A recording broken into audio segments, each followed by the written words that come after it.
Chapter 61. To spare myself the torture of waiting to hear whether or not the body in the swamp belongs to my father, I've designed a puzzle that will allow Sonny Thornfield to tell us what he knows without it being recorded in any way. I did this by drawing a grid on a piece of notebook paper, then listing the known murder victims vertically on the left side of the page. Across the top, I created columns for the killers, the murder weapons or torture methods, the dump sites. Then I gridded a second page and filled it with names, murder weapons, torture methods, and dump sites, multiple copies of each place name. Finally, using Kaiser's scissors, I cut that page into small rectangles with one word on each. As I did this, an FBI agent helped Kaiser tape a bedsheet over the one-way observation mirror. And though he did it quietly, I also heard Kaiser post an FBI guard at the cell block door with orders not to let me inside under any circumstances. After what he witnessed in the utility closet, he isn't going to let me near Snake Knox again.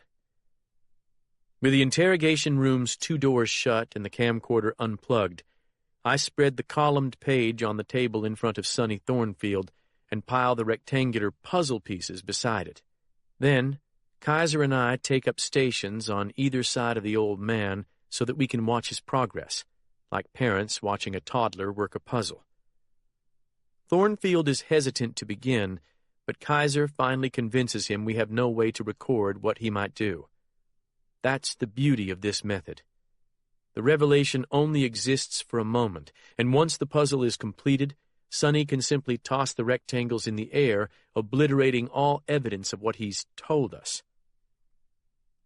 After staring at the collection of names and words for a while, Sonny finally sets to work.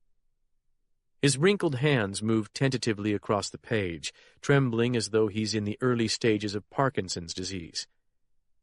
Time seems to slow as the quivering hands slide the rectangles across the page, and every second that ticks by feels like weight being piled on my heart. At any moment, Carl Sims could call back and say they've found my father dead.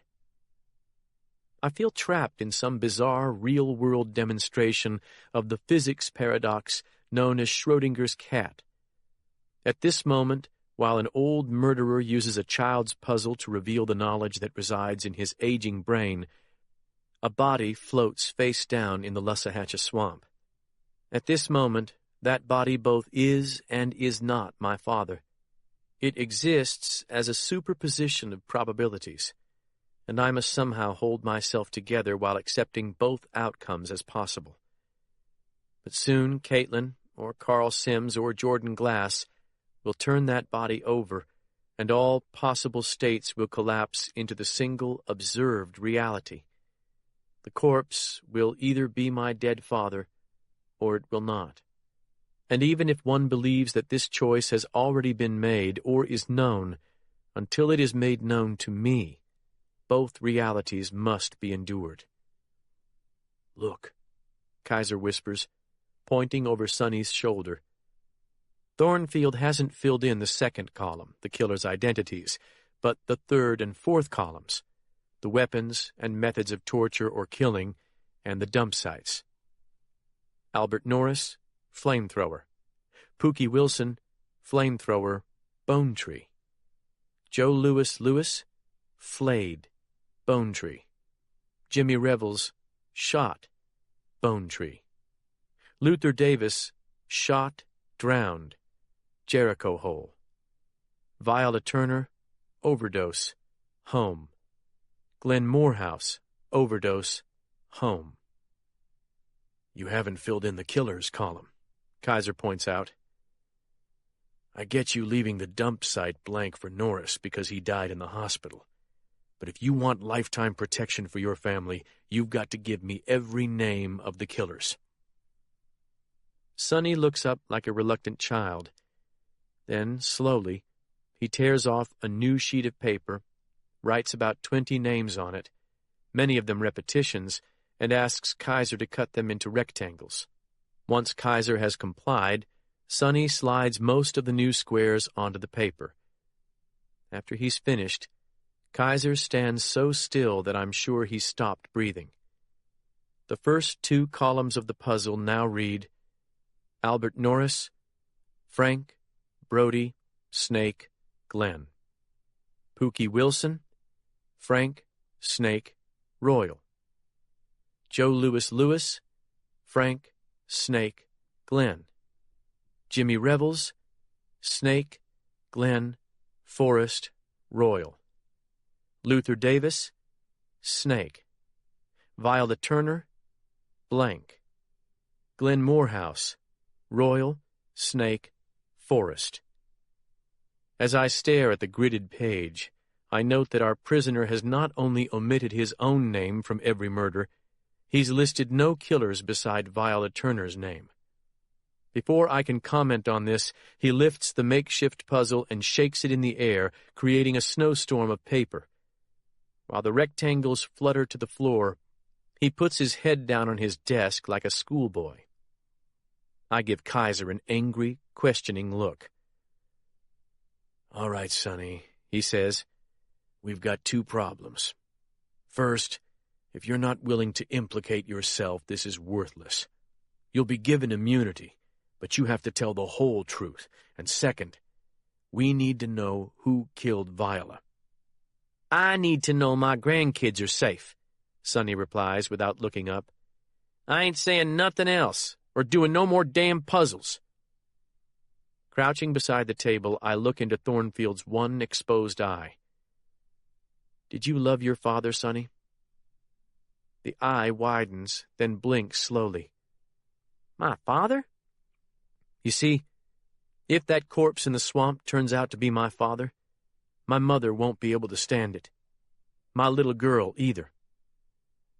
"They can stand it," he says. "People can stand almost anything when they have to." Kaiser taps my shoulder, but I don't move. I'm not letting myself believe that corpse is my dad, Sonny. Any minute, I'm going to get a call saying it was some other poor bastard who crossed the Knox family, and when that happens, you're going to go back into the cell block and find out where Snake took my father. "Get up, Penn," Kaiser says sharply. As I stand, I say, "If you don't, I'm going to flush this deal you 2 are making straight down the toilet." "No, he won't," Kaiser says, pulling at my arm. "He can't, Sonny." "You don't think so? All I have to do is let Forrest Knox know who's been blabbing in here. I talked to him face-to-face less than an hour ago, and I've got a phone that'll put me right back in touch with him." Thornfield's eyes have locked onto mine, and the terror in them gives a measure of the fear Forrest inspires in his ranks. "Get your ass out of here, Penn!" Kaiser explodes, his face bright red. "Now!" "Not until I find out whether my father's dead or alive." When Mose finally brought his boat within reach of the corpse, Caitlin felt no relief. She had hoped for some distinguishing mark that would tell her the dead man wasn't Tom, but she saw nothing like that.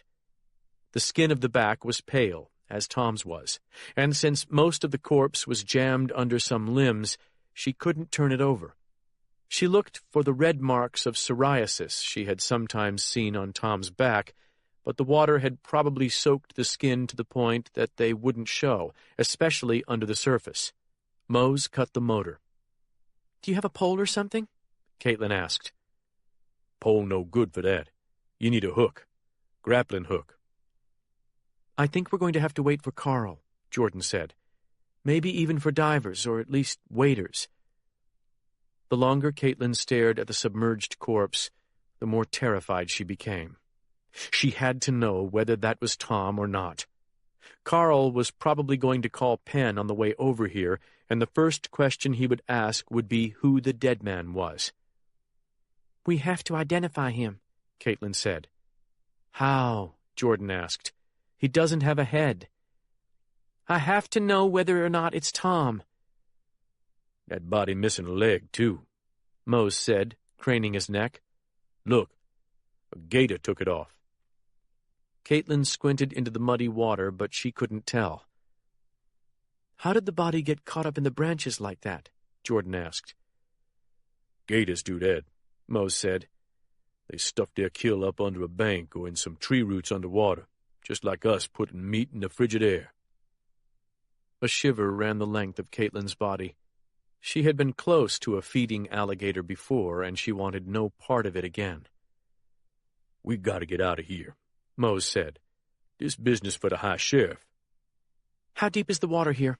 Caitlin asked, slowly untying the bandana from her neck. "Can't be sure," the fisherman replied. "Could be 4 feet, could be 10. "Guess." The old man surveyed the trees that bordered the patch of clear water, then studied the fallen tree that held the corpse in its branches. "Probably 6, 8 feet deep here." A sun-faded life jacket lay in the bottom of the boat near Jordan's feet. Caitlin picked it up, slipped it on, and tightened the straps as best she could. "What the hell you doing?" Mose asked, starting to stand. "This boat ain't gonna turn over." Before he could reach her, Caitlin bent her knees to let herself fall backward over the gunwale, the way she'd been taught to enter the water when scuba diving in the Caribbean. She prayed that the splash would scare away any scavengers. The black water enveloped her like an icy blanket. She'd expected it to be cold, but not this cold. After a stunned second or two, she bobbed to the surface, the life jacket bringing her upright. Jordan and Mose were screaming from the boat, telling her to get back in, but having gone this far, she wasn't about to stop now. She didn't think she could climb back into the boat without tipping it over anyway. She couldn't feel bottom beneath her, so she kicked toward the corpse. The reek worsened as she got closer, and her shoes grew heavy in the 20 seconds it took her to come within reach of the body. Catching hold of a waterlogged branch, Caitlin catalogued the physical traits that might identify Tom. The cold made it hard to concentrate, and the stink worsened the problem, but her fear was stronger than her revulsion. "Deformed fingers," she thought. "Spooned fingernails. Coronary bypass scar. Tom had his chest cracked in 1987. Would the scar still be visible after all these years? Gray chest hair." The way the corpse was situated, Caitlin realized that the quickest way to see anything was to simply swim under it, rather than try to shift it. As she struggled to shed the life jacket, Jordan began shouting at her again, but Caitlin ignored her. She simply had to know. The buckles of the life jacket were stuck. Caitlin pressed and jerked as hard as she could, but none of the damned clasps would come undone. Some part of her knew she must be doing something wrong, yet she couldn't solve this simple problem. The life jacket was strangling her. At last, Jordan's shouts broke through her wild frustration. "Catch this!" Jordan yelled. "There's a knife in it!" Caitlin's head cleared as though she'd been slapped. Looking up, she saw a dull flash of metal and somehow snatched it out of the air. Jordan's multi-tool. Flicking open the largest blade, Caitlin sawed through the 3 straps. Then she looked up and threw the knife back at Jordan. By the time the tool clanged against the bottom of the boat, she had kicked free of the life jacket. With that freedom came the memory that Tom had been shot in the shoulder on Tuesday night. Which shoulder had she seen the bandage on? The left. Caitlin screeched in terror as something bumped against her leg, then scooted away. It hadn't felt like a fish unless it was a damned big one. A gar, maybe. Or a catfish. "Caitlin!" Jordan shouted. "Get back in this boat and wait for the chopper!" Caitlin shoved all her fear down into a deep hole, took a huge breath, then dived deep under the tree and kicked hard. When she felt mud, she rolled over and opened her eyes. She could see amazingly well, but what she saw almost made her vomit. The corpse had no left shoulder. It had been eaten away. Likewise both hands.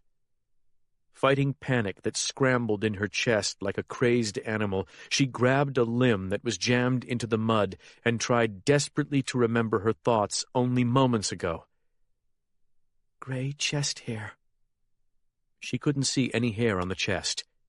As she stared, something long and dark passed between her and the body, then disappeared. Primal terror surged through every fiber of her being. She let go of the branch and drove her feet against the bottom, desperate to reach the surface. As she broke through to air and sunlight, the last thing she had seen finally registered in her cerebral cortex. Black pubic hair. At the crotch of what remained of the dead man's legs, a thick thatch of black hair had been plainly visible. Caitlin had never seen Tom naked, but Penn's father was 73 years old, and he had silver-white hair and a beard of the same color. No way was his pubic hair black. Jordan had braced one hand against the gunwale of the John boat and was holding out a small boat paddle. "Grab it!" she cried. "Grab it, goddammit!" "It's not Tom!" Caitlin shouted. "It's not Tom!" "Thank God! Now get your crazy ass back in here!" She grabbed the paddle, but found herself too weak to pull. Mose Tyler took the paddle from Jordan and hauled Caitlin to the edge of the boat with surprising strength. Then an eerie hissing sent adrenaline surging through her again. She jerked her head in every direction, looking for snakes or any other threat, but it was only the hissing of fresh rain on the water. As her heartbeat steadied, Mose and Jordan reached down and dragged her up into the listing boat. When Caitlin came over the gunwale and collapsed onto the green metal bottom, she heard the heavy beat of approaching rotor blades. "It's not Tom," she said again, relief flooding through her like a drug. Jordan knelt above her and looked into her eyes like a doctor examining a patient. Apparently satisfied that she was not seriously hurt, Jordan said, "Not bad, little sister. Not bad at all." "Crazy is what that was," Mose said. "Craziest damn thing I ever saw." Caitlin felt a sudden panic, as in a nightmare when she'd lost something but didn't know what it was. Then she knew. The map. She dug into her pocket and pulled out what remained. A soggy mess like wet toilet paper, faintly stained with blue ink. "I lost the map," she said. "Toby's map." "Don't worry about it," Jordan said, squeezing her hand. "It's nothing." 10 seconds ago, Kaiser took out his phone and summoned 2 agents to drag me out of the interrogation room. As pounding feet sound in the hall, I see Sonny Thornfield pick up the pen I used to create the puzzle pieces and begin writing on the large page. "Look!" I cry. "John, look!" The door crashes open, and 2 agents rush into the room. Kaiser holds up his hand long enough to look where I'm pointing, then walks to the metal table. After looking down at the page, he motions me forward. With his trembling hand, Sonny Thornfield has written 7 uppercase letters in the blank square next to Viola Turner's name. My breath goes shallow as I read the childishly written letters. Tom Cage. Sonny lays down the pen and then looks up at me, his eyes filled not with triumph or revenge, but with some unreadable emotion. "You happy now?" he asks hoarsely. "Is that what you wanted?" I cannot voice the thought that has arced through my mind like a rocket against a black sky. 2 nights ago, Brody Royal told me my father killed Viola. Now Sonny Thornfield has told me the same thing. "Let's go, Penn," Kaiser says, signaling the 2 agents to help me out of the room. "He's lying, John," I insist, as much to myself as to Kaiser. "How could he possibly know that?" I lunge at Sonny, but strong hands yank me back and a thick forearm locks around my neck. "How could you know that unless you were there?" I shout. Kaiser lays the flat of his hand on my chest. "Penn, I'm on your side, but you need to step out of this room." I start to protest when my cell phone rings. "Let me answer, John." Kaiser nods, and after a moment the agents release me. I pull my phone from my pocket and answer it. "Caitlin?" I ask, my arm and voice shaking. "Penn, can you hear me?" Stay on! We're airborne and climbing. My heart leaps at the sound of her voice. I hear you, I yell into the static. Whose body was it? Was it Dad? Tell me now. No, it wasn't Tom. Repeat, not your father. It was a much younger man. The sheriff's office down here thinks it's one of those missing boys from Vidalia, Casey Whalen.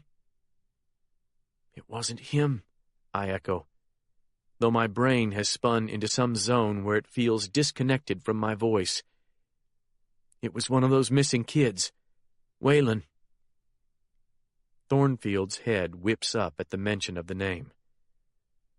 Thank God, says Kaiser, squeezing my shoulder. What about Jordan? Is she okay? Dizzy with relief, I half fall toward the metal table. Kaiser steadies me by taking hold of my shoulders, and I rest one hand against the table's edge to regain my balance. Tell John Jordan's fine, Caitlin says, the connection much clearer now. We'll probably be stuck down here talking to Sheriff Ellis for a while, but we're both good. There's no other word on Tom? No. Please call me the moment you hear anything. Already the euphoria of relief has begun to evaporate. All right. I love you, Caitlin shouts. Okay. Okay. I love you too. And then she's gone. I look down at my hand, and a shock of revulsion goes through me. I'd thought Kaiser was squeezing my wrist, but the hand wrapped around my arm belongs to Sonny Thornfield. I'm glad for you, the old man says. Yanking my arm free, I shake my head and speak with open disgust. You knew who was in that swamp. You killed Whalen, didn't you? Or you saw it done. I saw it in your face just now. Thornfield's watery eyes go wide. Then he shuts them tight and covers his face with his hands. Kaiser jerks me away from the old man and shoves me toward the door. Get out, Penn. You've had some luck just now, but don't push it. I plant my feet at the door and stop us. Luck is for fools, John. Are you going to give Thornfield his deal? He looks anxiously back at the old man. You've got to get him back to that cell block soon. You already kept him longer than you did Snake. Hold Penn here, Kaiser says to his agents. Then he walks back and squats beside Thornfield just as I did earlier. Why didn't you put your name by those victims, Sonny? The only way you could know who killed them was to be there yourself. Come on, man. Take the final step. The old man's body is trembling like a scarecrow in a rainstorm.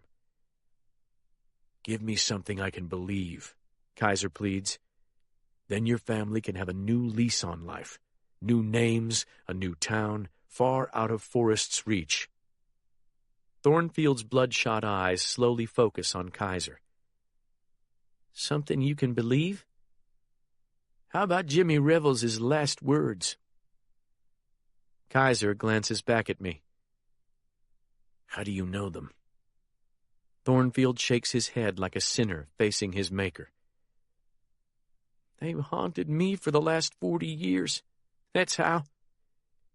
That boy whispers in my ears when I sleep. Kaiser swallows in anticipation. True detectives live for these moments. What were they, Sonny? I forgive you, Thornfield says with utter desolation.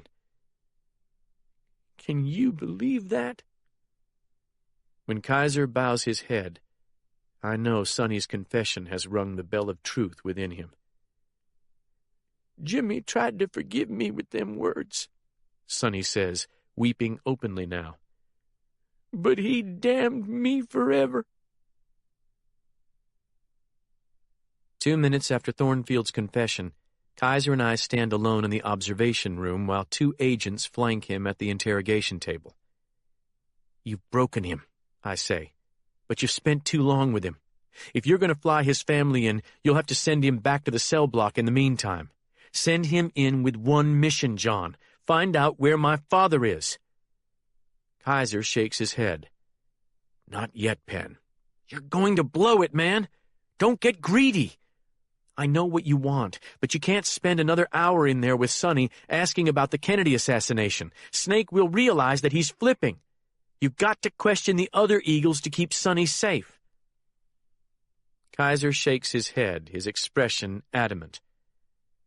I can have other agents question the other Eagles. I've already separated them from one another.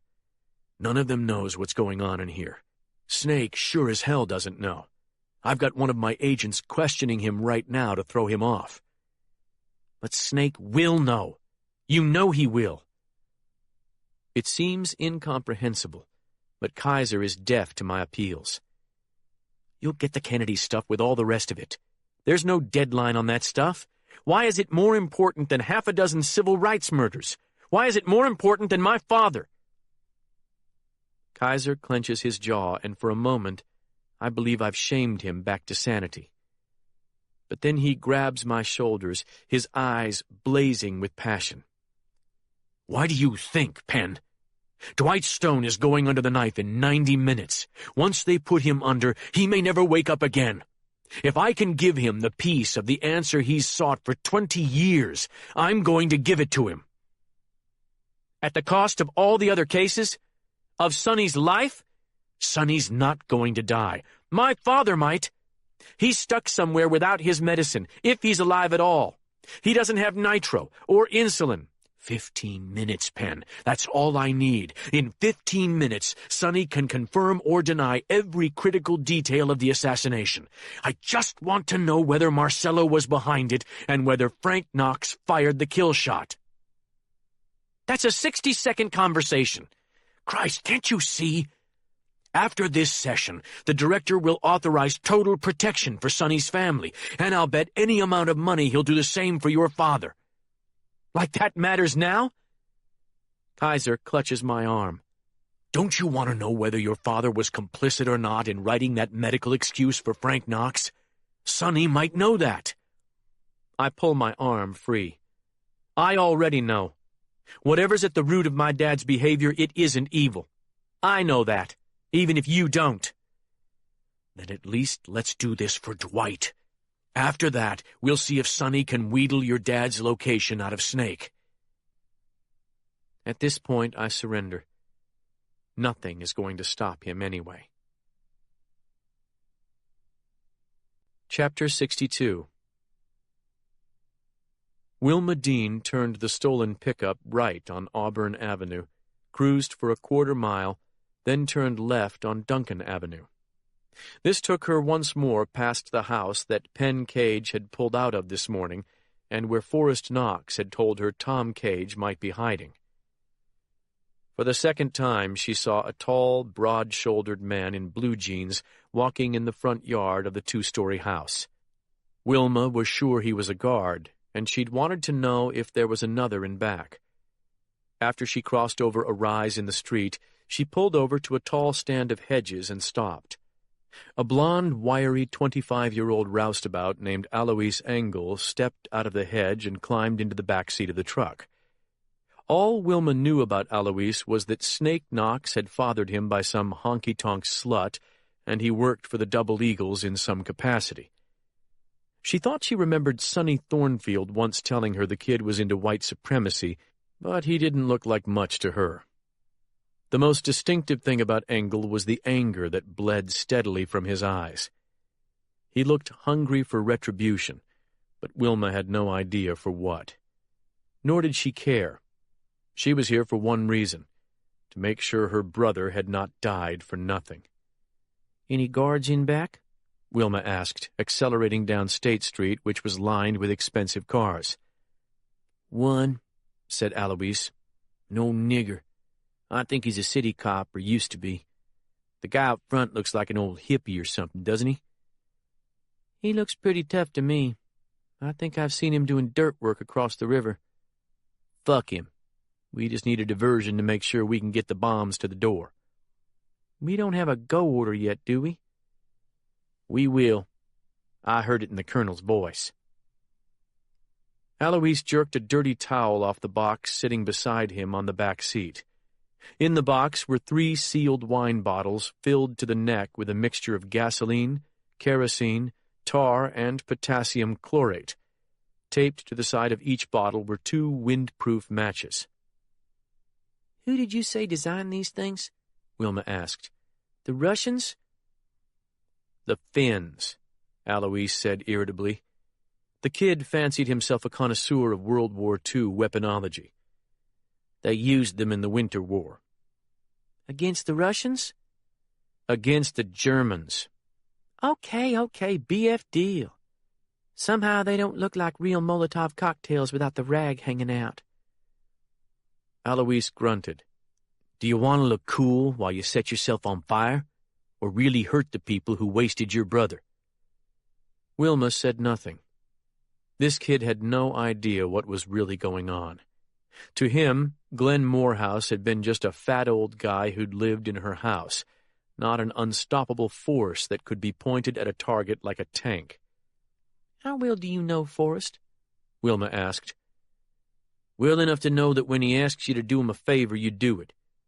He's about the baddest son of a bitch I ever met, and I've met some." Wilma laughed. "I'll just bet you have, Blondie." The truck jounced over a speed bump, and the bottles clanked ominously in the box. "Stuff that fucking towel in there," Wilma snapped. "Wedge it between the bottles. I don't plan on burning up in this truck." Alois obeyed with surprising delicacy.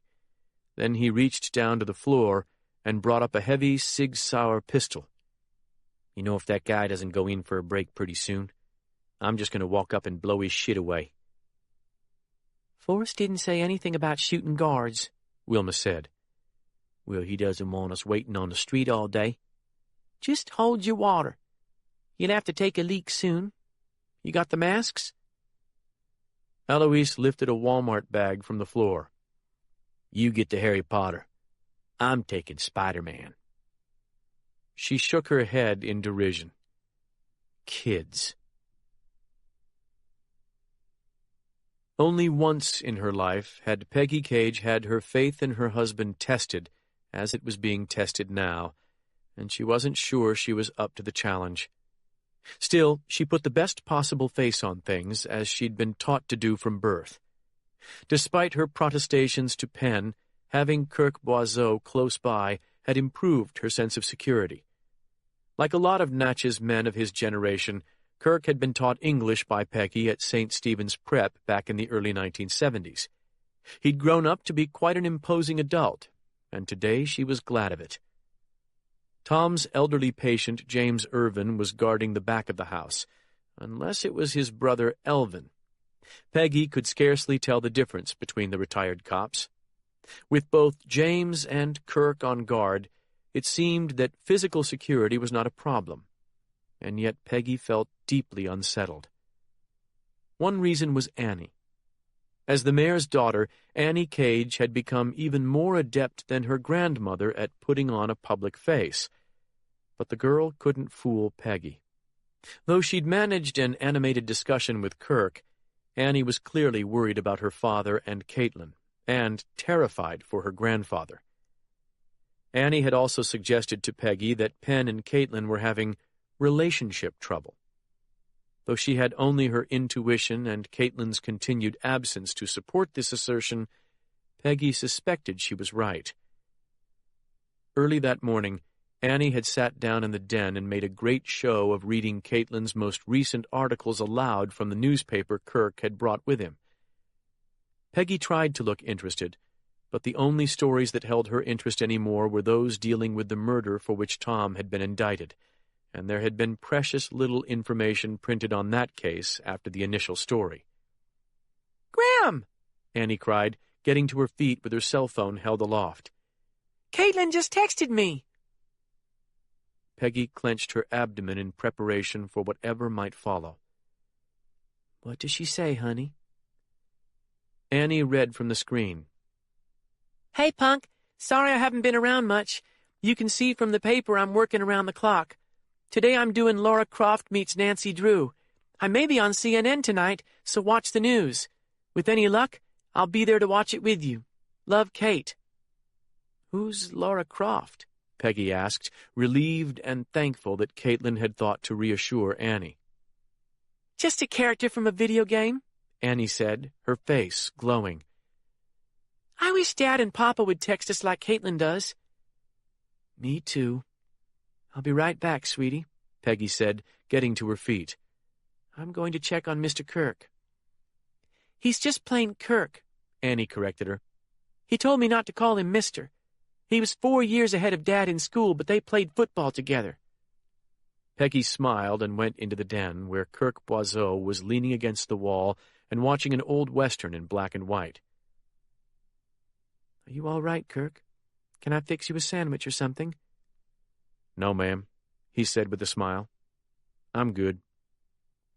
Unable to think of any small talk, which was rare for her, Peggy looked at the television. On screen, she saw a black-clad cowboy brandishing a bullwhip, and the sight cut her to the quick. The actor was Lash LaRue, a Saturday matinee cowboy from the 1940s and 50s. Peggy recognized him because she and Tom had once stumbled into an impromptu performance by LaRue at the Dewdrop Inn in New Orleans just before Tom left for Korea. As a boy, Tom had worked as a theater usher during the 1940s, and he'd been ecstatic to find a star from his childhood on stage. He watched spellbound as the black-suited LaRue played his guitar with the Negro musicians, then cut paper from the mouth of a waitress with a bullwhip someone had produced from the back of the bar. "Are you all right, Mrs. Cage?" Kirk asked. "What?" Peggy asked, wiping a tear from her eyes. "Oh, yes. This has just been hard. I'm not used to doing without Tom." Boiseau smiled. "I'm sure it's all going to work out." "Are you?" she said quietly. "Because I'm not." "Penn will get it worked out." Peggy somehow summoned a smile. "Do you feel like we're pretty safe here?" Kirk smiled back, and Peggy thought his eyes looked too gentle to belong to a real soldier. But when he spoke, his voice held the hard edge of steel. "I won't let anything happen to you or that girl. You can count on that. I gave Penn my word. You just try to relax." "Thank you. We'll try." "I saw that pistol in your purse," Kirk said. "You know how to use it?" Peggy nodded. "Tom taught me. A long time ago, but I hope it won't come to that." "What are you guys doing?" Annie asked from the door. "What won't come to what?" "Me eating healthy food," Kirk said easily. "Your grandmother was trying to sell me on a salad. I want a big old skillet-fried grilled cheese sandwich." Annie looked suspicious for a second, but then she started laughing. "I'm going to make another pass around the house," said Kirk. "And I'm going to make you that sandwich," Peggy said. "Come help me, Annie." Annie looked longingly after Kirk as he went out the front door. Eloise Engel braked at the stop sign at the corner of Auburn and Duncan Avenues and depressed the electric cigarette lighter. The hippie who'd been guarding the front of the house was still nowhere to be seen. There were no cars behind Eloise, and none on the intersecting streets. Duncan Avenue felt like it had been transplanted from the Garden District in New Orleans. Facing a golf course dotted with black and white men in their 70s, this sleepy lane was due for some excitement. The cigarette light popped out, ready to go. Eloise removed the little metal plunger with its red-hot eye, then picked up the Molotov cocktail and carefully ignited the wind-proof match taped to the bottle's side. Then he wedged the bottle between the passenger seat and the console of his pickup. The match burned with a snake-like hiss. Eloise scanned 360 degrees around the intersection. Still no traffic. Picking up his cell phone, he texted a question mark to Wilma Dean, whom he'd dropped off on Ratcliffe Place near a home whose yard abutted the yard of the mayor's safe house. 10 seconds later, his phone pinged. Wilma's text read, "Still in position, ready to rock." Alois picked up the Spider-Man mask from the passenger seat and pulled it over his head. Then he let his foot off the brake and rolled forward. The mayor's house was 50 yards away. Alois had rolled only 10 yards when the blonde hippie walked out the front door and surveyed the street. "God damn it," Alois muttered. "I'm going to blow your shit away." But he didn't. He snapped off the head of the sizzling match and grabbed for his cell phone. Chapter 63. I'm about to observe the most surreal interrogation of my legal career, and I'm not even sure it's legal. John Kaiser hasn't set up this session to gather evidence for a court case. He wants to uncover a long-buried truth, one he believes to be bigger than any single case and more important than the fate of my father. For this reason, Kaiser has allowed things I've only rarely seen in a sheriff's office and never during an FBI interrogation. First, the video camcorder is unplugged. This occasionally happens, and for a variety of reasons, but not usually to help the suspect. Second, the bed sheet is still hanging over the observation window, a sensible precaution. But strangest of all, Kaiser has submitted to a physical search by his prisoner so the double eagle can be sure the FBI agent isn't wearing any recording device. I had to endure the same treatment in order to be present, and since I hold out some hope that Sonny might recant what he wrote about my father on the puzzle I created, I consented. Sonny Thornfield has relaxed considerably since I was last in this room. The reason is simple. Kaiser's agents have already tracked down his grandson, the one preparing to depart for his second tour in Iraq. Kaiser actually brought in an encrypted FBI phone and allowed Sonny to speak to the kid on it. By then I knew the backstory. The boy saw his best friend maimed during his first tour, and he has no interest in sharing the same fate. Kaiser promised Sonny that if his grandson agreed to go into federal witness protection, he would not have to return to Iraq. I have no idea whether this is true, but Kaiser's confidently delivered answer, combined with the fact that he's already arranged to fly 3 of Sonny's family members here on FBI aircraft, told me that the FBI agent is pulling out all the stops for this case. So, here we sit, watching a former Ku Klux Klansman and double eagle prepared to reveal a secret he's carried for 40 years on pain of death in order to save himself and his family. Among my regrets, and they are many, is that Henry Sexton did not live to sit beside me in this moment.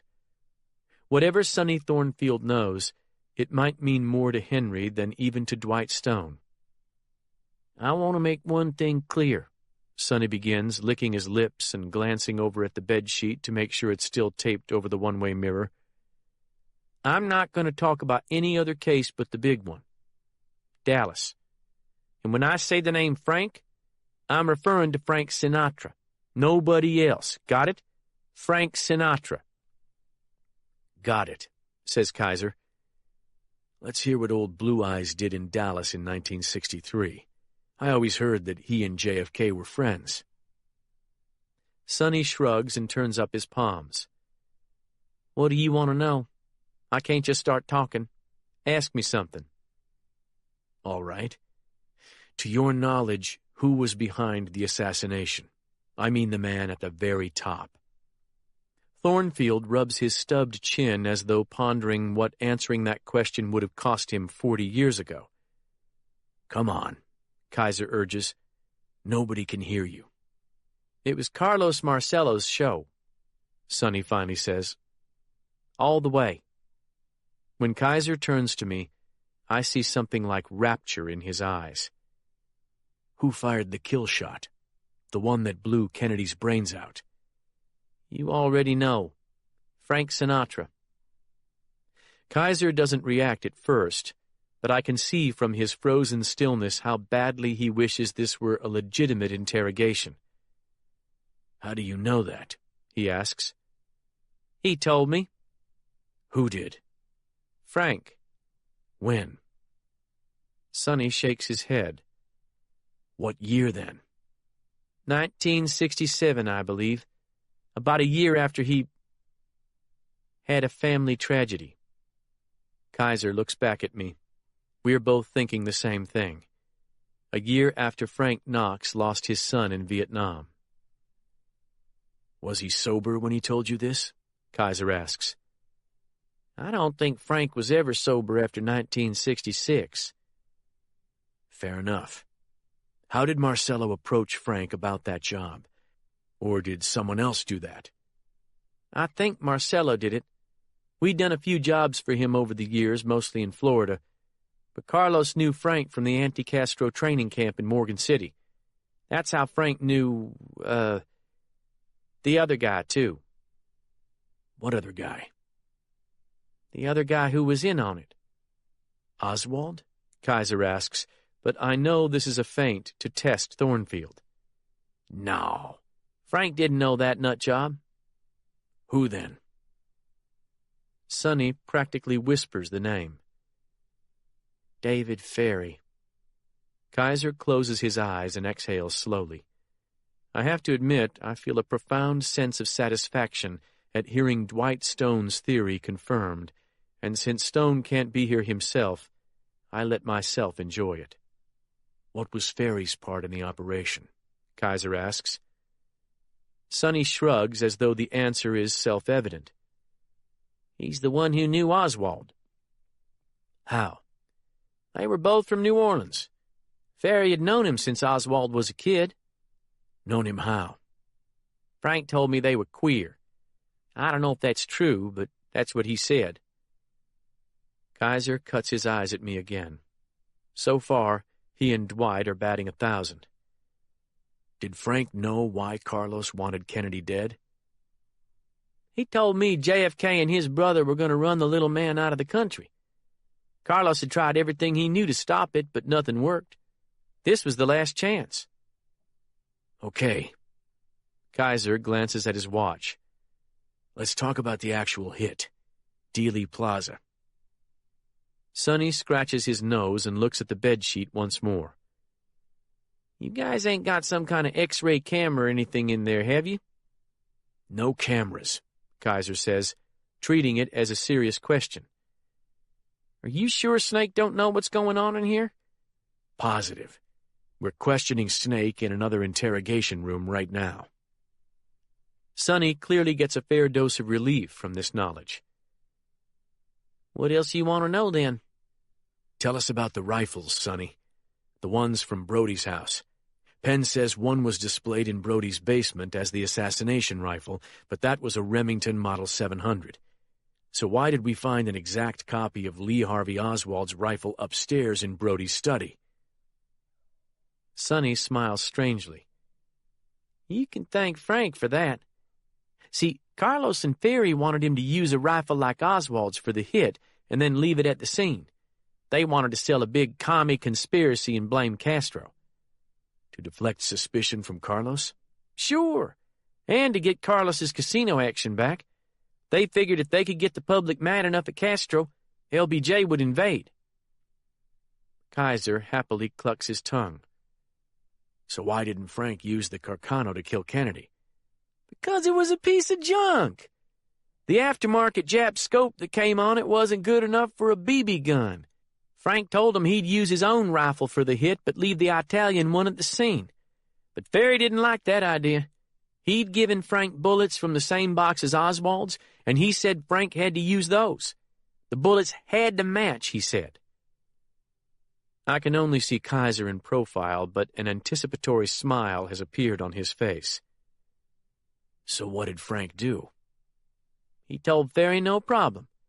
Frank was a genius with guns, see? Any kind of weapon, really, but guns were his specialty. He told Ferry he could use his Remington and the bullets would still match, if the cops found any fragments at all. Kaiser's face is practically glowing. How could Frank manage that?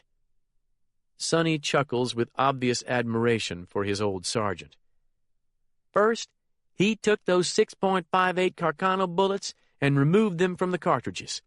Then he scraped the lead out of the copper jackets so he'd have a lead antimony mix that would match Oswald's bullets to a T. or at least as well as could be done. And then? Then he used that lead to cast some .243 bullets to fit the cartridges for his Remington. He drilled out the cores so they'd blow apart on impact, and then he tested them to be sure. How did he do that? On some pigs. Pigs. Did the bullets work as he wanted? Hell yeah! I told you he was a genius. The damn things exploded when they hit the skulls, and they hardly left a trace. Kaiser quietly considers all he has heard. If Frank went to all that trouble, then why didn't he leave the Carcano behind him after he made the shot like he'd promised? Sonny settles back in his chair and folds his arms. A couple of reasons. He said toting it around was too risky. He already had to carry the Remington, broke down, of course. Carrying 2 guns doubled the risk. But that wasn't all. He was worried there might be forensic tests he didn't know nothing about. Space-age stuff, you know. He'd handled that rifle himself, and he didn't want it winding up in the Sandia National Lab or someplace like that. Smart thinking. Frank didn't miss much, boy. Sonny looks anxiously around the interrogation room. Is that enough? Can I go back to the brig now? Kaiser shakes his head. Not yet. You haven't told us where he shot from. Was it the grassy knoll? Kaiser is testing Sonny again. There's no way the kill shot could have been fired from the grassy knoll. In my view, this testing is a waste of time. Thornfield is obviously telling the truth as he knows it. The real question is, was Frank Knox telling Sonny the truth when he told him all this? Sonny? Kaiser prompts. The grassy knoll? Hell no. That's Hollywood bullshit. Frank shot from the building next to the book depository, caddy corner to it, the Dow Tex building. How do you remember the name? I've seen some TV shows about it, documentaries. Hell, I watch the History Channel. It's pretty funny the stuff they come up with when you know what really happened.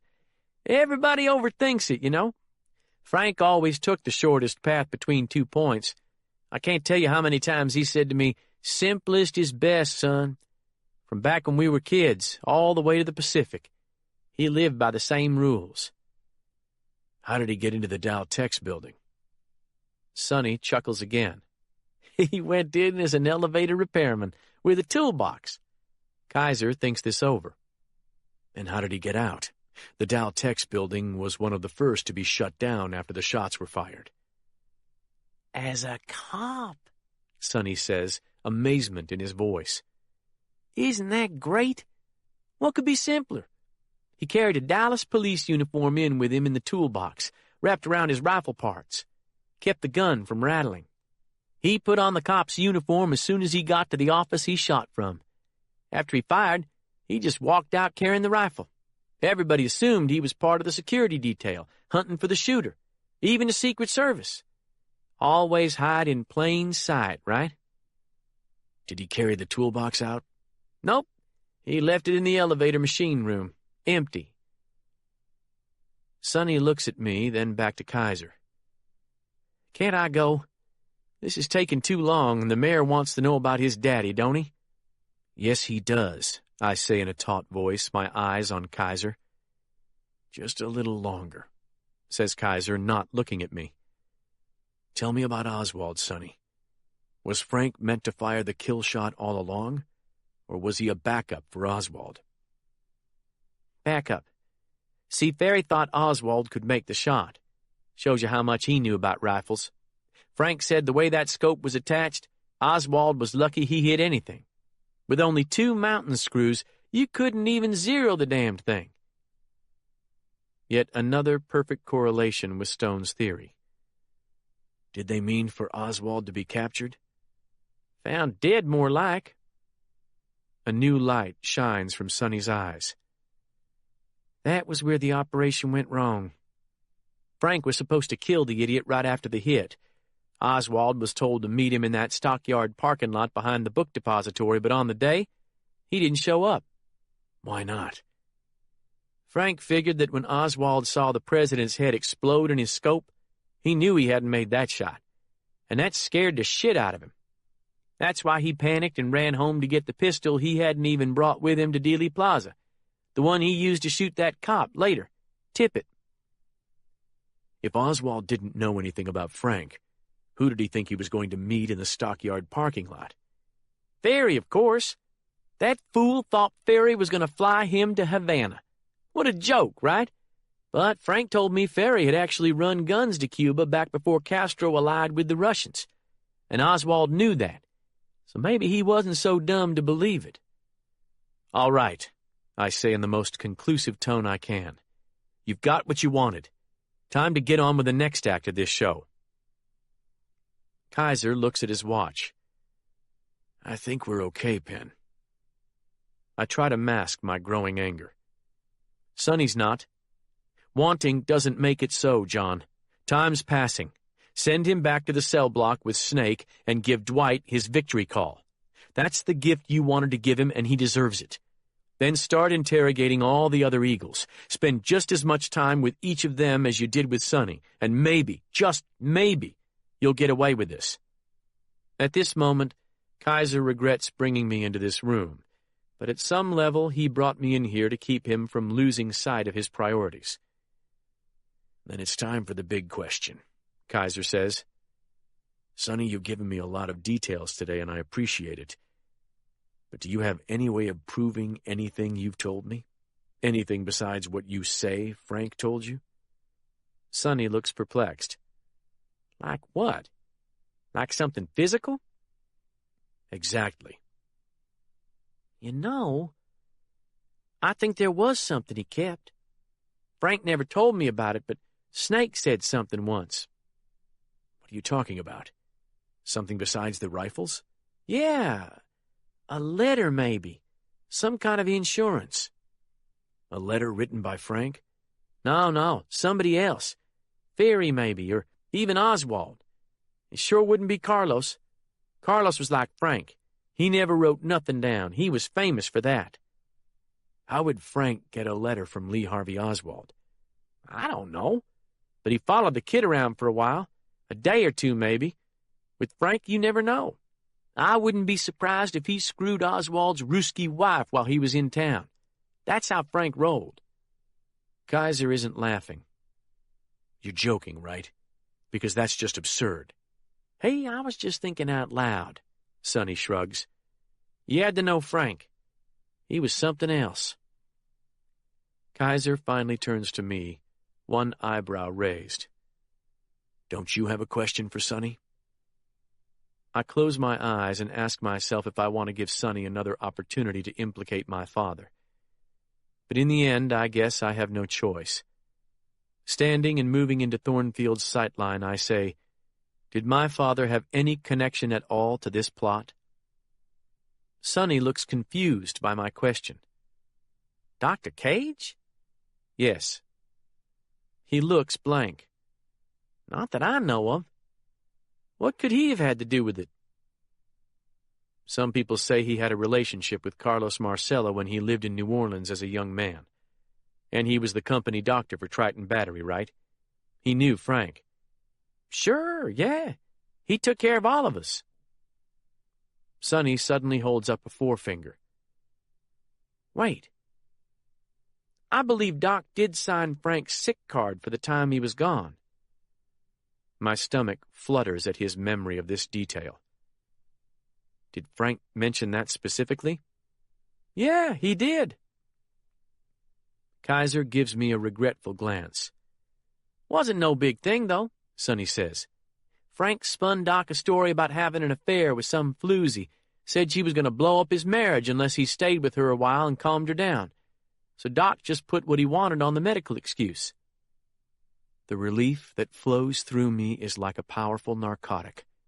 40 years ago, any male, even a doctor, would have accepted a story like Frank's without question, and many would have provided the requested cover.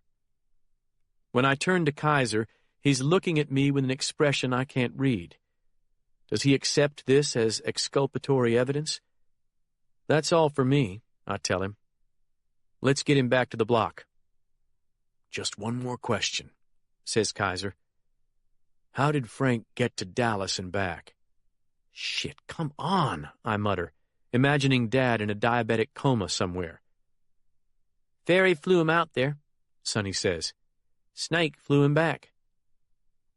Kaiser nods slowly. And how did Frank get around while he was in Dallas? A faint smile widens Sonny's mouth. He used a car that some of Carlos's people left for him. What people? The Dallas mob out there, you know. I forget the name. Something that ends with a vowel. Civello, maybe? Sonny shrugs. It sounds right. An Itai name like that.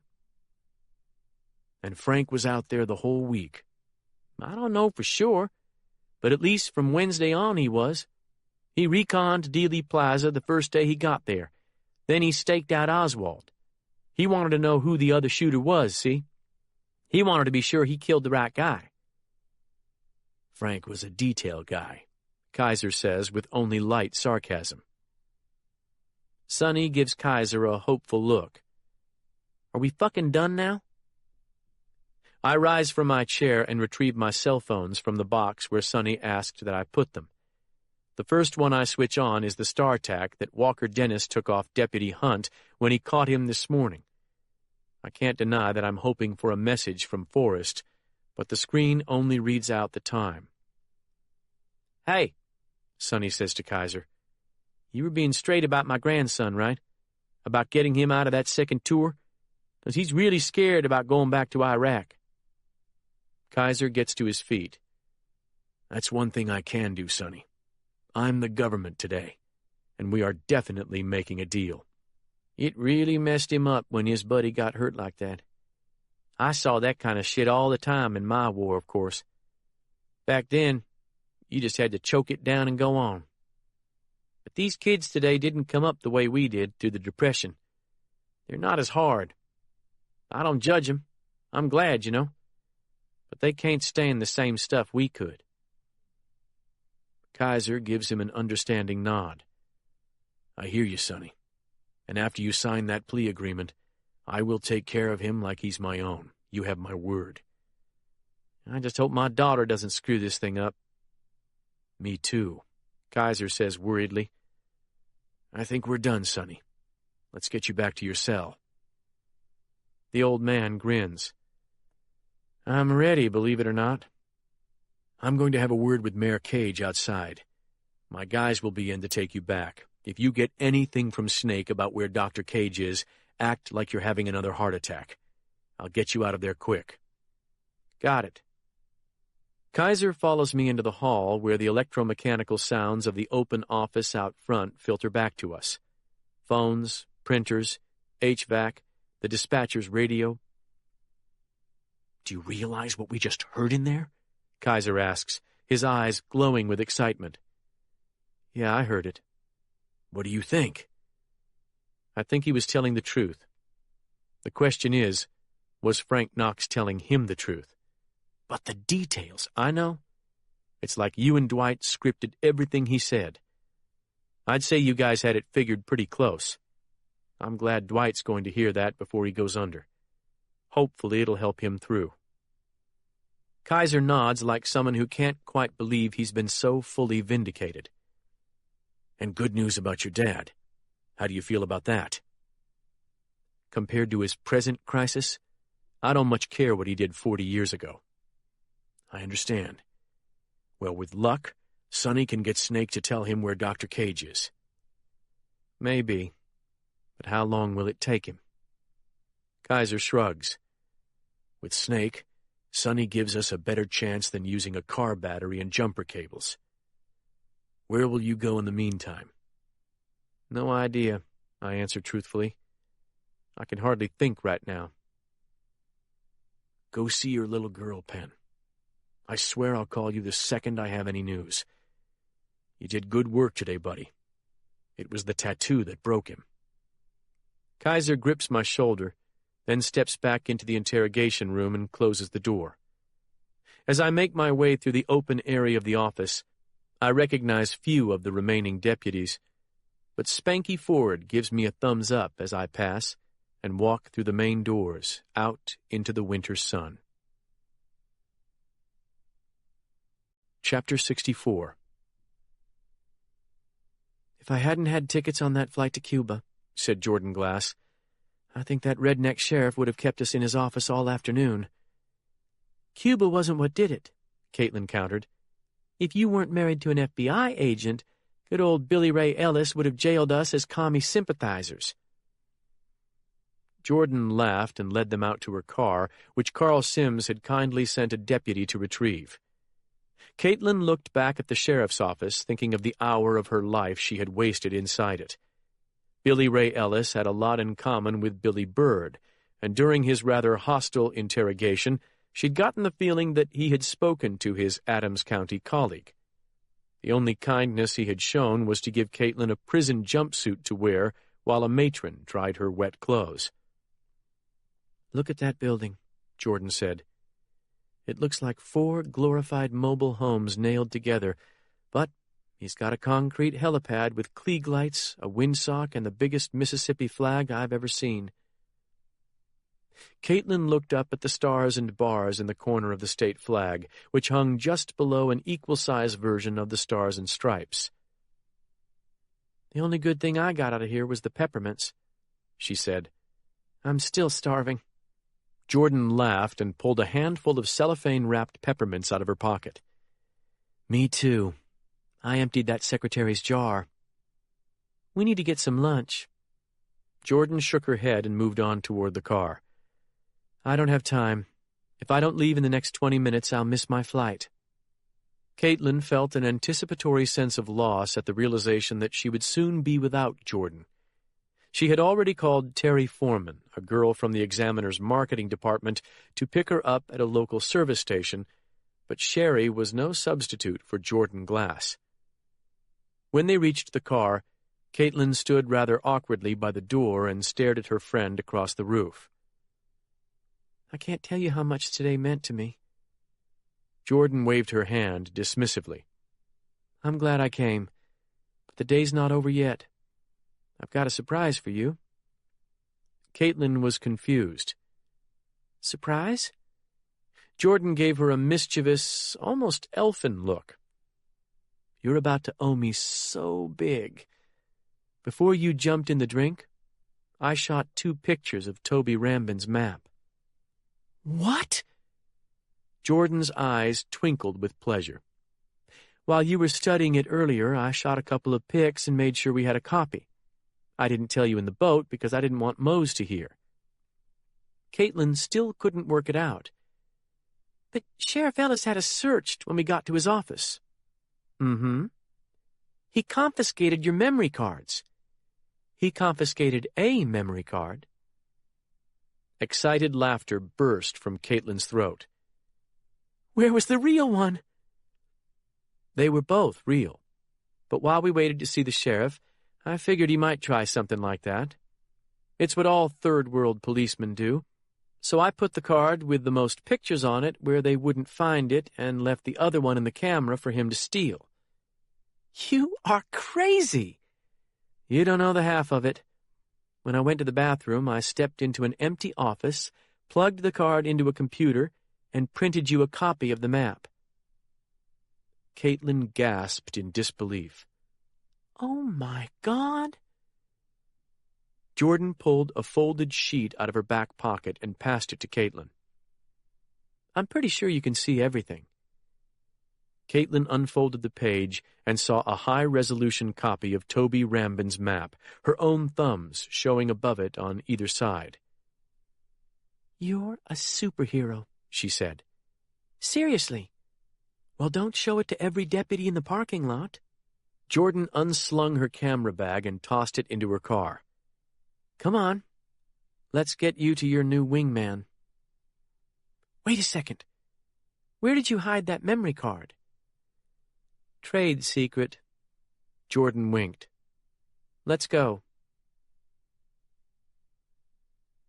Sonny Thornfield turned his head slightly to the left as a big deputy named Isbell led him into the cell block and toward his cell. When Snake caught Sonny's eye through the bars, Sonny winked, then put his eyes front again. "Open number 7, Isbell barked. Someone outside the block pressed a button, and the door to Sonny's cell opened. He went in and sat on his cot without looking back at the deputy. "Close 7." A deep buzzer sounded repeatedly, then the heavy motorized door slid down its track and clanged shut. "Hey, Sonny, when the fuck we getting out of here?" asked Skillet McCune, a flat-faced welder who had once been a Double Eagle squad leader. "They can't keep us here like this without a phone call." "FBI says we can," Deputy Isbell cut in.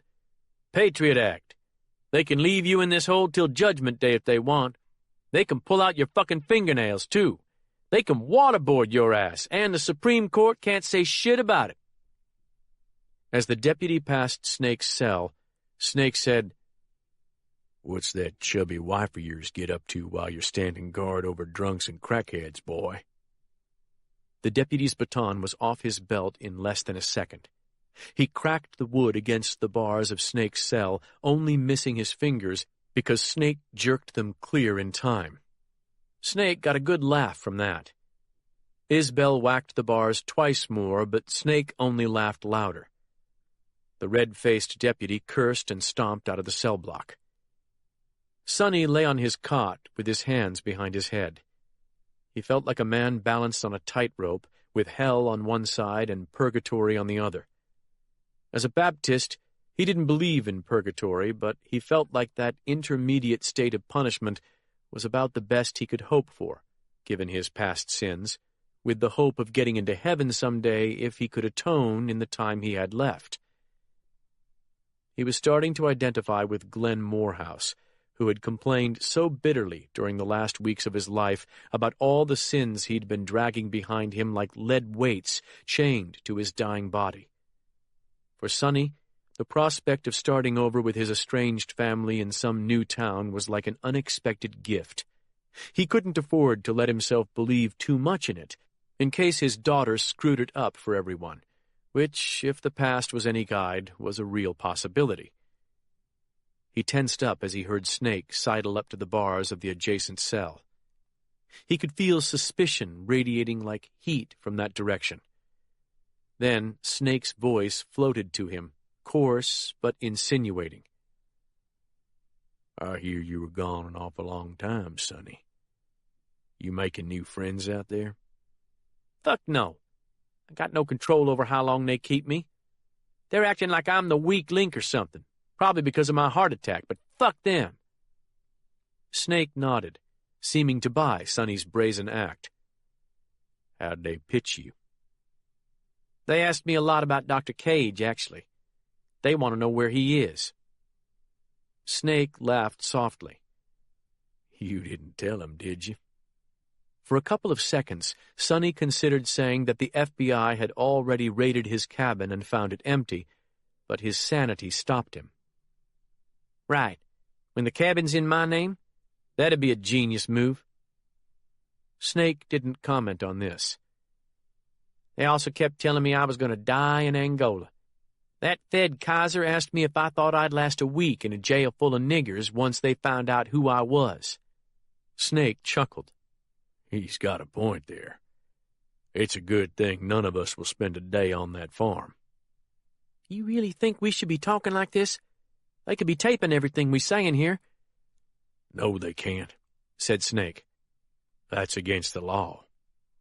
"You heard Isbell," Skillet said from the cell to Sonny's right. "We're talking feds here. They don't give a shit about the law on this thing, not with that Patriot Act. Hell, they planted that meth, didn't they? And you can see the cameras right up there in the corner." "Those cameras are there to keep morons from killing themselves," Snake said. "Keeps the state from getting sued, but they don't record sound. What, you think Kaiser has a platoon of lip readers out there watching us?"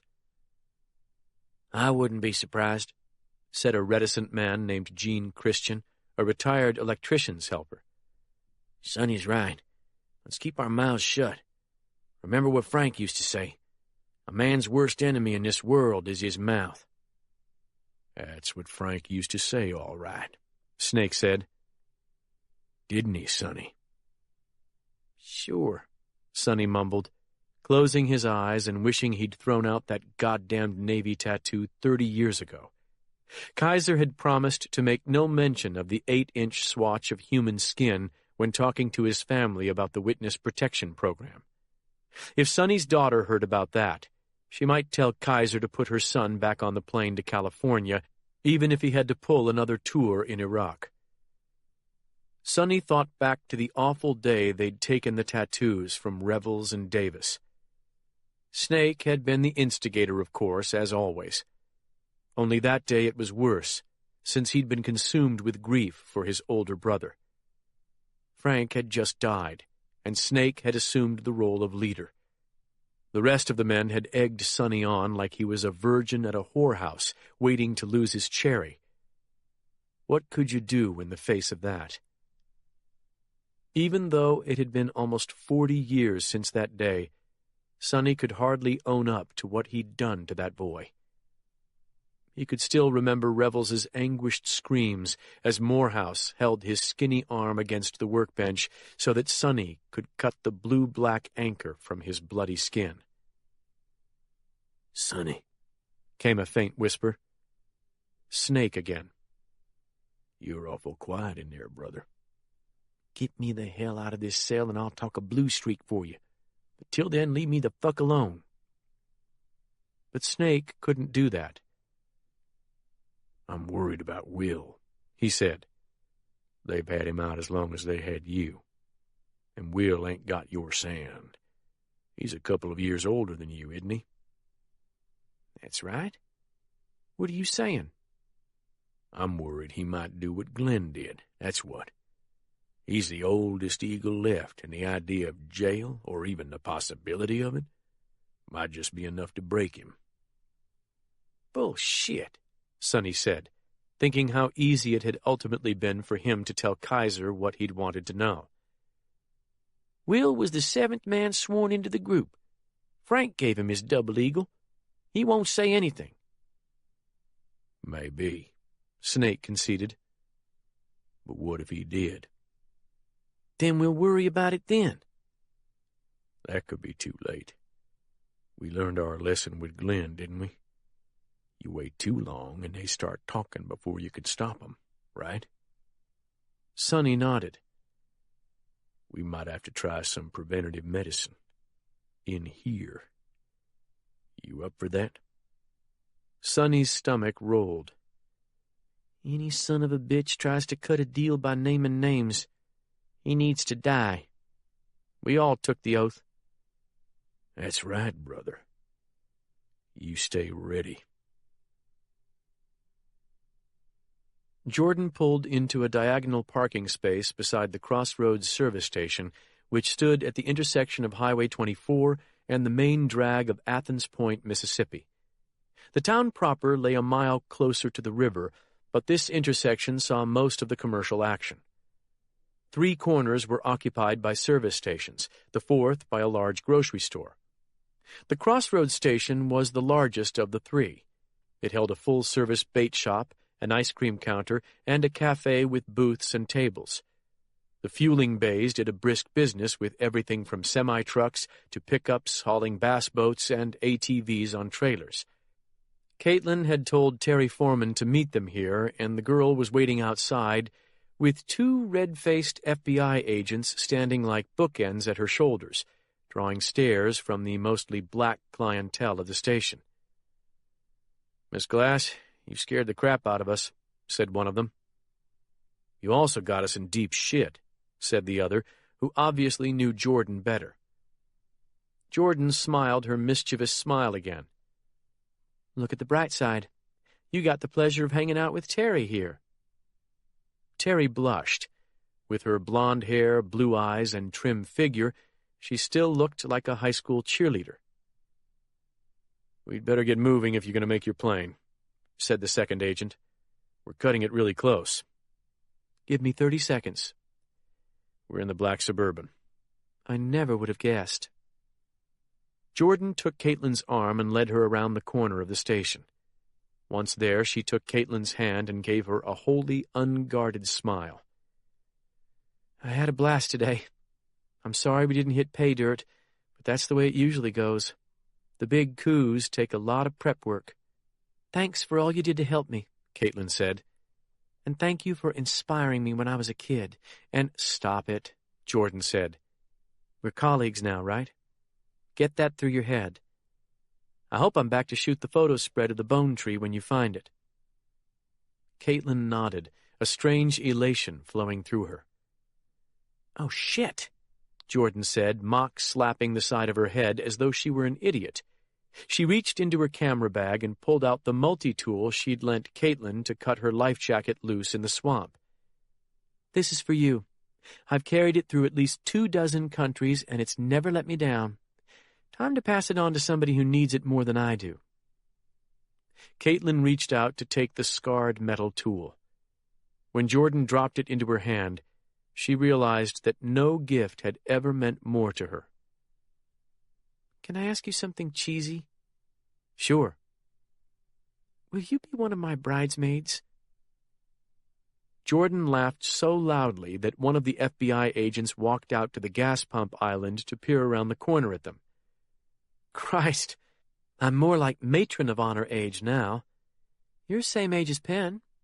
Anyway, just think about it. And come back soon. And safe. Safe? Jordan rolled her eyes. Cuba's like Miami circa 1955. You're the one who needs to be careful. I will. Bullshit. You're just like I used to be. You'd walk into a minefield for a story, and you have the map now. Promise me you won't try to find the bone tree without Carl or some equivalent with you. She jabbed Caitlin with her forefinger, only half playfully. Promise. I won't. I promise. The photographer smiled and then hugged her. Have babies and be happy, she whispered fiercely in Caitlin's ear. There's plenty of time for work. Jordan's urgency sent a shock through her. But before she could analyze the feeling, Jordan hiked her camera bag higher on her shoulder and walked toward her car the way Caitlin had dreamed of walking since she was a girl. Like she'd been everywhere in the world at least twice and was on her way to one of the few places she hadn't seen yet. But the truth was, Jordan had already been to Cuba. She'd flirted with Castro, for God's sake. And what she wanted more than anything now was what Caitlin already had. So why can't I be content? Caitlin wondered. Jordan didn't look back as she drove out of the parking lot and turned onto 24, headed back toward Highway 61 South, the black Suburban on her tail. Terry Foreman walked up to Caitlin and shook her head. Those guys were pretty cool. Are we heading back now? Caitlin looked down at the multi-tool in her hand, wondering what kind of crazy jams it had gotten Jordan out of over the years. Caitlin? Caitlin looked up at Terry. Actually, she saw no reason to go home just yet. Natchez was filled with reporters all working the same story, and all hunting for a lead like the one she had folded in her back pocket. Penn and John were still interrogating the jailed double eagles, trying to force a confession out of one of them, like stonecutters looking for a crack in the face of a rock. And worst of all, Tom was still missing. But I still have the map, she thought. Mose Tyler might have fled the area, but somewhere in Athens Point or Woodville had to be someone who knew the location of the bone tree. There were probably quite a few. Most would be white, ex-Klansmen or double eagles who'd been there for God knows what rituals that made widows out of wives. Those men would never show Caitlin where that tree was. But there must also be black men who knew the tree's location, as Toby Rambin had claimed he had. She just needed to find one of them. What's that? Terry asked, pointing at the multi-tool. Just something Jordan gave me to remember her. Huh. Wow. Caitlin shoved the tool into the pocket of her jeans. Hey, Terry said, sounding worried. Don't look now, but there's a black guy staring at us. He's creeping me out. Where? Behind you, at the gas pumps, gassing up a truck. Let's go in the cafe, then. Shouldn't we just head back to Natchez? Not yet, Caitlin said. He might follow us down the road. Terry's eyes widened. God, you're right. Caitlin wasn't worried about any black guy following them to Natchez. She just wanted to buy some time to think. It would be abnormal if men gassing up their vehicles didn't stare at two reasonably attractive young women standing outside a combination bait shop cafe. She simply wasn't ready to leave Athens Point yet. In fact, if she had an extra vehicle, she would send Terry back without her, then searched for a reliable guide to take her back into the swamp. Order me a cheeseburger, Caitlin said, nodding at the quick-service counter. And get yourself something. I need to run to the bathroom.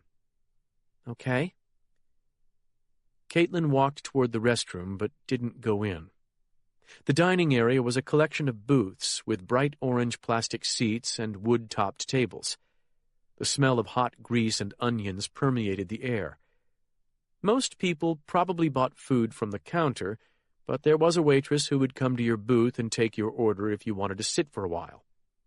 3 booths were occupied, all by groups of men. 2 groups were black, 1 white. The black men were older and drank coffee as they pored over racing forms. The white men looked like truckers. She wondered what would happen if she approached one of the black men and struck up a conversation. Jordan wouldn't think twice about doing that, she thought, trying to work up her nerve. Chapter 65. Peggy had laid out a platter of roast beef, cheese, lettuce, and tomatoes in the kitchen. She and Annie were making sandwiches for themselves and for Officer Irvin. The iron skillet crackled and popped with melted butter as Irvin's grilled cheese crisped up. He'd seen Kirk Boiseau's earlier and decided he wanted to try one himself. Annie had the den television tuned to the Baton Rouge station and turned up loud so that she could hear any relevant news that might break in on regular programming. Earlier, she'd heard on the Jackson, Mississippi station that an interview with Caitlin would be broadcast on WJTV during tonight's 6 o'clock report. Peggy scooped the heavy grilled cheese out of the skillet with a spatula, then cut it in half and poured some potato chips onto the plate from a bag. You take that to Mr. Irvin, she said. As Annie disappeared through the back door, Kirk Boiseau entered the kitchen from the den and asked if there was any coffee. I can make you some, Peggy offered, or I can offer you iced tea. I just made a pitcher. Kirk looked suspiciously at the pitcher by the kitchen window, then walked over to it and tapped its glass rim. It's not that syrupy sweet stuff like we drank when I was a kid, is it? Peggy laughed. The kind you can pour over pancakes? No. These days, even my tea has sweet and low in it. Kirk laughed and said he'd try a glass after he made one more round of the house. Peggy fixed 2 roast beef sandwiches and set them on the counter for herself and Annie, then poured the tea and walked to the front door to find Boiseau. Her former student was just walking up the steps, and he accepted the glass with a grateful smile. Over his shoulder, Peggy watched a blue pickup truck roll up Duncan Avenue, then slow as though its driver was watching the foursome playing on the 18th fairway. Seeing her sightline change, Kirk turned toward the street. As she looked past him, the face in the driver's window caught her attention.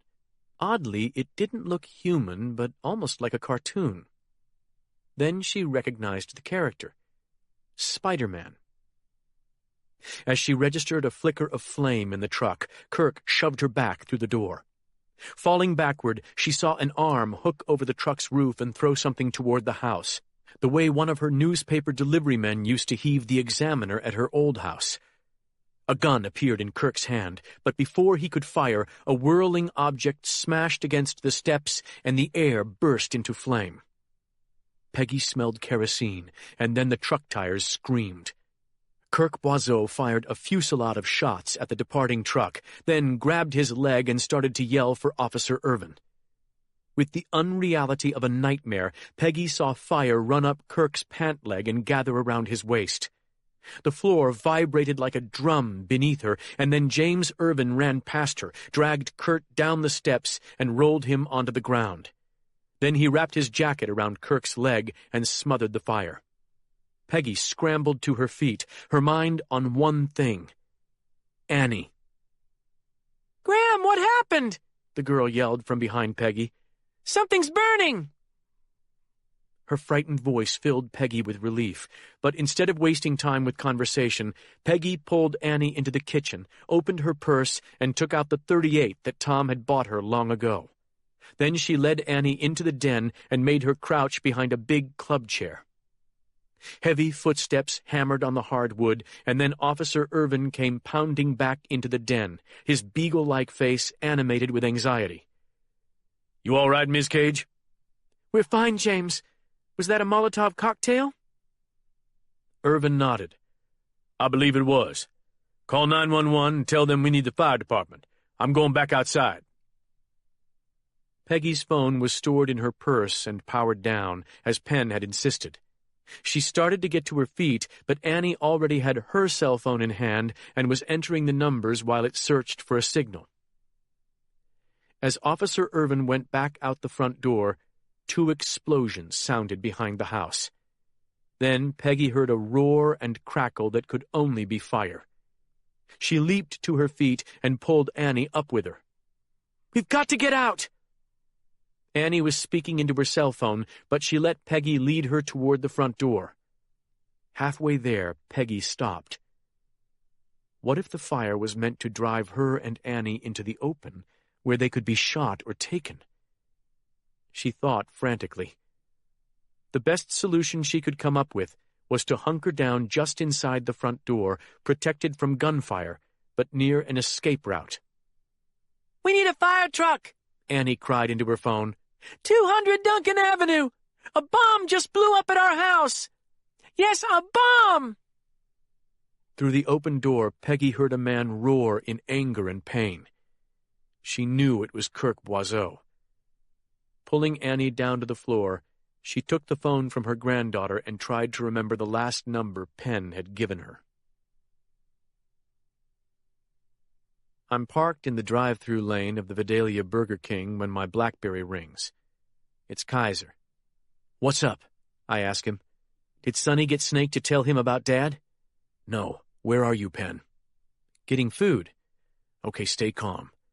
Your mother and daughter are fine, but there was some kind of attack on the house where you have them staying. A Molotov cocktail, it sounds like." "What?" A blast of adrenaline brings me straight up in my seat. "How the hell did they find it?" "I don't know that yet. Your mother called the sheriff's office looking for you. Whatever number she has for you didn't get answered, so she got me instead."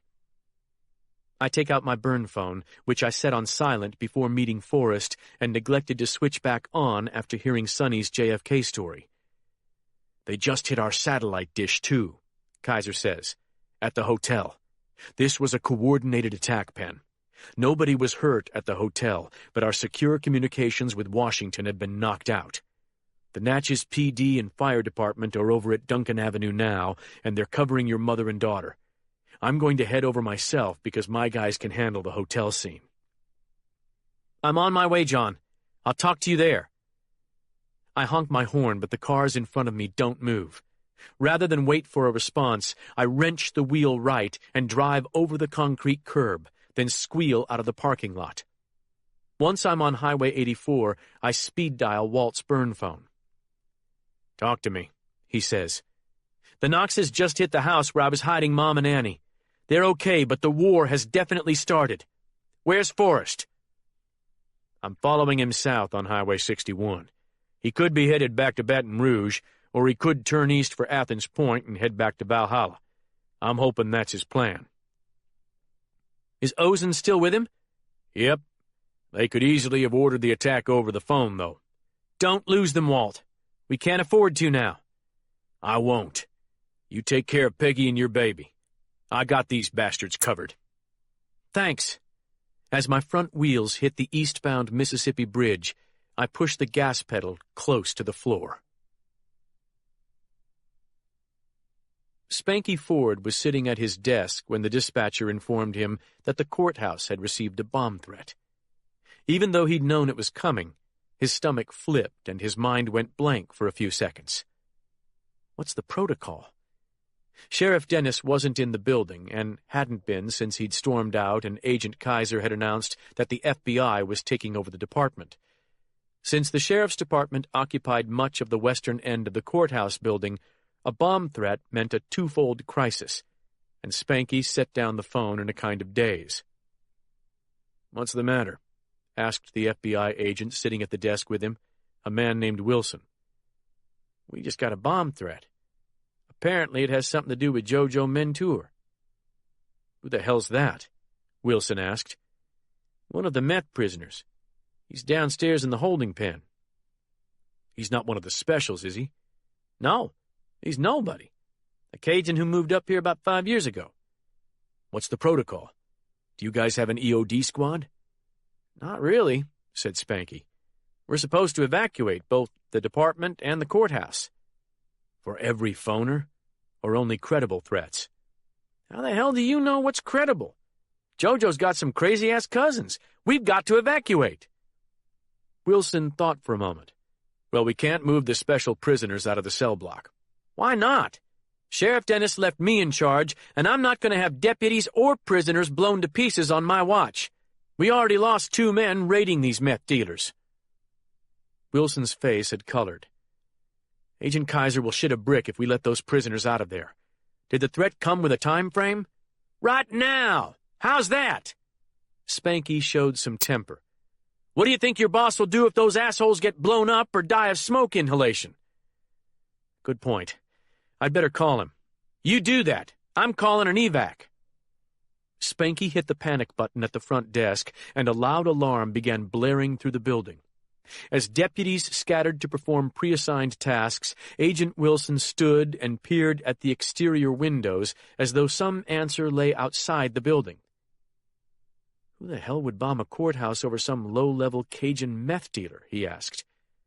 A meth charge might get you a stretch in the pen, but bombing a courthouse is a ticket to death row. Spanky was about to reply when the floor rocked beneath his feet, a vibration that went into his bones. The sound only arrived afterward, a muted blast that triggered a combination of awe and fear in him. "That was near the courtrooms!" Spanky cried. 2 more explosions sounded from outside the building, reminding Spanky of transformers exploding during a thunderstorm. Then the sprinkler system unleashed a torrent of water upon them. The lights went dim, wavered, blacked out. 7 seconds later, they switched back on as the emergency generator came online. Spanky saw Special Agent Wilson standing with surprising coolness, holding his phone to his ear. "Nobody would do this for some meth cooker," he said, wiping water from his eyes. "They're trying to get us to evacuate the cell block. They want to break the old guys out." As the 2 men stared at each other, a second detonation rattled the building. This time the room went dark and silent as all the computer drives and fans spun to a stop. "They took out the backup generator," said Spanky.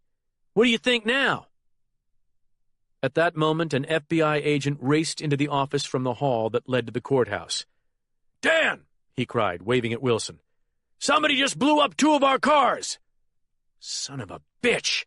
Wilson said, raising his hand to point at Spanky. "This may be an escape attempt. Don't let a soul in or out of the cell block until I get back."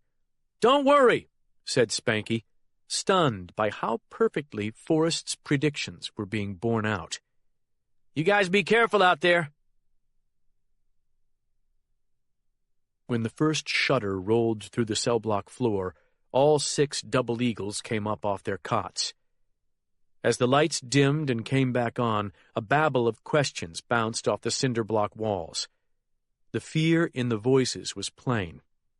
After 7 or 8 seconds, Snake shouted everyone down, and the block fell silent. "What the fuck, Snake?"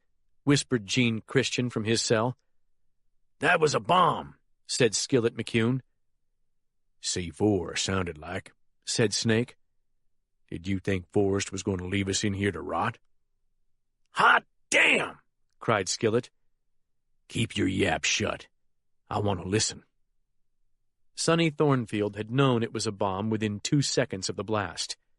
During the war, he'd been inside buildings that had taken direct hits from mortar rounds. That bone-rattling shudder of masonry and earth was unique to blast waves, at least in this part of the country. Sonny sat frozen on his cot, wondering what Snake might know that Sonny didn't. Would Forrest really try to stage a mass escape with FBI agents crawling all over the courthouse? A second detonation rocked the building, and this time the lights went out. Now the only illumination reaching the cells came from gray light spilling through the high, slit windows. "Jesus," someone breathed. "Were you expecting that one, Snake?" "Right on time, boys. This is it, okay?" As Sonny wondered what Snake meant, all 8 cell doors slid open simultaneously. "Holy shit," Skillet marveled. "Go time," said Snake. In the darkness, Sonny heard the hiss of sock feet sliding across the floor. The sound seemed to come from all directions at once. He was no longer alone in his cell. The fear hit Sonny's chest like the boot of that Texas Ranger who'd kicked him in the sternum 3 days ago. He prayed that the pain was only angina and not another heart attack. "Stand him up," ordered Snake. "Quick now."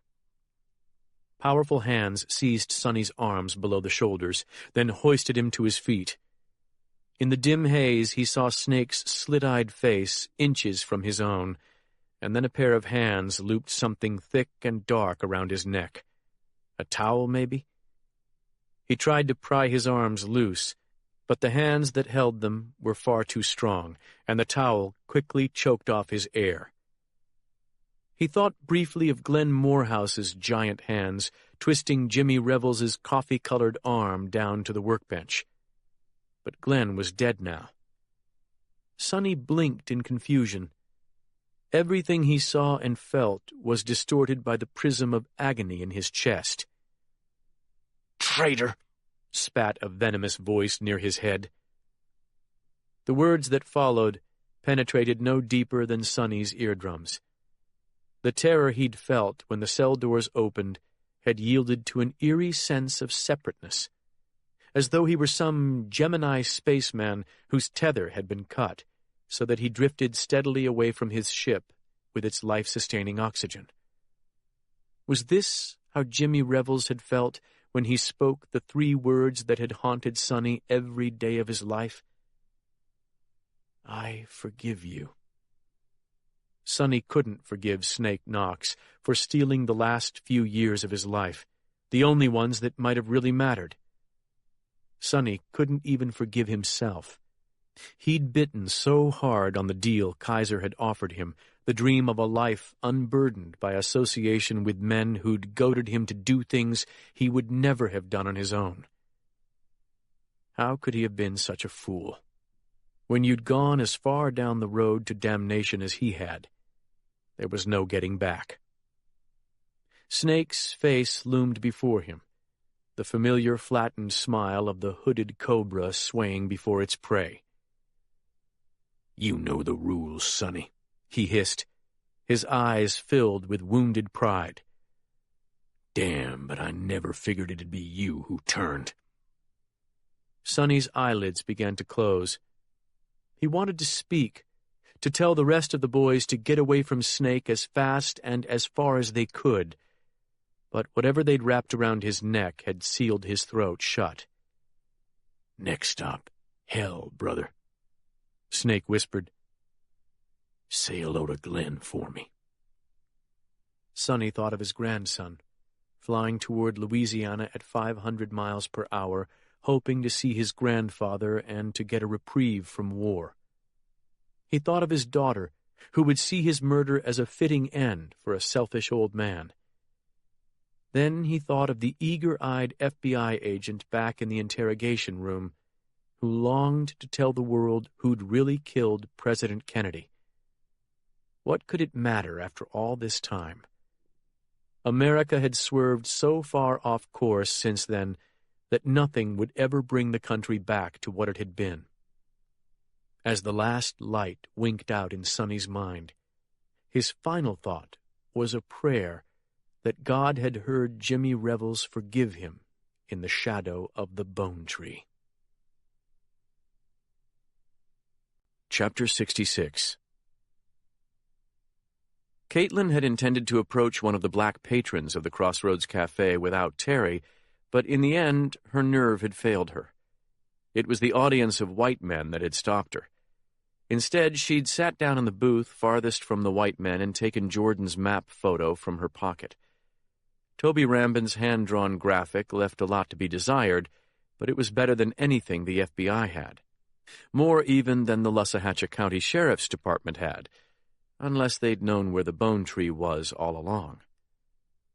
A waitress walked up to Caitlin's booth and asked if she needed help.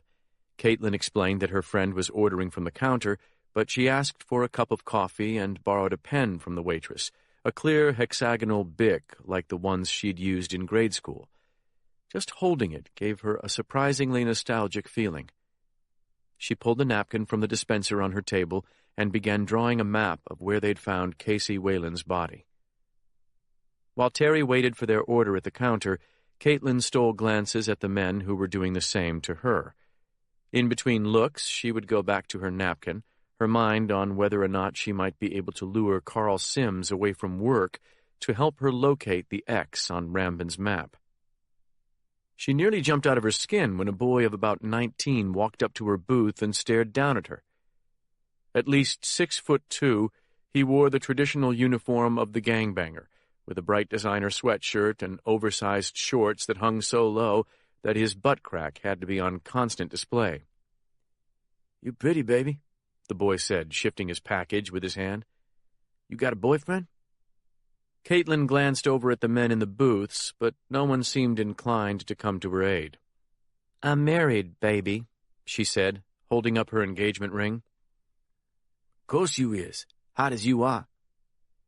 A table of truckers were now watching the interchange, but no one interrupted. "That's a big rock," the boy said. "Your husband rich?" Caitlin looked up with all the hardness she could muster. "Listen, baby, I work for the DEA, and I'm in town to consult with Sheriff Ellis on the crack trade. Do you really want to sit down and get to know me better?" The boy gaped at her for a few seconds, then shuffled back toward the glass-fronted beer cases, his ass crack in plain view. The men in the booths went back to their papers. A couple chuckled softly. The waitress brought Caitlin her coffee. Someone left the cafe, and 2 more men walked in. Caitlin sipped the harsh mixture, then jotted some numbers on the napkin, trying to remember exactly how long she'd been off the pill when she'd conceived. She didn't care that people were going to realize she'd been pregnant before she was married. She just wanted to know that her body had cleared the artificial hormones before her egg was fertilized. About the time she'd figured out the relevant math, another young black man decided to hit on her. This one didn't merely approach the booth, but slid onto the bench seat opposite her as though he belonged there. Caitlin was so shocked that she didn't protest immediately. This boy was older than the first one, maybe 25. Not a boy, really, but a young man. He was also dressed in work clothes, reasonably clean jeans and a flannel shirt worn over a red long john top.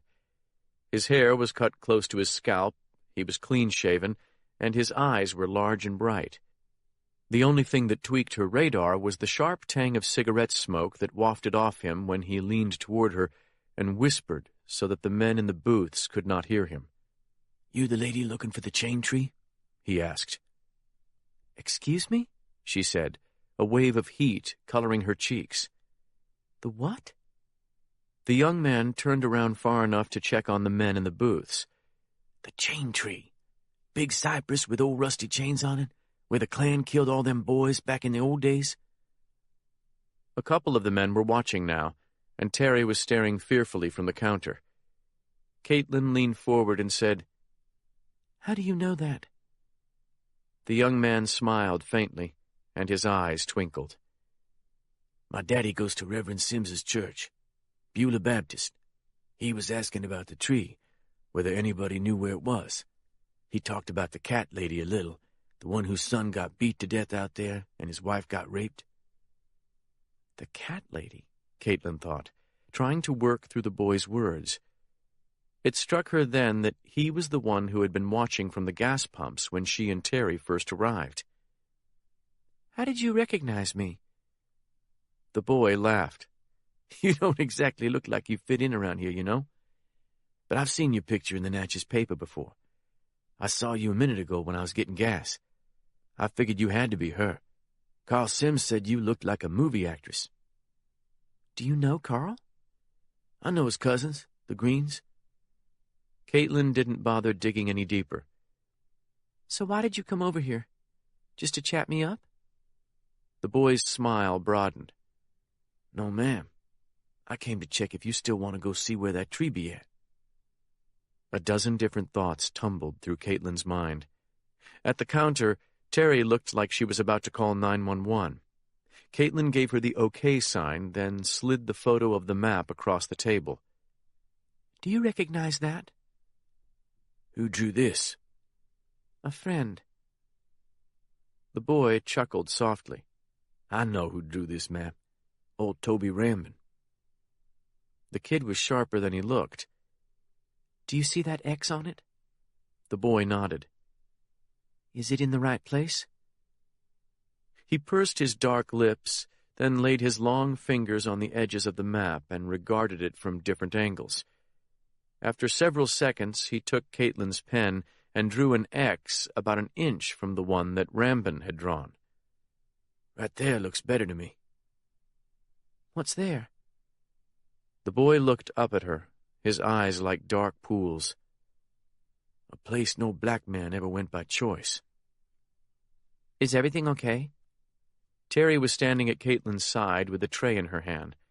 Her eyes were locked onto Caitlin's as though she was afraid to make eye contact with the stranger in the booth. "Everything's fine," Caitlin said. "Sit here by me." After some hesitation, Terry slid into the booth. "Terry, this is—" Caitlin gave the boy an inquisitive look. "Harold," he said. "Harold Wallace." Caitlin looked steadily into his eyes. "Show me your driver's license." After a couple of seconds, he took out his wallet and opened it for her. The name under his driver's license photo read Harold Wallace. "You don't have a middle name?" "Nope. Mama couldn't think of one. I got 8 brothers, and she said she ran out by the time she got to me." Caitlin pointed at the map and lowered her voice still further. "How do you know where that X goes when nobody else seems to?" "Easy. My granddaddy trapped and fished that swamp all his life, same as old Toby. He used to take me back there to help with the trot lines. I seen that tree a dozen times, even though Daddy cut a wide circle around it." "How long ago was this? You're not that old." Harold shrugged. 15 years, maybe. "Did you ever see it up close?" "Yes, ma'am. One time. And that's all I ever wanted to see it." "Is it hollow, like the legends say?" Harold nodded. "I shined a light through the crack in that big trunk." Caitlin's pulse quickened. "What did you see?" "A pile of bones." She looked past Harold at the men in the booths. No one seemed to be eavesdropping. "Human?" she asked. "Some was. I saw a skull, but I saw deer bones, too. Set of antlers. Looked like a mess up in there, and I didn't look long. Granddaddy was about to skin me." "Where's Toby Rambin now?" "Gone. Took off somewhere, I heard. He long gone." "Why?" "Chicken, maybe. Or smart. I don't know." "What's he scared of?" Harold shook his head slightly. "Not in here." Caitlin leaned toward him. "Do you know why I want to find that tree?" He nodded. "You looking for them dead boys." "What boys?" "Them musicians from Faraday. Went missing back in the 60s. Used to play the blues clubs round here." The men in the nearest booth got up and went to the cash register, keys jangling on their belts. What else do you know? Caitlin asked. Harold shrugged. More boys than that got killed back in that swamp.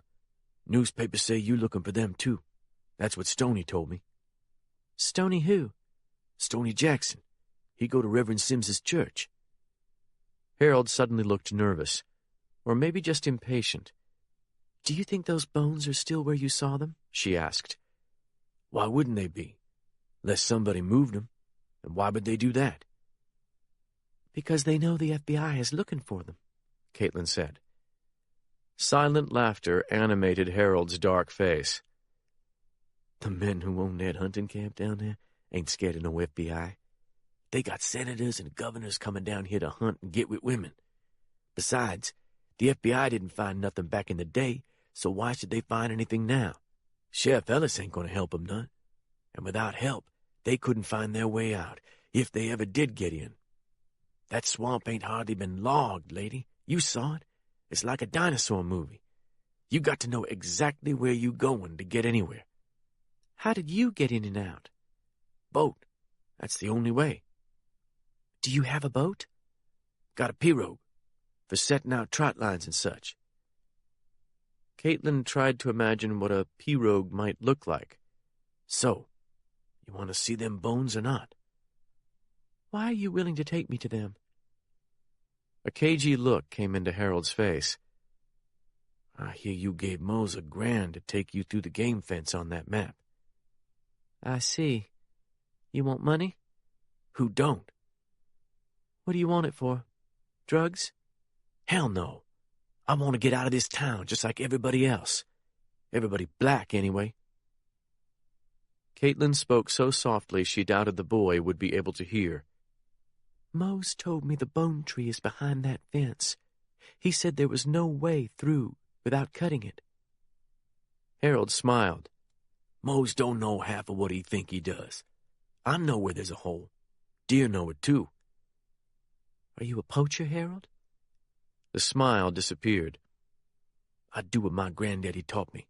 I live off the land. Ain't nothing wrong with that. You want to see that tree or not? Caitlin didn't hesitate. Yes. $1,000 ain't going to cover it. I need double that. $2,000? Hazard pay. Soon as I bring you back, I'm blowing town. Won't be able to stay after that. Once you get the police in there, the men who used that tree going to start looking for whoever showed it to you. I got to be long gone by then. Are you sure you're not just trying to screw me out of this money you think I have? The look of hurt pride on the boy's face actually made her feel guilty. If all I wanted was your money, I could just run you off the road and take it, which some brothers around here would be happy to do. Crackers, too. I'm only asking what's fair. You see what I mean when you see where we got to go. Caitlin nodded. All right, 2,000, but that's it. Harold thought about it hard. Okay, he said finally. It's a deal. Caitlin turned to Terry, whose eyes were as big as fried eggs. She laid her hand on Terry's arm. You told me once that you envied the reporters who get to do important work. Well, this is it. Terry swallowed hard but said nothing. Can we go today? Caitlin asked. Harold looked at the big window to their left. An MP&L truck rumbled up to the nearest gas pump, water steaming off its hood. It's raining again, but that's the best time for us. Won't be nobody else back up in there. The sheriff's men are down there, working a crime scene. Harold smiled. If they are, they won't stay. Not in this rain. Even the men at the hunting camp will stay inside. But once this rain stops for good, you don't want to be caught back there. We could all wind up like that boy you found. Give us a minute to talk, Caitlin said. Go to the men's room or something. Harold looked at Terry for a couple of seconds, then got up and went to the quick-serve food counter. Oh, my God, Terry said. I know you're my boss, but are you crazy? That's the guy who was staring at us before we came in here. I know. I need you to calm down, Terry. I'm not going down into that swamp with that guy. That's right. You're not. Terry's eyes narrowed, then went wide. You're not either. Yes, I am. I need you to stay here and field my calls. There's almost no reception down in that swamp, not unless you're in a helicopter. I'm going to text Jamie to route all my calls to you. If Penn calls you while I'm gone, tell him I'm interviewing somebody and I can't talk to him until I'm done. Terry grabbed her wrist. Caitlin, you can't do this. You don't know this guy, and even if he's okay, you know that swamp is full of crazy rednecks. That swamp has about as many living people in it as the Natchez Cemetery. I'll be fine. Oh, this is not happening. Terry, how do you think people like Jordan Glass got famous? You think she went back to her hotel whenever the bullets started flying? I don't know, and I don't want to. Well, I do. She got where she is by going farther into the shit than anybody else was willing to go. Compared to that, what am I doing? Taking a boat ride with a poacher. You've seen the guy's face and read his driver's license. Caitlin lowered her voice to a whisper. He's black, for God's sake. He's not about to take his boat where the Knoxes can find us, okay? Terry shook her head like a frightened little girl. I still don't like it. You should call the FBI and tell them about this guy.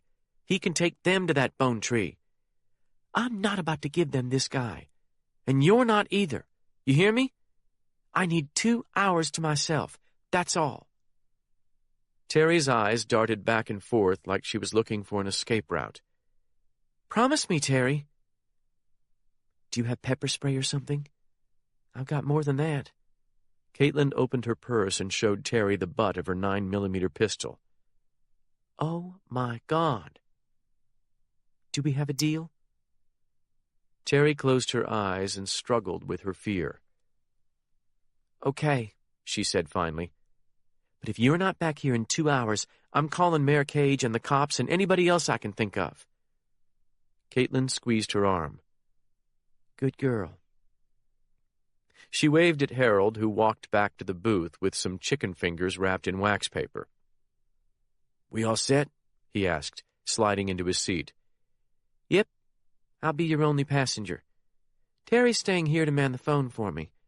And if we're not back in 2 hours, she's calling the cavalry. Harold looked discomfited by this news, but then he shrugged and said, You're paying the fare. You make the rules. Can we make it there and back in 2 hours?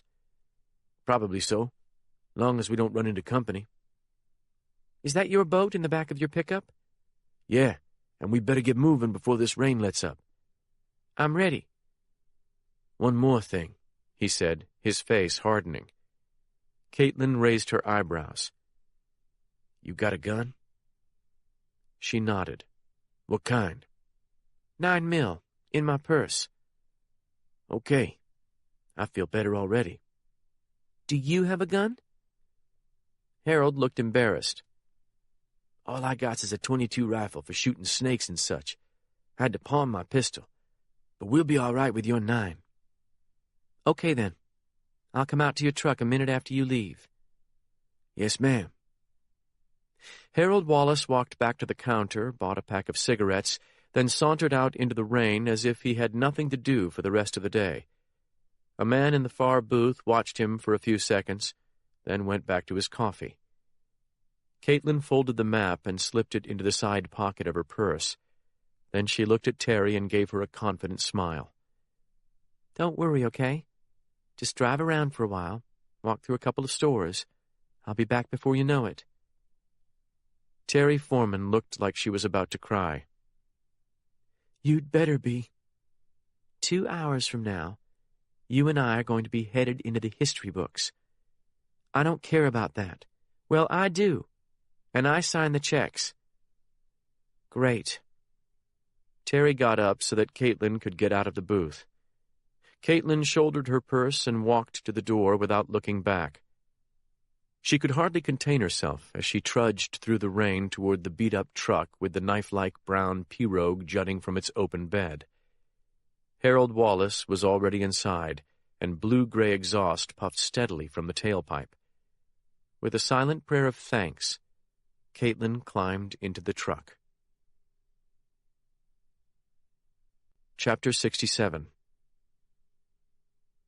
Driven by panic, I crossed the Mississippi River and reached the police barricade at the intersection of Auburn and Duncan Avenues in record time. Topping 100 miles an hour on short stretches, weaving in and out of traffic like a PCP-crazed fugitive on cops. Thanks to a radio call by Chief Logan of the Natchez Police, no police cars tried to stop me. I don't think half the drivers I passed even saw me until I'd blown past them.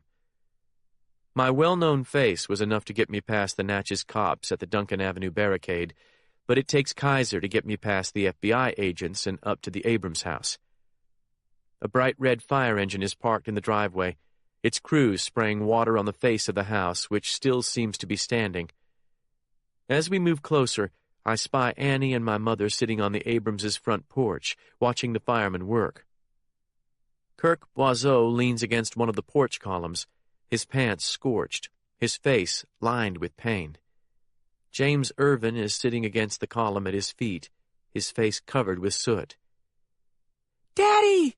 Annie cries, leaping off the porch and running to me. I lift her into my arms and squeeze tight. Beyond her, I see tears running down my mother's face. "Kirk feels really bad," Annie says in my ear. "But he was awesome." She pulls back and begins chattering with eyes so bright and alive that I can only stare.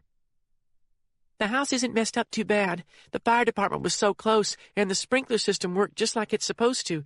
The back looks bad, all black, but the fire chief already said the damage is mostly superficial." Sam Abrams is going to have a heart attack, I murmur, looking past her at Mom again. "Tell Dad how Kirk saved you, Graham," Annie cries. "Come here, Kirk." Hugging my mother, I wave at my old friend. After patting Irvin on the shoulder, Kirk limps toward us. "He got burned bad on his leg," Annie goes on. "But he pushed Graham back through the door when Spider-Man threw the bomb." "Spider-Man?" I ask in confusion. "The guy who threw the bomb was wearing a Spider-Man mask. Kirk said it was a Molotov cocktail." I lower her to the street and reach out to take Kirk's hand. "I'm so sorry," he says. "I should have reacted quicker." "Don't be stupid, man. You did great. I'm just glad you're alive. You obviously went far beyond the call of duty." "He did," Mom says. "He was wonderful." "I'll second that," John Kaiser says from behind me. As I turn back to Kaiser, my cell phone rings. I take it from my pocket and check the LCD, then stop. The screen reads Jordan Glass. "Dad, listen," Annie says, pulling on my arm. "Hang on, babe." Jordan must have tried to reach Kaiser and failed, then decided to try me. But if my memory serves, she ought to be winging her way to Cuba now, or at least headed to the airport. I press send and say, "Hello? Jordan?" "Penn, yeah, it's me." "What's going on? Are you trying to reach John?" Kaiser moves around in front of me, his eyebrows raised. "No, I wanted you. I'm worried about Caitlin." 30 yards to my right, a window shatters and falls to the ground. I whirl and see a fireman aiming his hose into the new opening in the house. Kaiser is still looking hard at me, but I signal for him to be patient. "After we finished with the Lussahatchee sheriff's people, we split up at an Athens Point gas station. A girl from the Examiner had driven down, and she was supposed to drive Caitlin back to Natchez. Her name was Terry. But as I drove toward Baton Rouge, something told me I ought to be sure they'd done that. So I started calling Caitlin." "She didn't answer?" "No. She could have been busy, of course, but I had a funny feeling. I kept calling, and her phone started kicking me straight to voicemail. I tried 5 more times before I called you. Have you heard from her?" "No. I've assumed she was on her way back." "What's the cell reception like between Athens Point and Natchez?" "Good, most of the way. Couple of dead spots." "Maybe that's it. Or maybe she switched off that phone for some reason. But when I started thinking about her being out of range, I thought of that swamp. We had no reception at all at ground level, only in the chopper, and, well, I know how badly she wants to find the bone tree. I made her swear that she wouldn't go back until Carl or Danny could help her, but I don't know. I do. Do you remember the last name of the girl she's supposed to be with? Terry, that's all I know. She works in marketing at the paper. Okay, that's enough to work with. Do you need to talk to John? He's about 5 feet away from me. No, listen. I called you because I don't really have the right to tell John what I know about Caitlin. She has a lead that nobody else did. Henry had found a poacher who claimed to know where the bone tree was. The guy didn't show today, but he sent a map that supposedly showed the tree's location. Long story short, Caitlin still has that map, or at least a photo I shot of it. Also, she's not only after old bones from those cold cases. Frank Knox apparently hung on to some kind of document that he used as insurance against Carlos Marcello. It was supposedly written in Russian, and it was supposed to have been kept inside that tree at some point. You know Caitlin. She's not about to let somebody else get down in there and find that stuff before she does. No shit. But how could she get back into the swamp? That I don't know. But if there's a way, she'll find it. Thanks, Jordan. I'll call you if I reach her. You do the same. I hang up without waiting for a goodbye, then dial Caitlin's office. Kaiser lays his hand on my forearm. What the hell was that about? Where's Jordan now? Headed to the New Orleans airport. I give him the quickest summary I can, omitting any mention of Frank Knox, but my narrative is terminated by a chipper female voice saying, Natchez Examiner. This is Penn Cage. I need to speak to Jamie Lewis immediately. While the call is transferred, I tell Kaiser that Caitlin might be trying to get back into the swamp. This is Jamie Lewis. Jamie, I need to know which female employee Caitlin took out of marketing today, and I need her cell number right now. This may be life or death, Jamie. Don't fuck around. It was Terry Foreman. She hasn't come back yet. It may take me a minute to get her cell number. Hurry! Kirk, Annie, my mother, and Kaiser close around me as I wait for the number, then dial it. The worry in my mother's eyes looks deeper than I would have expected, but Annie's face is almost bloodless. This is Terry, says a young female voice. This is Mayor Penn Cage. I need to speak to Caitlin. Immediately. Oh, she's doing an interview right now. She told me not to disturb her until it's over. Drop the lie, Terry.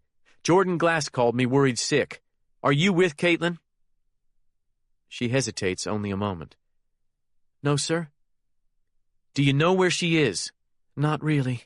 To be honest, I'm scared myself. Caitlin told me not to worry, but I'm not used to this kind of stuff. What kind of stuff? Did she go back into the swamp? Yes, sir. How could she do that? A black guy was going to show her where it was. This answer throws me. A black guy? Was it Carl Sims? I don't know who that is. Was he a deputy? Oh, no way. He was just a guy at a gas station. The Crossroads Cafe. He was some kind of fisherman or something. Oh, God. Why didn't you go with them? There was only room for 2 in the boat. Seriously, it was the littlest boat I ever saw. He called it a pirogue, I think. It was a Cajun boat. A pirogue? That's right. Where are you now, Terry? I'm still at the Crossroads Cafe. That's where she told me to wait for her. Have you tried to call her? Yes, sir. I can't reach her. I close my eyes and try to stay calm. I want you to stay right where you are in case she comes back. If she contacts you by phone, call me right away. I'm coming straight down there, and I'm going to get the police involved. They'll probably come by the station to talk to you. Oh, God. I knew she shouldn't have gone with that guy. I'm so sorry. It's not your fault. You couldn't have stopped her. Tell the police everything you remember. Even the smallest thing could be important. Do you understand?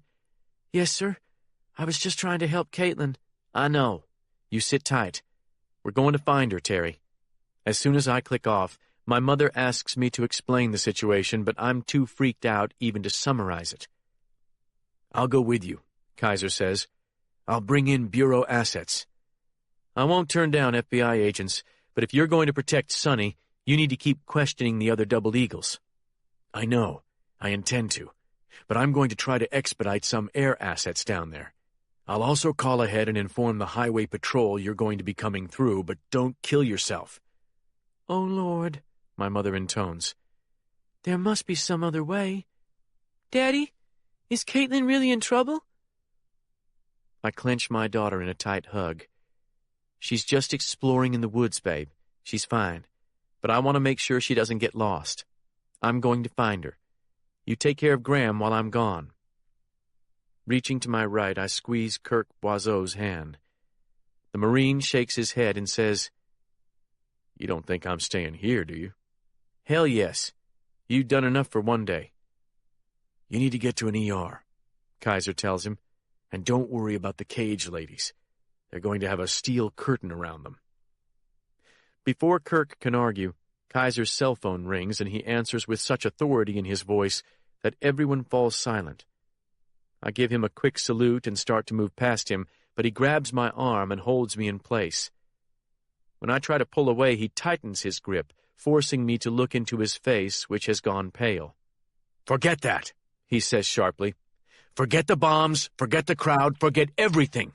Get into that cell block and get Sonny Thornfield out of there." "Bombs?" "I don't give a damn about an escape. Get Thornfield secured." "What happened?" I ask, after he slaps the phone against his thigh. "Some kind of explosive attack on the courthouse. And since the courthouse is attached to the sheriff's department, they had to evacuate it. I've got to get over there." "What in God's name is going on?" my mother asks. Kaiser drops my arm. "Call me from the road, Penn. Let me know what you need." "I will." After giving Annie and Mom a final hug, I sprint toward the police barricade, speed-dialing Carl Sims on the way.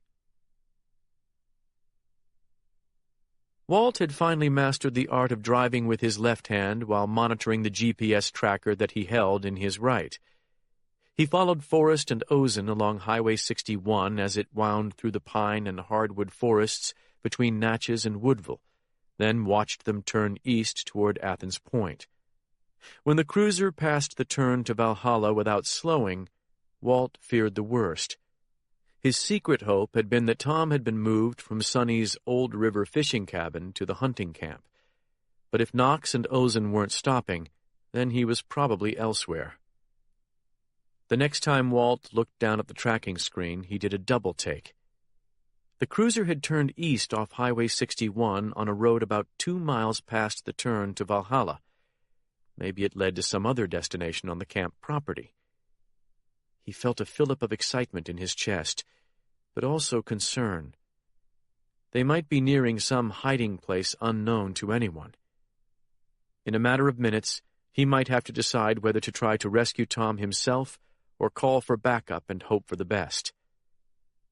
Walt made up his mind then and there that if the pair led him to Tom, he would go in with his pistol-grip Benelli shotgun and finish them once and for all.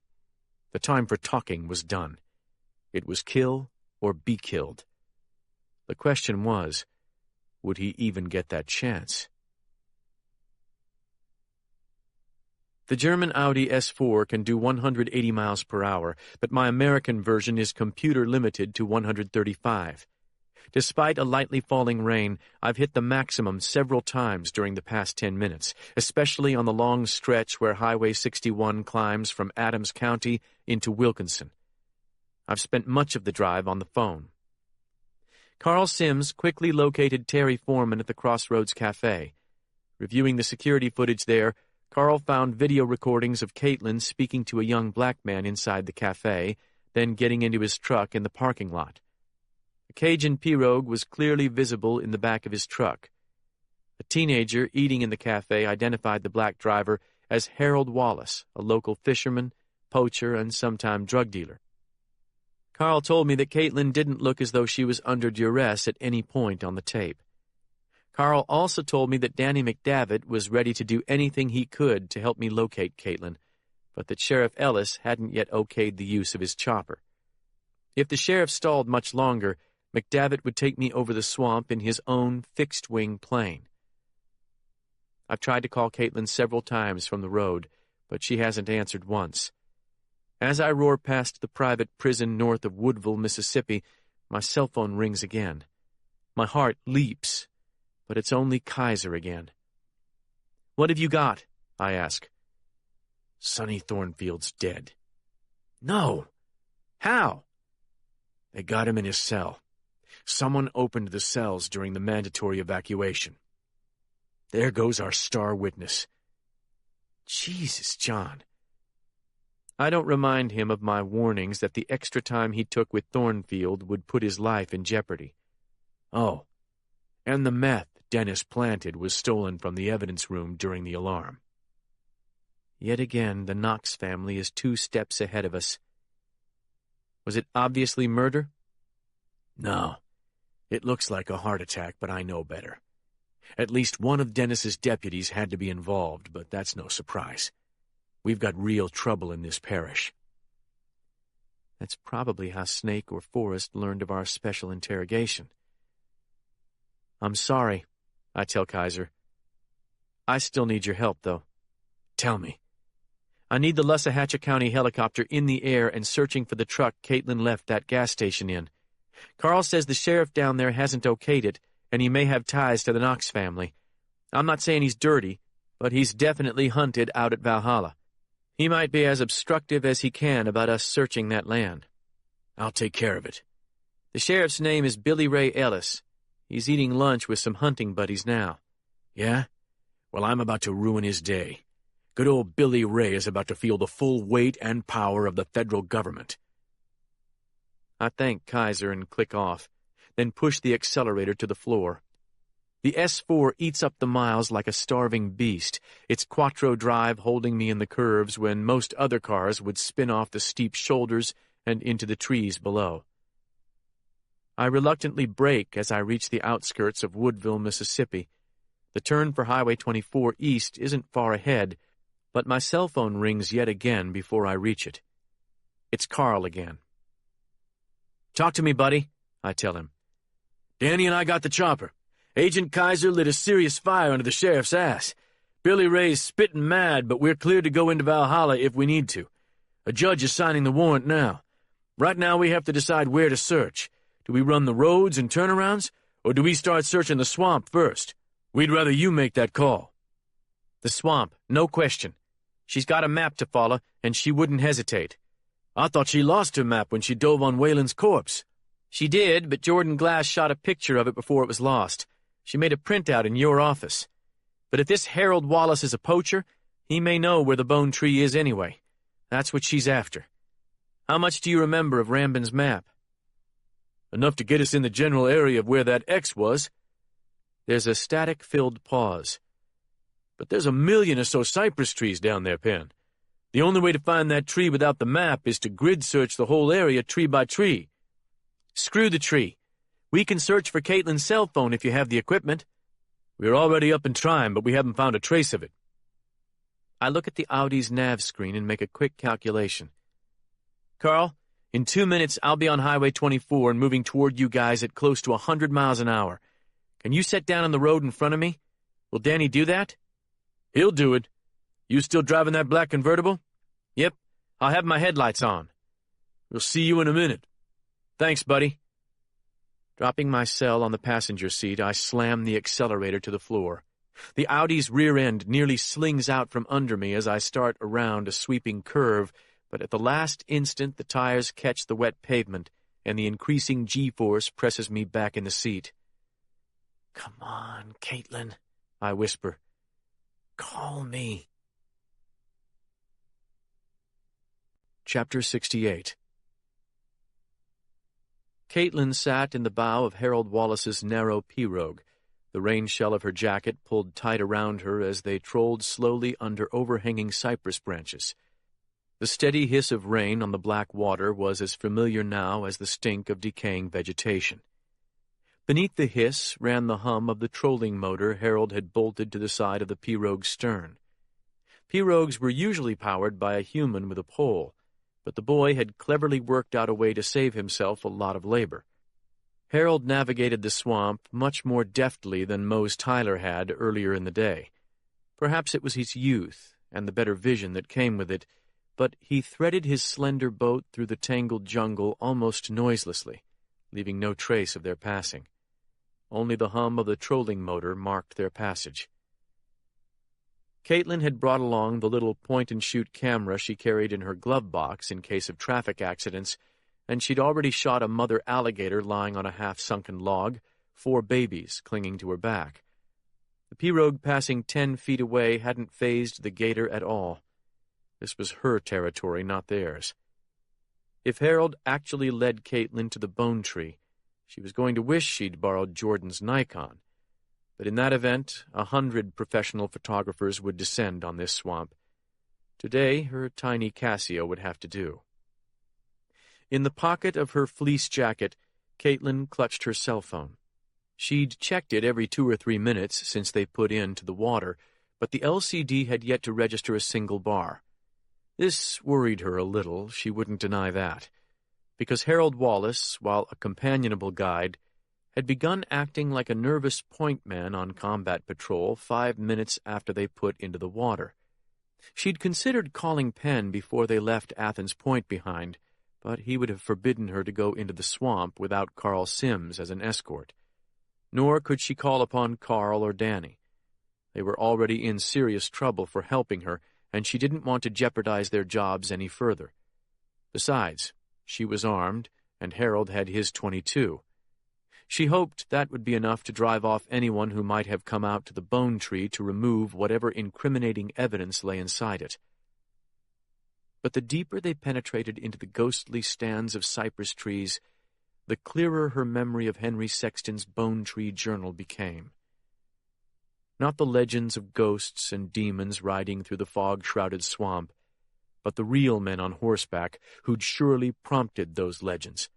Men who had killed for a dozen different causes, but always with ruthlessness, rage, or hatred.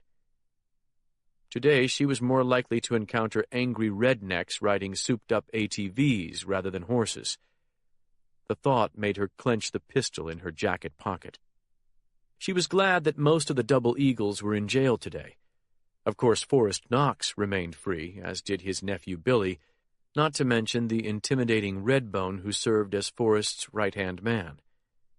Caitlin shivered at the memory of his flat, cruel stare the night she'd encountered him outside the Concordia Hospital. "You know where you are?" Harold asked softly.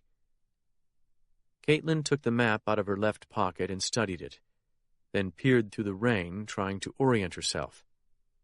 "No. Where are we?" "Close to where you found that boy's body earlier. We just coming at it from a different way, in case there's still cops out here." "Are we?" she wondered. The pirogue soon glided out into a circular pool like the one in which she'd wrestled Casey Whalen's torso into a helicopter's rescue basket. But was it the same? Yes. An exhilarating shudder of recognition went through her. "We're close to that game fence, aren't we?" "Yeah," Harold said. "You don't see any deputies, do you?" "No." "Hear anything?" She listened for a moment. "No. Nothing." "Like I said, Sheriff Ellis don't want anybody to find that tree." "Are you saying he already knows where it is?" Harold shrugged. "I know he hunts over on Valhalla every fall." "How do you know that?" "I done worked over there as a guide. I seen the sheriff cozying up to country singers and football players." "How far away is the hole in the game fence?" "A little farther on. This rain will make it easier to get to by boat. When the water's low, you gotta walk the last 50 yards. Harold eased back on the throttle, then cut the motor altogether as they drifted into a narrow channel between 2 grassy tussocks. "Look," he whispered, and something in his voice made the hair on the back of her neck stand up. "Where?" "You can't see that hog?" Caitlin froze as her eyes locked with the eyes of a wild hog even larger than the ones she and Jordan had seen by the road earlier. "Is it dangerous?" she whispered. "I wouldn't get out of the boat if I was you. She might have babies close by." As Caitlin stared at the massive animal in the eerie silence, she heard a low whine from somewhere to her left. It sounded like a truck passing on a distant road. "What's that?" Boat, Harold whispered. somebody's still down here. "What do we do?" Keep going. He restarted the trolling motor and left the 2 tussocks behind. As they hummed through the trees, she realized that the trunks of the cypresses were getting closer together.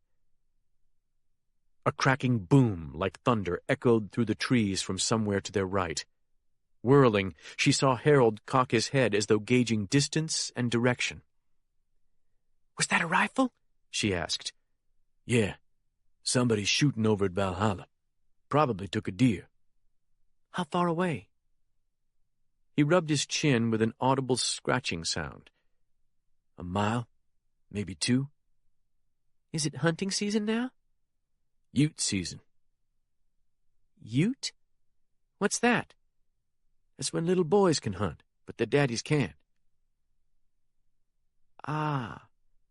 She felt embarrassed for misunderstanding him the first time. Harold increased speed through the narrow channel. The tall wire fence appeared to the right of the boat.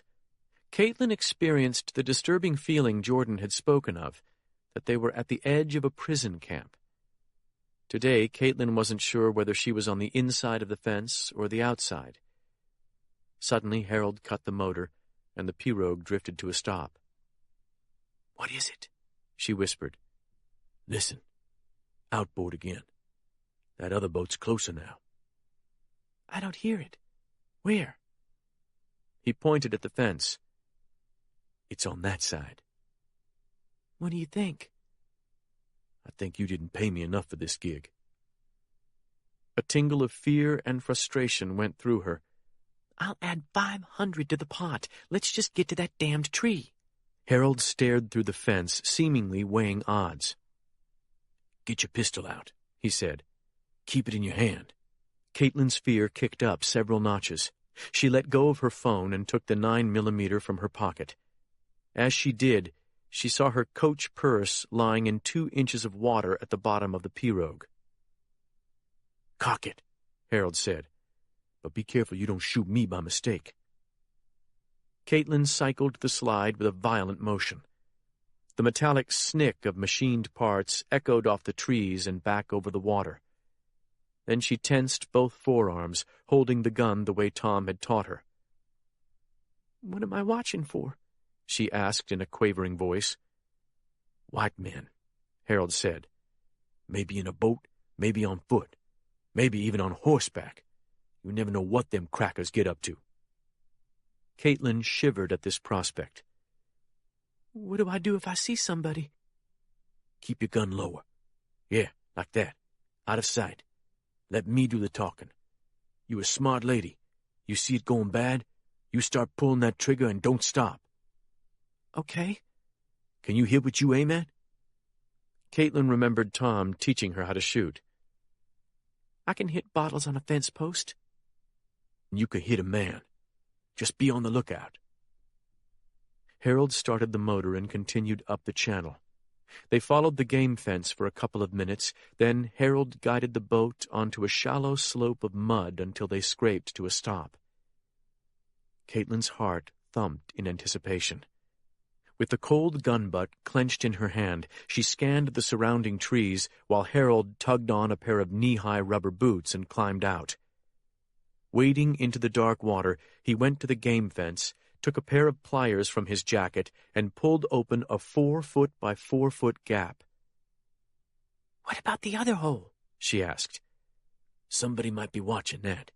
Could be a game camera there, no telling. We gonna go through here to be safe. The chain tree ain't far. He tugged the pirogue back into deep water, then climbed in, started the motor, and steered them through the opening as sweet as you please. "What would the white men do if they knew you put a hole in their fence?" Harold laughed softly. Hang me on one of them hooks they got in their skinning shack. They'd skin me like a buck, then mount my head on the wall. Caitlin shuddered at the dark undertone in his laughter. Numbing fear competed with the electric anticipation she felt as they neared the object of her quest. "How far are we from the tree now?" Couple minutes, no more. Sweat had broken out beneath her jacket. Every cypress tree they passed seemed larger than the one before, and the air grew dark and close beneath the overhanging limbs. You want to hear a scary story? Harold asked. Hell no. Harold chuckled softly. You know what a mandrake is? Caitlin thought she remembered some John Donne from college that referred to a mandrake. Go and catch a falling star. Get with child a mandrake root. Tell me where all past years are, or who cleft the devil's foot. It's some kind of plant, isn't it? That's right. My granny used to fool with some witching, charms and stuff like that. Voodoo from New Orleans. She said a mandrake will scream when you pull it out of the ground, and the scream will kill anybody who hears it. Caitlin rolled her eyes at this quaint superstition, and a little wave of relief rolled through her. Granny said you have to harvest that mandrake a special way. Harold peered into the dimness ahead. You tie a dog's tail to it, then run away. When the dog runs after you, he pulls up the plant. Then you can go back safe and get it. What made you think of that story? Granny made Granddaddy bring her out here one time. She said the real mandrake only grew where the seed of a hanged man spilled on the ground. He paused a beat. You know what I'm talking about? Caitlin thought about it for a few seconds, then grunted in the affirmative. Granny knew some boys had been hung out here, see? More than one with his clothes off. And some people say they cut them boys' manhood off. The ones hung from the chain tree, anyway. So Granny figured there would be mandrakes growing under it. Caitlin gripped the pistol tighter. That's enough. You're creeping me out. Hey, I'm scared too. I wouldn't even be here without you paying me that money. Instinctively, she pulled open her jacket and checked her phone. Still no reception. There it is, Harold said, a note of awe in his voice. Just like I told you. Man alive, look at that. Caitlin jerked up her head. Before her stood the near-mythical object of so many fruitless searches.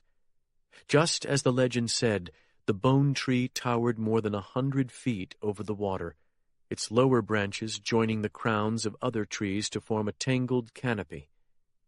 The fibrous bark of the massive cypress looked like the leathery skin of some great creature, not dead, but only sleeping.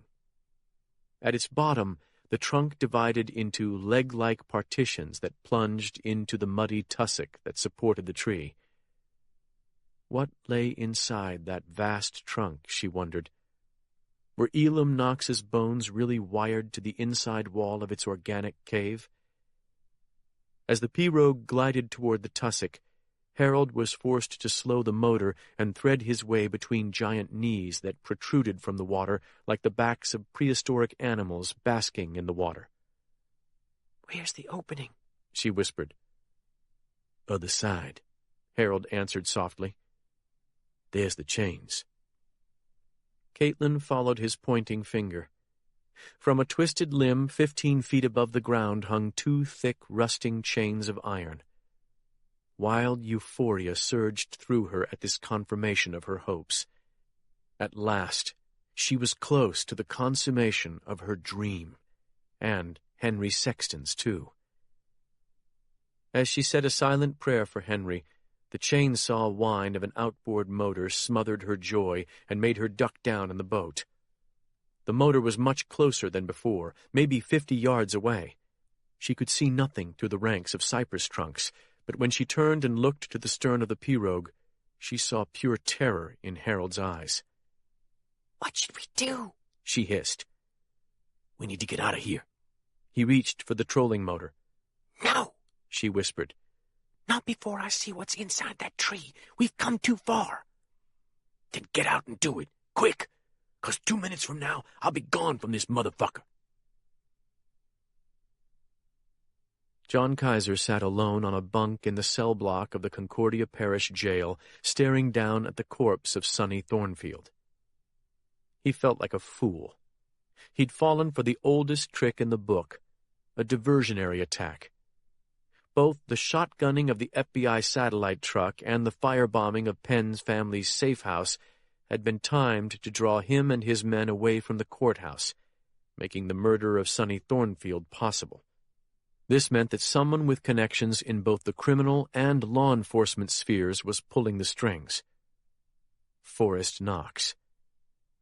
He should have known that a former LURP like Forrest would employ military tactics. Kaiser's second mistake had been placing confidence in Sheriff Dennis's men and the facilities under their command. Dennis himself had been absent during the attack, and he still hadn't shown up. But of course, Kaiser had effectively banned him from the premises after the torture fiasco in the utility closet. Kaiser had examined Thornfield's body inch by inch, and his best guess was that a double eagle had strangled or suffocated Sonny with something soft, a shirt or towel, while the others gently held him down. Thornfield's arms showed faint bruising, but he'd been far too weak to fight hard, or for long. Murder was going to be hard to prove. The grim truth was, his heart might have given out even before his oxygen. No one could understand how the killers had gotten into Thornfield's cell, but Kaiser was pretty sure of what had happened. In the event of a power failure, the emergency generators kicked on, which powered the electronic gate system controlled by the duty guard. But after the second bomb had taken out the generator, the cell doors would have had to be operated manually. There hadn't been enough time for someone to crank open those doors, allow the eagles to Thornfield, then close the doors again in the time that Agent Wilson had been absent from the sheriff's office. But Kaiser had examined the door mechanism, and there was a dual DC controller for the unit, which meant that you could hook a car battery to it and operate the doors in an emergency. He suspected that someone with advanced knowledge of the bombs and their targets had done just that. Spanky Ford had claimed this was practically impossible, and Kaiser planned to hook Ford up to a lie detector as soon as possible, but the damage was already done. He was about to go down to the garage-level holding pen where Snake and the remaining double eagles had been moved when he heard boots approaching the cell block door. A few seconds later, the broad silhouette of Walker Dennis filled the space, and then the sheriff stumped down between the cells and stopped outside Sonny's. He didn't even nod to Kaiser, but only stared down at the body with what looked like cold fury. "Where the hell have you been?" Kaiser asked between gritted teeth. "None of your goddamn business," Dennis muttered. Kaiser shook his head in amazement. "You're going to have to do better than that, Sheriff. 4 bombs go off at your courthouse, your department falls apart, a star witness is murdered in your jail, and you don't show up until a half hour after the fact?" "I don't answer to you, Kaiser." "No, but that begs the question. Just who do you answer to?" Dennis looked up at last, his eyes burning with rage. "Fuck you." Kaiser fought to control his temper. When he spoke, it was in a low voice that almost any man would recognize as dangerous. "Sheriff, either you come clean and tell me everything that's going on, or I'm going to federalize your department. In all frankness, I may have to do that regardless of your actions." Dennis studied Kaiser for several seconds. Then he turned and walked out of the cell block. Chapter 69. Caitlin scrambled out of the pirogue with her pistol in her right hand and clambered onto the grassy earth beneath the bone tree. Her left hand held a cheap flashlight Harold had passed to her. "Which way?" she asked. "Where's the opening?" "Go to your right, around to the other side, and quiet down. Jesus, we ain't the only ones out here." "Sorry," she panted. Fear and excitement were making her hyperventilate. She kept her eyes on the wet ground as she moved around the great legs of the trunk, watching for cottonmouth moccasins, which were plentiful out here. She felt like she was moving in slow motion, but she knew this was only adrenaline distorting her sense of time. The trunk of the bone tree was so vast that the John boat disappeared as she worked her way around it. Again, she thought of the tree of life in the animal kingdom at Walt Disney World, but this tree had been made by God or nature, and it was no tree of life, but of death. As she worked her way to her right, a black opening like a cave mouth showed between two of the cypress's elephantine legs. Her breath stopped in her throat. The inverted V was more a crack than a door, but certainly wide enough for men and animals to pass through. "Harold!" she cried, forgetting all caution. "Come around here! Hurry!" Shut up, hissed her guide. Them bones ain't going nowhere, if they even in there. He appeared about 5 feet behind Caitlin, his old .22 rifle clutched in his hands. I know, I'm sorry. This is just freaking me out. This is a major deal, Harold. You have no idea what's going to happen behind this. Do you think it's safe to go inside? Probably safer in there than out here. She started to venture in, but Harold held up his hand. What is it? She whispered. I heard that motor again. Shit. It's just hunters, right? You think that's good news? I don't care anymore. Just stand guard while I check out what's inside. 5 minutes is all I need. Harold turned and scanned the darkness under the canopy of trees. With his dark skin and the primitive atmosphere around the chain tree, Caitlin couldn't help but picture a runaway slave from 150 years ago, afraid of being lynched. If you want to stay 5 minutes, he said, give me your gun. Caitlin hugged the pistol to her belly. My gun? Why? You've got a rifle. He snorted. This little .22 ain't worth spit against the deer guns them hunters carry. They'll blow a pound of meat out of me. I need some firepower. Caitlin thought about it. What if there are animals inside the tree? Harold took the stock of his rifle and banged it against the trunk of the bone tree. The wood made a dull thump against the fibrous bark. He watched the black opening for several seconds, then said, Anything but a snake would scoot right out of there. And you wouldn't hit a snake with that pistol anyway. You got boots on. Just give 'em a wide berth. I'm not giving you my gun, Caitlin said. I'm sorry. I'll hurry, I promise. Now promise you won't lead me. You gonna pay me the extra $500? Absolutely. I'll pay you an extra $1,000 if those bones are in there. Hell, you'll be going on talk shows for the next 6 months. This notion didn't seem to impress her guide. He flicked his hand like she should get on with it, then turned and gazed out over the water with his rifle clenched in his hands. Closing her left hand tight around the flashlight, Caitlin inched toward the lightless opening with the pistol held in front of her. She felt like an archaeologist carrying a flaming torch into an undiscovered tomb. The fissure in the tree was tall and narrower than she'd first thought. A man Penn's size would have difficulty squeezing through, but she was thin and could pass with relative ease. Pausing on the threshold of the strange doorway, she shone the flashlight's weak yellow beam into the darkness at the heart of the tree. She saw bones, far more than she'd expected. Some were white as chalk, while others looked brown and coated with moss. There seemed to be no order to their arrangement. She would have to move closer to understand exactly what she was looking at. Shining the beam just inside the crack, she saw no snakes on the dry-looking floor of the cave. She sucked in a deep, preparatory breath, then turned sideways and stepped through the fissure. A small animal scrambled out of her path, and she jerked backward, shining the light around in a panic. A possum stared at her from 10 feet across the floor, its red eyes glazed with terror. She aimed her pistol at the gray-furred animal and started to squeeze the trigger, then stopped. A gunshot might send Harold into panicked flight across the swamp. Instead, she moved several feet to the side of the fissure, crouched, picked up a long bone, and then hurled it at the possum. The animal started, froze, then scuttled around the inner wall of the cave and vanished through the crack of light that led to freedom. Caitlin heard Harold laughing softly. Now that she was alone in the hollow heart of the cypress, a profound transformation overcame her.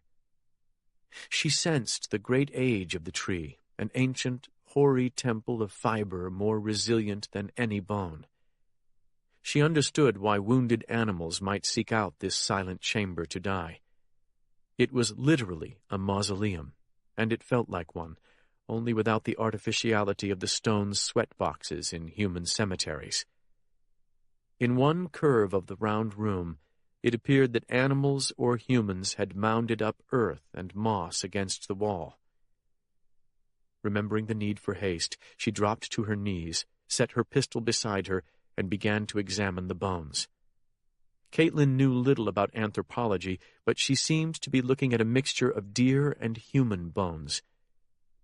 Then her flashlight played across the hollow eyes of a human skull lying sideways beneath a pile of arching rib bones, and her breath stopped. 5 feet away she saw another. Something coiled beside the second skull caused her to scrabble backward, then jerk up her pistol and squint into the darkness. It wasn't a snake, she realized, but a thick rope. Picking up the flashlight again, she saw that the rope was rotted half through. With sickening certainty, she realized that someone had probably been bound with that while being tortured. She gasped as she started breathing again. Forcing herself to relax her diaphragm, she shone the light upward to give herself a break from the horror. What she found was horror magnified and confirmation of the story Jason Abbott had told the FBI back in 1972. Wired to rusted nails driven into the walls of the tree were enough human bones to make a skeleton. The collection had lost much of its original composition, but the bones had clearly been posed to represent an inverted crucifixion. It brought to mind the cross of St. Peter, but Caitlin knew that Elam Knox's death was no martyrdom. She dropped the beam and let it play over the bones on the floor again. "I can't leave these here," she said softly. "God!" Hot tears slid down her cheeks. She had come here looking to make her reputation, but she'd found something so profoundly sad that it humbled her beyond all thought for herself. As soon as she came within range of a cell tower, she would call John Kaiser. This obscene place was the business of the FBI, not a swarm of ravenous reporters craving the latest titillating story. She pocketed her flashlight and pulled out her Casio camera to start photographing the bones. "Harold?" she called over her shoulder while shooting pictures methodically. "Could you come in here, please?" Getting no answer, she looked back at the vertical crack of daylight behind her. "Harold?" No reply. She felt a moment of panic at the thought that he'd abandoned her, but then his dark silhouette blotted out the lower 2/3 of light shining through the crack. "You find what you was looking for?" he asked. "Yes. I'm going to pass you a skull and a few bones. It's terrible crime scene procedure, but I'm worried that whoever's in that boat might come back and get rid of the evidence before the FBI can get here. Preserving some of this is far more important than any damage we might do, okay?" The boy didn't answer. Fear struck her like an arrow as she confronted the dark and silent silhouette in the crack. "Is that even Harold?" she thought crazily. "Of course it is. He just doesn't want to take the bones." But something odd about the figure's posture stoked Caitlin's fear into panic. Was someone standing behind him? Did Harold have a gun jammed in his back? Moving as naturally as she could, she dropped her camera, closed both hands around the butt of her pistol, then shifted her feet so that she was facing the crack. "You're being paranoid," she told herself. "Just take out your fucking light and shine it on him." When she did, she saw Harold watching her with a strange intensity. "What's the matter?" she whispered, trying to look past him. But her eyes had adjusted to the dimness, and the light beyond the door was blinding. "I'm about to do you the biggest favor of your life," Harold said. A spit of flame erupted from the center of the silhouette, and a blazing dart punched through her chest. Stunned, Caitlin wavered, then fell to her knees, trying to draw breath. "Don't fight it," Harold said. "I don't want to have to shoot you again." From pure instinct, she raised her pistol and fired 5 rounds at the shadow in the opening. The blasts of her pistol deafened and blinded her, but they must have driven her guide away from the tree, because a few moments later her traumatized retinas again perceived the blue-gray light of the crack. Every instinct told her to lie down and try to catch her breath, but what remained of her reason argued that doing so would mean death. Flattening her left hand on the cool floor, she struggled unsteadily to her feet, even as someone turned a giant screw at the center of her chest, driving it into her heart. She nearly collapsed twice, but somehow she managed to stay erect. Her plan was to stagger through the crack with her pistol in front of her, then take the bully's boat by force. She told her right foot to take the first step, but more primitive fibers than her cerebral cortex now had control of her brain. After 2 labored breaths, she backpedaled until she collided with the wall of the bone tree, then sat down hard. For half a minute she could do no more than force breath into her lungs. The stink of burnt gunpowder in the closed space sickened her. She laid the flashlight beside her. Then, shifting the pistol to her left hand, she raised her right and slipped her fingers inside her jacket. "Oh, God," she gurgled, feeling warm fluid soaking her top. Then she felt the small, ridged hole a couple of inches below her left nipple. "My heart is under that," she thought. "I'm dead." "Hey, lady," said a soft voice. Harold's voice. "Can you still talk?" Caitlin squinted at the crack of light, searching for a target, but she saw nothing. She still wasn't sure what had happened.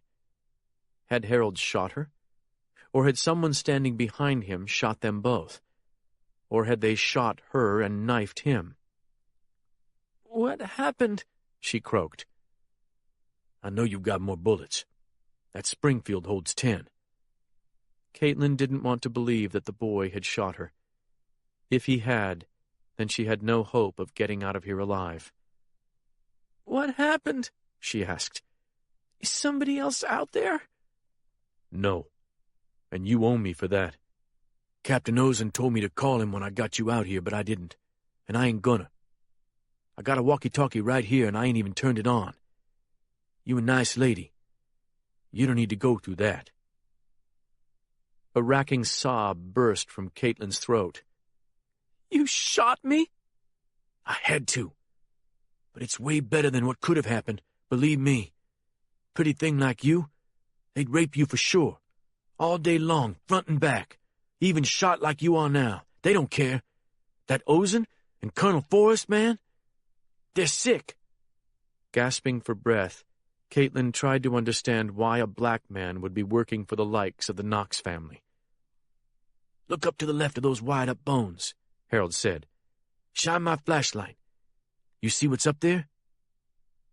Caitlin didn't try to lift the light, but in a shaft thrown from the door, she saw a woman's leather coat hanging on a nail, brown and tattered where the waist hem should have been. "That ain't what you think it is," Harold said. "That's a skin. That lady wasn't much older than you either. Mexican lady. She got in the wrong car one night, police car. Now there she is." Caitlin struggled to hold down the few bites of cheeseburger she'd eaten at the Crossroads Cafe. She thought of Terry Foreman waiting there, her bright cheerleader's face lined with worry. "Will you help me?" she asked, trying not to sound pathetic. "I'll pay anything you ask. $100,000. 200. "You should have said something sooner. It's too late now." Caitlin thought of her father sitting in his office in the glass tower high above Charlotte. "My father will pay you $1 million if you take me to a hospital, Harold. $1 million. No questions asked. I mean it. He doesn't care about any of this crap. Not the bones. Nothing. Only me." Caitlin realized she was crying. Shit, Harold muttered from outside the fissure. After what I done just now, your daddy would stake me to the ground and back his car over me. He wouldn't. This ain't what I wanted, said the boy. My brother's stuck in Angola. 20-year sentence. Now that I've done this, Colonel Forrest will get him out. Next month when his parole hearing comes up. Caitlin finally understood what had happened. Harold Wallace was probably a low-level drug dealer. He'd recognized her the moment he saw her standing outside the service station with Terry, and he'd called someone in the Knox organization. Probably Captain Ozen. Ozen had made him a proposition or given him an order, and he'd strolled into the cafe to make his pitch. And she'd been so gullible. She'd brushed Terry's doubts aside like the fears of a nervous child. After all, wasn't she on a crusade for justice? Justice for murdered black activists? Surely a young black man would be on the side of the angels. Caitlin cursed as the pain in her chest intensified. She'd made an assumption based on race, exactly what she'd always told others not to do. And it had proved her undoing. The irony was that she'd made a positive assumption, and thus hadn't seen it as an assumption at all. You won't get away with this, she screamed. Every word caused her agony, but she kept shouting. Terry saw you at the cafe. She saw your driver's license. They have security cameras back there. The FBI will find you no matter where you go. Lady, you got no idea how things work down here. Colonel Forrest can make them tapes disappear. He can make that Terry disappear if he wants to. She's liable to be in a car with Captain Ozen right now, thinking he's trying to save you. Caitlin moaned. She felt as though a strong man were pressing down on her breastbone. Colonel Forrest, he's connected all over this state, even up in Washington. That's how it's always been down here. My granddaddy told me that. Forrest's daddy was just like him. He kept all the niggers round here in line for the man. She wanted to speak, but her lungs felt like they'd shrunk to a quarter of their normal size. Maybe it's panic, she thought. You still awake? Harold called. When she didn't reply, he said, Come on now. Don't play games with me. A terrifying thought came to her. Harold, please, she gasped. I'm pregnant. The boy said nothing to this. Had she struck a chord of compassion? I just found out I was supposed to be getting married next week, and I'm already pregnant. If you let me die here, you're killing my baby, too. After a long silence, a spooked whisper said, You're lying. I'm not, Caitlin sobbed. I wouldn't lie about that. Women lie about being with child all the time. Oh, God, she croaked. Why don't you just fucking get it over with? 'Cause I know you got more bullets. It'll be over soon enough. She wondered why Harold had only shot her once.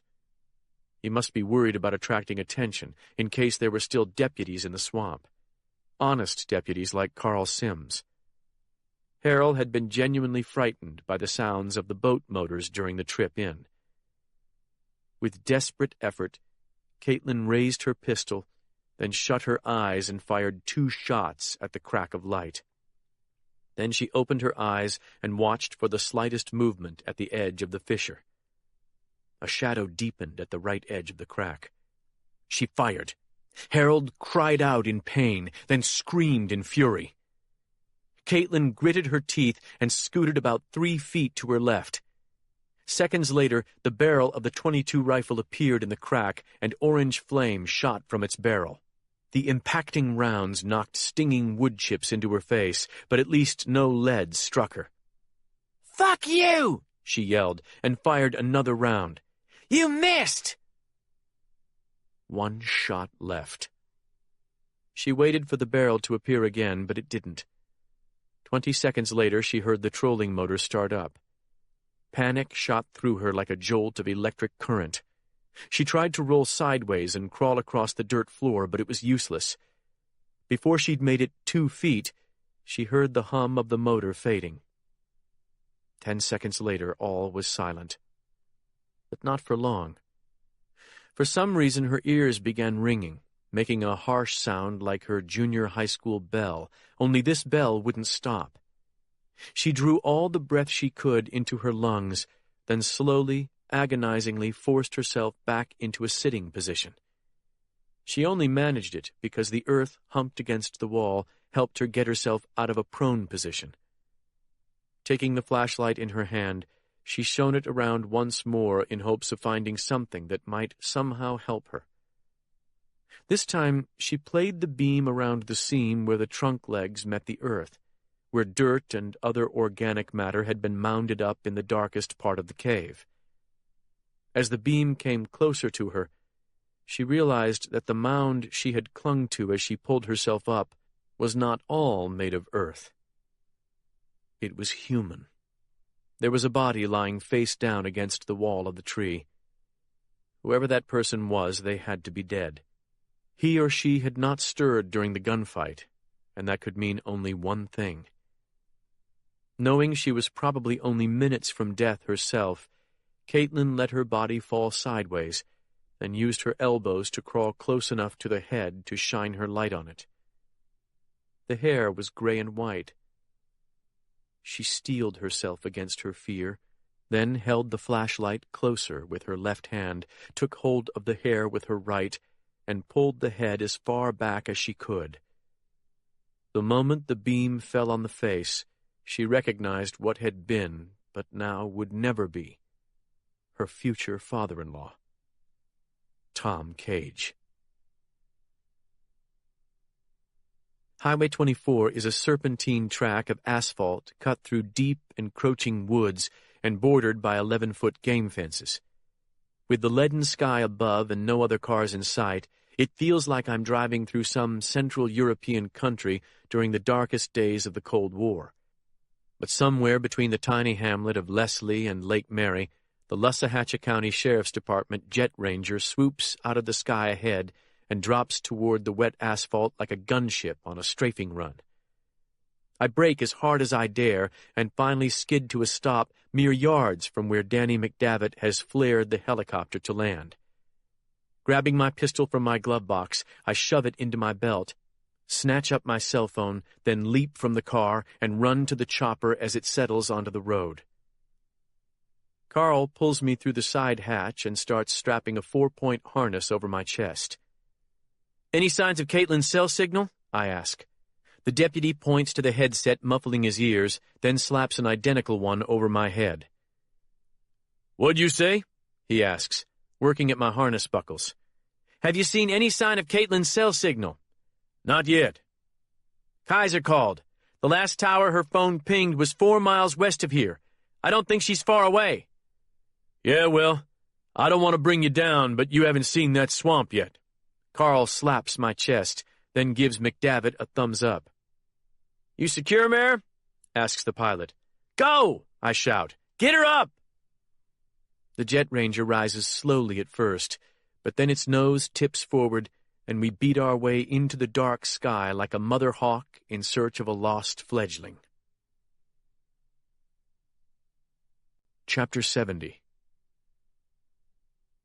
Caitlin sat with her back against the inner wall of the bone tree, staring at Tom's motionless face.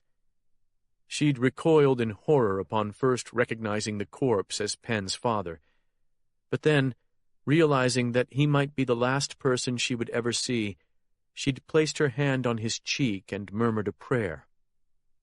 As she did, she realized Tom could not have been dead long because his cheek was not yet cold. Then he breathed on her wrist. At first she jumped back in terror, but then she understood what that breath meant.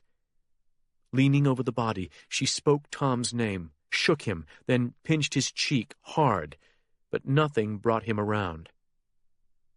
His breaths were faint and frighteningly far between. He might be so close to death that he could not be revived, even by doctors. That would explain why he hadn't stirred during the gunfire.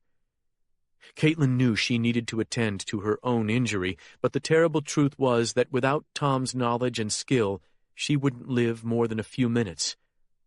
The pain in her chest had begun to drive out all thought when an obvious realization struck her. Tom is diabetic. If he'd been dumped here without food, he might have gone into diabetic shock. Low blood sugar could send a diabetic into a coma, even kill them. And if Tom had gone hours without sugar? Shifting her body painfully, Caitlin dug her hand into her pants pocket, searching for the peppermints she and Jordan had stolen from the Lussahatchie Sheriff's office. She had one left. Her hands shook terribly as she unwrapped the cellophane, but she finally got it out. Since Tom was unconscious, she forced his mouth open and pushed the peppermint between his tongue and the roof of his mouth. He might choke on the candy, but she could address that if it happened. If she was right, then that sugar was his only hope. The next minutes passed with the slowness of a nightmare. Tom did not move or make a sound. Caitlin, by contrast, grew steadily more agitated. She stared down at the hole in her chest, which she'd exposed by removing her jacket and shirt. It was so small the skin hardly puckered around it, though a little distended rim of flesh had begun to swell under a slow but steady flow of blood. As best she could tell, the bullet had grazed the lower left edge of her sternum and passed between two ribs, entering her chest just below her bra. She hadn't known whether the slug had passed through her body entirely until she'd gotten her shirt off and seen that its back was free of blood. The bullet was still in her chest. Caitlin knew enough anatomy to understand that her heart, lungs, and several major blood vessels might lie in the path of that chunk of lead. Yet she was still alive and conscious. For the first couple of minutes after Harold fled, breathing had become a little easier, but now it seemed harder to fill her lungs with each passing breath. The pressure in her chest felt like the flat of someone's hand pressing down on her sternum, harder and harder. She checked her cell phone for the 100th time. Still no reception. "I've got to get outside this tree," she thought, with a last hopeless look at Tom. "I've got to find a signal." With a supreme act of will, she packed her phone into her jacket, then managed to flex her thighs hard enough to slide her back up the inner wall of the tree and get to her feet. Using the wall as a brace, she slid her way around to the crack in the trunk and turned sideways. She'd planned to marshal her strength for a few moments, but as soon as she was at a right angle to the crack, she fell through, crashing to the ground with an impact that blacked out her vision for a few seconds. "Ah!" she groaned, feeling tears on her face. "This is bad." Even as she said this, a thought went through her mind. What would Jordan do? "Jordan wouldn't be here," she said. "TSTL, that's me. Too stupid to live." She rolled onto her stomach, reached into the pocket of her fallen jacket, and pulled her phone up to her face. The LCD still read no service. Fighting back panic, she looked around the tree. The rain had stopped. All she saw were more cypress trees jutting from the black water, the largest of them standing on tufts of earth. Between the trees, an endless mere stretched into the distance. She couldn't walk through that water, and she hadn't the strength to swim it. Even if she had, she'd seen enough alligators during the ride in to know that slogging through a swamp trailing blood wasn't a good idea. "You have to climb," said a voice in her head. "Get high enough, and your phone will find a tower." "I can't climb," she wailed with self-disgust. "I can't even walk." It wasn't a matter of will. The pain in her chest was so intense that she'd be lucky to stand again. "There are people nearby," she thought, "within gunshot range. Fire the bullet you have left and hope to attract attention." This idea wasn't completely stupid, except for the fact that she'd left her pistol back inside the tree. "If I can't get out of here on my own, then I have to stay alive until somebody comes for me. Terry will call someone eventually." Caitlin thought back to a night 2 months ago when she'd been trapped in a building with another woman and death seemed certain. She'd summoned extraordinary strength that night and done things most people wouldn't have been able to do. The police and paramedics had told her that. She was a survivor. She'd proved it in spades. But somehow the bullet in her chest made a mockery of all her confidence. A tiny lump of lead fired from a plinking gun, a child's rifle. But a plain old .22 could kill you if it hit a vital organ or artery. The bullet, she thought in a haze of confusion. That's my problem.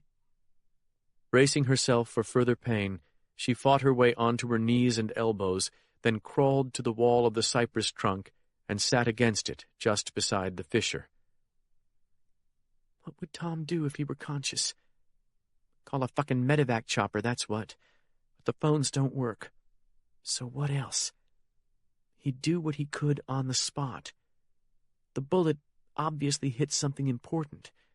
The pressure's increasing, so I must be bleeding. Unless my lung has collapsed. Pneumothorax, she whispered, recalling Tom telling her how he'd once saved a car victim on the side of a highway by punching a hypodermic needle between his ribs and reinflating the lung. Sucking chest wound. She stopped laboring to breathe and forced herself to listen. Then she slowly drew in a lungful of air. She heard no wheeze from the hole in her chest. Not my lung, she thought, which is good, because I don't have a needle anyway. What else could it be? The bullet had punched through her chest on the left side of what Tom had always called the midline.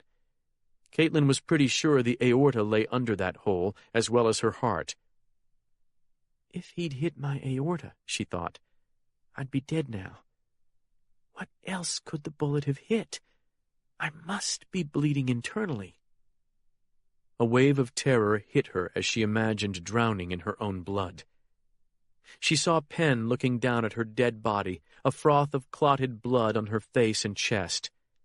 Seconds or minutes later, she realized that her brain was wavering between consciousness and sleep.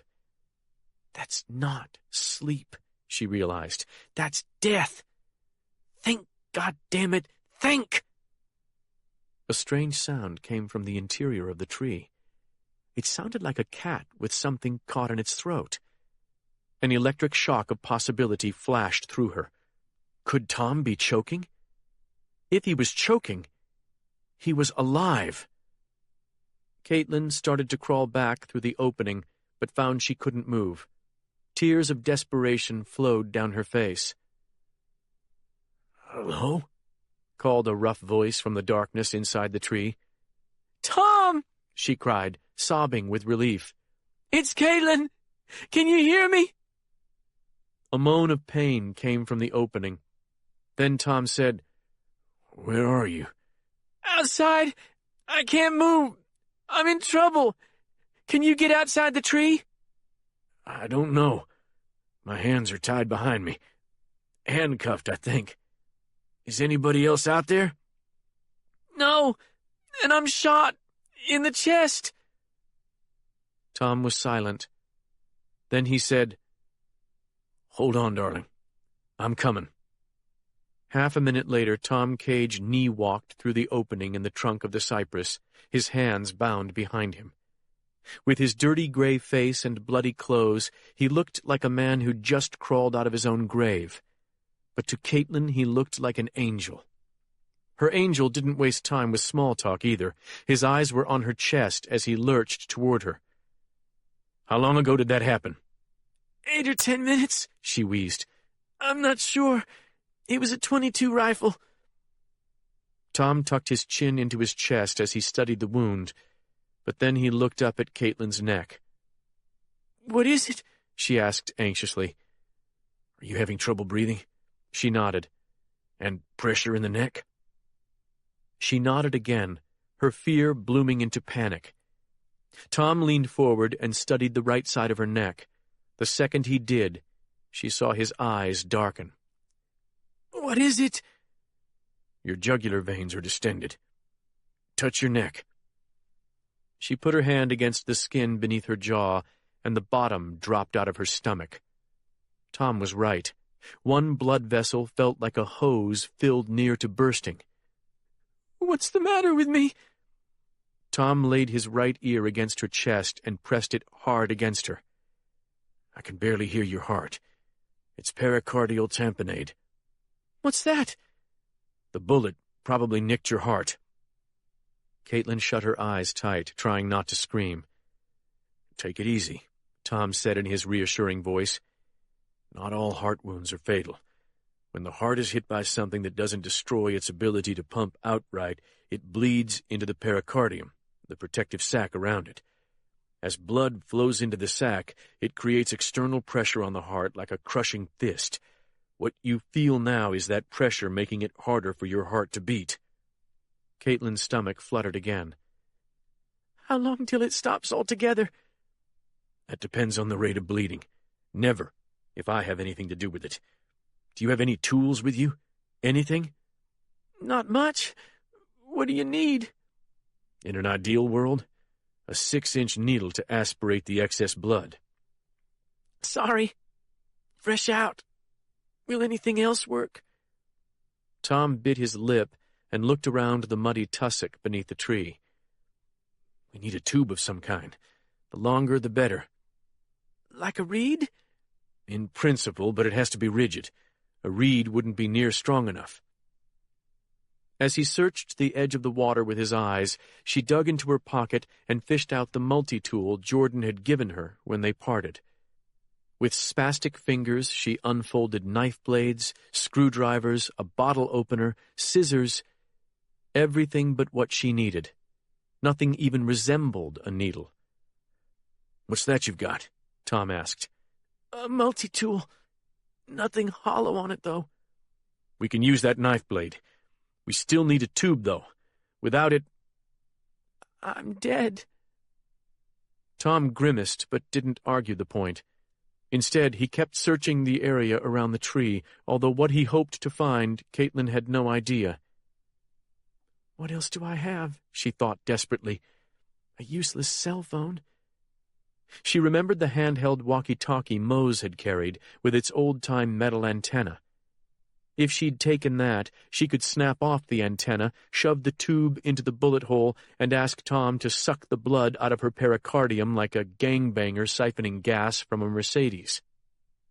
Of course, if she had a walkie-talkie, they could radio Danny McDavitt to airlift them out of this fucking swamp, the deus ex machina of her dreams.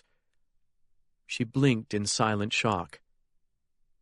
"Harold said he had a walkie-talkie." Caitlin struggled to her knees, then scanned the ground like a strung-out addict hunting a dropped bag of crack.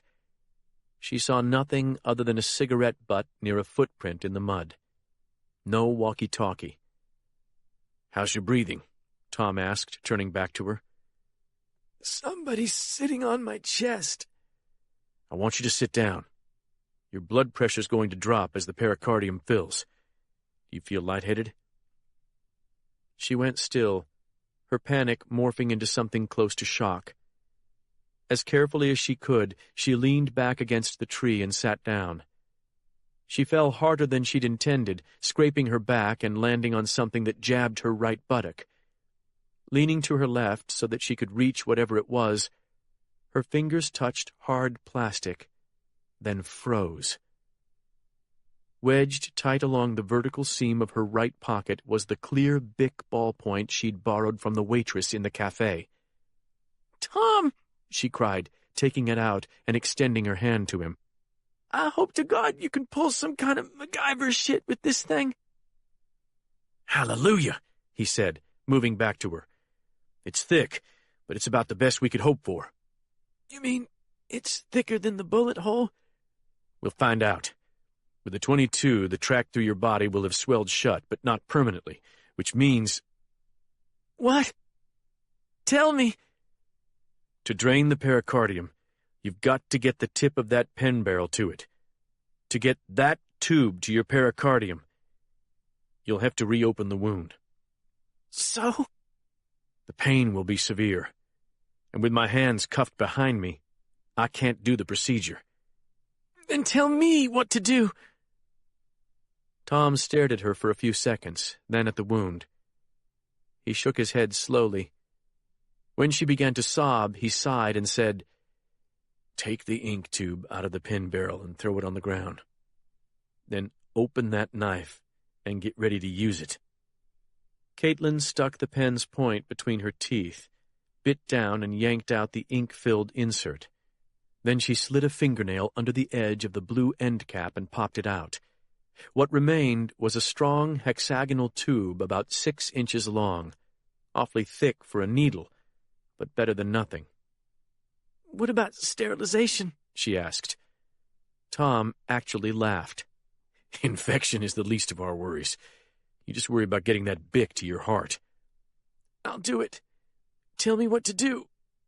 Tom knelt before her, then allowed himself to fall onto his butt. As he coached her, his eyes moved constantly between her eyes and the bullet hole.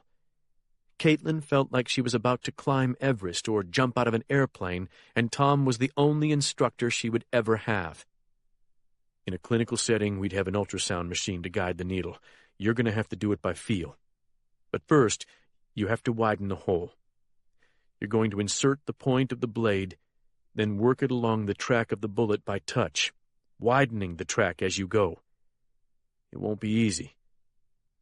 First, because it will hurt like hell. Second, because the point might hang up in tissue all along the way. You've got to ignore the pain, but not altogether, because if you blot it out totally, you might go too far and hurt yourself worse, or pass out." "I understand. How do I keep from going too far?" Tom considered this question. "That's my job. I'm going to watch you closely. Once you have the blade halfway in, you're going to guide the pen barrel along the blade, then push both toward the pericardium. Don't be surprised if you get a squirt of blood. There's quite a bit of pressure in that sac right now."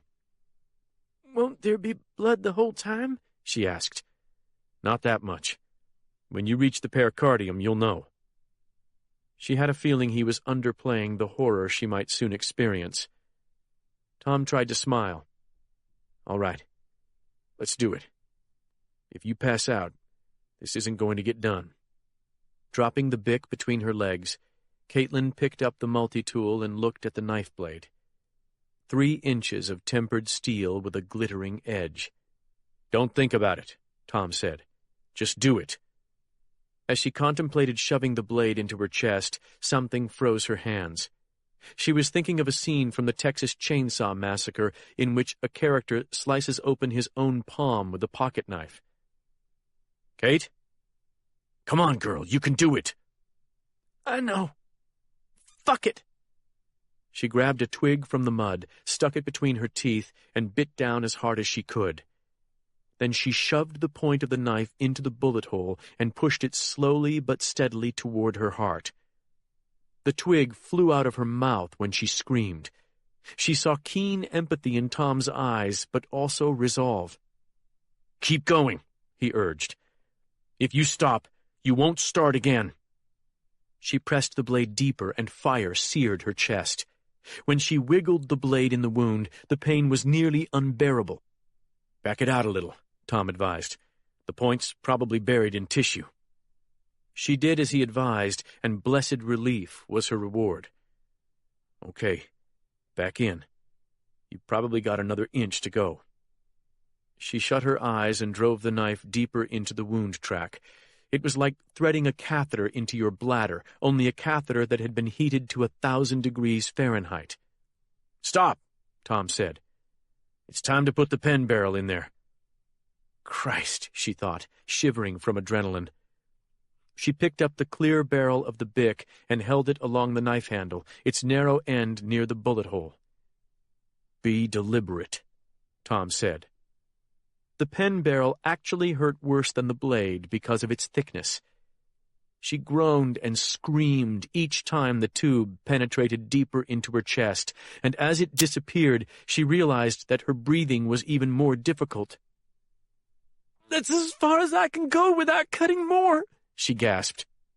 "What's the fucking problem?" "Stay still. I want to try something." Tom bent at the waist and put his gray lips around the pen barrel. After taking a deep breath through his nose, he began sucking as hard as he could. How can he do that? She wondered, and then she realized something that brought tears to her eyes. Tom loved her and the child that she carried within her. This procedure was a brutal act of self-preservation, not for themselves alone, but for each other and for their family. "Keep going," she urged, as Tom's face reddened. Despite his effort, nothing darkened the clear tube. At length, he pulled his head back, gasping for breath. "I'm lightheaded. You've got to go deeper. And faster. I think my sugar's bottoming out again." "Did you finish that peppermint I put in your mouth?" "I didn't know I had one. All I knew was I was choking on something." "You should find whatever's left so you can eat it. That's all I have with me." "I'd better look. Getting to the pericardium is only half the job." A blast of panic went through her. "What are you talking about?" "Take it easy." Now, what's keeping your heart from bleeding out, probably the left ventricle in this case, is the pressure of the blood in the pericardium. Since we have no way to plug the hole in your heart, if we drain too much blood from the sac around it, there's no more pressure to hold in the blood. You understand? "You're telling me that if we somehow succeed at this, I'm going to bleed to death?" No, you're not. The trick is to drain out enough blood to let your heart pump well and get your blood pressure back up, but not so much that you bleed to death. We can do that by plugging the end of the pen barrel with a finger. Okay? "Okay." But to do that, at least one of us has to be conscious. Caitlin gritted her teeth against the fire in her chest.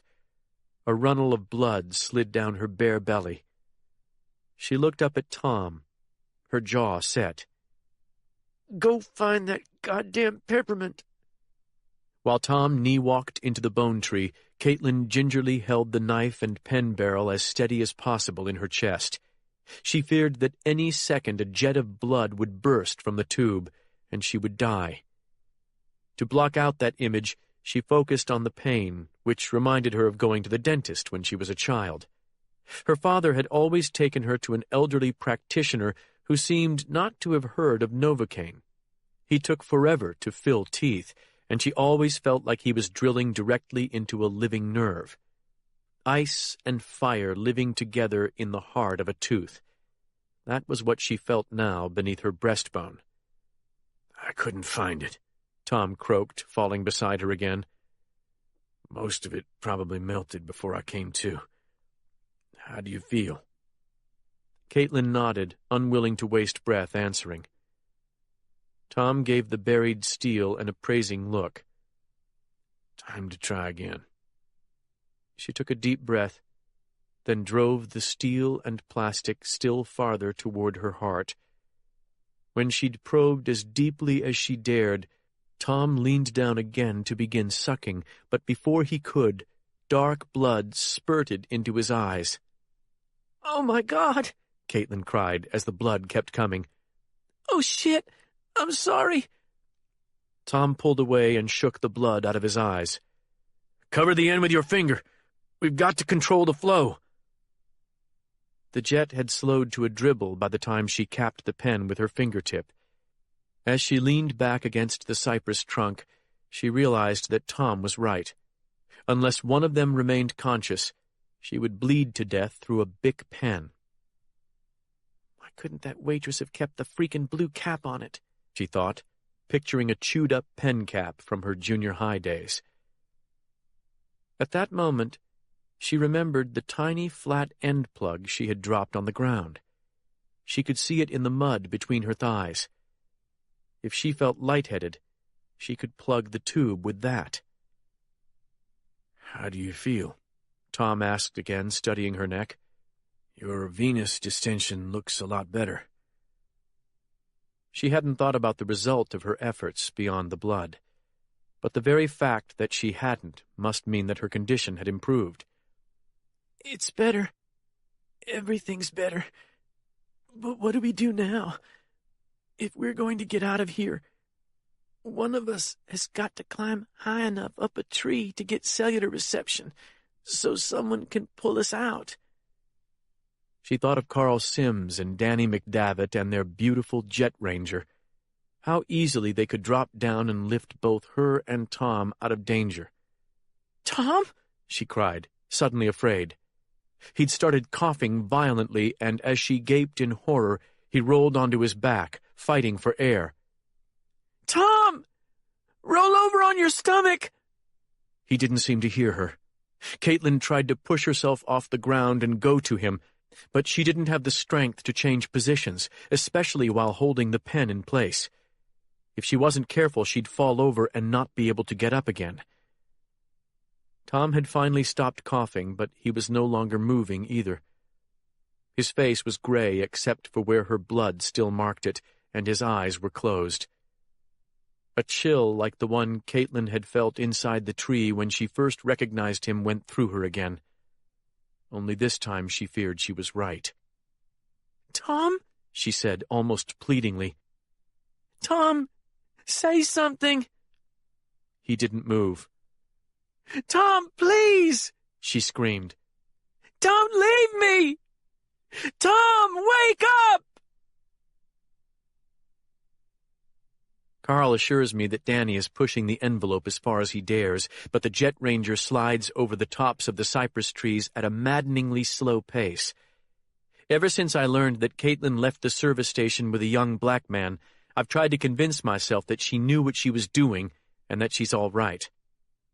But every neural fiber that drives my instinct tells me she's not. In the heat of chasing a story, Caitlin sometimes loses the judgment that serves her so well the rest of the time. "Can't we go any faster?" I ask. "Just a couple of knots?" "We can," Danny says in my headset, "but we shouldn't. Her phone will only be pinging for a tower every 1 to 3 minutes. If we pass over her too fast, we could miss it." "You realize we were doing this very thing only 2 months ago," I say in a shaky voice. "Searching for Caitlin." "That was different," Carl says in my headset. "Then we were flying at night, and we were using FLIR to look for her body heat. We were trying to pick her out of thousands of false positives created by animals, and we didn't have any decent idea of where she was." "And now?" "Now we're scanning for a ping with a 2 to 4 mile range, line of sight. If we fly close enough, that phone will come up on this scope like a lighthouse in the night. We can fly straight to her." "If her phone's on," Danny says in a grim voice. "And if she still has it." "Fuck that noise!" Carl snaps in a rare display of temper. "The girl knows what she's about. She's a survivor. She'll have it on." "If she's such a survivor," I mutter, "how does she keep winding up in these situations?" "You know how," Carl says. "She can't stand to sit by and do nothing when she sees something messed up. Keep your eyes on the deck, Penn." What I can see from the window is far less valuable information than the electrons on the Raytheon screen Carl is studying on the scope behind my seat. Yet I can't take my eyes from the cypress trees passing steadily beneath the chopper. "Watch for boat wakes," Carl says. "Anything." "No wakes so far," Danny says. "I've been watching." "Caitlin's smart," Carl insists, almost like a mantra. "If she hears this chopper, she'll find a way to signal. She's got a gun on her, too. I saw it." "Thank God," I say silently. "How are you choosing your course, Major?" "I'm riding the border between the federal preserve and the private hunting land. That's our best shot, right?" "Right," says Carl. Time passes with inexorable slowness. I feel more like I'm riding in a cable car than a helicopter. "Carl?" I say into my headset mic. "Nothing?" "Not a beep, bro. Just keep the faith." A frantic pressure is building in my chest, so strong that I wonder if I've inherited my father's propensity for heart attacks. "What are we missing?" I ask in desperation. "Are we making some stupid mistake? Maybe the problem is that she doesn't know she's in danger.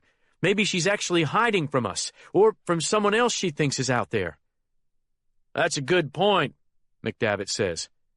Bullshit, Carl insists. If she's in trouble, she knows it. This is like fishing. We've just got to stick with it. I hate fishing, I mutter. Hold it, Carl yells. I got a ping. Decent strength. I think she's trying to make a call. Which way? Danny asks. 60 degrees. Strong, too. Eyes open, Penn. She's down there. Watch for that pirogue. Danny banks to the right for what feels like a quarter mile, then goes into a hover. Carl studies his screen like a sonar operator tracking a torpedo that could kill him. Agonizing seconds pass. Carl? I prompt. Hold it. I've lost the signal. Backtrack, Danny. Oh, God, I whisper. Hang tight, Penn. We're close. Chapter 71. Caitlin hunched against the trunk of the cypress tree, gasping for breath, every atom of consciousness focused on the bloody tube protruding from her chest. Shock had set in. She knew from the uncontrollable shivering. Her visual field had darkened at the edges. The world was fading to a small circle, to the tube in her hand. Most alarming, her jugular vein had swollen again, so badly that it was hard to bend her neck. Every few seconds she looked skyward and twisted her neck. The motion seemed to keep her conscious. As her symptoms worsened, Caitlin had tried to drain more blood from her chest, but to her horror, she discovered that the tube had clogged shut. The blood must have clotted inside the pen barrel.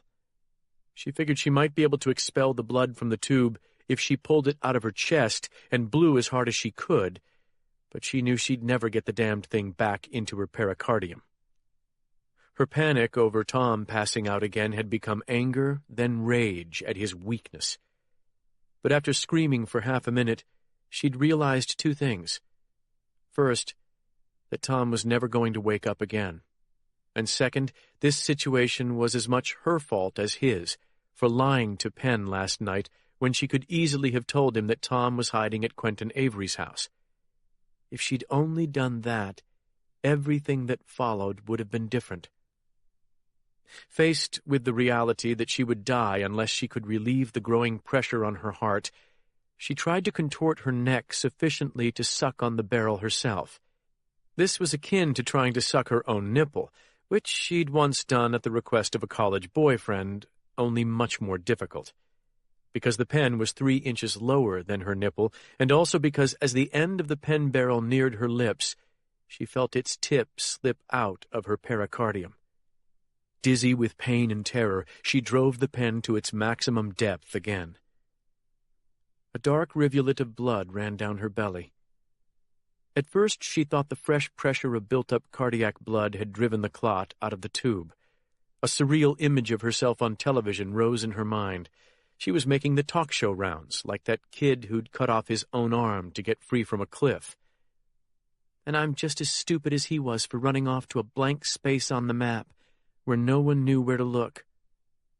"I'm a media whore!" she cried, giggling hysterically as the echo of her voice rebounded through the swamp. But her exultation evaporated almost instantly. The rivulet of blood had come from her wound, not the pen barrel. The plastic tube was still clotted shut. "No," she whispered, fighting the urge to drive the barrel deeper into her suffocating heart. "No, no, no." Her back and chest felt as though someone had been pounding them with a mallet. "Please, God," she moaned, remembering the blessed relief after the first jets of blood had drained enough smothering fluid for her heart to find its rhythm again. Staring down at the clogged tube, she began to sob quietly. "I'm going to die because I don't have a 6-inch needle and a syringe." "For want of a nail," she whispered. "One motherfucking nail." She probably had only minutes to live. Tom lying motionless on the ground made her future all too plain. A wail of desolation forced its way up through her constricted throat, but the strangled squawk that emerged probably traveled less than 50 feet. Her vision flickered, faded to black. Panicked again, she shook her head and shifted position. The world returned. Magic, she thought. But soon the light would vanish forever. A soft hiss sounded in her ears. Then little splashes threw water droplets off the surface of the swamp like glass beads over a black floor. Only a few dozen at first, then hundreds, thousands, millions. As Caitlin stared, each impacting raindrop registered in her brain as a separate event. Time had slowed or dilated somehow, every second stretching to many times its usual duration. The chilling drops fell indifferently on Tom's gray face, and he did not move. Somewhere above the canopy of branches, she knew, beyond the leaden clouds, glorious sunlight streamed over the horizon onto this part of the world. A few miles to the west, the Mississippi River rolled over the land as it had for millions of years. And somewhere to the north, Penn had probably heard from Terry Foreman by now. He might be racing toward Athens Point even now. But long before he found Caitlin, she would have vanished from the world. Her baby, too. The thought of a new life growing inside her did not drive Caitlin to fight harder. The last thin filament that held her to the world, an umbilical as fine as a strand of spiderweb, had stretched to the point of breaking. The old part of her, the super-competent control freak, was finally laying down her weapons and giving in to the ebb and flow of eternity. She recalled how safe she'd felt inside the ancient tree behind her, the sacred chamber, a centuries-old repository of bones. Why not use her last reserve of strength to get out of the rain? Even dying animals had the sense to find a warm, dry place to lie down for the last time. She tried to scoot to her left, but she couldn't manage it. She could no longer even shift her own body weight. She would die here, and before long, animals would crawl up out of the water and devour what remained of her. Circle of fucking life, she thought. So it goes. The rain fell cold upon her face, but she didn't care. Now that she'd accepted the inevitable, her thoughts drifted to Penn and to Annie. She wished she could say something to them, explain that she'd had no intention of abandoning them when she came on this crazy quest. She picked up her trio and checked the screen again, praying for a miracle. One bar could be considered divine intervention at this point, but there were none. She pressed 911 anyway. Nothing happened. Staring at the silver device, Caitlin realized that she had one last way to speak to Penn and Annie, or at least to leave them a message. After gathering her thoughts as best she could, she activated the voice memo program and began talking softly.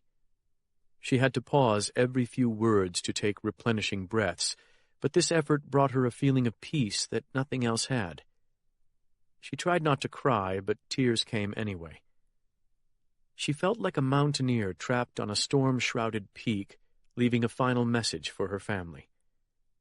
As she ran out of words, she realized with a jolt that she was losing consciousness. "Is this how it ends?" she thought dully. She still had enough neurons firing to know that if she could clear the clot from the pen and drive it back into her pericardium, she might be able to save herself. As she lowered her gaze, the world began to shrink again, tunneling down to the small plastic tube. Then a new train of thoughts flashed through her mind, not images from her past, but from the future. She lay on a hospital bed, a pink baby swaddled in her arms. Tom stood beside the bed, grinning through his white beard. He had somehow delivered the baby, even though his arthritic hands made that all but impossible. Peggy stood on the other side of the bed, Annie smiling beside her. The scene was pure Norman Rockwell. Yet as corny as it was, Caitlin wanted it more than anything else the world had to offer. But where was Penn? He wasn't in the picture. He wasn't even in the room. But Caitlin could hear him. He was shouting at her, seemingly from far away. What was he saying?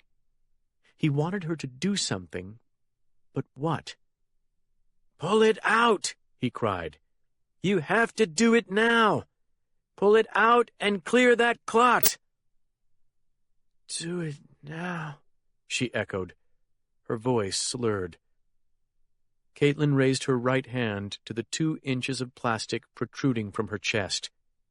Her fingers, slick with blood, could barely grip the pen barrel. She tried to squeeze harder, but her fingers lost their purchase. The hexagonal tube stayed in her chest. With her last pulse of energy, she seized the tube, yanked it from her body, stuck it in her mouth, and blew with all the force left in her. "Got it!" Carl shouts as Danny holds the hover with perfect steadiness. "If it is her," Danny says worriedly, "it could be one of the search teams.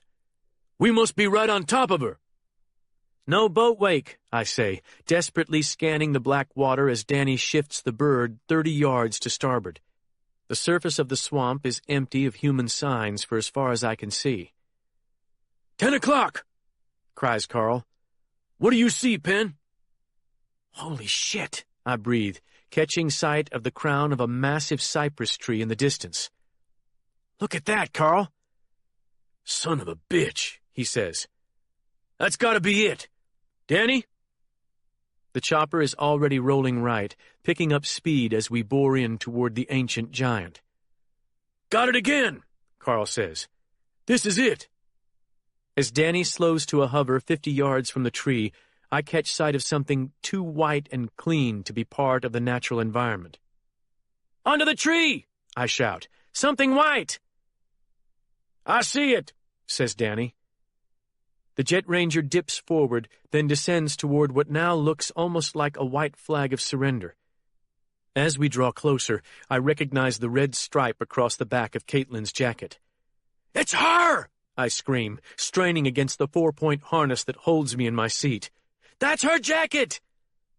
I'm suddenly terrified that Caitlin's been dumped in the swamp like Casey Whalen. "Back off a little bit! Get down close to the surface so we can see under the branches!"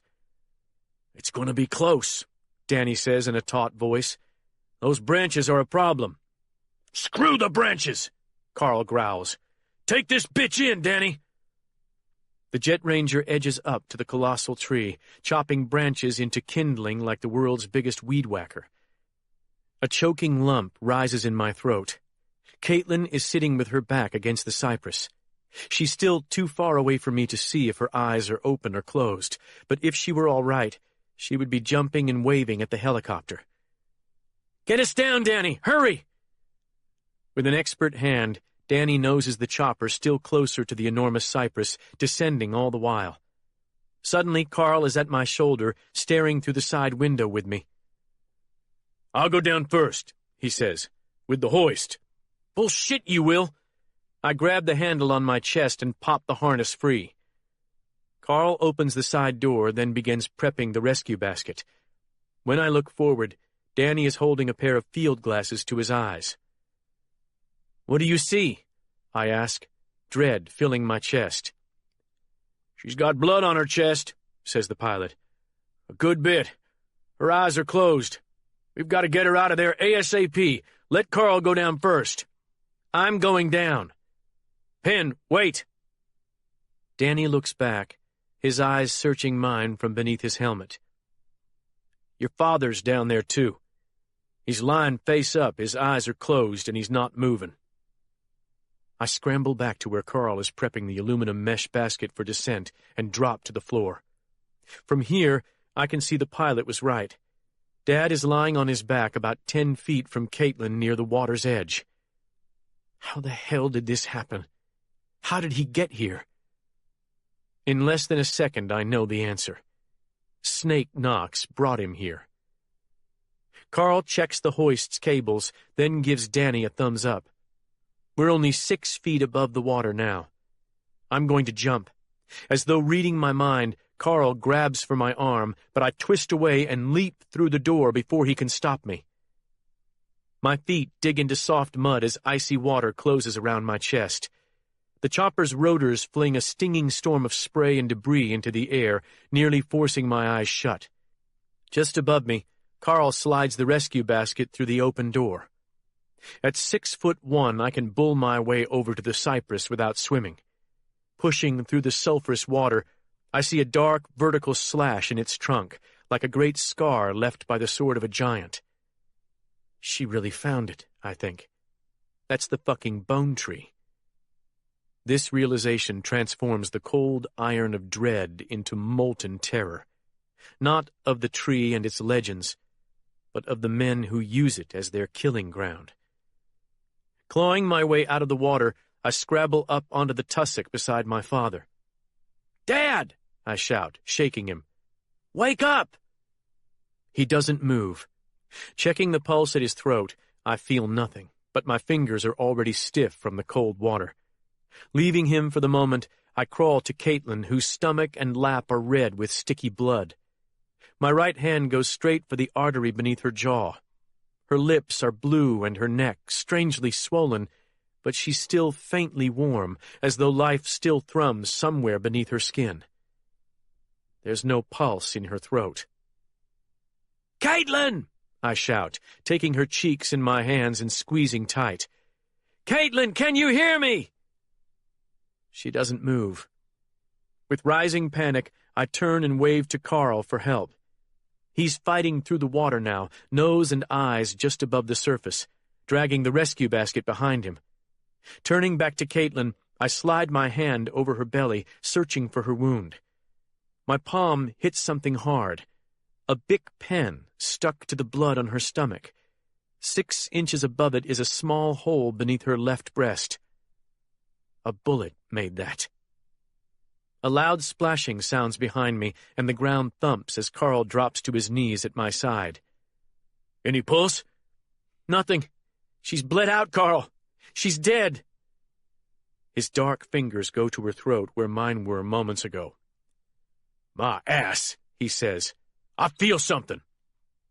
He presses his ear to her chest.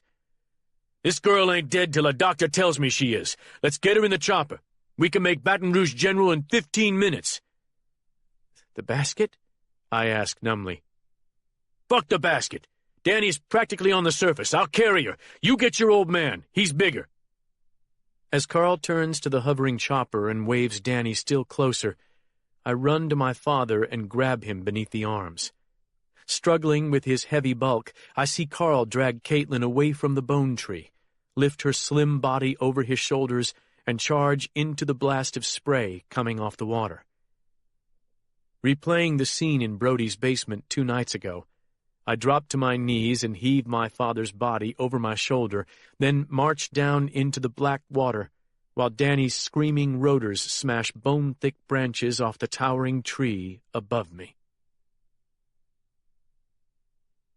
Chapter 72. Walt had kept nearly a mile between himself and Forrest's cruiser as he followed his quarry southward. The GPS tracker allowed him that luxury. He prayed that Knox and Ozen were driving to wherever Tom was being held. If they weren't, then Forrest might already have given the kill order, and Tom could be dead or dying at this moment. For the 1,000th time, Walt cursed McKeever for not bugging Knox's car, but there was nothing to be done now. All he could do was follow Knox and the Redbone to wherever they were bound.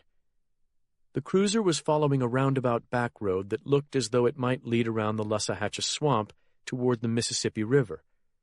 Walt couldn't actually see any water, but he could smell it. When you lived in a dry state like Texas, you got to where you could smell rain from 100 miles off. When he slowed Drew's pickup to soften the sickening drop of a pothole, the guns in the bag on the floor behind him made a reassuring clank. Thinking himself at the end of this empty, winding road, Walt visualized various scenarios.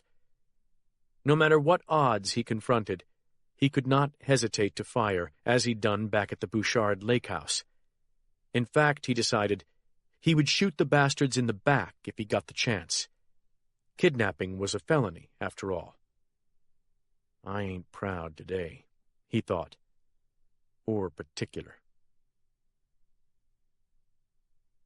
Forrest Knox leaned against the side of his cruiser and watched the pirogue glide toward him out of the cypress trees. Ozen looked back from the water's edge and gave him a thumbs-up sign. If the boy in the boat had done as instructed, then Caitlin Masters was no longer a problem. Forrest had parked his cruiser right beside the boy's junk pickup truck.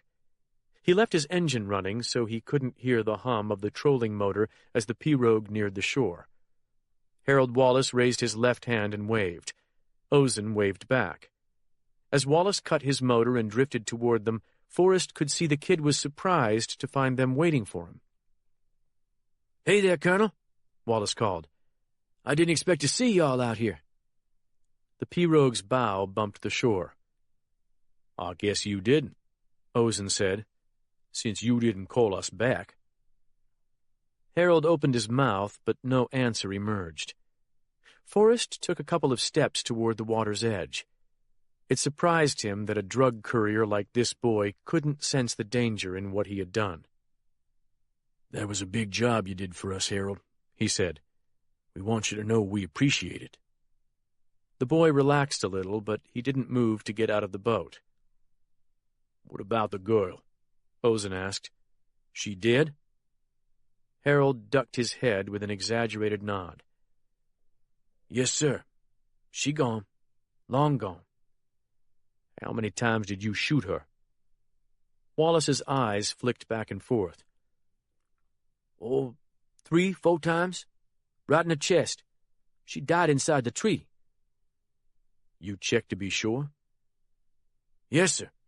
She bled to death right there." Ozen had taken a step closer to the water. "What's the matter with your arm? Is that blood on it?" Wallace shook his head quickly. A stupid lie. "Did she shoot you?" Ozen asked. "It ain't nothing, Captain. She winged me after the first couple of shots, but I finished her off good." The kid was definitely lying, Forrest decided. He'd shot her, all right, but he hadn't stuck around to watch her bleed out. "It's too bad she had to die," Forrest said. "She was a hell of a pretty girl, wasn't she?" The boy looked at the bottom of his boat. "Yes, sir." "Did you think about fucking her? As a little bonus?" Wallace shook his head. "No, sir. I just done my business so my brother could get out of Angola." He looked up at last, clearly frightened. "You going to take care of that next month, Colonel? Like the captain said?" "Absolutely," Forrest said. "Least I can do after what you did today." The boy's face was still troubled. "That lady told me she was pregnant, Colonel. She was lying, right?" Why would Masters tell the kid that? Forrest wondered. She must have figured that killing a pregnant woman might move a simple young man to mercy. A smart play, considering the softness of this kid. She'd probably been lying, of course, but they'd never know because no one would ever find her body and perform an autopsy. "Sure she was lying," Forrest said. "She was trying to play you, Harold. Play on your sympathy. She sensed you're a good boy." Wallace didn't look convinced. "It's wrong to kill a doe that's carrying, Colonel. Every hunter knows that." "Let me help you out of there, kid," Ozen said, reaching out his left hand. "I'm good," Harold said. "You men got important things to do, I know. I can pull the boat out and load it. I do it darn near every day." "No, it's no problem," Ozen said, his hand still extended. Harold hesitated, then stepped to the bow of the pirogue and took Ozen's hand. Forrest saw the Redbone's other hand slip into his back pocket and take out his knife. In a single motion, Ozen released the spring-loaded blade and drove it up beneath Harold Wallace's sternum. Nobody ever looked as surprised as people stabbed without warning. It wasn't like the shock of a bullet, which often scrambled the brain in a millisecond. A blade gave people time to comprehend what had happened to them. The force of Ozen's blow had surely knocked the wind from Wallace's lungs, and the knife had probably punctured his heart, but his eyes were wide open and still full of life. The kid looked like some blackface cartoon from the 1920s, drawn to illustrate the question, "What the heck?" Or maybe, "Why me?" Ozen lifted Wallace off the ground by main strength. The boy hung there, folded around the knife, his eyes bulging.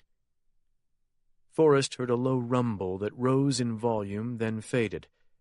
Probably an 18-wheeler back on the highway. He stepped up to the dying boy and looked directly into his stunned eyes.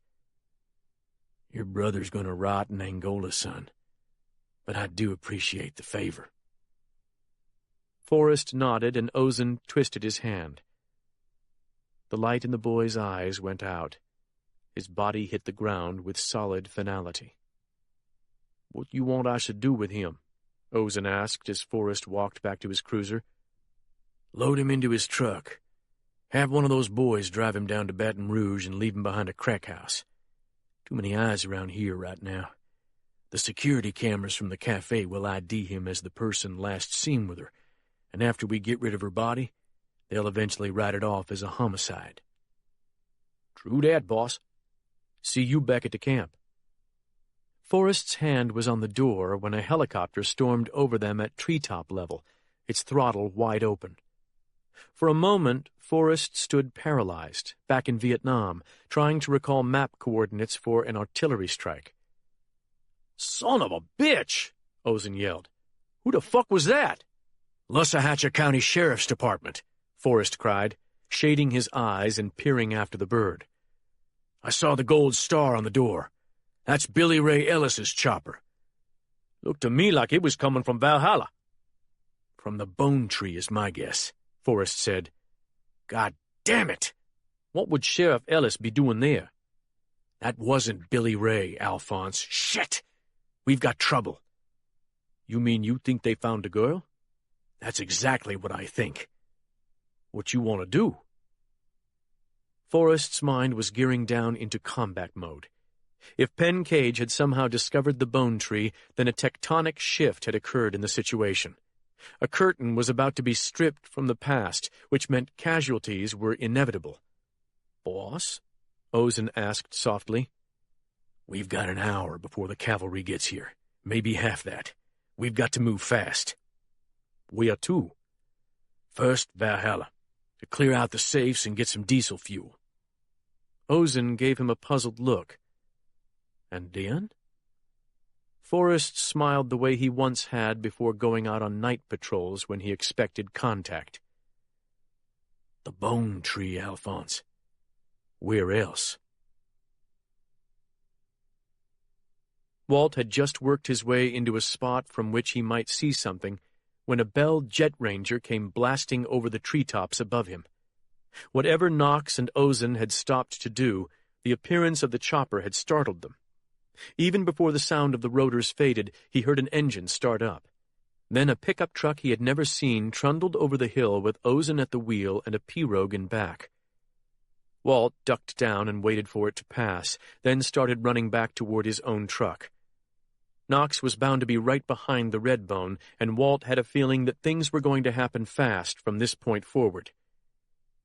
Just as he reached his truck, Forrest's cruiser came racing past on the road. Walt cranked his engine and started to follow, but then he realized that he shouldn't do that before driving back and checking the spot where they'd stopped. It might be that Tom had been held prisoner by whoever owned that truck and pirogue, and Knox and Ozen had killed both guard and captive. Cursing like a sailor, Walt manhandled the truck out of the trees, then pointed it back into the woods and floored the gas pedal. Chapter 73. I have a friend whose son was accidentally shot in the chest by his brother during a hunting trip outside Natchez. For 35 miles, my friend cradled his dying son in the back seat, trying to stanch the bleeding while the sobbing 14-year-old brother drove towards St. Catherine's Hospital at nearly 100 miles per hour. 12 miles from Natchez, the boy's heart stopped. I used to wonder what those last 12 miles were like. Now I know. Under a sky so dark we could see the lights of the Capitol from 30 miles out, Danny McDavitt piloted the Jet Ranger southward toward Baton Rouge at over 130 knots. In the chopper's belly, Carl Sims gave Caitlin continuous and violent chest compressions while I got on the radio and fought to get landing clearance at Baton Rouge General Hospital. They had an active delivery in progress, and since we weren't an authorized life flight, they were trying to divert us elsewhere. During the first minute of flight, Carl had determined that my father had a faint pulse and a heartbeat. After I used a fence-cutting tool to remove the handcuffs from his hands, I'd plundered Danny McDavitt's flight bag, found a Snickers bar, and stuffed a chunk into Dad's mouth. We couldn't be sure that blood sugar was his problem, but there was little else we could do without real medical help. Caitlin was another matter. 10 miles out of Baton Rouge, Carl could no longer detect a heartbeat in her chest. While Danny pushed the chopper's engine beyond its operational limit, I telephoned Drew Elliott and begged him to do anything he could from Natchez. 30 seconds later, we were over Baton Rouge and boring in on Baton Rouge General. Danny started to land in their automotive parking lot, but space was tight and the risk to bystanders real. While Carl and I stared wild-eyed at each other over Caitlin's bloody chest, Drew called back and told me to divert to Our Lady of the Lake. A med school buddy of his was a trauma surgeon there, and he was ready to get Caitlin into an OR the moment she arrived. Danny instantly aborted the parking lot landing and got us over Our Lady in less than a minute. As we dropped toward the rooftop helipad, John Kaiser called and told me we'd been cleared to land at Baton Rouge General. I thanked him and shut off my ringer as Danny flared and settled the Jet Ranger dead center on the white-painted ring. Crouching against our rotor blast, a trauma team rushed to the chopper and moved Caitlin onto a gurney within 10 seconds of the skids touching concrete. Carl and I followed them into the elevator, watching in stricken horror as they started large-bore IVs and searched in vain for a heartbeat. A technician diagnosed pericardial tamponade even before the doors opened on the next floor. Drew's buddy was scrubbed and waiting in the OR when they shoved Caitlin through the big double doors and ordered the security guard to keep me outside. 4 minutes later, using a long pair of tweezers and a portable fluoroscope, the surgeon pulled a deformed .22 slug out of Caitlin's heart with as little trouble as a boy pulling a doodlebug from a hole with a stick. Then he declared her dead. She'd apparently been dead when they bundled her off the chopper. The surgeon had only opened her chest because the nature of her injury sometimes offered hope of an exceptional save. There was also the unspoken reality that the doctor had been doing Drew a favor. When I close my eyes, I still see Drew's friend coming through the double doors, pulling off his mask and reciting his stock speech with solicitous eyes. "Mr. Cage, your wife was shot, as you probably know. The bullet struck her heart. We tried every means at our disposal to resuscitate her, but in spite of our best efforts, she died a few minutes ago. I'm sorry." "She's not my wife," I said, which was legally true, but made no sense or difference to the well-meaning surgeon.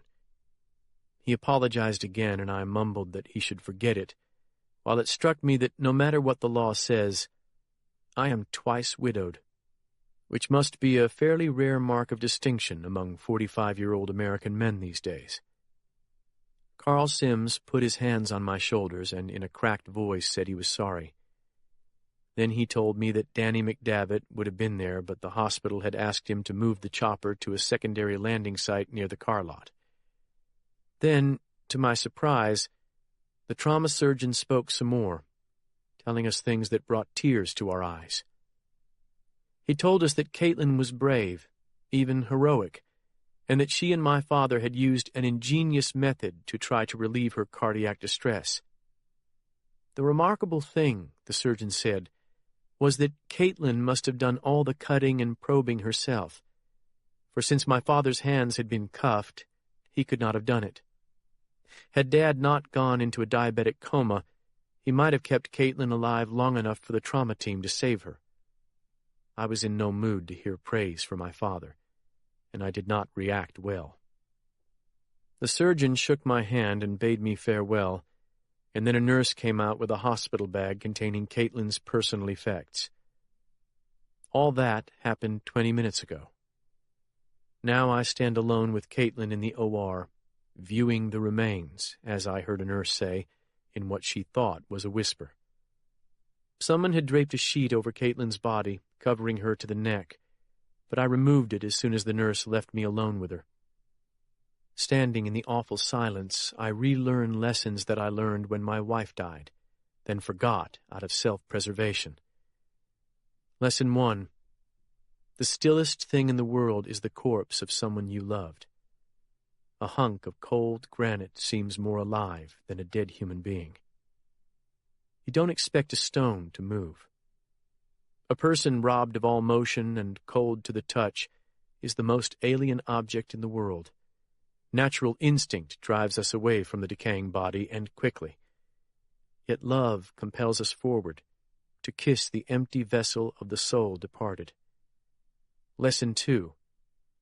There are many fates worse than death. The most common is surviving the death of a loved one. For the dead, all questions have been answered or made irrelevant. For the survivor, some questions have been rendered unanswerable.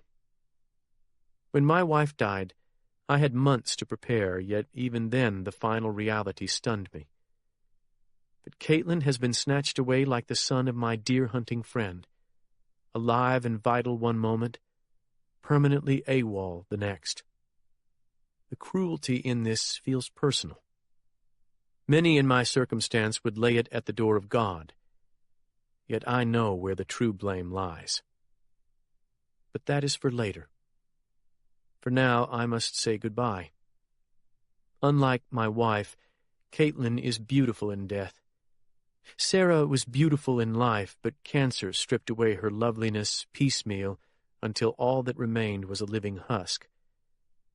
On this table, Caitlin reminds me of stories from London during the Blitz, when lovers seated on park benches had the life snatched out of them by the blast of a V-2 rocket they never even heard. The bullet wound in her chest is obscene, as is the thoracotomy window the surgeon cut in her side, but the rest of her body bears no mark. Her skin was always china white, and with her veil of black hair, she looks more like an actress playing a murder victim in a film than an actual corpse. For a surreal moment, I half expect someone to yell "cut," and to hear the footsteps of the crew rushing in to congratulate her and give her sips of Perrier. But no one does. Looking closer, I see that Caitlin died without a trace of makeup on. Jordan glasses influence, no doubt.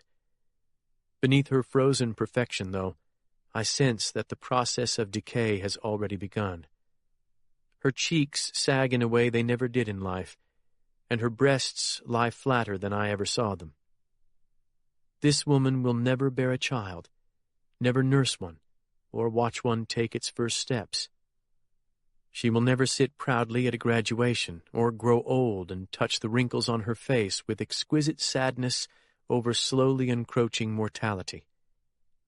For Caitlin Masters, mortality arrived all at once, in a tiny package of lead and copper that rearranged her vibrant heart just enough to smother it in its own blood. Questions swim like ravenous fish below the surface of my consciousness, yet something of almost terrifying power holds them at a certain depth. Since Caitlin cannot answer questions for me, the fish must wait to be fed. Some part of me understands that this will be the last time I spend with Caitlin in her natural state.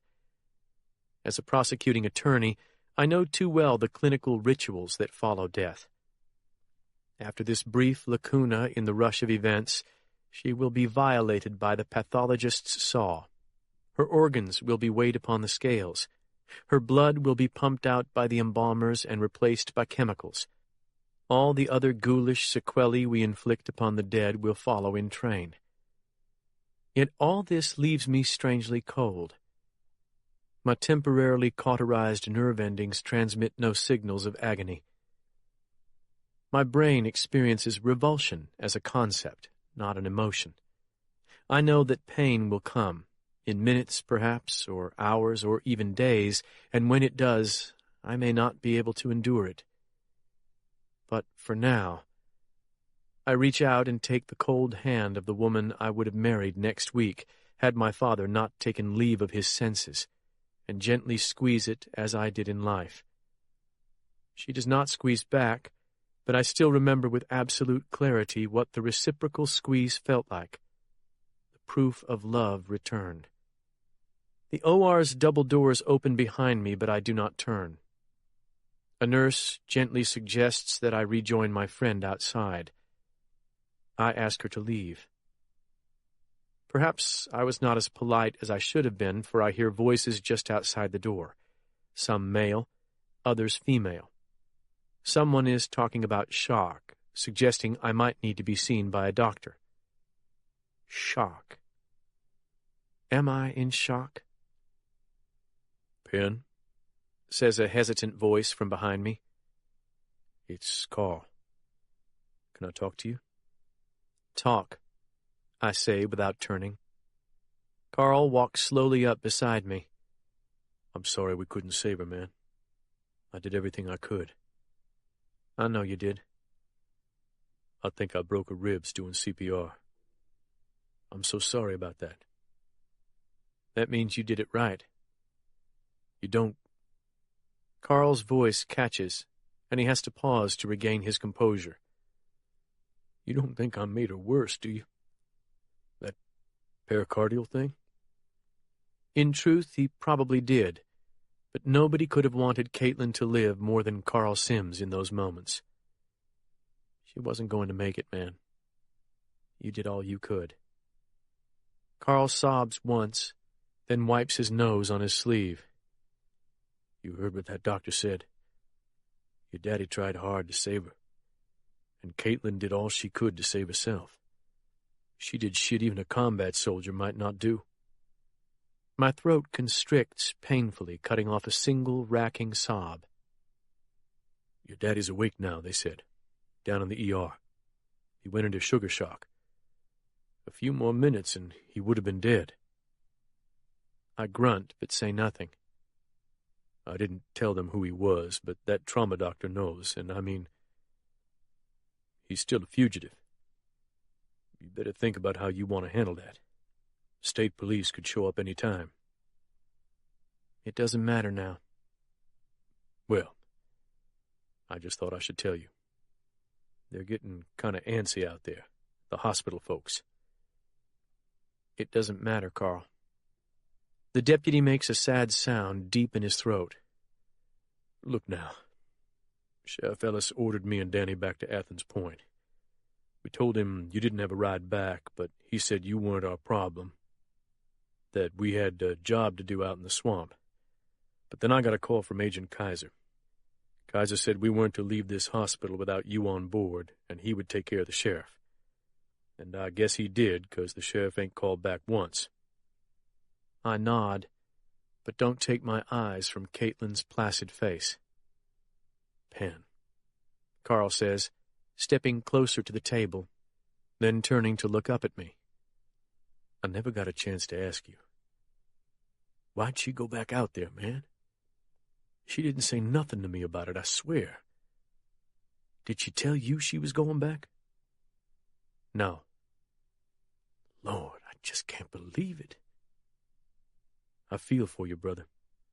I know that don't mean nothing right now. You just tell me and Danny what you want us to do and we'll do it. I don't care what it is." "I want to take her back to Natchez." Carl says nothing for a few seconds. Then he says, "I don't figure the local law would look too lenient on that. But if that's what you want, then say the word. We'll put her on a gurney and roll her down to the chopper and fly her back home." As insane as this would be, it's what I want. Though Natchez was never really Caitlin's home, taking her back would spare her the impersonal butchering that awaits her here, at least for a little while. Her father and mother might be able to see her as she is now, tranquil and relatively whole. "I'm afraid you can't do that," says a deep voice from behind us. I turn. Behind us stands a man in his 60s wearing the uniform of the Louisiana State Police. The sight of that uniform sends me into a rage. Blood pounds in my ears, and I surge toward the stranger, but Carl hooks his muscular arms beneath mine and locks his hands behind my neck. Easy, Penn. Easy now. Listen to what the man's saying. He's one of Knox's people. The newcomer holds up both hands and shakes his head. Then he steps closer, apparently confident that Carl can restrain me. The old trooper's eyes look more sad than angry or gloating, and his voice communicates empathy when he speaks. Mayor Cage, my name is Griffith McKeever. I understand why you're angry, so I'm going to tell you something that's not to leave this room. A long time ago, I used to be a Texas Ranger, and I've been in contact with Captain Walt Garrity for the past 2 days. I'm also in contact with Special Agent John Kaiser and Sheriff Walker Dennis.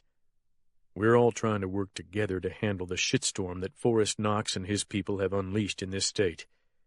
Forrest does work for my agency, yes, but I've been investigating him for some time, and I am most assuredly not one of his people. In fact, he's trying to destroy me as we speak. McKeever pauses as if to ensure that what he's saying is sinking in. Apparently satisfied, he continues. This is a tragic thing that's happened, and it's not the only murder of the day. His words are registering about the same emotional response as if he'd told me a dump truck ran over an armadillo on the highway. I'm still trying to ascertain what happened out in the swamp, McKeever goes on, and I'd like to speak to you for a few minutes before the media descends on this hospital. If you're up to it, that is. Now, obviously, Ms. Masters is going to have to remain here for the time being. There'll have to be a post-mortem, as you know. She died in Mississippi, I say flatly. They can do the autopsy there. McKeever gives Carl a worried look, as though he's uncertain of my sanity. She was declared dead in Louisiana, Mr. Cage. That puts the autopsy here. I say nothing. I think you can let the mayor go, officer, McKeever tells Carl. You okay? Carl murmurs in my ear. Yeah. Carl lets me go and my hands tingle and ache as the blood flows back into them. The FBI is about to pour massive resources into Lussahatchee County, McKeever informs us. Agent Kaiser has already dispatched bureau choppers from New Orleans to secure that bone tree and whatever was inside it. Apparently your fiancé uncovered a trove of bones and other evidence that could solve up to 12 murders. Then you don't need me. Mayor Cage, please don't call me that. With careful movements, I pick the sheet up off the floor and lay it over Caitlin's body, leaving only her face exposed. Mr. Cage, I think you'd better come with me, McKeever says gently. Pay your last respects, and then meet me outside in the hall. The colonel nods once, then leaves the way he came. I know it doesn't make you feel any better, Carl says, but Caitlin did find what she was looking for, and I know she'd be proud she did. Proud? I echo. Yes, she would have been proud. And for what? For the families, man. All those boys that got killed and the families that suffered. They can finally have some peace. I look back and find his earnest eyes. Is that why she did it, Carl? The young ex-Marine shrugs awkwardly. I think so, yeah. She wanted to do good. A strange laugh comes from my throat. If only Carl had known her as I did. Well, he says, you knew her a lot better than me. All I know is she was the prettiest woman I've seen in a long time. She still is even now, ain't she? Even lying there now. I turn back to the table. Yes, she is that. Taking 2 short steps forward, I lean over and kiss her forehead. She's not as cold as stone, not yet, but the skin beneath my lips sends a shudder of revulsion down my back. The woman I loved is no longer present. Death has taken her, and it mocks me now from within her. The tears I leave upon her face might as well have fallen on the floor. When at last I turn and walk from the room, part of me is as dead as she is. Chapter 74.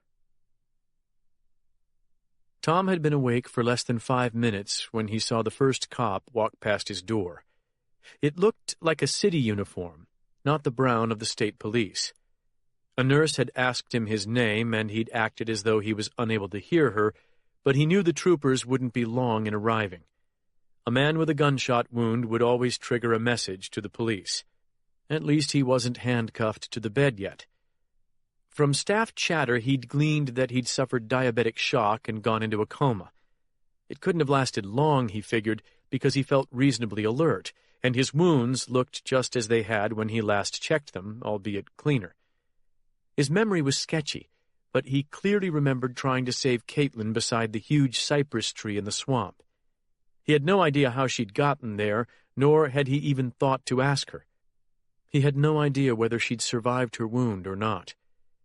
The only thing he was sure of was that if Caitlin had not appeared at the bone tree, he would be dead by now. The next time a nurse came through, he asked how Caitlin Masters was doing. The woman told him she'd been taken into the OR and a trauma surgeon was working on her. Tom would have given all the money in his name to rest on that bed and wait to hear the outcome of Caitlin's surgery, but if he did, he would almost certainly be arrested by cops who reported to Forrest Knox. He rolled onto his side, then slowly sat up on the treatment table and waited to regain his equilibrium. Once he had, he pulled the IV out of his wrist, held his thumb against the hole, and walked over to a chair where a white coat had been left by the ER physician.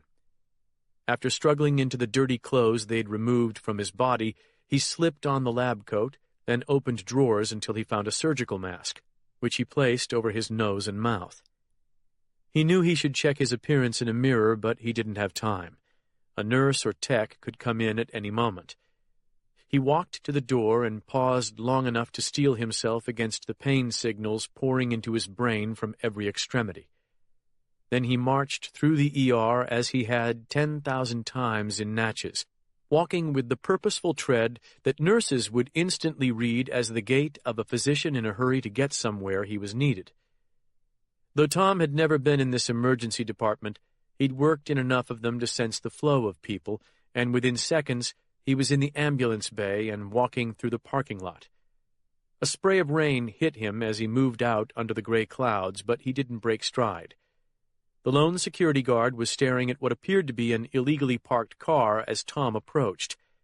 When the guard looked up, Tom gave him a quick salute and kept walking.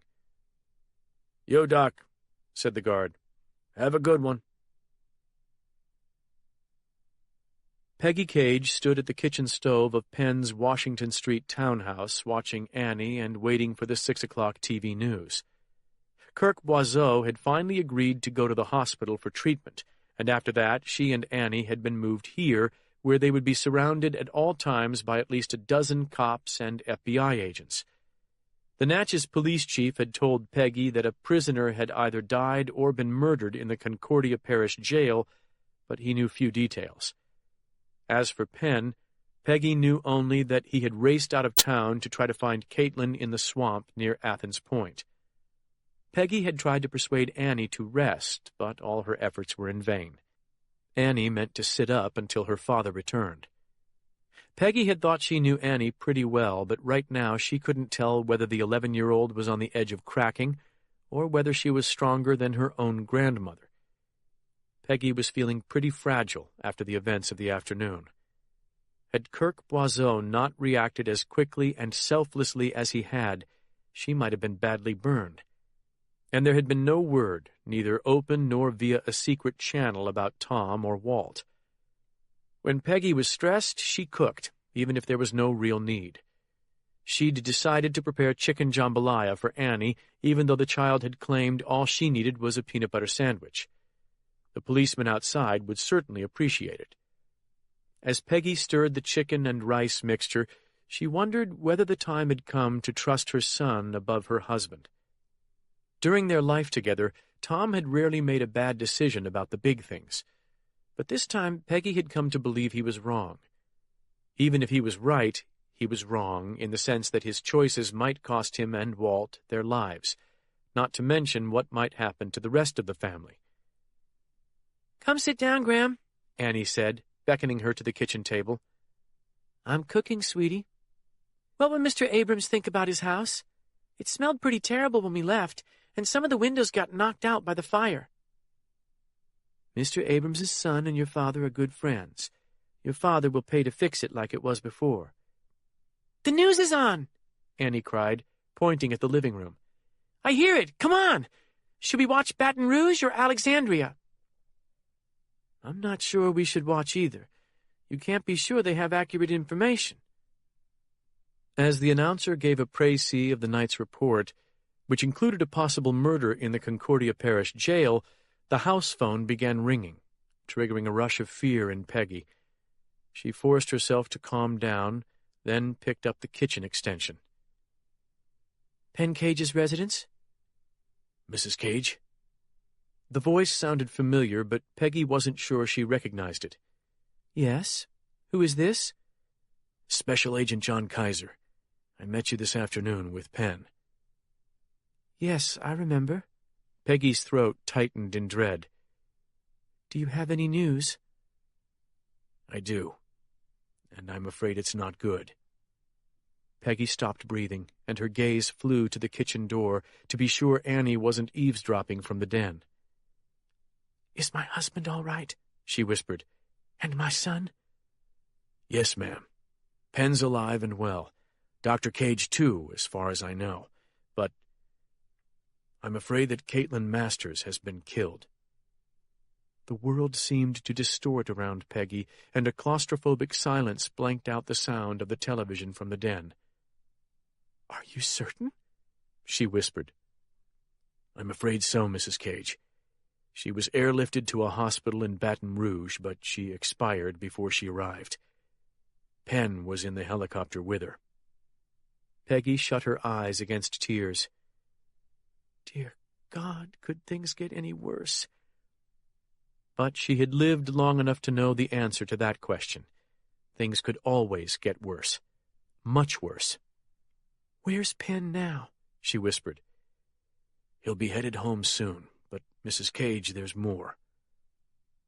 Peggy's hand went to her mouth, and she felt her heart pounding. She knew before the FBI agent said anything that it had to do with Tom. "Tell me," she said. "Dr. Cage was apparently with Ms. Masters either when or after she was shot. He tried to save her, but he wasn't able to. He went into diabetic shock." "Oh, God." Peggy closed her eyes. "You said he was all right." "Yes, ma'am. He was on the chopper when they flew into Our Lady of the Lake Hospital in Baton Rouge. They stabilized him, but after he regained consciousness, he walked out of the ER. Nobody knows where he is now." "Oh, no. Are you sure? How do you know he wasn't kidnapped?" Security camera footage shows him walking out under his own power.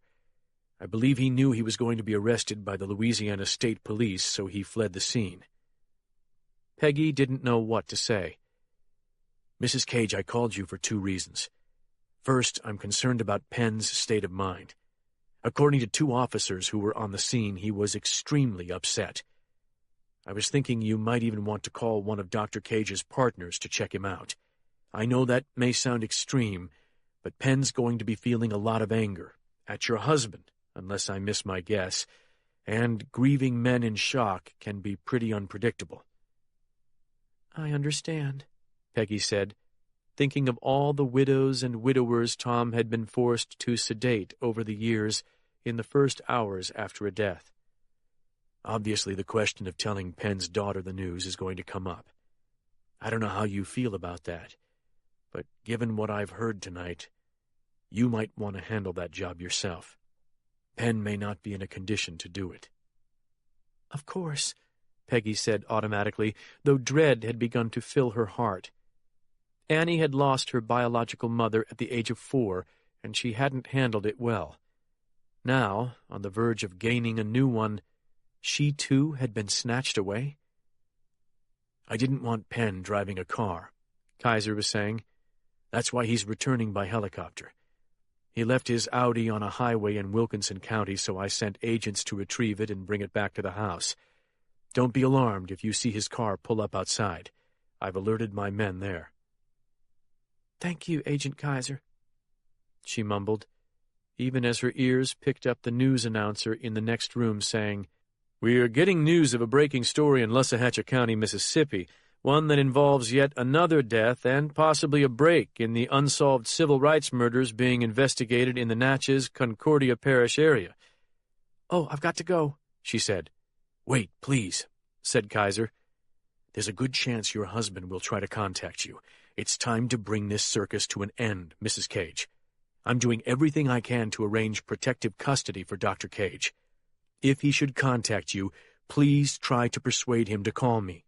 Any FBI office can patch him through to me. Tell him to identify himself as Dr. McCrae, which I believe is your maiden name." "It is? And I'll try. I've really got to go now." Peggy hung up and rushed into the den, meaning to grab the remote and shut it off. Annie was holding it, of course. The child whipped her head around, then froze as she saw Peggy's face. "What's the matter, Graham? What happened?" Peggy's throat had sealed shut. Annie's eyes widened. "Graham?" "Your father's on his way home, sweetie." "Then why don't you look happy?" Peggy glanced at the television. The newscast had cut to a commercial, but it would return any second with the story that John Kaiser had already relayed to her. "Annie, let's turn off the TV." "How come?" Peggy stepped forward and held out her hand. "Let me have that, sweetheart." Annie looked down at the remote control. Then she began to cry. Chapter 75. As the Lussahatchie County Sheriff's Department helicopter storms northwest through gray towers of cloud, I huddle in its belly, my back pressed against the chopper's metal skin. From across the cabin, Carl Sims stares at me like he's been assigned to a suicide watch. Carl cares about me, I know, and at some level he loved Caitlin, but right now he might as well be a stranger. The only thing that really joins us is that once he was paid to protect Caitlin and failed in his duty. So Carl knows that pain, at least to some extent. But in the last analysis, Caitlin's death is a tragic but transient event for him, whereas I have suffered a physical and spiritual amputation. Caitlin is gone forever, and from bitter experience, I know I will feel her loss every day, as I did that of my first wife, for at least several years. The effect on Annie I cannot even begin to contemplate. I must spare myself that pain for now. Between my legs rests a small cardboard box containing what the duty nurse at Our Lady called Caitlin's personal effects. I only glanced inside the box, half hoping for some clue to what happened to her. But all I saw was her cell phone, which Carl had instinctively saved during our attempted rescue, her engagement ring, the very modest one she'd asked for, one plain gold earring, the other had somehow been lost, a navy blue hair scrunchie, and a scarred Gerber multi-tool with clotted blood still on it. The nurse seemed torn about the multi-tool, wondering aloud whether the police might want it as evidence, but the trauma surgeon believed that Caitlin herself had bloodied the tool in a failed effort to save her life. Again and again, I hear that surgeon marveling at how Dad had contrived to drain the blood from Caitlin's pericardium with a ballpoint pen, but even more that Caitlin had carried out the painful procedure herself. Once I left the hospital, I couldn't shut out the image of Caitlin steeling herself against the fire of that naked blade, then cutting her own flesh in a desperate attempt to save herself. God knows she didn't lack nerve. Caitlin once put 4 stitches in my lacerated foot under my father's watchful eyes after I'd ripped it open walking through a creek on the Natchez Trace. I did similar things as a boy when Dad tried to instill in me a love for medicine.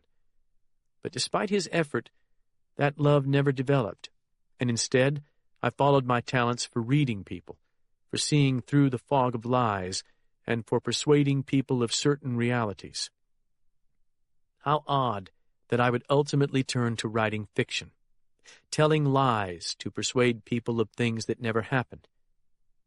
Of course, the secret that all good novelists know is that the lies they tell are truer than any factual history could ever be. I wish I had a good lie now.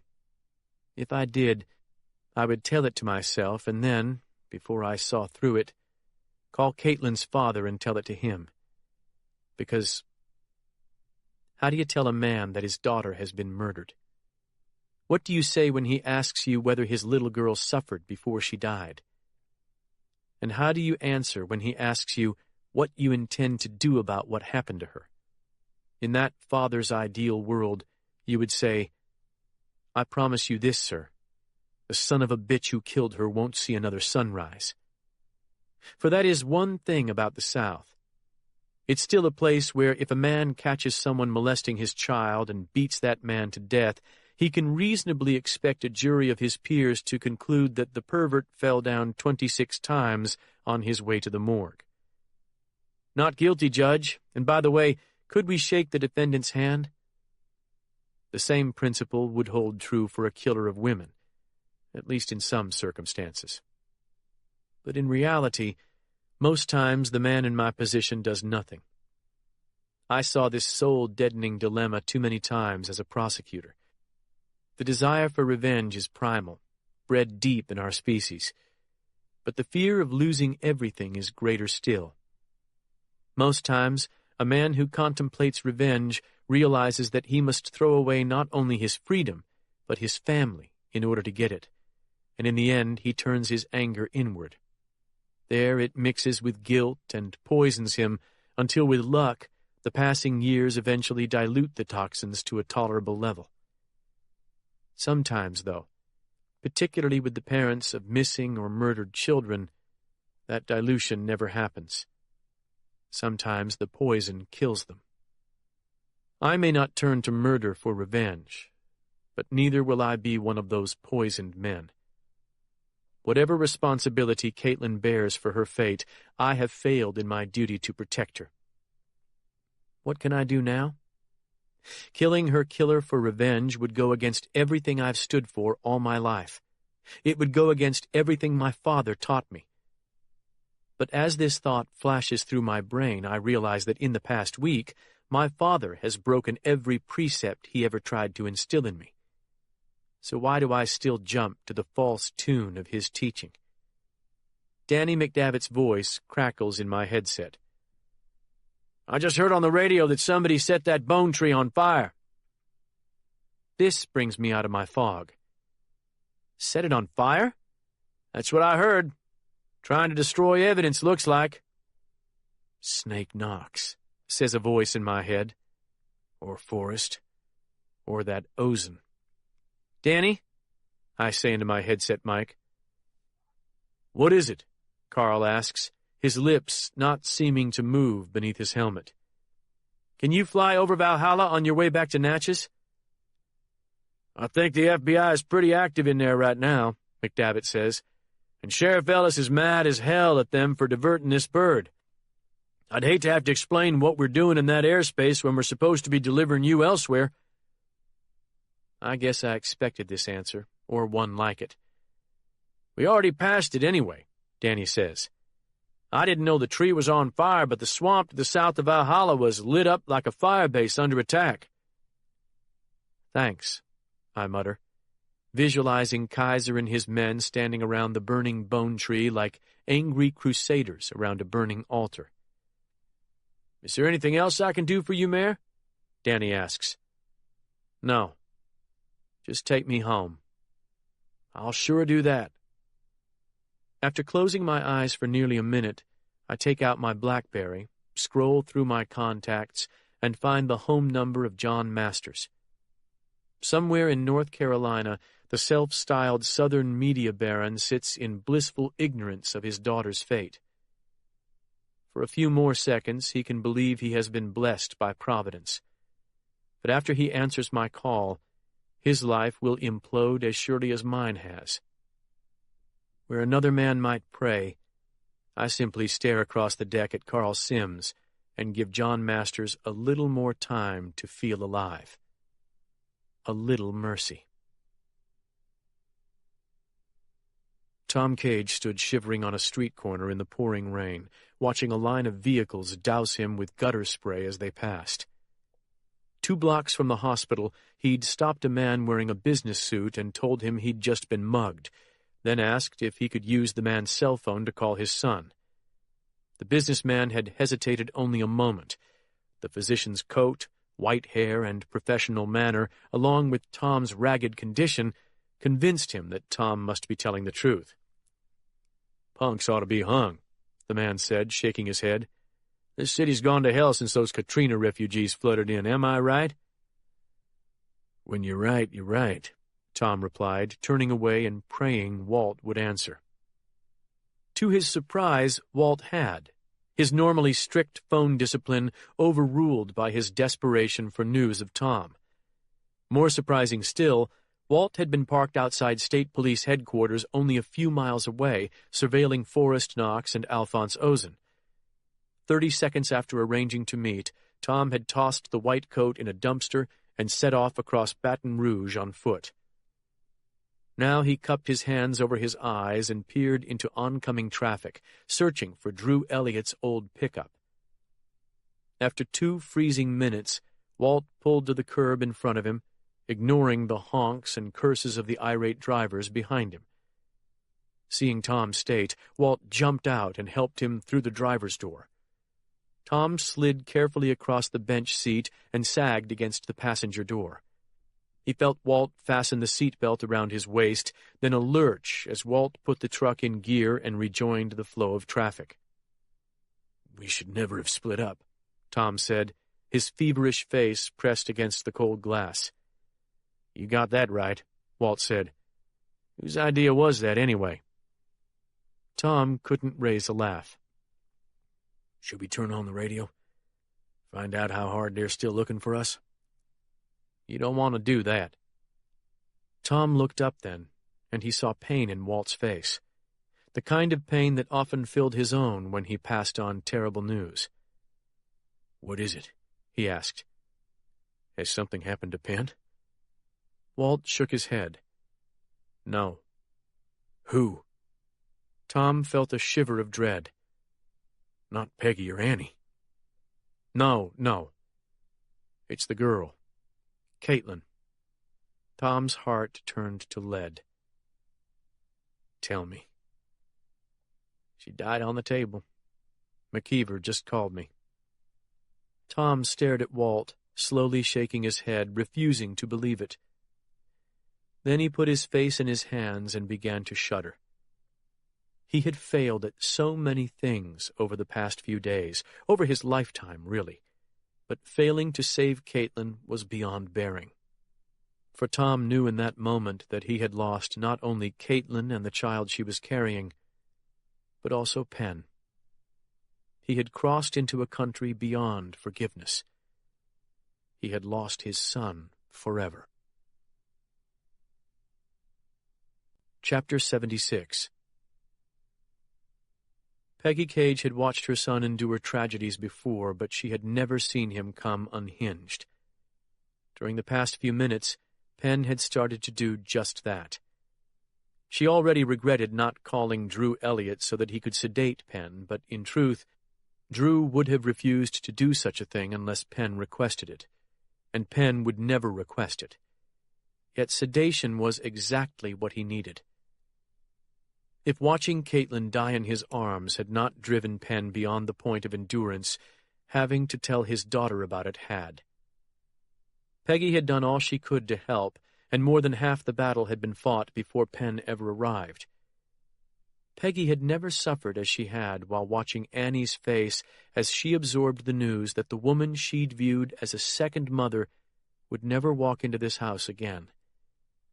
Peggy had worried that Annie might not believe the news, but she had, instantly. She had, in fact, been waiting for it. Apparently, Annie's fears for Penn, for Peggy, and for Caitlin had been so great that she had scarcely slept the past few nights. She had covered it well, but once Peggy confirmed one of her worst fears, Annie had begun a sort of high-speed, infantile regression. Peggy had never forgotten the effects of Annie's mother's death. The then 4-year-old had developed severe separation anxiety, which was the main reason Penn had moved her to Natchez. Prior to that move, Annie had refused to leave her father's side, and even insisted on sleeping in his bed, one little hand always in contact with his wrist or arm, an early warning system of impending loss. After that move, Peggy had taken Penn's place to some extent, as had Tom, until over time the child had grown secure enough in their love and constant attention that she learned to be independent again. But Caitlin had played an important role as well. She had entered their lives as soon as Penn and Annie arrived in Natchez, and despite being only 28 and career-oriented, Caitlin had proved amazingly intuitive at earning Annie's trust. The depth of their bond had been displayed tonight, when Annie shattered before Peggy's eyes. After the first tears of shock, Annie had voiced an almost obsessive concern with Caitlin's body. Where was she now? Was she alone? Why wasn't Daddy bringing her home with him? The rational answers did nothing to allay her concerns, and once Annie realized that Caitlin's body was almost sure to be autopsied, she had grown even more distraught. After a very difficult hour, Peggy had given her a couple of teaspoons of Benadryl, with the excuse that it would make her burning eyes feel better. The adrenaline-depleted child had almost instantly collapsed in her lap and gone to sleep. Annie still lay there now, while Penn steadily vented the emotions boiling in his mind and heart. At first he had spoken softly, but as he revealed more of his feelings he got louder, and Peggy grew worried that he would awaken Annie. On the advice of their FBI guards, they had moved down to Penn's basement office. Thankfully, that isolation also prevented the guards from hearing what Penn was saying now, which was a blessing. Peggy didn't want anyone to know how angry he was at his father, or how irrational he sounded when he spoke about the Knox gang, particularly Forrest Knox. She worried that Penn actually might take it on himself to go after the state police officer with a gun. Part of her was glad to see Penn's anger diverted from Tom, but she knew his focus on others was probably some sort of transference. His deepest anger was reserved for Tom, and there Peggy was at a loss. She didn't know how to argue without appearing to be giving her husband the blind support of an ignorant or deluded wife. She was looking down at Annie when the best solution came to her. "Penn, would you take Annie from me? My legs have gone to sleep. She's way too big for my lap now." He stopped pacing and glared at her, but then his face softened, and they made the transfer with the smoothness imparted by long practice. "I'm going to make you a drink," she said. "I don't need a drink." "Yes, you do. If you don't slow that brain down, you're going to talk yourself into something crazy. You have to calm down, son." He sighed heavily and looked over at his desk. "All right. 1 drink." "Gin and tonic?" He nodded. Peggy swished up the stairs before he could think twice, then went to the kitchen cabinet where Penn kept the liquor. A young FBI agent sat at the kitchen table, but he merely nodded to her and smiled encouragingly. "Is there anything I can do for you, ma'am?" "No, thank you." Peggy quickly poured in a triple serving of gin. "Don't hesitate to ask." "I won't," Peggy said, covertly reaching into her purse for the bottle of the temazepam she took to help her sleep.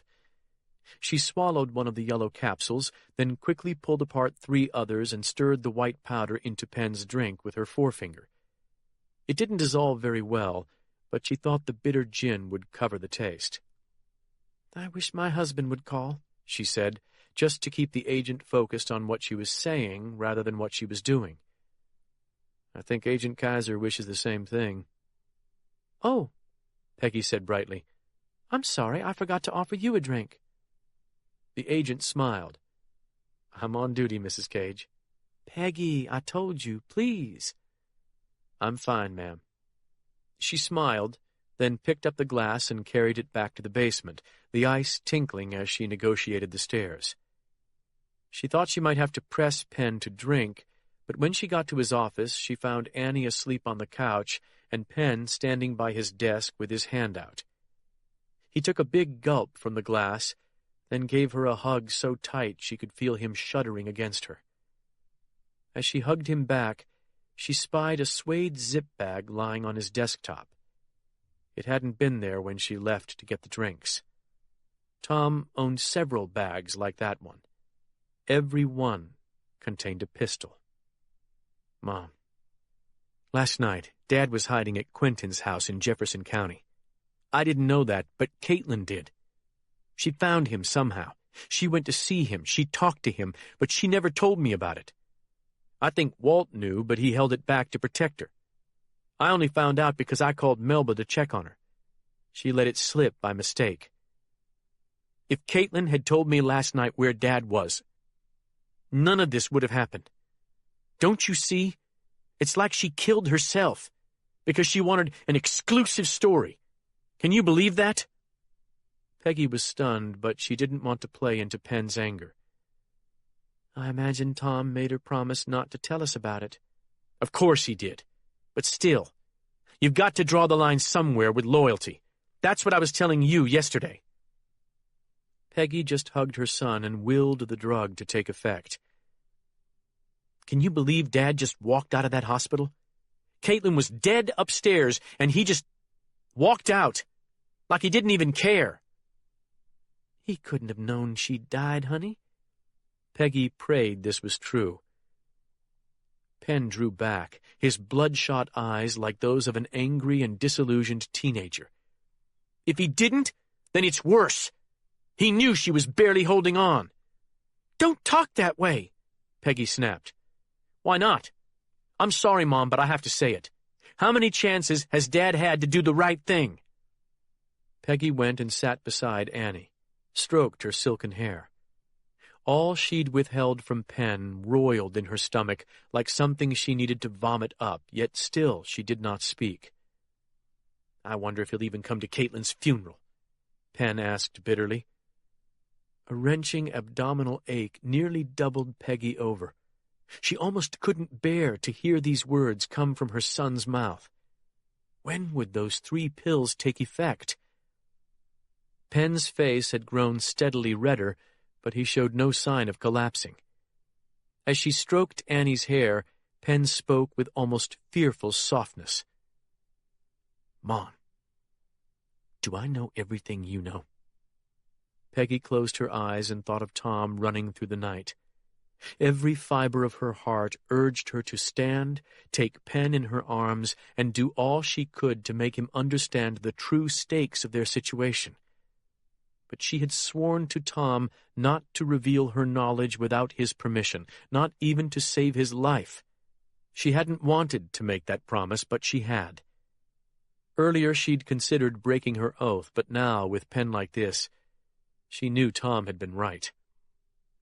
"I can't help you," she said simply. "I wish I could, but your father is the only one who knows what really happened back in those dark days." "I'm not talking about the old days," Penn said, his eyes leveled at her. Peggy's heart fluttered with fear. After taking a slow breath, she folded her hands together and spoke with absolute conviction. "Son, the violence that exploded this week was like the bombs the work crews used to find in Germany when they worked on the streets after the war.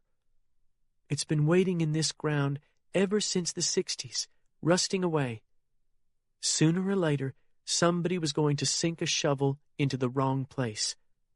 That was Henry Sexton. And once he shoveled out enough dirt, nothing was going to stop the explosion. Penn shook his head, his eyes unmerciful. That's not what happened, Mom.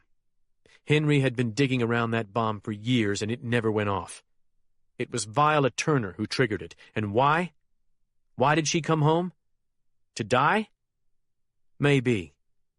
More likely, it was to make Dad— "Stop!" Peggy hissed, and a door slammed shut in her mind.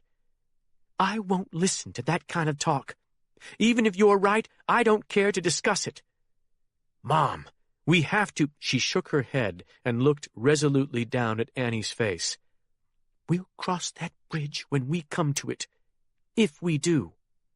If we're not going to discuss that, why are we even talking? Peggy took another deep breath, then slowly exhaled. I know there's a pistol in your bag. What are you planning to do with it? He looked over at the suede pouch. I'm not going to hurt myself if that's what you're worried about. It's not. I'm worried you'll try to hurt someone else with it, because of what happened to Caitlin. Penn shrugged angrily. I don't know who killed her. Peggy gave him a long look. Mom, I've been carrying that gun since Monday. None of us has any business leaving this house unarmed. None of us has any business leaving this house, period. Not tonight. And especially you. Your daughter needs you. Penn walked up and stood over Annie, looking down with a mixture of love and grief in his eyes. Where's Dad, Mom? Dear God, son, if I knew, I would tell you. Don't you know that? Penn looked over at her then, his eyes more lost than she could ever remember. I don't, he said. That's what all this has done to us. What Dad has done to us. And now Caitlin's dead. He started to continue, then checked himself. His mouth opened and closed as though he were testing the function of his jaw. Thank God, Peggy thought, seeing confusion in his eyes. The drug is finally working. Tom still might not know what's happened to Caitlin, she thought aloud. He could be lying unconscious beside a road somewhere. He could have been kidnapped from that hospital. Penn made a contemptuous sound and flipped his hand in the air. The security cameras filmed him walking out. He put on a doctor's coat and sneaked out. Penn sounded like Tom after 4 or 5 whiskeys. Peggy started to worry that he might hurt himself if he simply passed out. Why don't you sit down? You're exhausted. Dad knows what happened, all right. Earlier today, Walt and I were working together. He was glad to take my calls. But now, he won't answer. That tells me he's hooked up with Dad again. I hope that's true. I just pray they're not dead in a ditch somewhere. A snort of laughter came from Penn's nose. No chance of that, he slurred. If those two get killed in this mess, they'll be the last to die. No. He and Walt are sitting pretty somewhere, playing whatever game they've been playing from the start. Unless Walt doesn't know the game either. He might be just like the rest of them, acting out of blind loyalty to a man who doesn't exist, who never really did. Like Drew, Melba, even Caitlin. And what? Penn shook his head. I forgot what I was saying. I was thinking about the Bone Creek. You mean the Bone Tree? That's what I said. Penn looked at the floor and shook his head like some despairing drunk. I had to call her father, he said, wavering on his feet. Did I tell you that? I called the estimable Mr. John Masters to tell him his daughter had been murdered. I know that was hard. Penn's glassy eyes found hers again. You know what he said to me? What the great John Masters said to me? After I'd told him I'd let his favorite daughter get killed? Peggy shook her head. Penn opened his mouth, but no sound emerged. She was about to slide Annie's head from her lap when he turned in place and fell across the club chair beside his desk. He was out. As carefully as she could, Peggy reached into her pocket, took out her cell phone, and dialed Drew Elliott's home number. After 3 rings, a reassuring voice said, "Dr. Elliott." "Drew, this is Peggy Cage." "Oh, Peggy. I'm so sorry about Caitlin. Is everything all right over there? Can I do anything to help?" "Actually, you can. Penn isn't handling Caitlin's passing very well. I slipped him 3 of my sleeping pills and got him down, but it's going to take more than that to keep him asleep until morning. I'm worried he's going to wake up in the middle of the night and go hunting for someone." "Okay. I'll be right over." "Thank you, Drew. We're in the basement." "Have you had any word from Tom?" "No. Have you?" "I'm afraid not. But sit tight. I'm on my way." "Bring something strong, Drew. Penn's just like his father. It's not easy to get him angry, but once he is, there's no stopping him." Chapter 77. Walt Garrity sat half-conscious in the back seat of a massive silver Bentley, Tom's head cradled in his lap. The only light came from the dashboard, but the muscular shoulders of the young man called Xerxes looked a yard wide in the passenger seat ahead. To Xerxes's left, his more conventionally sized father, Darius, gently steered the vehicle through the night without benefit of headlights.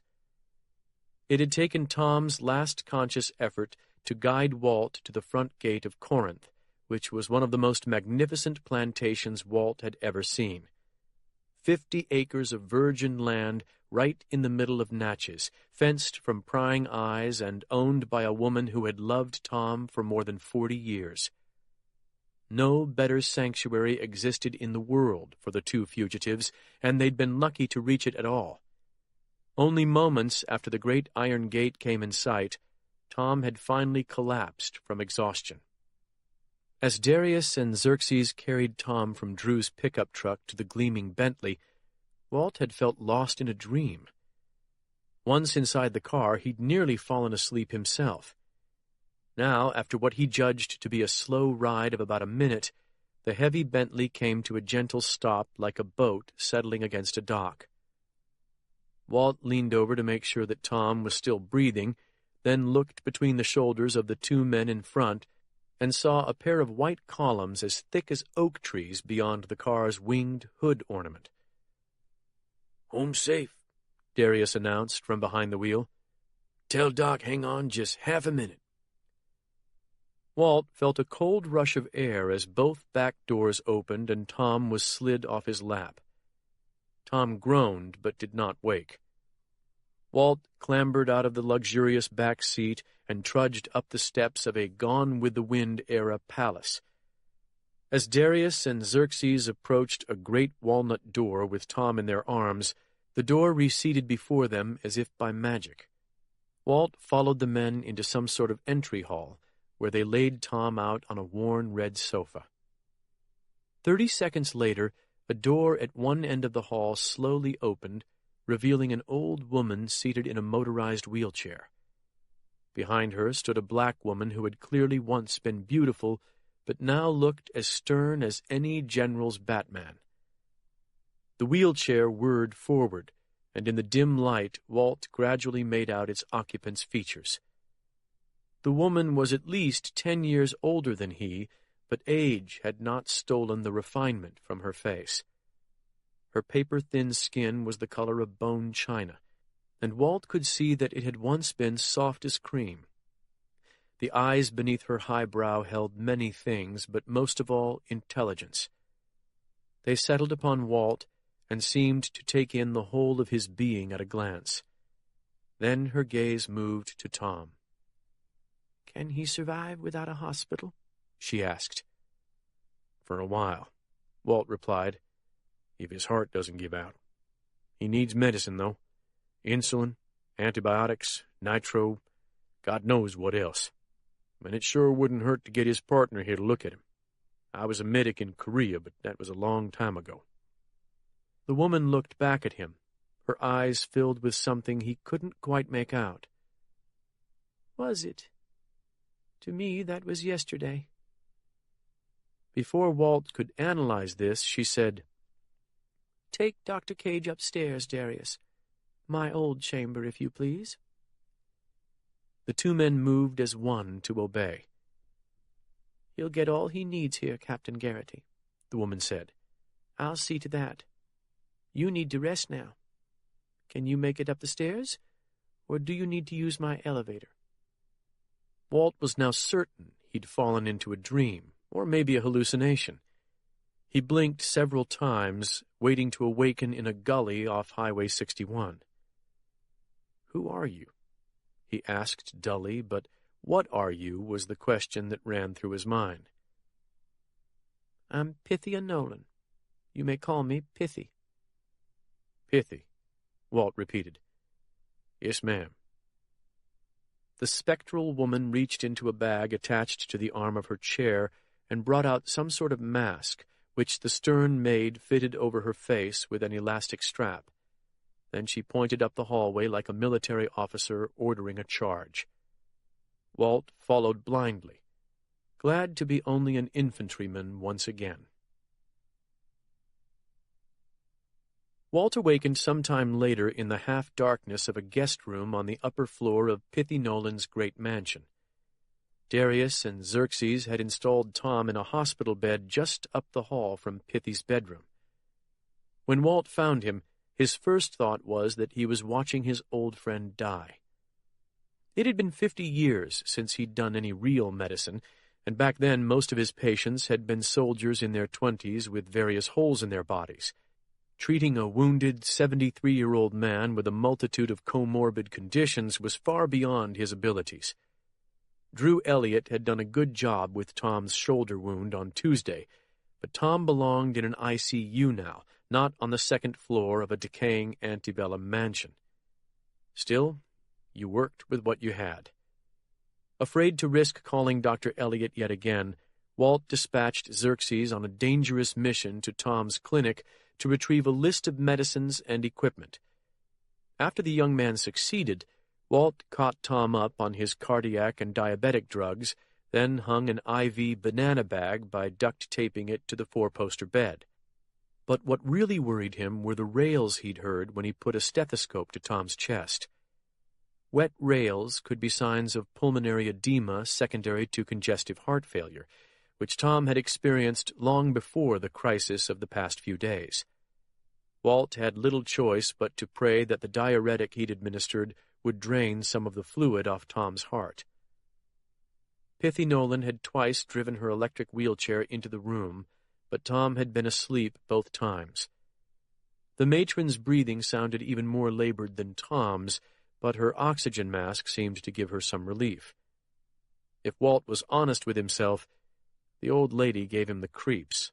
She seemed almost incorporeal, masked and wrapped in her voluminous blanket, yet her love for Tom could not be questioned. Xerxes remained outside the door like a sentry, ready to run whatever errand Walt might command. Walt had already sent his father, Darius, to Walmart to buy 4 more track phones. No matter what course of action he and Tom took now, they were going to need secure lines of communication to get out of this mess alive.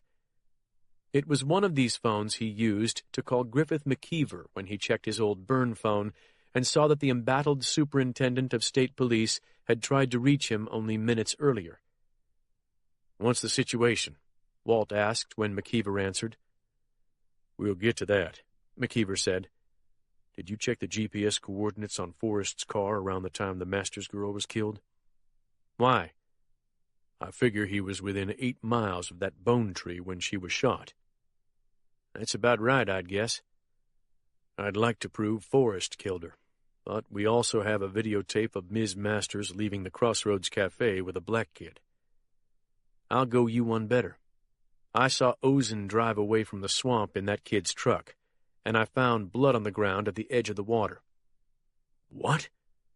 Christ, Walt! I could do something with that. A statement from a fugitive cop killer? Wake up, son. You'd be a lot better off using that Katrina video I gave you. I'm working on it. I haven't had any luck reaching my former friends in state government.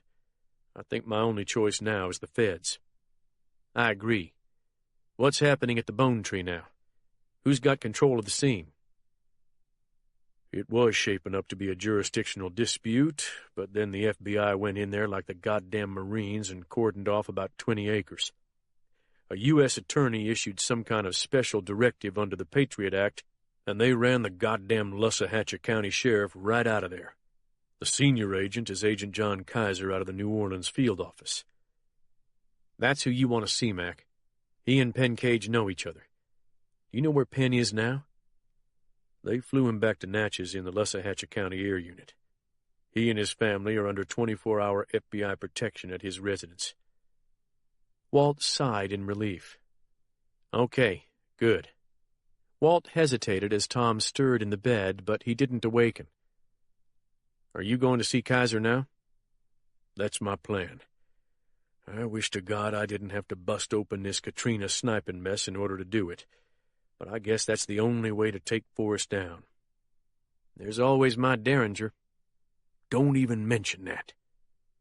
McKeever was silent for a few seconds. I tell you, Walt, when I think about what happened this afternoon, those Eagles killing Sonny Thornfield right in that jail while it was under FBI control, I wonder if even the feds can stop Forrest. It's like he's 3 steps ahead of us all, no matter what we do. No, Walt said. He's scrambling just like the rest of us. Worse, he's got dissension in his ranks. How do you know that? Trust me.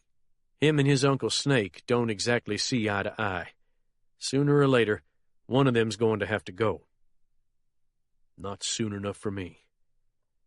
I'm going to talk straight to you, Walt. I've got a bad feeling about those Knoxes. They remind me of a couple of crews back in Texas in the old days. I don't think even the FBI scares them much. And I think that rather than let themselves be taken, they'll try to take down everybody. I think a lot of people could die. What are you saying, Mac? Walt asked, but he already knew. He and the LSP chief had been Texas Rangers in an era when they'd gone after certain outlaws with the tacit understanding that they were not to return with a prisoner. And to Walt's ear, McKeever's voice had echoed into the present from that time. It's not 1955 anymore, Griff. Not even 1965. You could have fooled me these past couple of days. Walt listened to the phone hissing in his ear. McKeever wasn't speaking hypothetically. He saw a malignant cancer eating his department from within, and he wanted a fellow ranger to rip it out by the roots. I've got a wife now, Walt said. I know. I've got no right to ask anything of you. But the situation is fluid, and I just want you to know that if anything were to happen to Knox, I can promise you'd have an angel on your shoulder in the aftermath. I'd move heaven and earth to protect you. You and Dr. Cage both. I hear you. And my advice is, take everything you've got to Special Agent Kaiser. McKeever was silent for several seconds. Then he said, I'll do that, Captain. Just don't forget what I said. The connection went dead. Walt stared at Tom for a long time after he set the phone down. Then he reached over to the bedside table and opened a box of Tom's precious cigars. Xerxes had retrieved them earlier when he'd gotten the drugs from Tom's clinic. Walt knew that lighting one would be bad for his friend's lungs, but he needed to settle his nerves. He also knew Tom would thank him for the vicarious pleasure he would experience upon waking. Biting off the end of a Partagas, Walt picked up the lighter Xerxes had brought in and lit the cigar, savoring the flavor of one of the few luxuries Tom Cage allowed himself each day. Tom stirred, but thanks to a hefty dose of oxycodone, he did not awaken. Walt smoked thoughtfully, watching the man he'd fought with like a brother through the killing snows of Korea. In the deep shadows, he turned his mind away from the war and thumbed back through the years he'd spent chasing desperate men across Texas, first on a horse, then in motor vehicles of various types. He recalled times that he'd followed the rules and other times when he'd thrown the book away and simply done what was necessary. He wasn't proud of those occasions, but he wasn't ashamed either.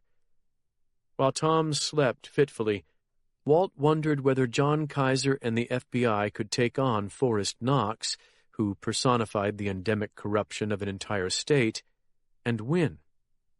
Even if they did, how many more people would become casualties in that war? Caitlin Masters' death had already come close to destroying Tom. As the cigar slowly burned down, Walt pondered Colonel McKeever's final words and what it might cost him personally to relieve the world of the burden of Lieutenant Colonel Nathan Bedford Forrest Knox.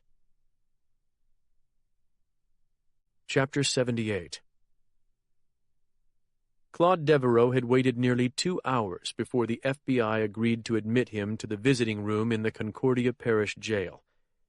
In the end, it took not constitutional arguments, but threats to go public with the Bureau's use of the Patriot Act to supersede the Bill of Rights to gain him access to his clients.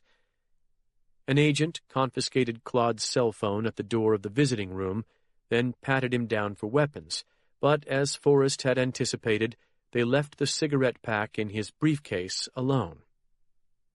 Claude had worried that an FBI agent would stay in the visiting room with them, but after searching it thoroughly, the agent posted himself outside the door. As Claude waited for Snake, he cursed himself for trying to see his daughter and grandkids before fleeing the country. Forrest had put out a statewide APB, and they'd caught him easily. Had he run north to Memphis through Mississippi, they never would have found him. The door opened behind him, and 2 deputies ushered Snake into the room.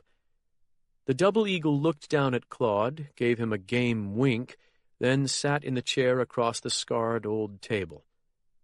Claude got out his legal pad as if to take notes, then looked up at the deputies and waited for them to leave. The 2 men glared at him as though they'd like to kill him, which was no surprise, considering they'd lost 2 fellow deputies in the past 36 hours, but at length they turned and left the room. "So what are you doing here?" Snake asked. "I'm supposed to be out of here." "We are working on it. Somebody wants to talk to you." Snake chuckled softly. "You got smokes in that pack?" 4. Claude lowered his voice. "But I've got something else for you in there."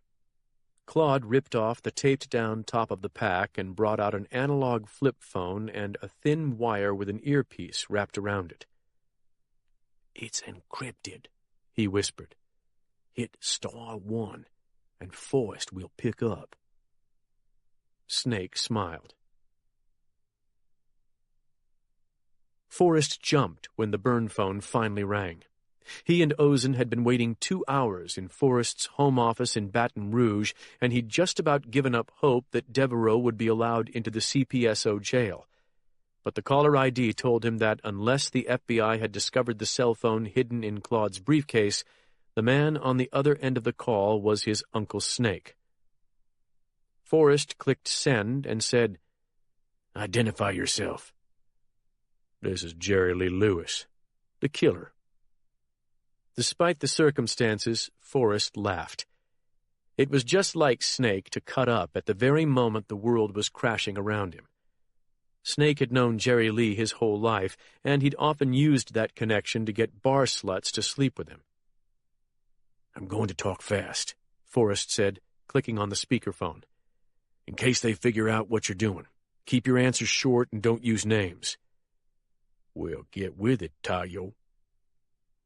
Ozen scowled in confusion, but Forrest smiled. Tayo, a Cajun expression that meant big, hungry dog, was a childhood nickname that only Snake and very few others would remember. "Did your lawyer bring you up to speed on recent developments?" "I hear the girl's dead. Shot at the Bone Tree." "That's right. And she met somebody else there. Somebody she didn't expect." "And he lived?" He walked out of the hospital under his own power. He's a tough one. I'll give him that. You know where he is now? No. Find out. He knows way too much about too many people in our past. If that doesn't pucker your asshole, I'm working on it. There was a fire at the Bone Tree. You understand? Somebody went to a great deal of trouble to destroy whatever evidence was there. Snake chuckled. That was mighty nice of somebody. That same person also cleared out the safe. Everything that was there is somewhere else. Sounds good. It's not going to be enough. That's why I'm calling you. I wish I could tell you you're going to be okay, but the FBI isn't going to let this go. Neither is Penn Cage. You were part of everything the Eagles ever did, and no matter how much evidence was destroyed, they're eventually going to tie you to one of those killings. And one's all it takes. If that doesn't happen, somebody's going to flip on you. Whichever it is, your days are numbered. Snake grunted but didn't comment. At least here they're numbered. Forrest watched Ozen's expressionless face for clues to how his pitch was playing. It's time to use your golden parachute, Uncle. Snake still did not reply. Forrest thought he heard his uncle blowing out cigarette smoke. Right now, the old man was thinking about the arrangements Forrest and Billy had been perfecting for the past 5 years. New identities, clean passports, 3 separate properties in Andorra, one of the few non-extradition countries left in the world where a white man could live well. But something told Forrest that his uncle wasn't itching to retire in the Pyrenees. You still there? Forrest asked. I'm here, and I hear what you're saying. But all in all, I think I'd rather take my chances where I'm at. I got no desire to spend my last years with a bunch of foreigners. I don't ski or hike or hang glide, and I don't care to live with a bunch of Pernod-sipping faggots who do. Ozen groaned softly. Do you realize what you're saying? Forrest asked. How long do you think you can— What you don't seem to understand, Snake cut in, is that I don't give a shit what they accuse me of. They've been calling me a killer for 40 years. So what? A few more accusations ain't gonna matter. Proving guilt in 40-year-old murders is a tough job, and it gets tougher with every passing day. I don't think they got the evidence to do it. Maybe not, but 6 people have died in the past week. I don't know nothing about those killings. Do you? Forrest shook his head at Ozen, who cursed in exasperation. You sound nervous, nephew, Snake said. Take it easy. Have a drink. I'm not nervous. See, I'm not in the position you're in. With me, they can either prove a crime or they can't. But you, even the appearance of wrongdoing could end your career. So maybe it's time for you to pull that golden ripcord. God damn it, Snake. Snake laughed softly. Have you shoved your boss out of his job yet? Not yet. That doesn't sound promising. What's your next play? I'm not going to get into that on the phone. We'll talk when you get out. When will that be? Soon. Tomorrow, probably. Probably? Shit, boy. Sounds to me like you don't know whether you're going or coming. Forrest slammed his hand down on the table. What the fuck were you thinking, taking the dock like you did? Covering my bets, Tayo. The way Frank taught me. Now seriously, when do you see me walking out of this dump? Forrest forced himself to try to calm down. That depends. The meth disappeared during the bomb scare, so they have no drug evidence to hold you on. In theory, you could be released tomorrow morning, but I don't know what forensic evidence they may get from Sonny's corpse. Don't worry about it, nephew. I've figured my own way out of this place. All 5 of us will walk out before noon tomorrow. You watch. I'll give Claude instructions on how to pick us up. Forrest didn't like the sound of this. What are you planning? That's my business. Now listen, you need to calm down. Things are actually falling our way. The girl's gone. So's our latest traitor, and none of my crew's going to open his trap to the government again. The next thing that needs to happen is for Doc to be shot as a fugitive, and that Texas Ranger needs to die with him. As for the FBI, you just get your ass into McKeever's job and the federal hassle will die down quick. Forrest was far from sure about this. Worse, Snake was right about one thing. He could endure anything the FBI threw at him and laugh, while Forrest could not.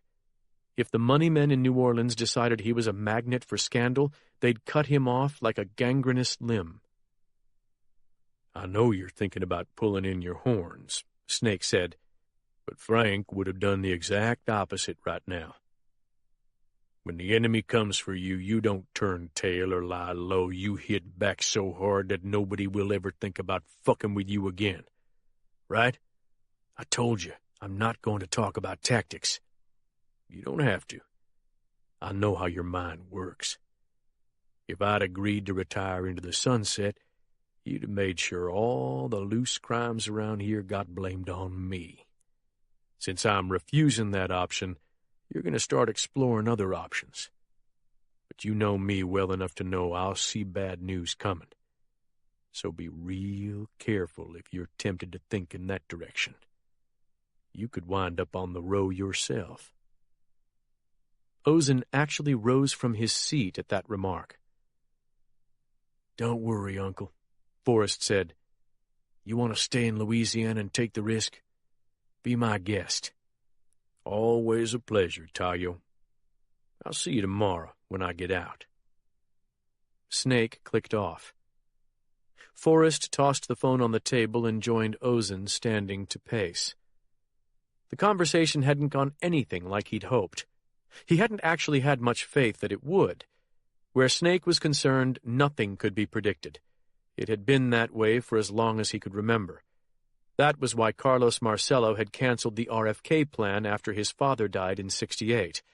The pragmatic old mobster had known Snake was too crazy to trust with an operation like that.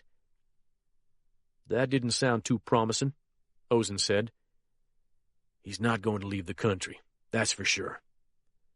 Then they're going to get him, and sooner rather than later. He's popped too many people, boss. They're going to find some forensic evidence or somebody will flip, and then he'll be sitting in an interrogation room playing Let's Make a Deal. Forrest sat on the edge of his desk. There's only one thing to do now. What's that? Let Snake do what he wants. What do you mean? He's not going to sit still and wait for the Bureau to come at him no matter what he said on the phone. And with Caitlin Masters dead, her paper might come at us twice as hard as they did before. Snake won't sit still for that. He figures we'll take Tom Cage and Walt Garrity out of the equation as fugitives, so he'll move against the mayor and maybe even Kaiser. Bullshit. You think he'd hit an FBI agent? Alphonse, Snake would kill the Pope and 12 nuns if he thought it would keep him out of jail. He does not give a fuck. And you're saying we should let him do that? The heat would be unbearable. A tight smile came to Forrest's lips. You've forgotten the plan I brought up the night Snake missed killing Sexton and Brody got killed instead. Which was? We let Snake hit the people he wants to hit. Then we paint him as an out-of-control psycho. Once the pursuit starts up, he'll come to me for an escape route.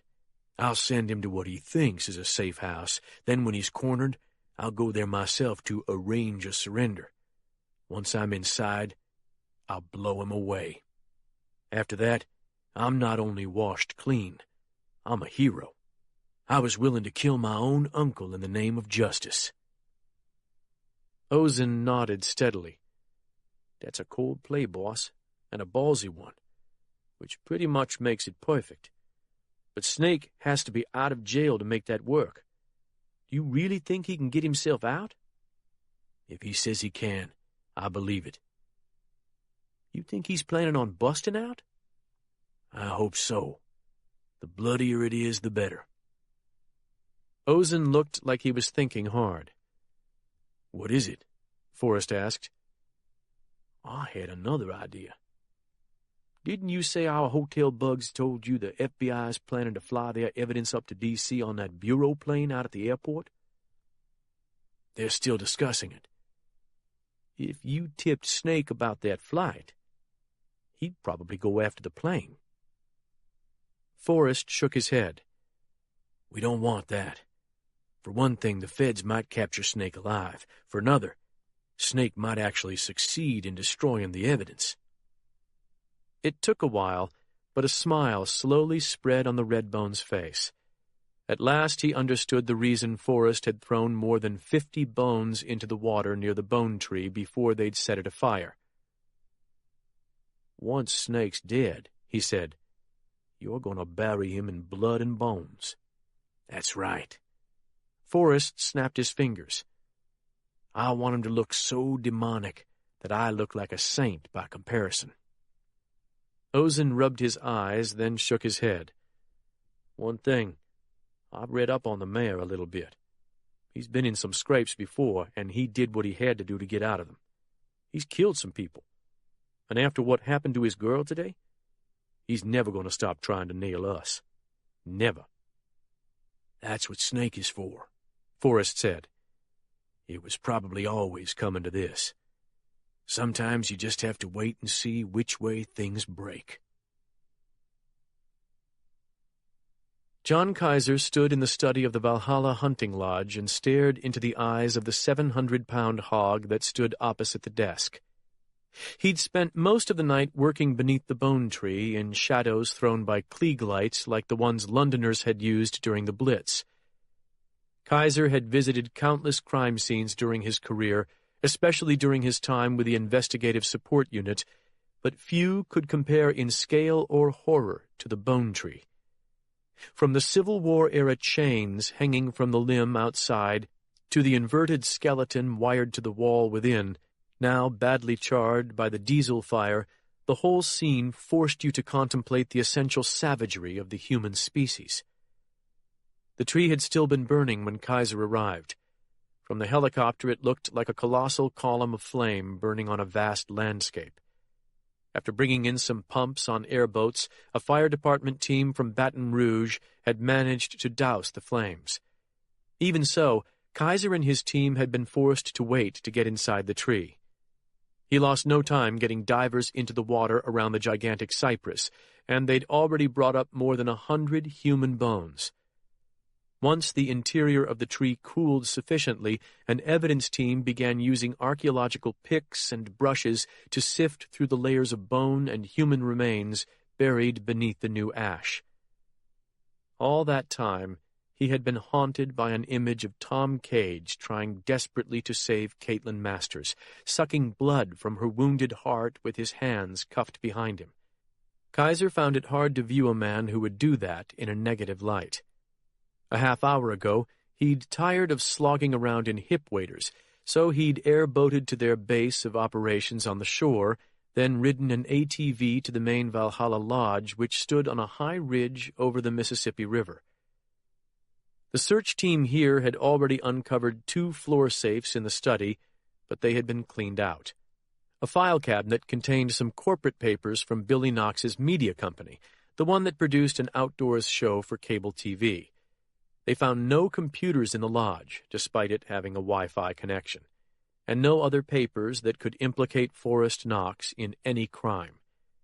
As far as weapons, there were some samurai swords mounted on the walls, and there was a gun room that held about 30 hunting rifles, but Kaiser didn't see anything that looked suspicious.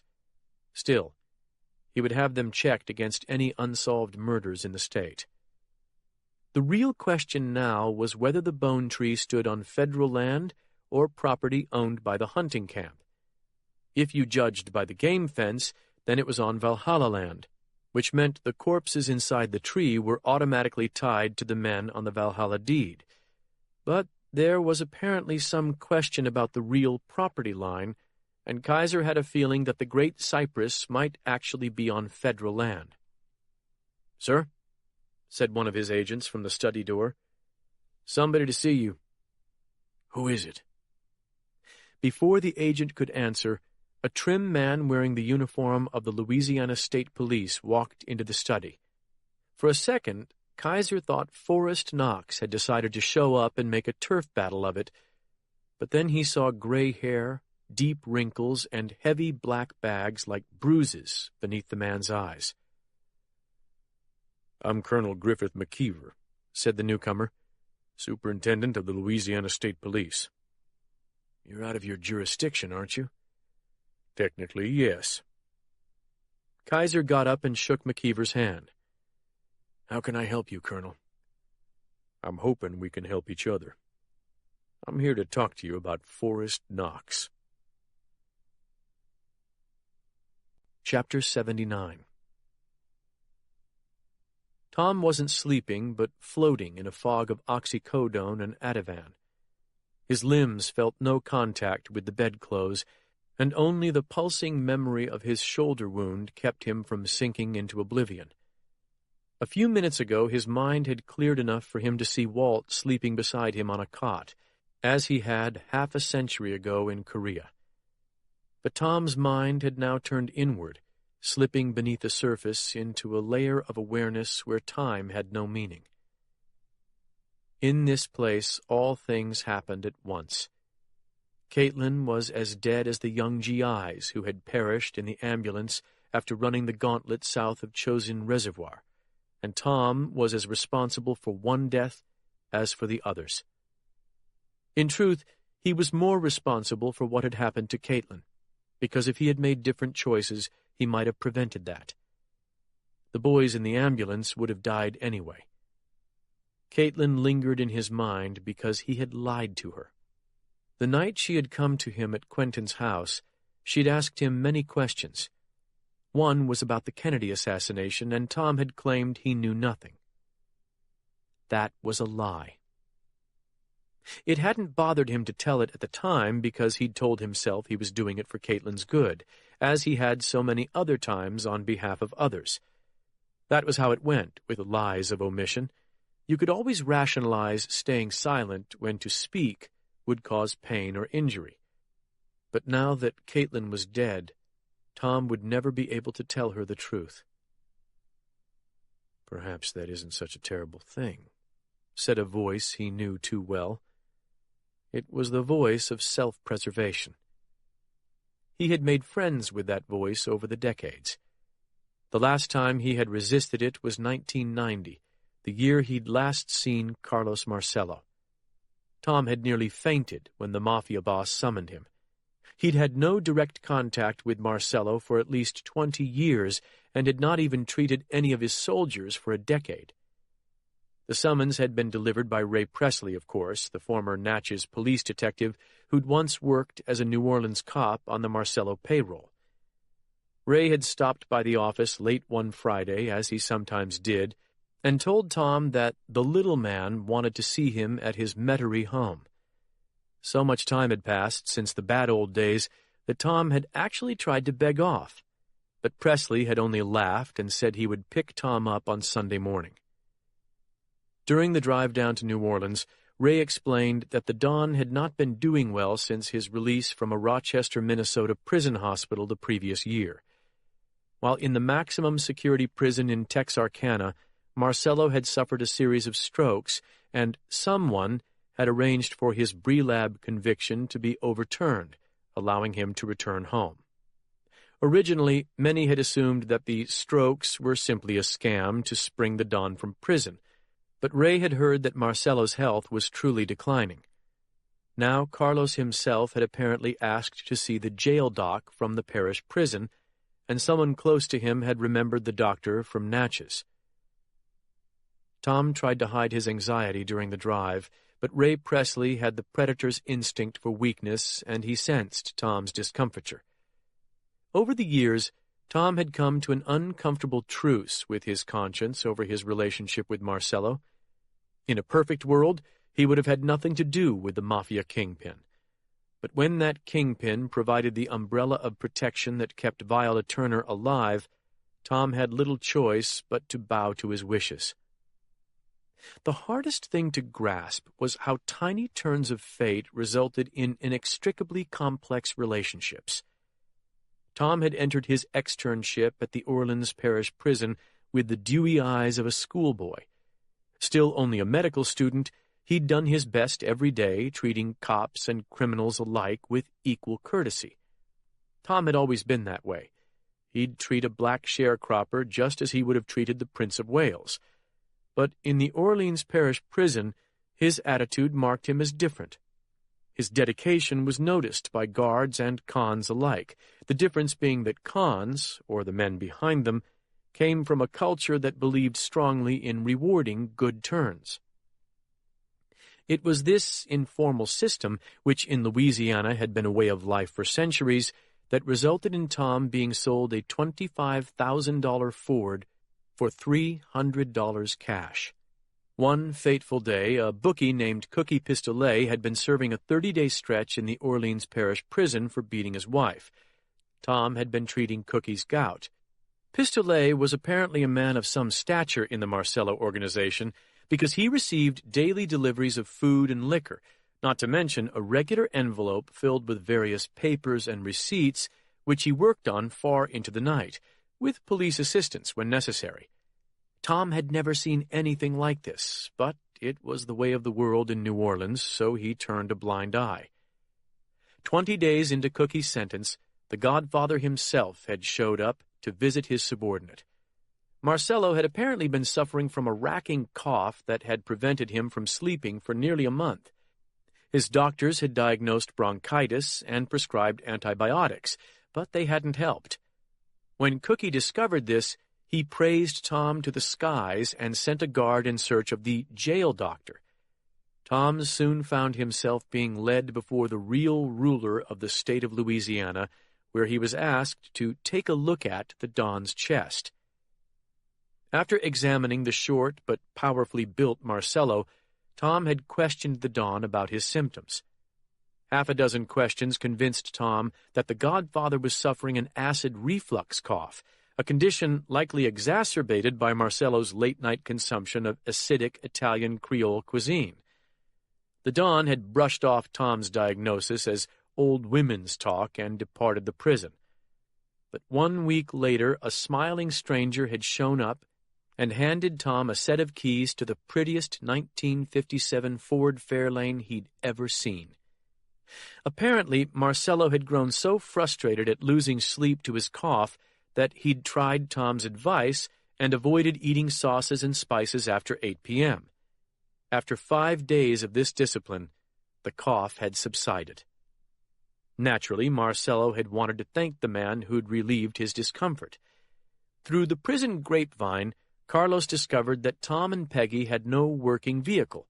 Their 12-year-old truck had been sitting dead in front of their apartment for the past 3 months. The Don's answer to this problem was the Fairlane, which could be Tom's for a little more than 1/10 of the sticker price. Tom had tried to resist the gift, but one older cop whom he trusted had advised him that refusing gifts from the Godfather of New Orleans was the surest road to ill health that a man could take. So, Tom had withdrawn most of his nest egg from savings, paid the $300, and accepted a bill of sale from a grinning young Italian who was surely a mafia foot soldier. Then he'd concocted a story for Peggy that his wife, thankfully, had never analyzed too closely. After all, her daily grind involved trudging through torrents of French Quarter rain to ride the ferry over to the West Bank to teach English to immigrant grade school kids. The car literally transformed her life for the better. From this humble beginning had grown an unwanted relationship that ultimately provided Tom with the godlike power of saving Viola Turner's life 9 years later, when the worst Ku Klux Klan offshoot in the South wanted her dead. Carlos had been all too happy to accommodate the doctor who had cured his cough, especially when the favor was as trivial as safeguarding the life of a colored woman in Chicago. Of course, Carlos had not accommodated Tom gratis. Since he was doing a favor, he required a favor in return, and that favor turned out to be covert medical treatment for his men during any emergencies that might occur in Tom's neighborhood. Tom had been in no position to refuse these terms, and both he and Carlos had lived up to their word for the next 25 years, though thankfully the burden had lessened for them both as time passed. But the connection had never been forgotten. That's what had placed him in the passenger seat of Ray Presley's truck in 1990 as it turned into a secluded section of old Metairie, Louisiana, and then into the driveway of the white marble home of Carlos Marcello. Despite what Ray had told him, Tom expected to find an older version of the saturnine boss he had met back in 1959. But the Don he viewed on that day was a man beset by Alzheimer's disease and fast regressing toward infancy. Tom had no idea why he'd been summoned, unless someone in the family had decided to humor a casual whim of the old boss. Marcello's disease, combined with the sequelae of several strokes, had left him unable to care for himself. A team of nurses tended him around the clock, and with more than 30 years of medical practice behind him, Tom knew that the death watch had begun. He'd been as kind as he could be to the family, then made his exit as rapidly as possible.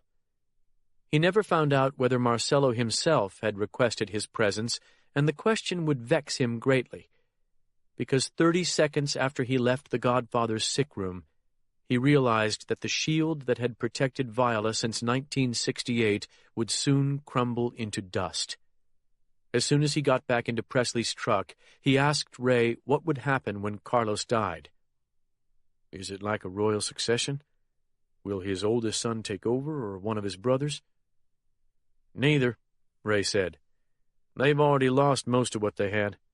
Frank Carracci and Nick Carno have controlled the French Quarter for a while now, but Carlos always knew his brothers could never hold his empire together without him.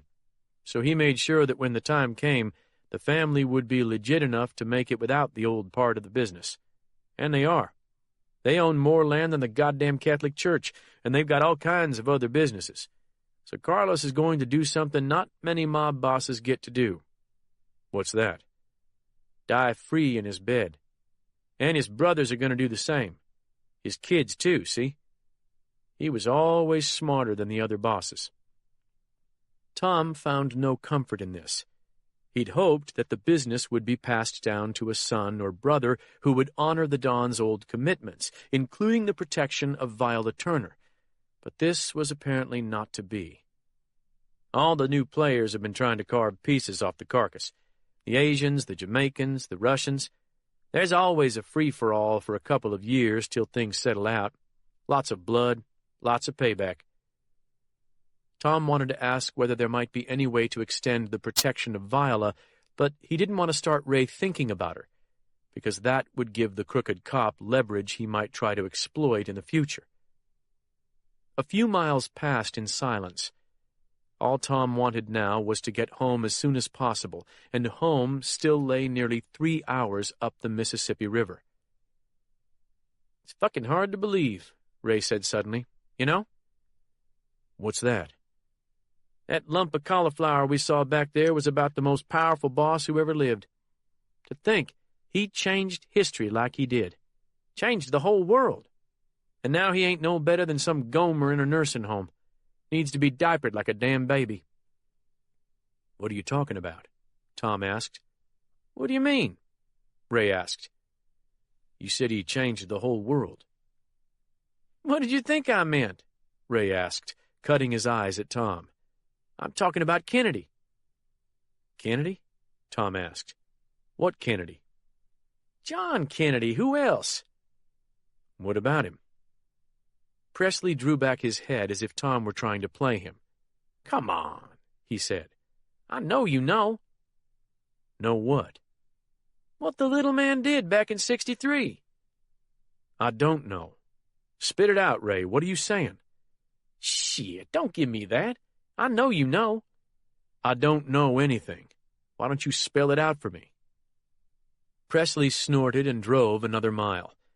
Then he said, "Carlos killed Kennedy, Doc. You know that. Why are you making me say it?" Are you serious? Am I fucking serious? Sure he did. Carlos himself? Tom asked incredulously. Himself? That's like asking if Patton kicked the Germans' asses himself. Course not. Carlos didn't kill anybody himself, not after about 1955 anyway. Unless he finished somebody off for the fun of it out at Churchill Farms. Then who did it?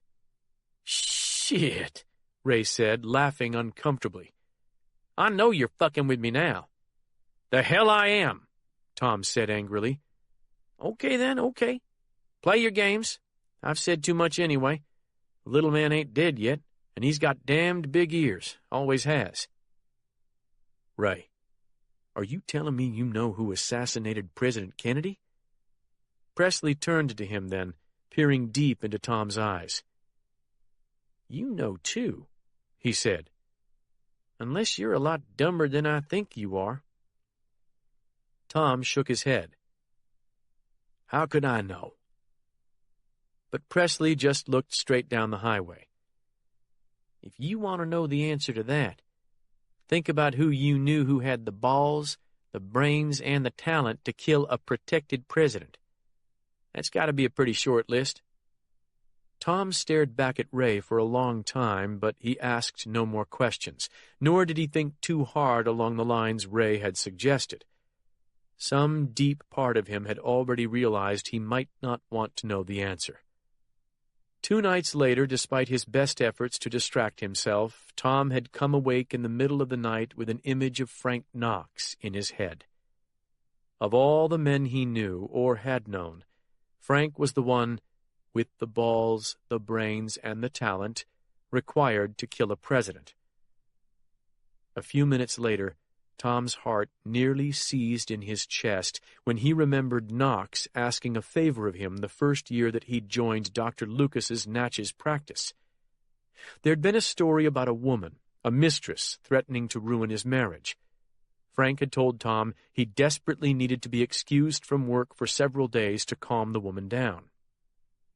Tom might have balked at such a request from just any patient, but on more than one occasion Frank had mentioned training Cuban troops at a Marcelo-owned camp in South Louisiana. Frank's connection to the little man had been enough to tip the scale. Tom wasn't sure about the exact dates, but an awful feeling in the pit of his stomach told him that the time frame would match John Kennedy's rendezvous with death in Dallas. While Peggy snored, he'd put on his clothes, retrieved a flashlight, and climbed up to his attic to go through his old Triton battery records. A steady current of fear ran through him as he breathed suffocating dust and flipped through yellowed files, but the thing he feared most he did not find. Frank Knox's health file was not among his records. Tom didn't sleep much after that night. He worried constantly about Viola in Chicago, and also about the favor he'd done for Frank back in '63. He lost weight, hair, and his peace of mind. Peggy begged him to have one of his partners check his health, but Tom knew the source of his problem. What he didn't know was what to do about it. Eventually, he crafted a request based on fabricated medical grounds, which he sent to the Triton Battery Corporation. Tom claimed to need information on Frank Knox's medical history in order to better treat one of his descendants. Though the Triton Company had recently been sold, a clerk responded to Tom a month later, telling him that he'd been unable to locate Knox's medical record. Tom initially felt relief, but then a second missive from the helpful clerk arrived, informing him that the bulk of Knox's personnel file had been transferred to the FBI in 1965 and had never been returned to the company. The clerk forwarded a few photocopied sheets covering Frank's employment from 1965 until his death in '68, but this chronicle of suicidal alcoholism held no interest for Tom. The relevant year's record was in the hands of the FBI, and this sent his paranoia into overdrive. The first Saturday after receiving this letter, he drove down to the clinic's rented storeroom, rolled up his sleeves, and began tearing through every box of extant medical records. It took him 6 hours, but he finally found the answer he had both sought and feared. It waited in a bellied old box containing the medical records of deceased patients from 1968. There, in the file of Frank Knox, was a notation in Tom's scrawled hand recording a visit by Frank on November 18th, 1963, during which Tom had ordered Knox to stay home from work for 5 days. The medical reason, chronic hepatitis. Tom sat alone in the storeroom, his heart pounding, his blurred eyes skimming the final page of Knox's file where he'd recorded Frank's accidental death by industrial mishap.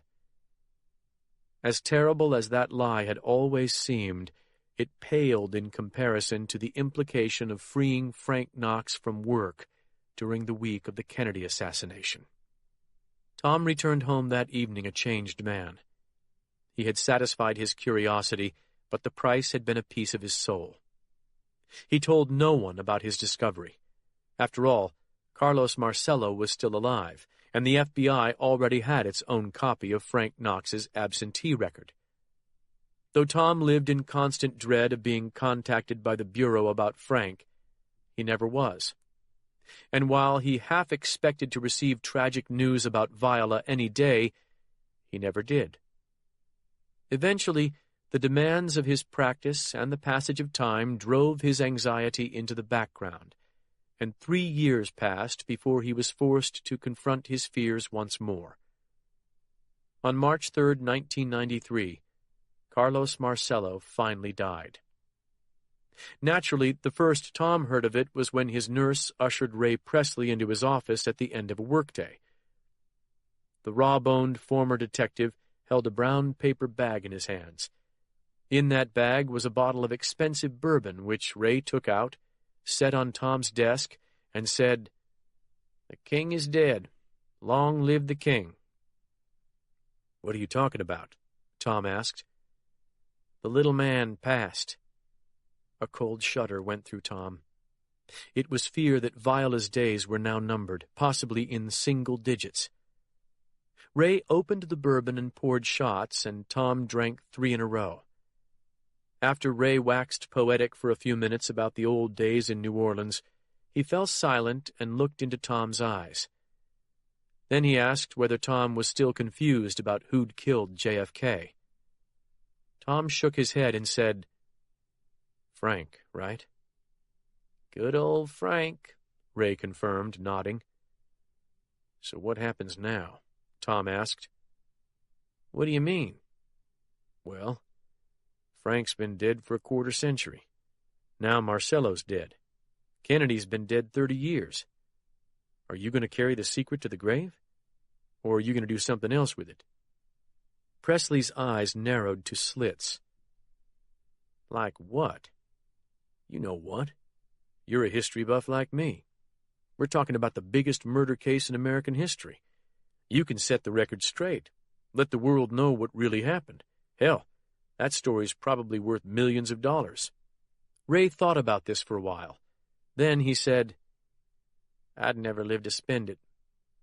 "But you told me his family had lost most of its power, that his brothers were going straight. Where's the danger?" Presley chuckled softly. "Not from his brothers. I'm thinking about the Corsican."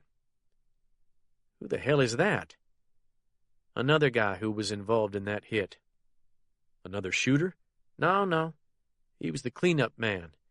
If anything went wrong, he would have cleaned it up." "Meaning?" Ray laughed at Tom's ignorance. "Meaning kill everybody involved. Oswald, Frank, Ferry, everybody." "Who was he?" "Shit, I don't know. He was Corsican, a CIA contract man. He worked as an instructor at one of the mongoose camps like Frank did. Hell, you met him yourself." Tom blinked in disbelief. "What? When?" "On the fishing boat, remember? That time down on the coast? With Brodie Royal and Devereaux?" A wave of heat rolled across Tom's face. That Frenchman who got so drunk and ranted about Dallas? That's right, Cher. That's him. They speak French in Corsica, don't they? And I heard some real horror stories about that guy. Frank killed people, but that fucker liked it. Christ. The bourbon soured in Tom's mouth and gut. Is that guy still around? Who knows? But you never leave a guy like that out of your calculations. But, with Carlos dead, why would he take the risk of killing somebody who talked now? Presley laughed again. Because he was involved in the hit. Because he's a pro. Because he's a sick fuck. Need I continue? Presley threw back a shot and shrugged. No. I'll carry what I know to my grave because I want that grave to be a long way off. I'd advise you to do the same, Doc. Later that night, Tom decided he would heed Ray's advice. Keeping such knowledge secret went against every principle he believed in, but the logic seemed inescapable. If he contacted the authorities about what he knew, what would really happen? First, he had no objective proof of anything. There was the medical excuse, of course, but all that proved was that Frank Knox had lied about why he'd skipped work during the week in question.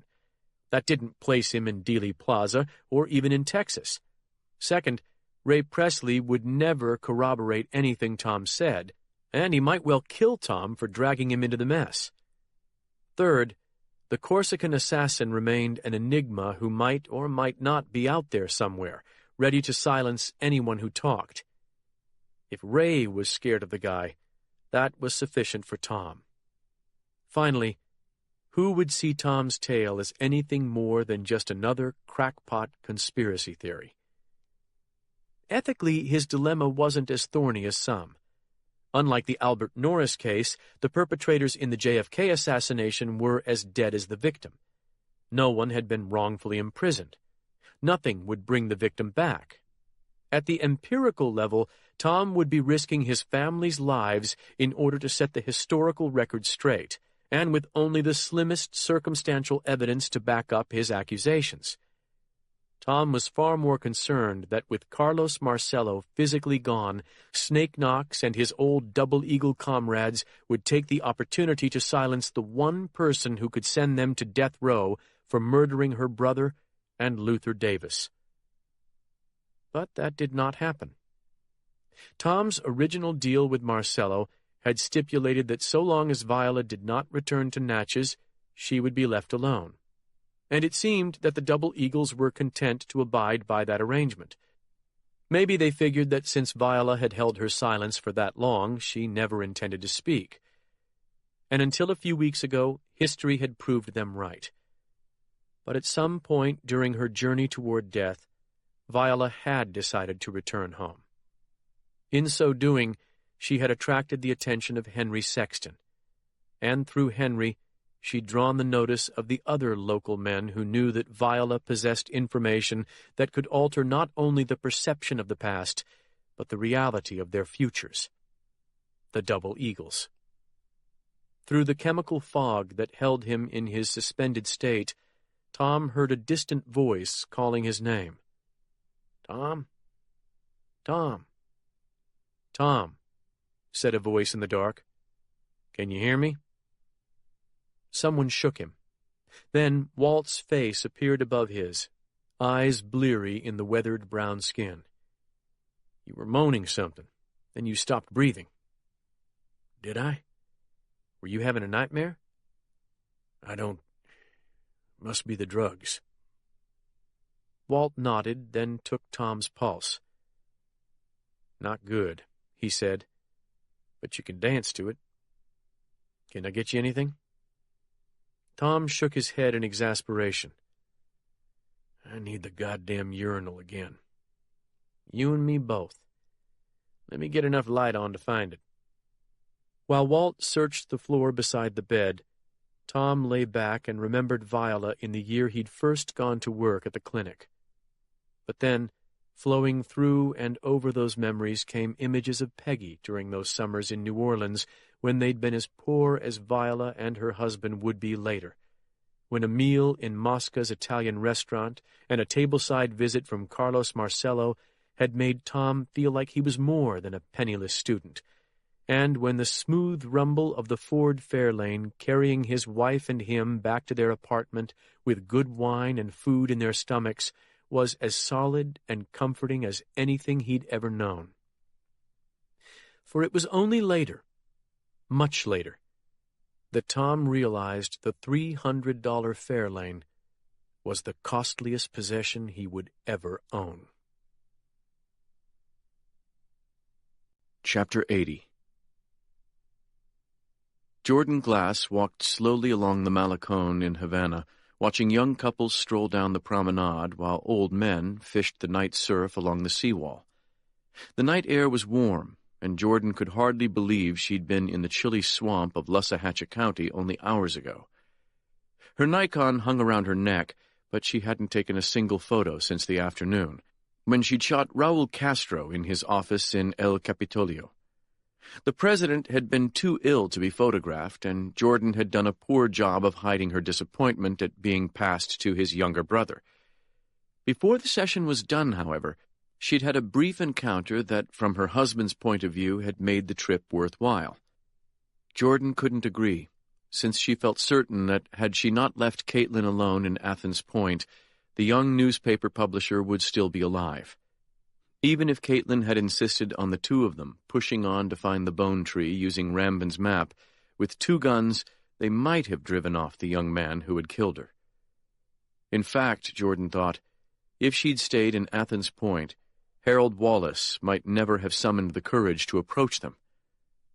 But maybe she was flattering herself. She'd survived many combat zones, but even a seasoned veteran could be killed by making assumptions about people. And in the end, that was what had killed Caitlin. She'd been so hungry for that story, so ready to go to the end of the trail Henry Sexton had blazed, and then farther, making the story her own, that her normal defense mechanisms had been blunted.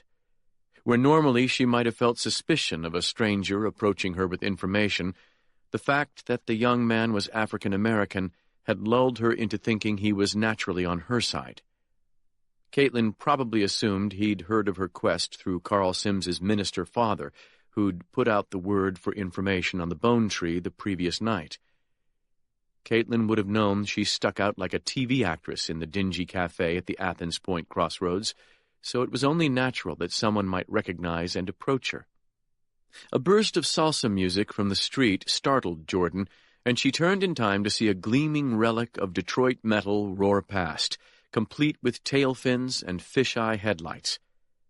The laughing girl in the passenger seat was stunningly beautiful, as most young women down here seemed to be, and watching the antique car race past a dozen others like it gave Jordan the feeling of being lost on a film set. This feeling was magnified by the depressing fact that most of the occupants of the classic cars were tourists who'd paid locals to drive them around old Havana. More disturbing still, she'd noticed that except for a couple of large ships visible in the harbor, the sea was empty of boats. The government knew that its citizens would not hesitate to strike out for Miami in even the flimsiest craft that offered the promise of a new life. God, Jordan wished she'd stayed in Mississippi. Her mind returned to the afternoon's photo shoot, which had begun as a study in anticlimax. Raul Castro was a poor substitute for Fidel, or at least the Fidel that Jordan remembered from her visit 20 years earlier. But as she was concluding her work, the president himself had stepped into the room unannounced and told her he remembered her from their previous meeting. Back then, the Cuban leader had been vital and filled with restless energy, and he'd flirted shamelessly with Jordan. The man facing her now was only a shadow of his younger self, a bent figure with a grizzled beard swept aside by the tides of history. Speaking softly in Spanish, Jordan told him that her husband had asked her to inquire whether he might answer a couple of questions. Having been briefed before the meeting, Fidel knew that Jordan was married to an FBI agent.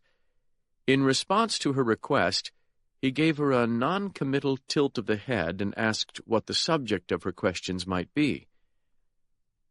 John F. Kennedy," she said. "New evidence has been discovered in America." Castro gave her a polite smile, but she thought she saw a flicker of interest in his eyes. "You speak much better Spanish than you once did, I believe," he said. "I got a lot of practice in El Salvador and Honduras in the 1980s. "Excellent. Tell me about this new evidence." Jordan had lowered her voice. "I'm not free to do that, but my husband would like to know if an American pilot named David Ferry once ran guns to your government, before you aligned yourself with the Soviet Union." Castro considered the question for some time.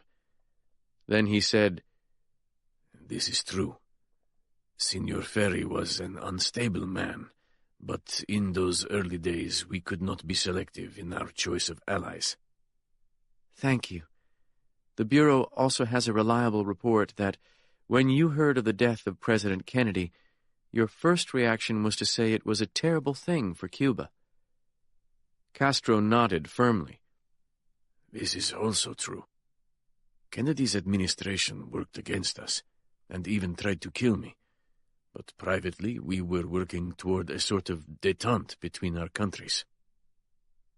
Also, the man who stood waiting in the wings in America, and the men behind him, were far worse than the Kennedy brothers, from my perspective. It was Cuba's good fortune that those men became ensnared in Vietnam. Otherwise, I fear we would have been next on the menu, and the world itself might now be only a memory." Again, Jordan thanked him for his candor while struggling to remember the questions John had given her. Pulling out a note card didn't seem like an ideal move in a situation where informality was the lubricant for conversation. "At that time, you also seemed to imply that the CIA or a right-wing cabal was behind the assassination." Castro tilted his palm from side to side. "At that time, you must remember, this was a reasonable suspicion, given the events at Playa Girón, the Bay of Pigs. And of course, the Caribbean crisis, our blockaded missiles, and the subsequent activities involving Operation Mongoose. It was very easy to see Lee Oswald as the dupe of more devious men. He tried to emigrate here, but we wanted him no more than the Soviets." Castro waved his hand dismissively. "But that is ancient history. I no longer believe in a CIA conspiracy regarding Kennedy. Such men could not have kept that secret for so long." The president regarded her curiously, then said, "Does your husband have a new theory about the events in Dallas? What has been discovered?" Jordan tried to keep her answer as short as possible. "I'm afraid I don't know that myself, but my husband and some of his colleagues now believe that the president was killed by a mafia figure that Robert Kennedy was trying to deport from America. Do you have an opinion on that?" The old dictator's eyes seemed to deepen as he studied her. "I've had a good deal of experience with gangsters, mi cariño. They are venal men. They care only for themselves. They have no morals or mercy. If you seek a man who would murder the president of his country, one who is not a political extremist, then a gangster fighting to survive would be very easy for me to accept. Which mafioso do they have in mind?" "The boss of New Orleans, Carlos Marcello." Castro's eyes filled with some of the intensity she remembered from an earlier decade. "Ah, see. Some of my people had dealings with this man. He was a crony of Santo Traficante, who I held in jail here for some time. Marcelo had an interest in the Lansky casinos and—" "Yes?" Jordan asked, willing him to continue. "Marcelo's people also had dealings with Senor Jack Ruby, who paid a visit here in connection with the release of Traficante during the early days of the Revolution. Do you know whether Marcello and David Ferry knew each other? This I do not know, I'm afraid, but The president smiled. I will inquire among certain men of my acquaintance. Thank you. Can you tell me anything more that might be helpful? Perhaps, but first you must tell me something. I watched you while you were photographing my brother. You seem very sad, mi cariño. Not like the girl I remember from before. Has your trip been made unpleasant in some way? Jordan felt heat come into her face. I lost a friend today. A young woman, only 35. The old man's eyes released the tension they had held. I see. I am sorry. I experience the same thing often now. More with each passing year. Jordan forced herself to stay on point, not so much for John as for Caitlin, who would have tried to milk this opportunity for all it was worth. Can you tell me any more about Carlos Marcello or the other men? Castro's eyes flickered again. Jordan noticed his brother watching carefully from across the office, but the president kept his eyes on her. Perhaps, he said finally. But I shall not. Not today, anyway. I wish to reflect on what you have told me. At that point, the dictator had nodded with enough formality to let Jordan know that her impromptu interrogation was over. Please, let your escort know if there is anything we can do to make your stay in Havana more enjoyable. And next time, bring your husband with you. I would like to speak to him on this matter. Like so many, I too would like to know with certainty who was behind the death of Kennedy. And that was the end of it. After she left the capital, Jordan had gone to the restaurant in her hotel, but found she had no appetite. She did feel thirsty, which had led to her drinking 4 Russian vodkas in quick succession. Then she'd begun her walk along the Malecón, watching the dark blue surf hammer the seawall, the waves hurling cold spray over her more than a few times. She'd wanted to fly home immediately, but to New Orleans, not Natchez. With Caitlin dead, the town was forever tainted for her. Yet John was still there, leading a forensic team as they excavated the heart of the tree that had drawn Caitlin to it like a moth to flame. Jordan could still hear Caitlin laughing in the car as she'd talked about Elizabeth Taylor and Montgomery Clift filming Raintree County in Natchez, and how the bone tree was like a dark manifestation of that myth. More than ever, Jordan thought of Caitlin as a younger incarnation of herself. Only unlike Jordan, who had cheated death all over the world, Caitlin had walked into its embrace in her own backyard.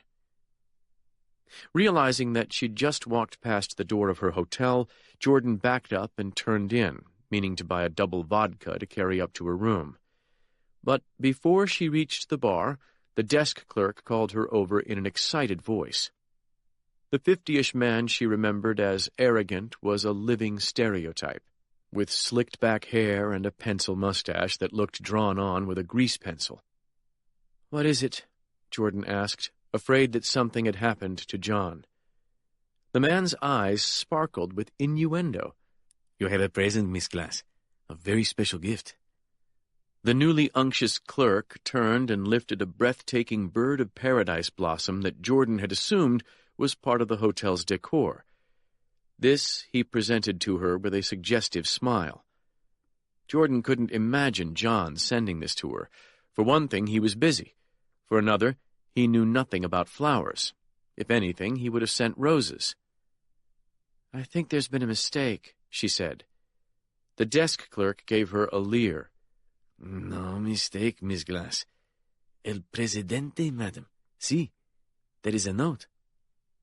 Caitlin opened the sealed envelope and read the brief lines written in what appeared to be painstaking English script on common white notepaper. "I am sorry for your loss, mi cariño. 35 is far too young for anyone to die. As for the other matter, please tell your husband that I agree with him about Signor Marcelo. A man who knows much of these things tells me that the pilot, Ferry, had close dealings with Marcelo's people. I would be interested to receive a report on this matter, though I do not expect to see one. And anyway, the truth is depressing and simple. The president's brother pushed too hard against the shadow, and the shadow pushed back. This is the way of life. I doubt we will meet again. Like your young friend, we all share the fate of this flower. Farewell, Fidel. Jordan looked down at the flamboyant signature with a disturbing sense of dislocation. She felt a visceral echo of the excitement Caitlin would have felt to hold that piece of paper. "Well, Signora," asked the desk clerk, "will they be sending a car for you?" Jordan looked up with a glare that backed the clerk up a step. "I'd like a double vodka sent to my room. 2, in fact." Then she turned and walked toward the elevators. "And the flower, Miss Glass?" Jordan pressed the elevator button, then looked back at the desk clerk. "You can send that up, too." She'd decided to return to Mississippi after all. She would take the bird of paradise and leave it beside Caitlin's grave. The brave girl deserved some symbol of the exotic journalist's life she'd always wanted, even if in truth that life did not exist. Chapter 81. Colonel Griffith McKeever watched Special Agent Kaiser's face as he studied the computer screen on the desk in the study of the Valhalla hunting lodge. "How long have you had this video?" Kaiser asked, shaking his head as he replayed it. "I got it yesterday," McKeever replied. "Where?" "I'd rather not say just yet." Kaiser looked up momentarily, then reviewed the video again. "Those are definitely your SWAT officers?" McKeever nodded. "I'm sure of it. That's definitely one of our spotting scopes, and I know I've heard those voices before." "And they just killed those kids in cold blood?" "I think that's the only possible interpretation of that footage. I'm trying to identify the 2 speakers based on their voices, but I have to be careful. I'm not sure who I can trust in my tech division." Kaiser pushed the computer away and leaned back in the chair. "If that goes public, it'll do irreparable damage to the state police." "I realize that. I've been struggling with this decision, and in all honesty, I'd prefer not to use it. But it may be the only way to bring down Forrest Knox, and if it is, then I'll use it." Kaiser nodded thoughtfully. "How can you tie Forrest Knox to this video if you don't know who the men in it are?" "The video was found on a computer in Knox's residence." Kaiser looked up sharply. "You searched his home?" "I didn't say that." Kaiser mulled this over. He obviously had enough experience to know he should not ask questions he did not want the answers to. "Why bring it to me?" he asked finally. "I have a feeling you want to stop Knox as badly as I do." Kaiser's reaction was difficult to read. "Let me ask you a question, Colonel. I've read Forrest's LSP record. You promoted him twice after you took over the state police. You elevated him to his present position. Can you explain that?" McKeever had asked himself this 1,000 times, and the answer was depressingly simple. "He was the smartest son of a bitch under my command. He tested off the charts on paper, and he was the best man in the field, bar none. By any objective standard, he ought to be sitting in my chair." "I see. But?" "It took me a few years to recognize his problem because he's so good at hiding it." "Which is?" "He's a pure sociopath. But he's not like the robot types we've both arrested before. He's got a genuine warmth that people relate to. He's more like a highly intelligent wolf than a shark. A thinking predator, if you get my meaning. Kaiser smiled strangely. That's basically the definition of a human being. This brought McKeever up short. Well, multiply that times 10, and maybe you'll know what I'm trying to get across. Am I wrong about you wanting to nail Forrest? Kaiser closed the computer, slipped the flash drive into his pocket, and stood. No, sir, you're not. I've got a lot of evidence to process, but this could be the straw that breaks that bastard's back.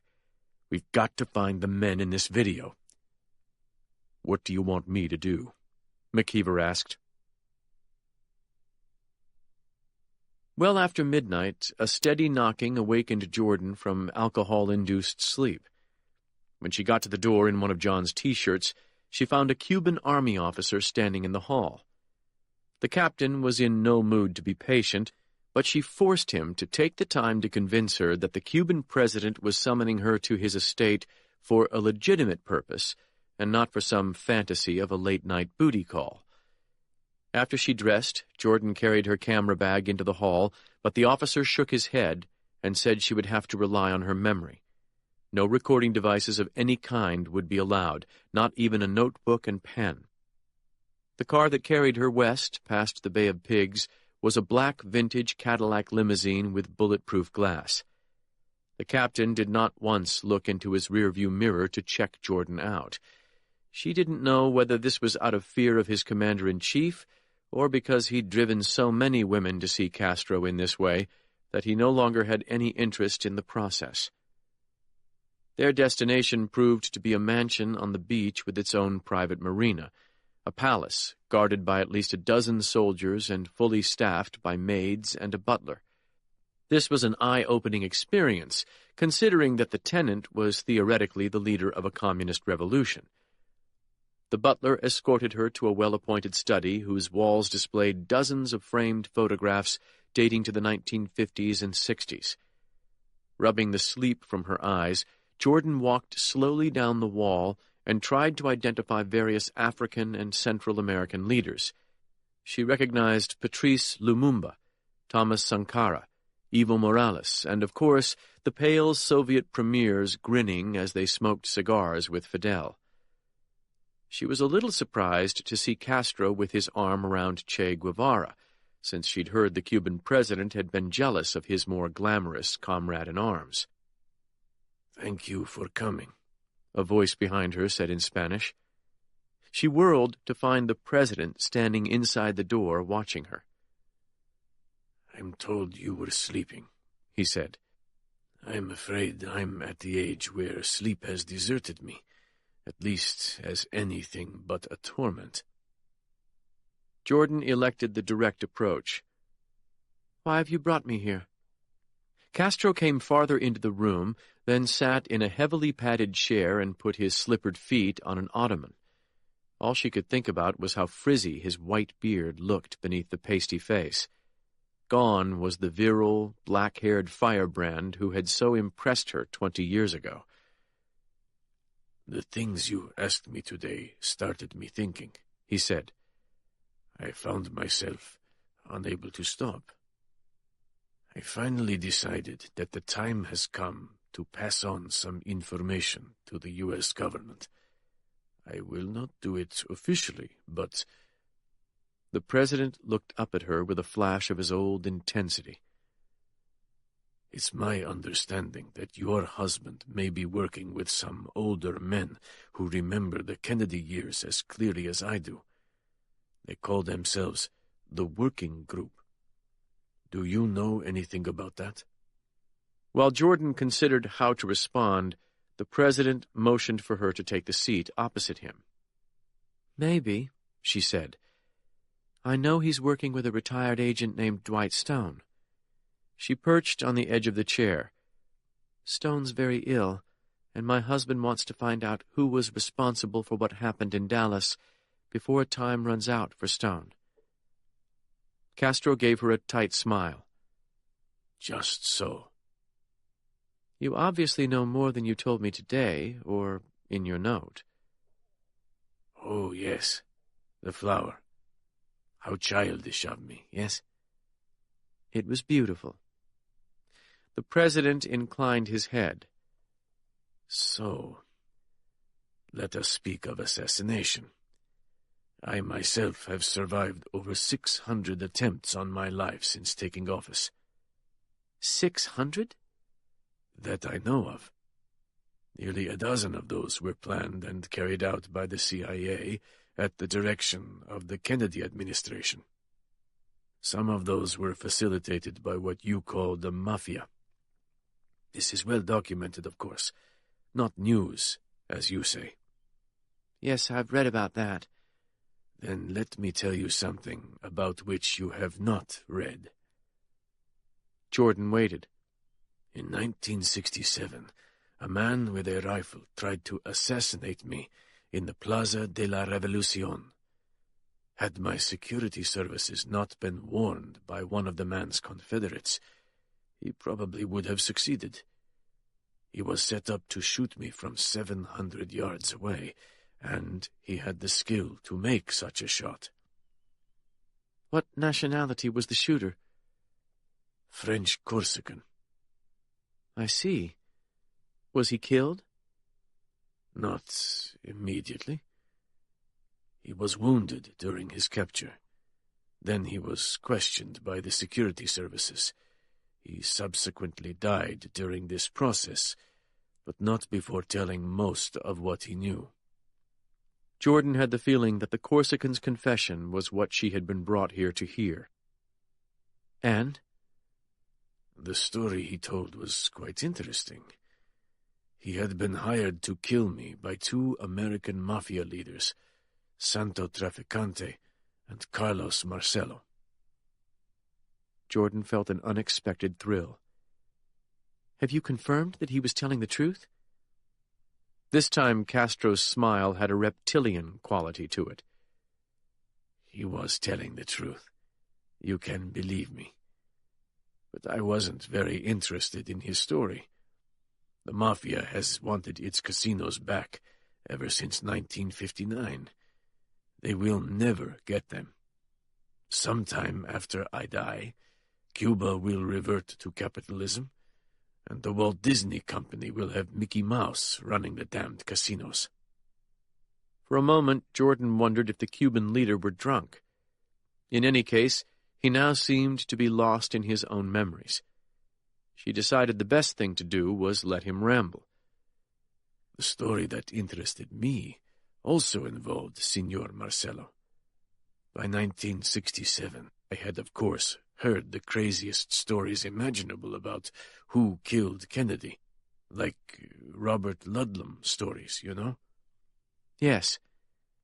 Justice Warren's commission probed many of these theories, but one that never appeared in the Warren Commission report was Carlos Marcello. It was as though this man had been rendered invisible during the investigations. But the Corsican told me a very simple story. He said Robert Kennedy had been in the process of deporting Marcello permanently from the United States, and the only way Marcello could stop this was to neutralize the Attorney General. To do this, he decided to kill the president.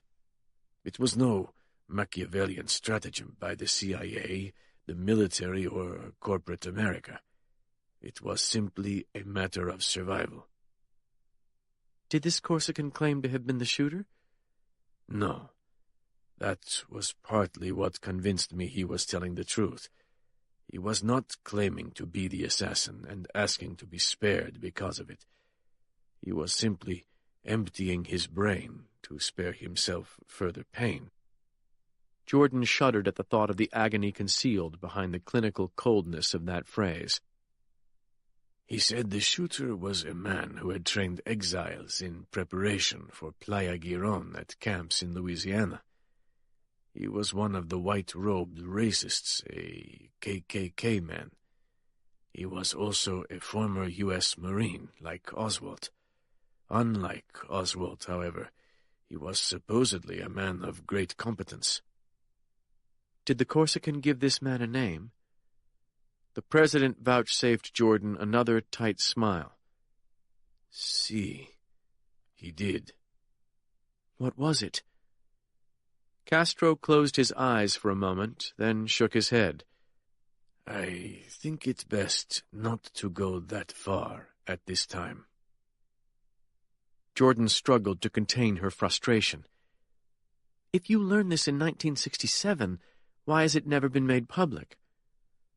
For several reasons, mi cariño. First, my security services did not want anyone knowing that a foreign assassin had come so close to killing me.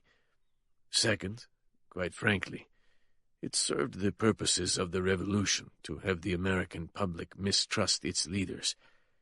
Far better for the man in the street to fear that the CIA or some corporate bigshots had murdered their King Arthur, and not some Sicilian gangster trying to save his business.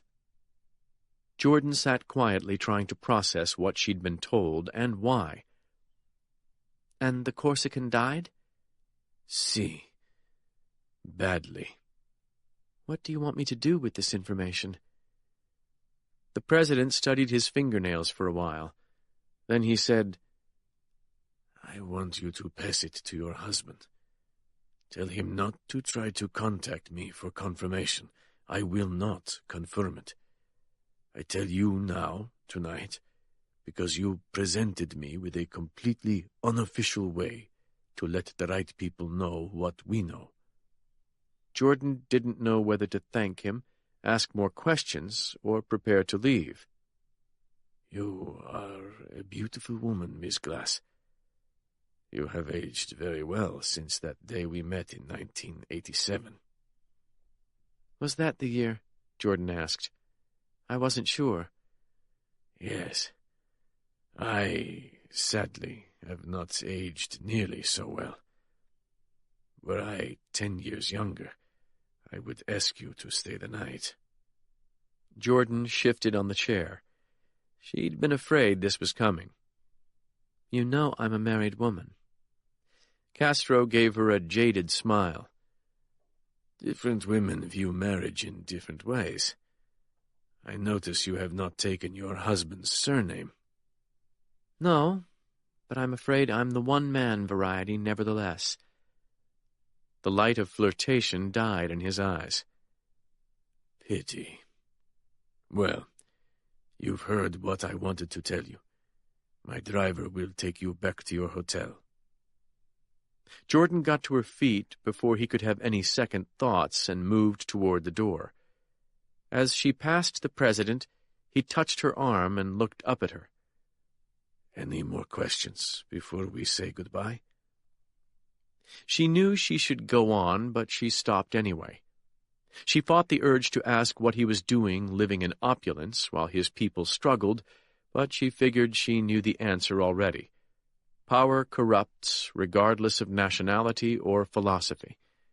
Instead, she asked, What will you do if someone makes this information public?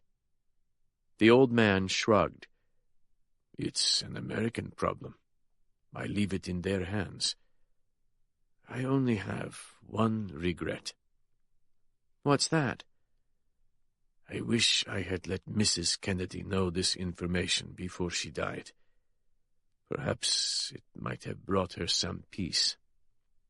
She gave the dictator a last generous smile, then walked into the hall and hurried toward the mansion's door. She thought of Caitlin as she passed between the luxurious antiques and crystal lamps, but once she was outside in the tropical air, she remembered that Dwight Stone was fighting for his life in a Denver hospital. As the army officer shut her into the back seat of the limo, she wondered whether the Corsican story would bolster Stone's will to live. If not, at least it might give him some peace before he died. In the well of the night, Walt looked up from Tom's unquiet bed and saw Pithy Nolan's electric wheelchair silhouetted in the door to the hall. This time the old woman did not remain at a distance, but whirred softly into the room and came around the bed so that she would be close to Walt. Her eyes glimmered in the spill of light from the hallway. I smelled your cigar in my room earlier, Captain. I'm sorry about that. I needed to settle my nerves. Don't apologize.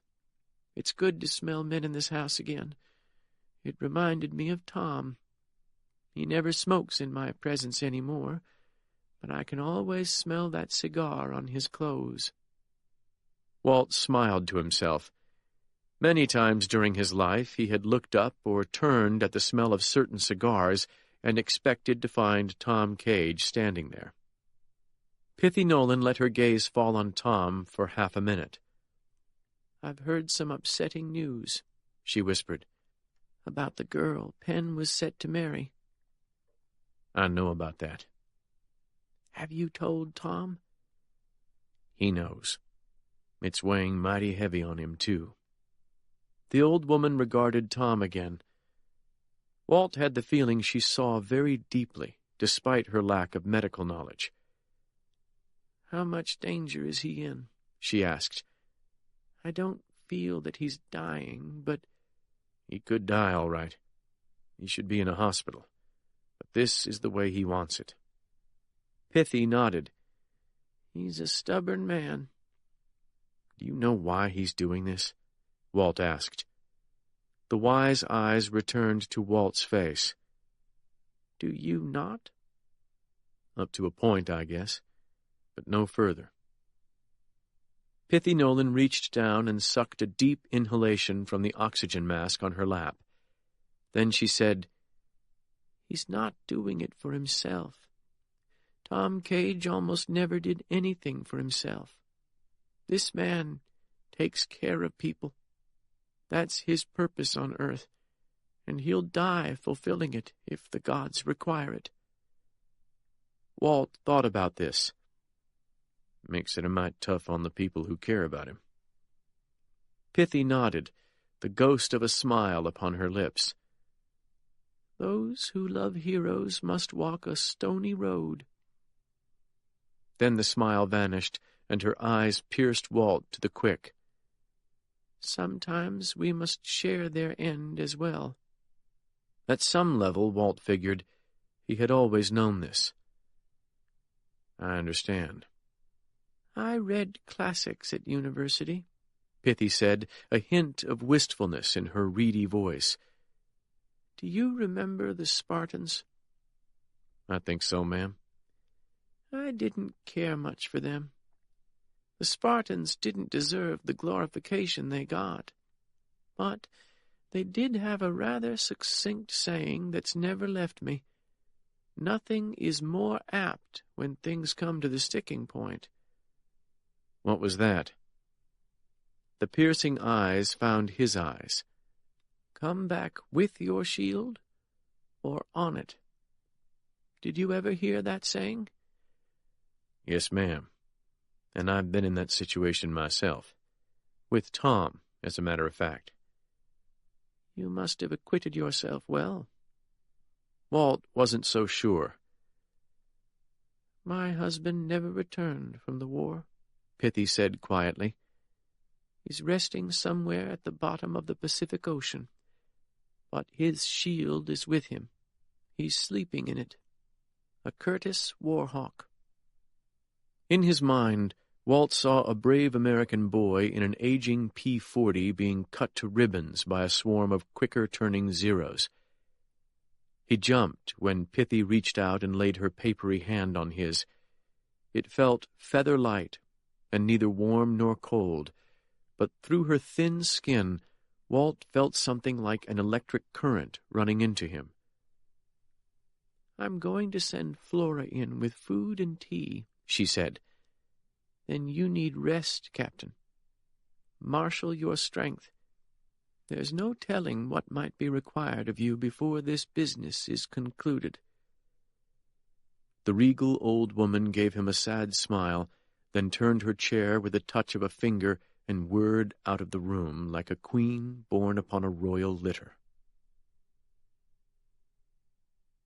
Saturday. Chapter 82. Walt awakened to pale light leaking through the heavy drapes of the guest room. His back ached from sleeping on the cot, and his head throbbed from lack of caffeine.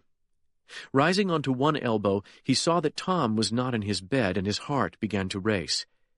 He scrambled up off the flimsy cot and hurried around the bed, afraid he would find his friend lying dead on the floor.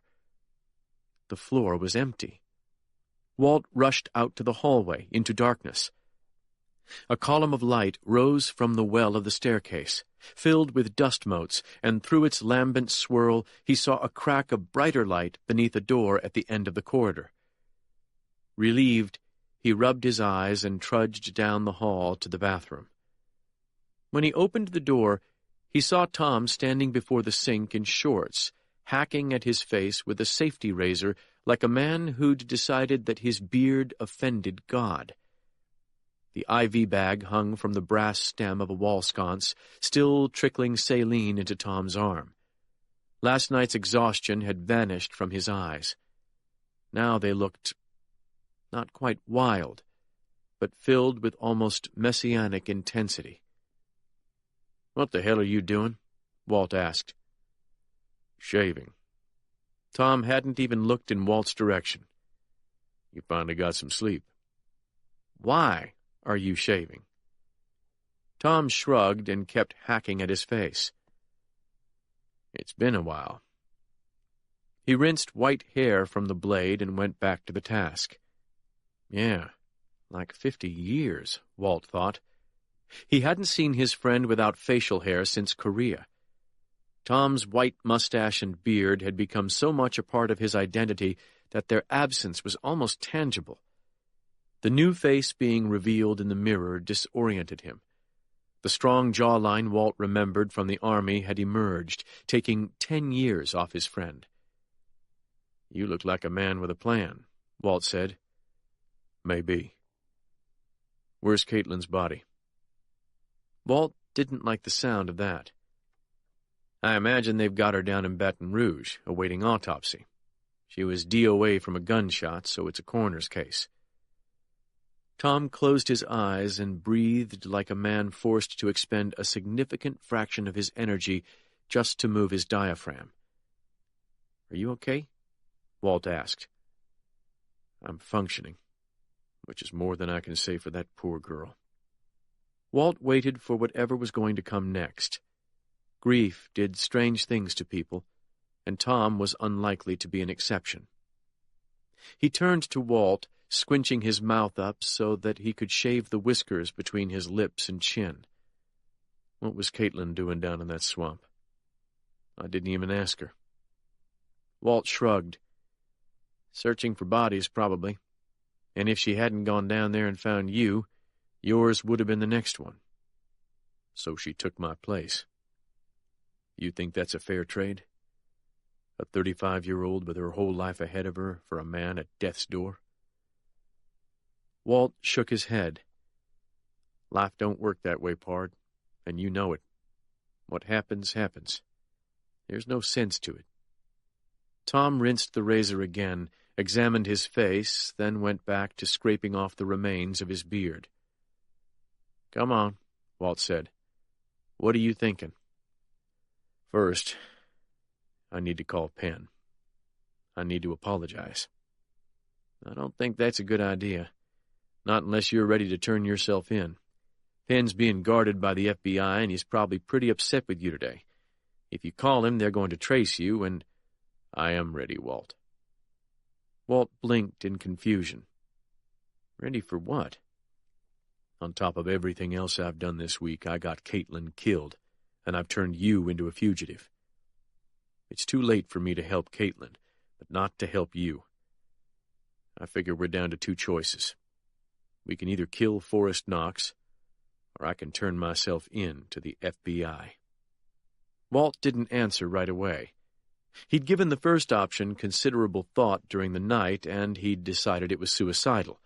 Of course, Tom already knew that, and he was probably resigned to it.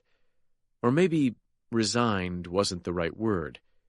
He was at peace with it, drawn to it even, the way a lot of guilty men were drawn toward death. "As for door number 1, Walt said, "I'm not anxious to make Carmelita a widow. and I can't see us getting out of that play alive." Tom turned to him and held out his right arm. "Then will you pull this damned IV out? I did it once yesterday, and it wasn't much fun." "I will, if you tell me about that second option." Tom dropped his arm to his side. "On Thursday, Caitlin told me that Agent Kaiser would offer me protective custody if I could give the Bureau information about the Kennedy assassination." Walt had to think about this for a minute. "The Kennedy assassination?" "That's right." "What the hell do you know about that?" "More than you'd think, I'm sorry to say. I knew Carlos Marcello back in New Orleans when I was a medical extern at the parish prison. Our paths crossed a few times after that, and I got pulled into something I didn't really understand." Walt felt as though the floor had shifted beneath him. "Well, ain't you full of surprises?" "The point is, I may be able to buy protection from Kaiser with what I know. Hopefully for you and me both. And I think it's high time I did." "How exactly are you going to do this without getting killed?" "You're going to coordinate the negotiation with those burn phones of yours, and I'm going to arrange a surrender in a very public place." "It sounds like you already have somewhere in mind." "I do." Walt sighed, dreading the answer. "I'm afraid to ask." "It's somewhere I would have gone anyway. Henry Sexton's funeral." "Oh, hell. That's crazy. You'd be recognized and arrested before you could cross the church parking lot." Tom patted his clean-shaven face. "I don't think so." "That's your idea of a disguise?" Tom nodded with surprising confidence. Walt had to admit he might not have recognized his friend in a crowd if he hadn't known about the missing beard ahead of time. And even then... Tom tossed his wet towel into the bathtub, where it landed with a slap. "I'm the last person the Knoxes would expect to show up at that funeral, and if they show, we'll let Kaiser worry about them." "Where's Sexton's funeral going to be? Louisiana, I'd guess." "The Early Funeral Home in Faraday," Tom confirmed. "Jim Early owns that business. I've known him 35 years. He's buried many a patient of mine. Visitation probably doesn't start until 9 a.m. at the earliest. It's only 6:30 now. Jim will let us in before anybody gets there, and then he can smuggle us over to the church without anybody the wiser." Walt slapped his thigh. "You're some damn piece of work, I swear. You've got cops from 2 states and the FBI on your tail, and you want to visit a funeral home to see a dead man who'll never even know you were there? If you want to turn yourself in, call Kaiser and arrange to do it in the middle of nowhere. Hell, do it here. This old mausoleum is perfect." Tom's gaze remained on Walt, his eyes cold and leaden with intransigence. "Henry Sexton died in part because of things I did. Also things I didn't do. I'm going to pay my respects to him, even if it is too late." Walt shook his head. "You're suicidal, bud."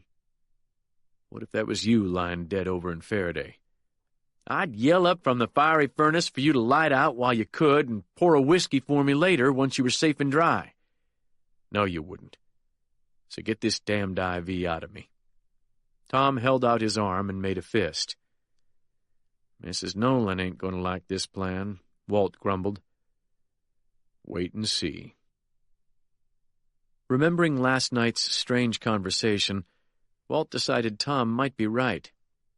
"I think she's had some sort of vision about the end of this business, and I think maybe we die in it." Before Tom could answer, Walt yanked the IV catheter out of his wrist and pressed Tom's free thumb against the bloody hole. "We all die," Tom said, scanning the floor for something. "I've been watching it from the bedside for 50 years. It's how you go that matters, not when. You know that. That's why you came to Mississippi when I called. Now help me find my goddamn pants." Chapter 83. Special Agent Floyd Berthollet watched Snake Knox and 4 other men in their 70s walk out of the main entrance of the Concordia Sheriff's Department and pause at the top of the stairs. "Looks like a geriatric walking club," said his partner, Sheila Stowers. Floyd saw at least 3 vehicles waiting to pick up the newly released Double Eagles. "Watch who gets in what car. Do you recognize Snake?" "Oh, yeah," Sheila said. "He's the wiry old fucker. The crankiest-looking bastard in the bunch." "I don't even get why the boss is letting them out. You know they killed Thornfield yesterday. Even if that meth disappeared, we could have held them, especially with Kaiser invoking the Patriot Act." "Kaiser knows what he's doing," Sheila said. "If he's letting these guys walk, he's got a damn good reason. But you and I won't ever be told what it is. We'll just have to pay attention down the line." 3 Double Eagles walked down the steps, then climbed into the waiting cars and pickup trucks. Snake accompanied the last 2 men, but Floyd didn't see him get into any vehicle. Instead, Snake seemed to be walking along the front wall of the courthouse, away from the vehicles. "Where's he going?" Floyd asked. "I don't know," Sheila said, a note of concern in her voice. "Did you see anybody waiting to pick him up over that way?" "Nope, just parked cars." Berthollet grunted and watched Snake Knox walk toward the edge of the parking lot, which abutted the parking lot of a single-story shopping center on the east side of the courthouse. "I'll bet somebody's waiting for him in a car over in that lot," Sheila guessed. "Whoever it is didn't want the courthouse cameras to record their face. Let's see if we can get a look." She picked up her radio and called a second surveillance car, asked them to pull into the shopping center lot and be sure they saw Knox get into whatever vehicle was waiting for him. "He moves pretty good for a 70-year-old man," Floyd commented. "He still flies crop dusters, which means he's a long way from dead. Let's pull out to the main road. We'll pick them up when they leave the lot." "Let's give it a minute," Floyd said, keeping his eyes on Snake's diminishing figure. "Uh-oh," Sheila said. "What?" "Look." She pointed toward the shopping center. Snake Knox had just climbed onto an orange and white motorcycle and kick-started it. Berthollet could see smoke blooming from the exhaust pipe. "Tell me that's not a dirt bike," he said. "It's a dirt bike. Looks like a 250. "Fuck!" Floyd jammed the Ford into gear and hit the accelerator, but even as he did, he saw Snake pull onto the grass lawn beside the shopping center, then spin a shower of gravel into the air as he took off toward the tree line far behind the stores. His front wheel lifted off the ground from the force of his acceleration. "Look at that shit!" Floyd cried. "I told you," Sheila said. "A goddamn crop duster.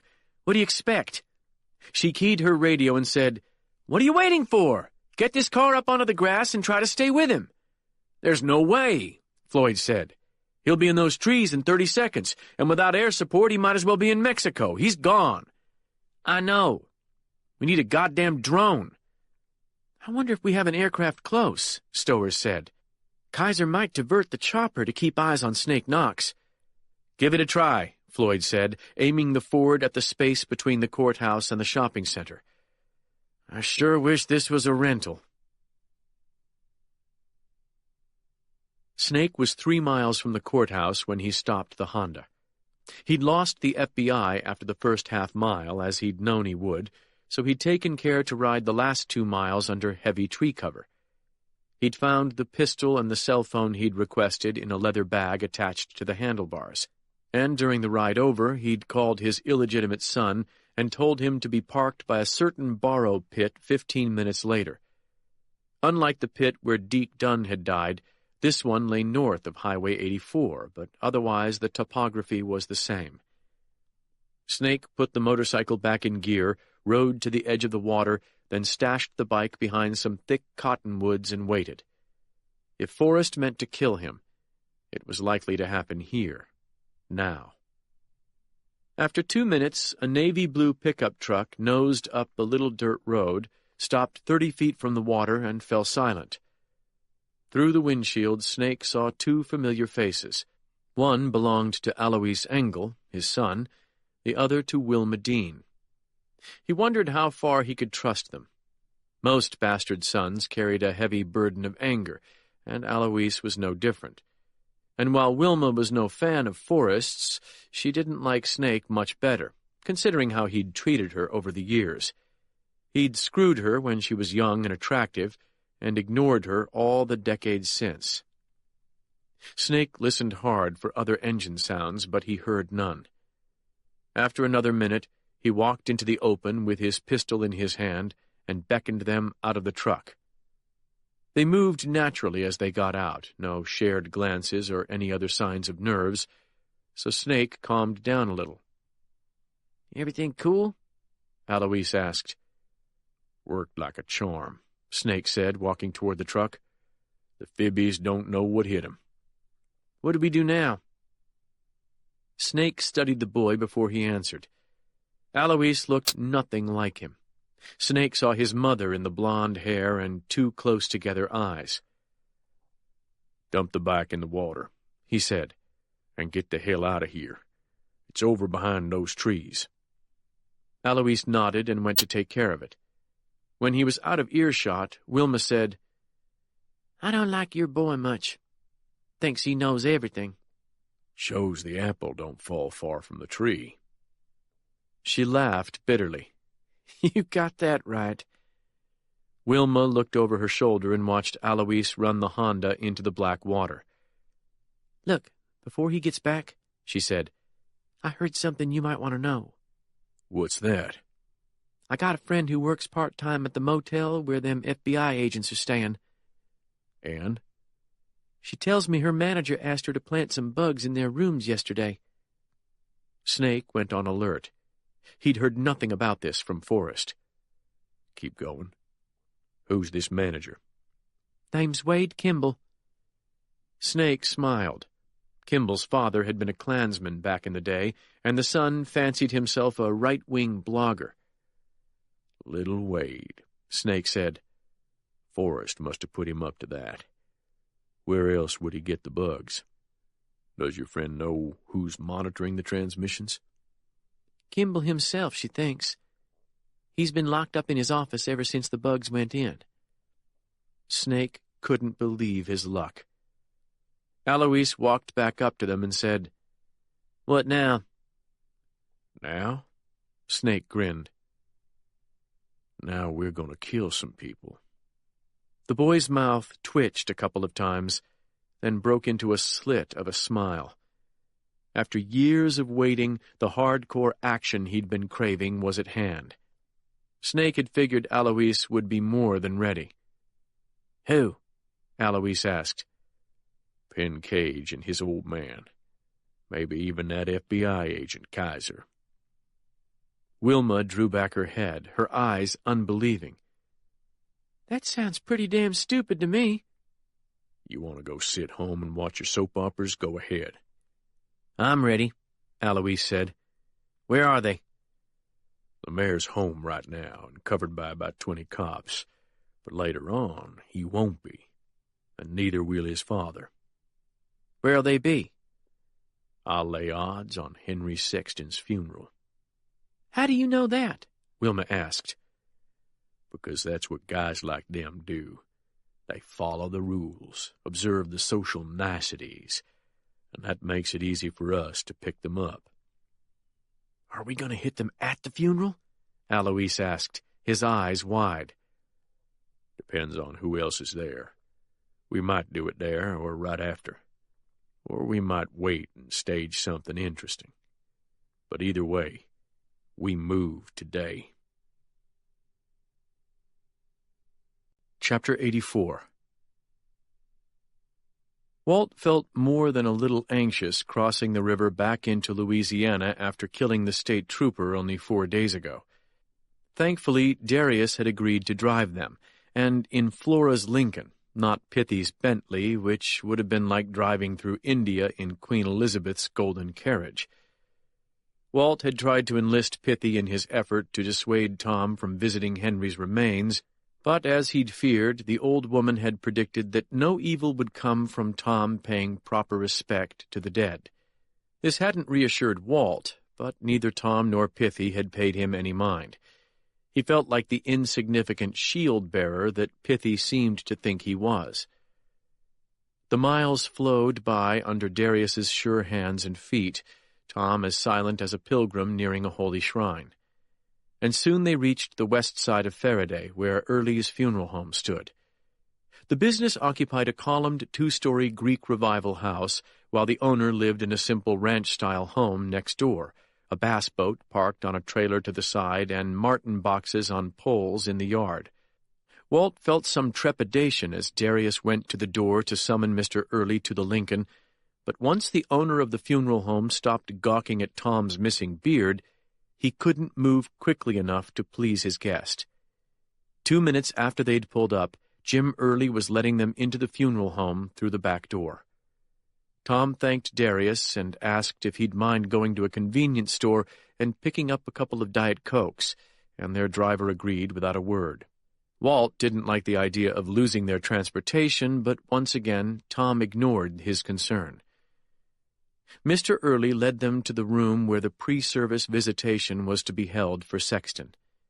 A gleaming metal casket lay at the head of the room, already surrounded by flowers.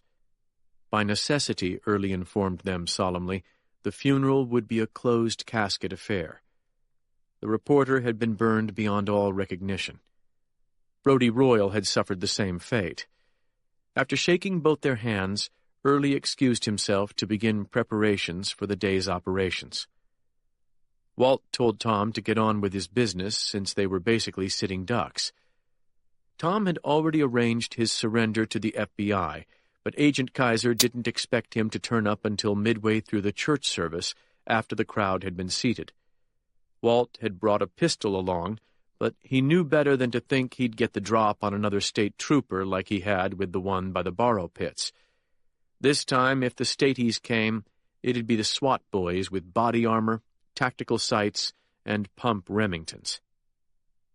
Tom walked up to the casket and laid his hand on the lid, right about where Henry's chest would be.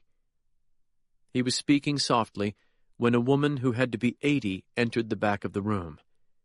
She started when Walt nodded at her as if shocked to find someone here. But then, after staring at Tom's back for a while, something in her gaze softened, and she shuffled forward. Walt followed softly behind her, more out of curiosity than anything. As she neared the coffin, Tom turned and looked at her. Walt saw then that his friend's eyes were wet. Tom held out his right hand to the woman.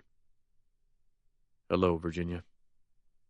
The newcomer gave Tom her quivering hand, and Walt saw that it was a working woman's hand, calloused and scaly from many washings. "Dr. Cage?" she said hesitantly. "Is that you?" She laughed self-consciously. "I didn't recognize you at first." "It's quite all right, Virginia. I shaved my beard." Mrs. Sexton looked blankly around the room, then shook her head like someone lost. "Lord, Doc, you're one of the few people I could stand seeing right now. What are you doing here?" Tom's face reddened. "I came to pay my respects to your son. You may have heard that the police are looking for me, and I hope you're not offended." Mrs. Sexton dismissed his concern. No, I'm glad to see you. You were so good to us back in the old days. It meant so much to me and to Henry." "I was just doing my job, Virginia." "Oh, no. You do your work the way my Henry always did his. It's not a job to you. It's a calling. That's mighty rare these days, I'm sad to say." Tom nodded. "Henry was working with my daughter-in-law, you know, Caitlin Masters. Or my future daughter-in-law, I should say. I lost her yesterday. She was killed by the same bunch that got your boy." Mrs. Sexton laid her hand on Tom's forearm and squeezed, and her eyes said, "Have strength." "Caitlin loved to chase big stories," Tom said, "and she was good at it. But your son was different. He reminded me of my boy, actually. Henry was a crusader, like Penn. He didn't work for the glory, but for truth, for real justice. That's what's rare in this day and age. You taught him well, Virginia. Henry believed right and wrong are as plain as day and night, and it's a man's duty to stand up and be counted no matter what the cost. Tears welled in Mrs. Sexton's eyes, then slid down her cheeks. She did not wipe them. "You are right, Doc. But Lord, what that costs." "The last full measure," Tom said softly. "Beg pardon?" "I was quoting President Lincoln. Henry gave the last full measure of devotion to his cause." "Oh, yes, I remember now," Mrs. Sexton said in a voice of detached wonder. "Did I have to memorize that in school?" "You probably did." Virginia Sexton looked over at Walt, who smiled awkwardly, being a stranger. Then she said, "Dr. Cage, I wonder if I could ask you something." "Anything." "It would mean the world to me if you would say a few words over Henry. It would have meant a lot to him, too." Tom looked stunned by her request. "Actually, Don't say no now. I struggled and fretted over who to ask for a eulogy, and I'd about decided on his publisher. But somehow I just haven't felt settled with it. And the way you put that just now, that's what I want people to understand about my boy. And coming from you, well, it would really mean something. Everybody knows what kind of man you are, no matter what any law says. Folks know you, and they care about what you say." "Actually, I came here expressly to ask you if I might say a few words during the service." The old woman's eyes brightened. "Really?" "Yes. Henry's passing affected me a lot more than you might suspect. It made me realize some things about myself." Mrs. Sexton looked flabbergasted by this turn of events. "Well, I never—" "Of course. You say whatever you feel called to." Tom took Mrs. Sexton's hands in his and squeezed them. "I'm going to leave you alone with him now, Virginia, but I'll see you at the service.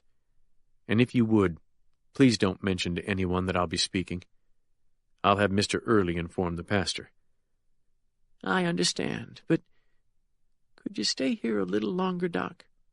You see, I don't have anybody left now that Henry's gone."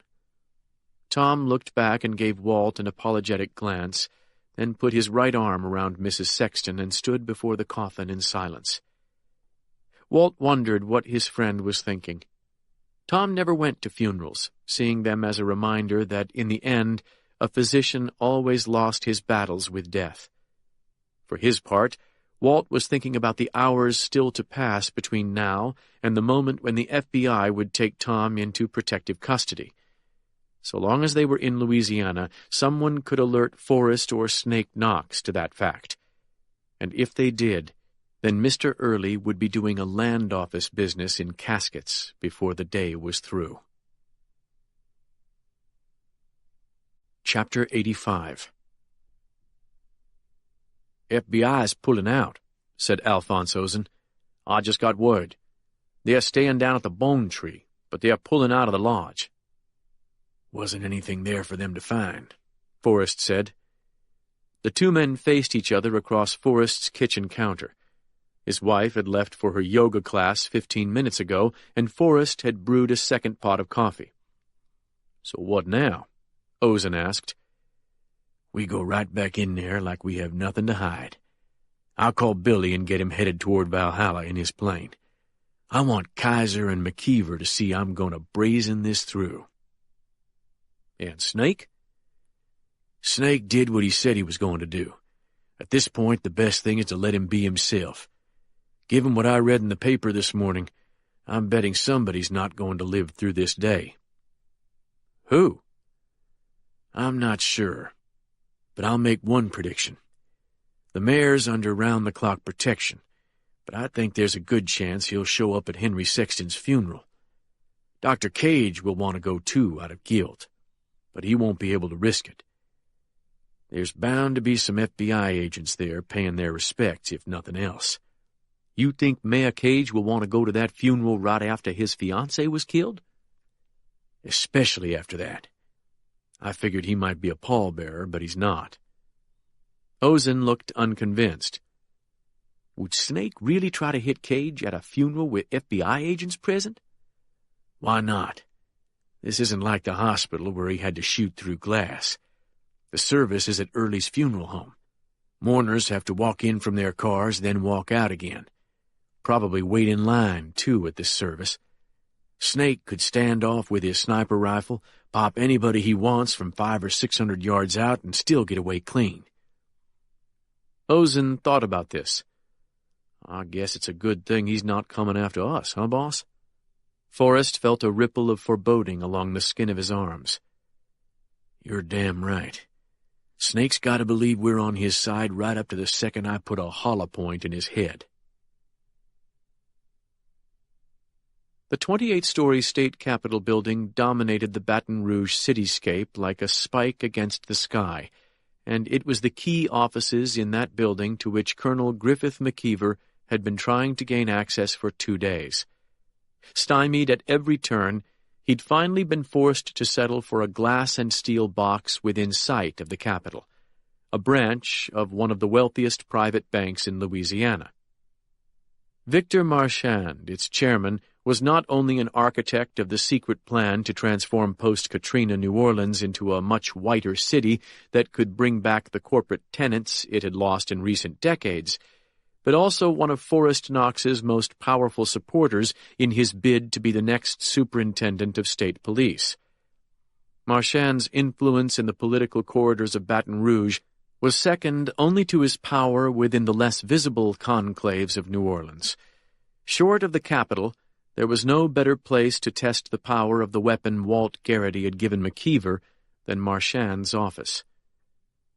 The colonel watched the banker sit behind his desk and fold his arms in what McKeever could only interpret as a combative position. A handsome and urbane 55, Marchand was dressed to the nines, probably for some fundraising luncheon, but McKeever couldn't imagine an honest citizen giving this man any money. An executive assistant stood behind his boss like a cross between a bodyguard and an attack dog. "I assume," said the banker, "you understand that I don't relish being asked to come into my office on a Saturday to see a child molester." "Alleged child molester," McKeever said, nervously gripping the notebook computer in his lap. "It's only at the strong insistence of the FBI that I've agreed to see you." But here you sit, McKeever thought. After being publicly pilloried by the media, he could not deny the degree to which he would enjoy the next 2 minutes. "I'm sorry to have to say this," said Marchand, not sounding sorry at all, "but I see absolutely no reason to postpone your resignation, which frankly we expected long before now. No matter what you have to show me, neither I nor my associates in government can possibly intervene in a matter that will soon be under adjudication. We're going to have to let law enforcement and the courts settle this." McKeever opened his computer and made sure it was powered up with the appropriate file queued in the viewing program. "I hope that contains your resignation letter," the banker said. McKeever stepped forward and set the computer on the desk, the screen facing Marchand. "If you'll just hit play, I think you'll understand a lot better where things actually stand." "What am I about to see?" the banker asked irritably. "Not anything illegal, I hope." "Very much so, I'm afraid." "I'm not going to look at child pornography." "Just hit play. You'll understand." After a heavy sigh, Marchand started the video. McKeever knew from watching Kaiser's face what he should expect, or he thought he did. But the banker's eyes went so wide during the executions that he looked as though he were watching the kiddie porn that McKeever had been accused of trafficking in. "Are those men doing the firing police officers?" he asked. "At least 2 are, and they are under the direct command of Forrest Knox." Marchand swallowed, then glanced at his assistant. "When did this happen?" One day after the storm made landfall, before General Honoré took over the city. Jesus, Mary and Joseph. And who was that I saw shot? Drug dealers. Specifically, African-American drug dealers. Why were they shot like that? Because they were cutting into the profits of Forrest Knox's ongoing drug operations. And by that I do not mean his anti-drug law enforcement operations. I mean his family's drug sales operations. The banker blinked in disbelief. Are you saying that Forrest Knox uses his troops as a private enforcement arm of his family's drug smuggling and sales organization? Yes. Marchand closed his eyes. He had just glimpsed the beginning of a PR disaster that could bring down not only politicians, but also any known private sponsor of the man who had ordered these murders. Do you have proof of what you just said? Marchand asked. McKeever let the banker twist in the wind for a few seconds so he could better appreciate the abyss yawning beneath him. As we speak, the FBI is interviewing the man giving the kill order in that video. Marchand's face went completely white. You went to the Bureau before you came to us? No one in the state government would even return my calls. About the manufactured charges Knox leveled against me? They went straight to the media and called for my head. But this could destroy the effectiveness of the state police for years. It could destroy a lot more than that, McKeever said softly. Marchand looked back at his assistant, who obviously had nothing to offer. Son of a bitch, he muttered. What are we going to do about this? Less than 5 miles from Victor Marchand's bank, Special Agent John Kaiser sat in the back seat of a black FBI Suburban. Beside him sat the state police sergeant whom Griffith McKeever's son-in-law had finally identified as the man giving the kill order in the Katrina sniping video. Kaiser's agents had snatched the sergeant right off the street as he walked out of a coffee shop down the block from the parking lot where they now sat, watched over by 4 heavily armed FBI agents. "You can't fucking do this," the sergeant growled. "I don't give a shit who you are. There's laws in this country." "And you've broken the most serious of them," Kaiser said calmly. "Keep your eyes on the screen." Once the filmed replay of the murder began, the SWAT sergeant knew exactly what he was about to see.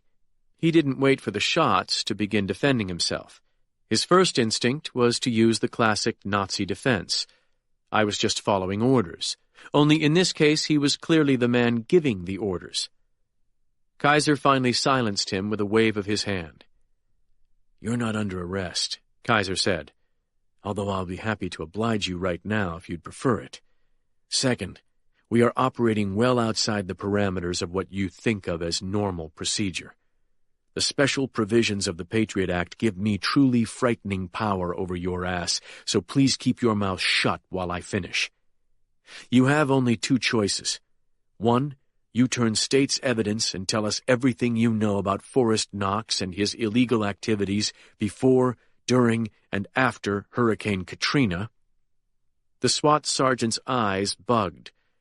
"Or 2, you become the epicenter of the biggest police scandal in modern American history, after which you spend the rest of your life in a maximum security prison, praying that no relatives of the black drug dealers you murdered during the storm put out a gang hit on you behind bars." The SWAT officer turned to stare out the window at the people walking up and down the street. The world of which they were a part had just shifted forever beyond his reach. "Forrest Knox will never be head of the state police," Kaiser said with finality. "Somebody in this video is going to flip.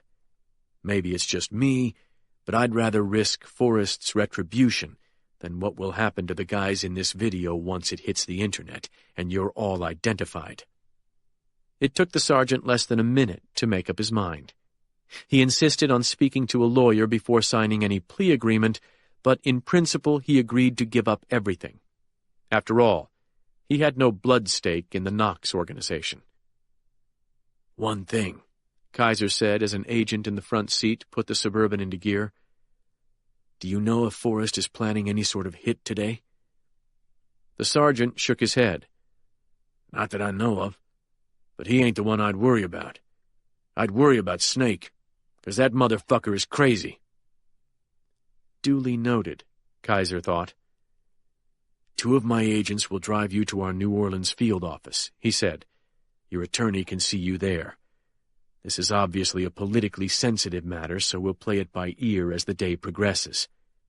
Kaiser leaned over the sergeant and opened the door, and 2 FBI agents unceremoniously pulled the man from the vehicle, then closed the door. Kaiser tapped the shoulder of his driver. "Let's get back to Concordia Parish, and fast. We've got a funeral to go to." Chapter 86.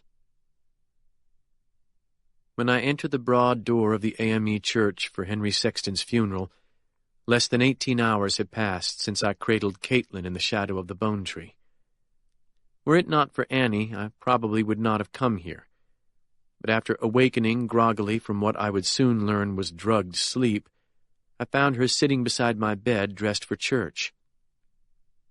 "Where are you going?" I asked her. "We're going to Mr. Sexton's funeral," she said.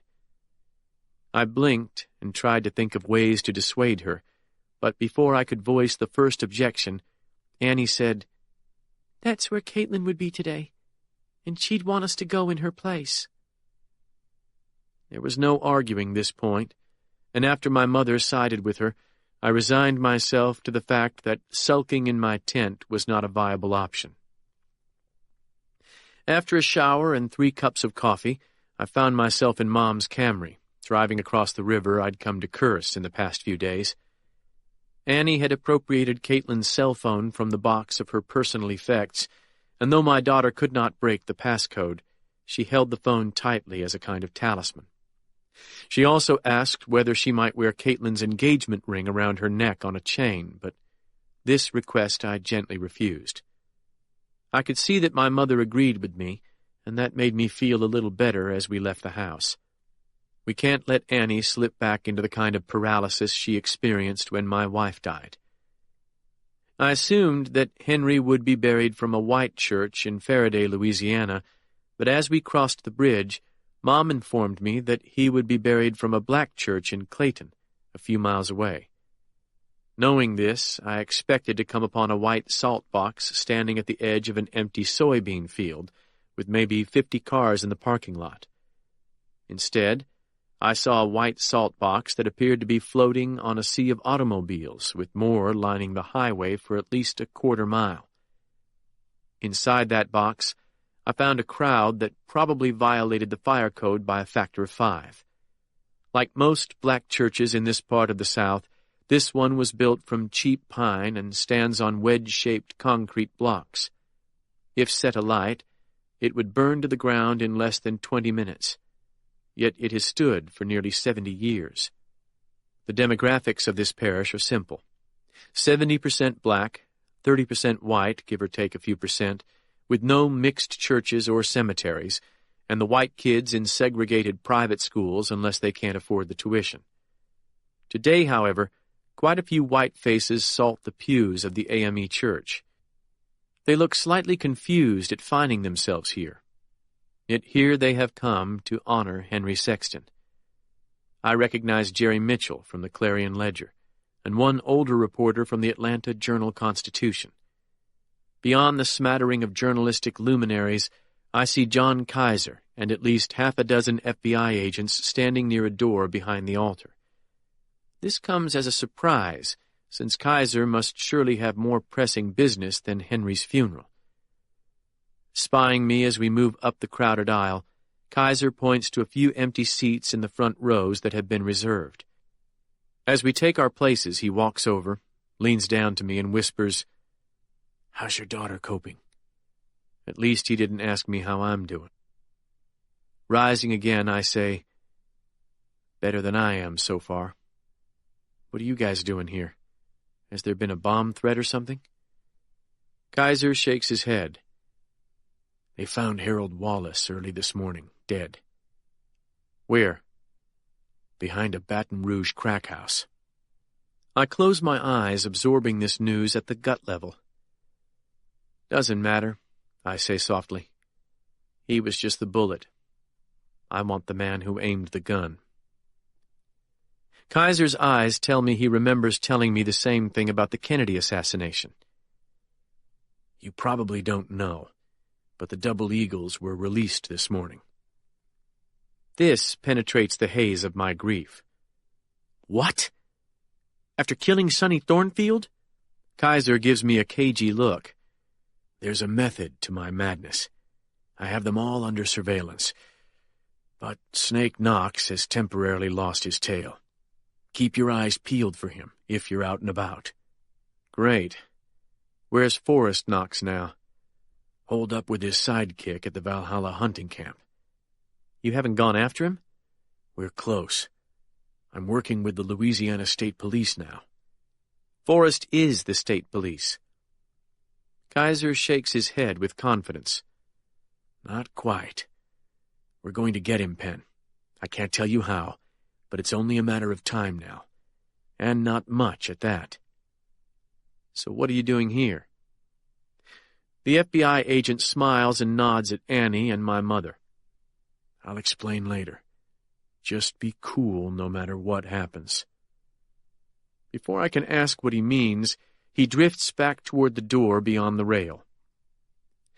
The hum of voices in the church is like the low rumble before a big high school graduation. People are still squeezing through the double doors at the back, and after the younger men give up their seats to women, the rear of the room swells with bodies, and the balcony creaks from the collective weight of children. I start to offer my seat to a woman standing against the wall, but Annie holds me firmly in my spot.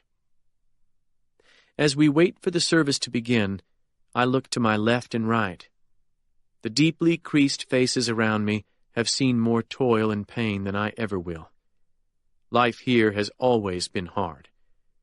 In 1927, the river inundated the Louisiana Delta for miles inland, trivializing the flooding caused by Hurricane Katrina. Raccoons and poisonous snakes filled the trees, while rat-covered logs and rotting cattle floated between the hacked-through roofs, serving as islands of grim survival. On the levees near the river, Red Cross camps struggled to treat refugees suffering from pellagra and other maladies. Out here, the only food or medicine arrived on small boats sent by the federal government. Yet still, these people refused to leave their land. More than a few of today's mourners looked like they lived through the 27 flood, and most of them probably remember the 1960s like they were yesterday. The humming voices drop to nothing as two men wearing suits wheel in a coffin of dull gray metal. After they depart, a tall black man who must be at least 90 walks out to the lectern carrying an ancient Bible. He is the Reverend John Baldwin, a legend in this parish. Probably 6'4" during his prime, Baldwin now has the subsident stoop of osteoporosis, but the wise eyes behind his large gold spectacles communicate dignity and compassion. A hatted matron seated at an upright piano up front begins the service with a hymn I don't recognize, but none of the black people in the pews need a hymnal. They sing with full-throated passion, tempered by the sadness appropriate to the occasion. After the last chord fades and dies, Reverend Baldwin looks over at another preacher who appears to be a younger version of himself. When that man nods, Reverend Baldwin begins to speak. "Greetings, brothers and sisters," he says in a deep baritone ravaged by time and cigarette smoke. "Friends and neighbors. My son Richard recently took over as pastor of this church, but today I will preside over the funeral of my good friend Henry Sexton. I ask you new folks to be patient with me. I'm 92 years old, and it takes me a while to say what I mean to, but I can only hope that you find what I say worth the waiting." Reverend Baldwin turns his head slowly and takes in the sea of faces upturned to his. Then he smiles with a generosity of spirit that makes many of the whites in the pews smile in return. This is more white folks than I've preached to since 1964, when the children from the white colleges up north came down to help in the struggle. That makes me happy, despite the sad occasion. People say the most segregated day of the week in America is Sunday, and they're close to right. But today, in this church, that's not true. Reverend Baldwin looks down at his Bible, but he's not reading anything. He's thinking, or perhaps praying. Then he turns around to where the long coffin lies on a bier draped with a cloth to hide the trolley wheels beneath it. First, I want to answer the question some of my parishioners are asking themselves. Why is that white man lying here in our church instead of in the white church down the road? Ain't that the way it's supposed to be? Well, yes and no. That's the way it is most times, I'm sad to say. But it's not the way it ought to be. When a man gets to where Henry Sexton is now, he ought to be where he belongs, and Henry belongs right here. His mother knew that, and that's why she asked me to preside over his funeral service. And when she asked, I knew this was something I had to do. Indeed, I'm proud to do. Why, you ask? Because every member of this church owes Henry Sexton something. What, you ask? What do I owe that white man? First, your prayers, brothers and sisters, and your thanks. Reverend Baldwin takes out a white handkerchief and dabs sweat from his brow. Last night I thought about comparing Henry to a hero from the Bible, but that was an age of heroes, if the stories aren't exaggerated. Being a hero in our time seems particularly hard. Our children don't even know the names of the martyrs who freed them from the chains of bondage. They know Martin Luther King and Malcolm X and Medgar Evers, maybe. But ask them who Wallace Jackson was, or Jimmy Revels, and watch the blank look come over their faces. If it's not on the TV, they don't know it. Well, Henry Sexton, the man who brings us together today, is a hero from our time. The scripture says, "He who lives by the sword shall die by the sword." Well, Henry Sexton did not live by the sword, yet he died by it. Henry never resorted to violence, not until his last day on earth, anyway. And even then, he only did so to save the lives of others. I have preached nonviolence all my life, but that's not an easy road, I can tell you. I served in the Navy during the war against Japan, but I wasn't allowed to carry a gun, not even in the combat zone. I was a cook, like Jimmy Revels. And there were times, such as when we were being attacked by kamikaze airplanes, that my greasy, shaking hands itched to have a gun in them. But they never did. After the Lord brought me home, though, I finally picked up a gun to defend my family and protect my flock. Henry wrote an article about us, the Deacons for Defense. He must have asked me 500 questions for that story. Reverend Baldwin smiles in fond remembrance. He pestered me night and day. Henry asked what I'd think about when I laid in a ditch all night with a shotgun to keep marauders from burning down our churches and homes. I told him that when I wasn't praying, I was asking myself the same question my good friend Wallace Jackson used to ask. How can we change the white man's heart? How can we make him see that we're all the same inside? Over the years, I've asked myself what made Henry different from other people. One answer is that he spent his younger years in the company of Albert Norris and his family, some of whom we have with us today. Amen, says a soft voice. Stretching my neck, I try to see who the pastor might be talking about, but this is foolish. I wouldn't recognize any of Albert Norris's family even if I saw them. For another, Reverend Baldwin goes on, Henry was a musician, and music always brings a man closer to his fellow man and to the Lord. I've known very few men with music in their hearts who hated their brothers and sisters. Hallelujah, someone calls. Yes, Lord, chimes in another. But as much as Henry loved music, that was not his calling. Reverend Baldwin looks slowly around the room as though he has all day to speak to this crowd. Do you know what Henry's calling was? Tell us, Reverend. Henry's calling was truth. Praise Jesus. Henry's calling was justice. Yes, Jesus. Annie looks around to find the authors of these cries, but she doesn't seem disturbed by them in the least. When other men reached for swords, Reverend Baldwin says in a stronger voice, Brother Henry reached for a pen, and with his other hand he reached for a shovel, and with that shovel he dug for the truth. You know, the truth isn't hard to find if you're willing to get your hands dirty. Truth waits just under the surface for any man brave enough to scrape a little dirt away. But most people are too afraid or too lazy to get dirty.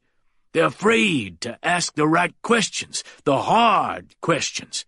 Brother Henry asked the hard questions, and after he got his answers, he took his pen and wrote them down. Yes, Lord. Henry wrote the whole truth, too. Not half the truth, not a sanitized truth. He wrote the signified truth, and he wrote it down for everybody to read. From his tiny little newspaper right down the road, Henry shook the foundations of this great nation. He shook the Capitol in Jackson, Mississippi, and he shook the FBI building in Washington, D.C. Look around at all the strangers sitting here with us today, and you'll see what one man can do with a pen and the truth. Yes, Jesus. Brother Henry, Reverend Baldwin says softly, our brother Henry proved an old saying that we all hear from the time we're children, but one we never quite believe. The old man holds up his long right arm, and in his hand is a fountain pen. In full voice he cries, "The pen is mightier than the sword!" A swell of emotion fills the church, and cries of praise ricochet through the echo chamber created by the seasoned wood that holds us. When the calls finally subside, Reverend Baldwin still holds the pen high, like a wand that might spew lightning at any moment. "The word of God is sharper than a two-edged sword," he quotes, "penetrating even between soul and spirit, joints and marrow, and able to discern reflections and thoughts of the heart." "Amen!" shouts a woman close to us, and Annie's mouth falls open in wonder. Reverend Baldwin pauses, and the brief silence is filled by the sound of shifting bodies and gurgling babies. Then he speaks in the voice of a grandparent, recalling his grown child as a toddler. "Henry must have asked me 10,000 questions during his life. He was like a child that way, always another question. Who? Where? What time was it, Rev? How many were there, Rev? But most of all, he asked the question the youngest children ask, the hardest question of all to answer. Why? Why did they do that, Reverend Baldwin? Or why didn't they do such and such? You wouldn't know that from reading Henry's stories, because newspaper stories aren't generally about the why of things. But I believe Henry was saving up all the why answers to put in a book someday, A real book, like Mayor Penn Cage writes, but not fiction. A true book. Henry's book of why. And now that book will never be written. Reverend Baldwin turns and walks solemnly to Henry's casket, then lays his hand on the polished metal. A lot of history died with this man. Satan will bury a world of truth with Henry Sexton. And the same is true of that poor young lady who published the Natchez newspaper. On Wednesday night, Brother Henry gave his life to save Caitlin Masters, and when she died on Friday, she did it following in his footsteps. Annie grips my hand hard enough to stop my circulation. One more bullet flew, Reverend Baldwin says, and more truth fell into darkness. But hear me, friends and neighbors, bullets can't kill truth. They can kill flesh, but truth does not die, no more than the soul does. The truth is all around us still, waiting for someone to find the courage of the fallen champion we mourn today. And though it might seem like the dark times of 40 years ago have returned, I tell you now, the truth that Brother Henry and Miss Masters died for must not be buried with them. No, Jesus, because the truth shall set us free. Amen. Yes, Lord. After the thunder of amen subsides, Reverend Baldwin's voice drops to a confiding murmur. I said that Brother Henry reminded me of a child with his questions, but Henry Sexton was not a child. And if you've asked yourself what this white man is doing in this church of ours, I say this to you. Reverend Baldwin looks out and seems to find every pair of eyes in the room. Henry Sexton was not a white man. This time no one cries out. Everyone in the church leans forward with bated breath, even the children, waiting to see what Reverend Baldwin will say. Henry wasn't a white man, he repeats. No. Henry Sexton was a man. Just a man. Do you hear me, brothers and sisters? The exhalation doesn't come for several seconds, and when it does, it's like a gasp of comprehension.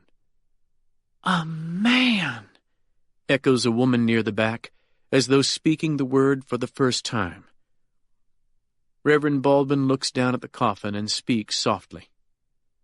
A man is a hard thing to be, friends. And my final word on Henry is taken not from Scripture, but from one of the musicians Henry loved so much, Mr. Muddy Waters. Lord, Lord, moans an old man near us. What did Muddy say? Asks a female voice. Ain't that a man? Quotes Reverend Baldwin, pronouncing man as Maine as he points at the coffin. Now his voice rises, and he stabs his finger at the coffin. I said, ain't that a man? Yes, Lord. Praise Jesus, comes a counterpoint of impassioned voices. Out of this chorus rises a soft flurry of piano notes, and then the younger Reverend Baldwin walks to the lectern. Brothers and sisters, we're going to be blessed today by a unique musical performance. A song by two performers who've traveled 2,000 miles to be with us today. The first grew up in Faraday, but she hasn't been back for more than 20 years. Brothers and sisters, friends, Miss Swan Norris. A thrill of shock and anticipation races through the crowd, as though the pastor has announced the presence of a recording star.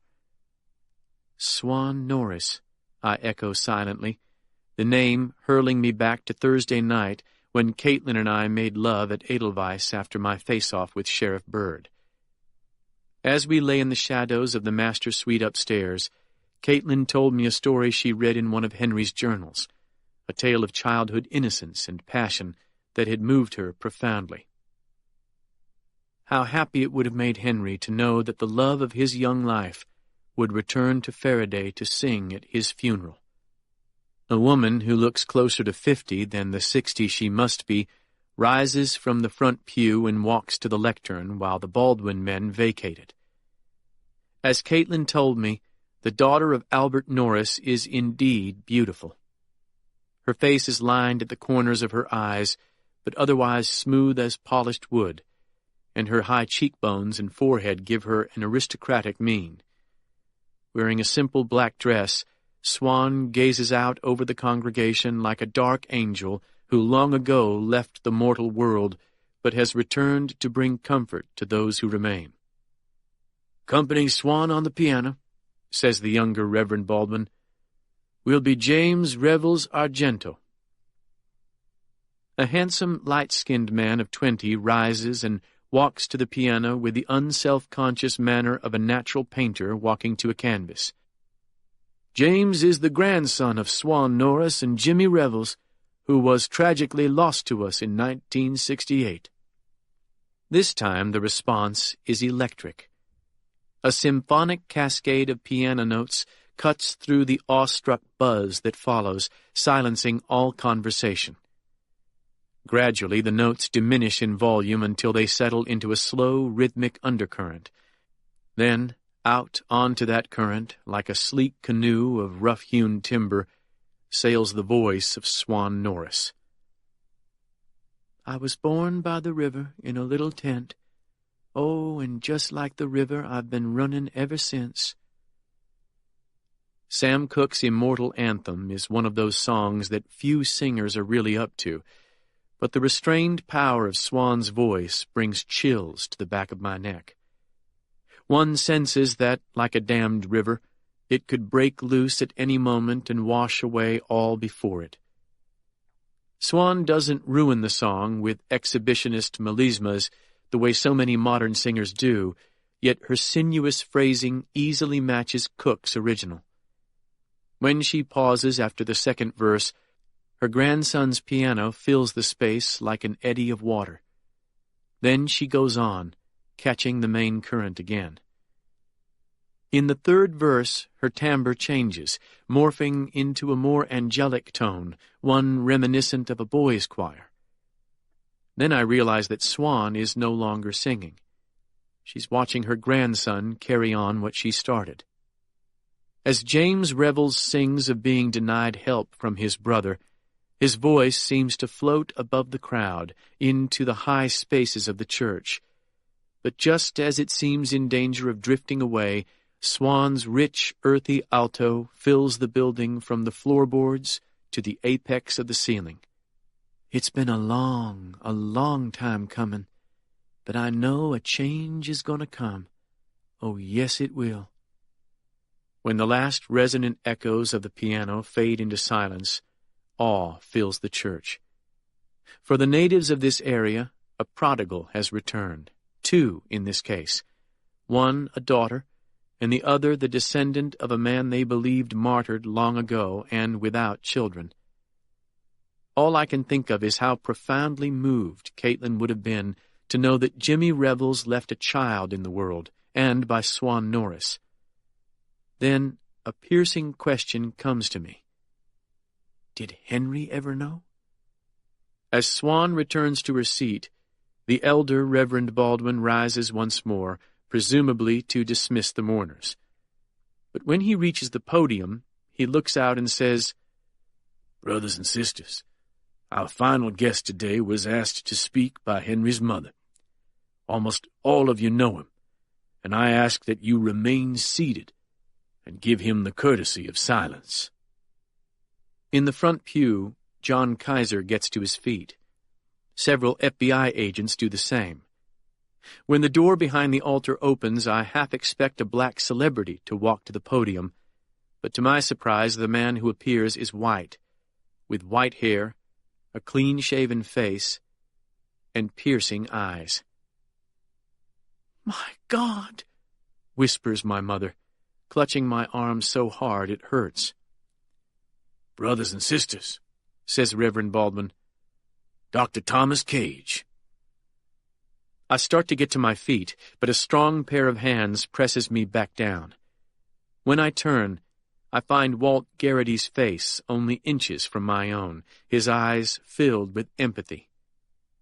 "Just sit tight," he says softly. "Hear him out. Then decide what you want to do." Chapter 87. As my father walks to the lectern, obviously bent with pain, Walt keeps one hand on my shoulder. The whispers in the church rise like a wind before a storm, but Dad looks unfazed. My mother is blinking in open-mouthed shock, but Annie is smiling broadly, Caitlin's cell phone still held tight in her hand. "What the hell is he doing, Walt?" I whisper. "You'll see. Just wait." I quickly scan the pews behind me. 100 people are using their cell phones. Forrest Knox will have men here in 10 minutes, and we'll have a war on our hands. No, we won't. Check your phone. I slip my mobile from my inside coat pocket. The LCD reads, "No service." "Jammed," Walt says with satisfaction. "Courtesy of the FBI. Your father's turning himself in, Penn. But he's doing it in his own way." "To who? Kaiser?" "That's right. Jesus. Does the FBI know you're here?" "Officially? No. In reality, yes." A flood of confused emotions is surging through me. Dad stands silently at the lectern, a gray pinstripe suit with high, wide lapels hanging off his frame. He looks as though he barely has the strength to hold himself upright. "I don't believe this, Penn. What the hell is he wearing?"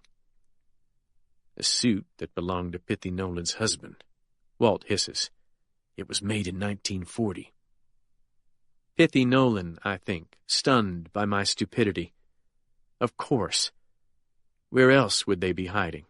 "He's lost his mind, Walt. This is insane." "Just listen, for God's sake." Dad looks down at the lectern, but he has no notes. He seems to be considering what he wants to say. When at last he begins speaking, his usually strong voice sounds weak, but his words are clearly audible. "I know some of you are surprised to see me here," he says. "I haven't come to disturb this service. I've come to pay my respects to Henry, and to the cause for which he worked so hard." Dad looks out over the crowd, and recognition is the dominant expression on his face. His eyes pause as they take in Annie and my mother, but they slip right over me and move on. He can't bear to look at me, I realize. When he speaks again, his voice seems to have gained strength. "This morning, I told Henry's mother that he had given the last full measure of devotion to his cause, which was justice. I was quoting Abraham Lincoln, describing the fallen at Gettysburg. But Henry's bravery wasn't the kind I saw demonstrated by my fellow soldiers in Korea, charging into bullets and dying in a foreign land. Henry proved his courage alone, in the face of apathy, resentment, and open hostility. Having experienced battle myself, I wonder whether Henry's bravery isn't a higher form of courage. There's nothing harder than fighting alone, with no one to keep you company in your foxhole. There ought to be a special medal for that. But, like most soldiers I knew during my service, Henry wasn't looking for medals." "Amen," says a soft voice behind me. In the pew reserved for family, I see an old woman who must be Henry's mother nod and wipe her eyes. "It says in the good book," Dad goes on, "no greater love hath any man than he who lays down his life for his friends." "That's right," says a bass voice from the rear of the church. Dad bows his head as though paying homage to this principle. "Henry laid down his life to save my future daughter-in-law, Caitlin Masters, who I've thought of as a daughter for years now. As Reverend Baldwin told you, Caitlin was murdered yesterday despite Henry's sacrifice. She died following a trail that Henry blazed, and her greatest hope was to complete his work. If she hadn't managed to discover that bone tree, I wouldn't be standing before you now, but lying on a cold slab somewhere. Instead, that brave young girl is the one awaiting burial." Dad pauses to catch his breath, and I can tell this speech is costing him dearly in physical terms. Then I see his chin quivering with emotion, and a knife of pain goes through me.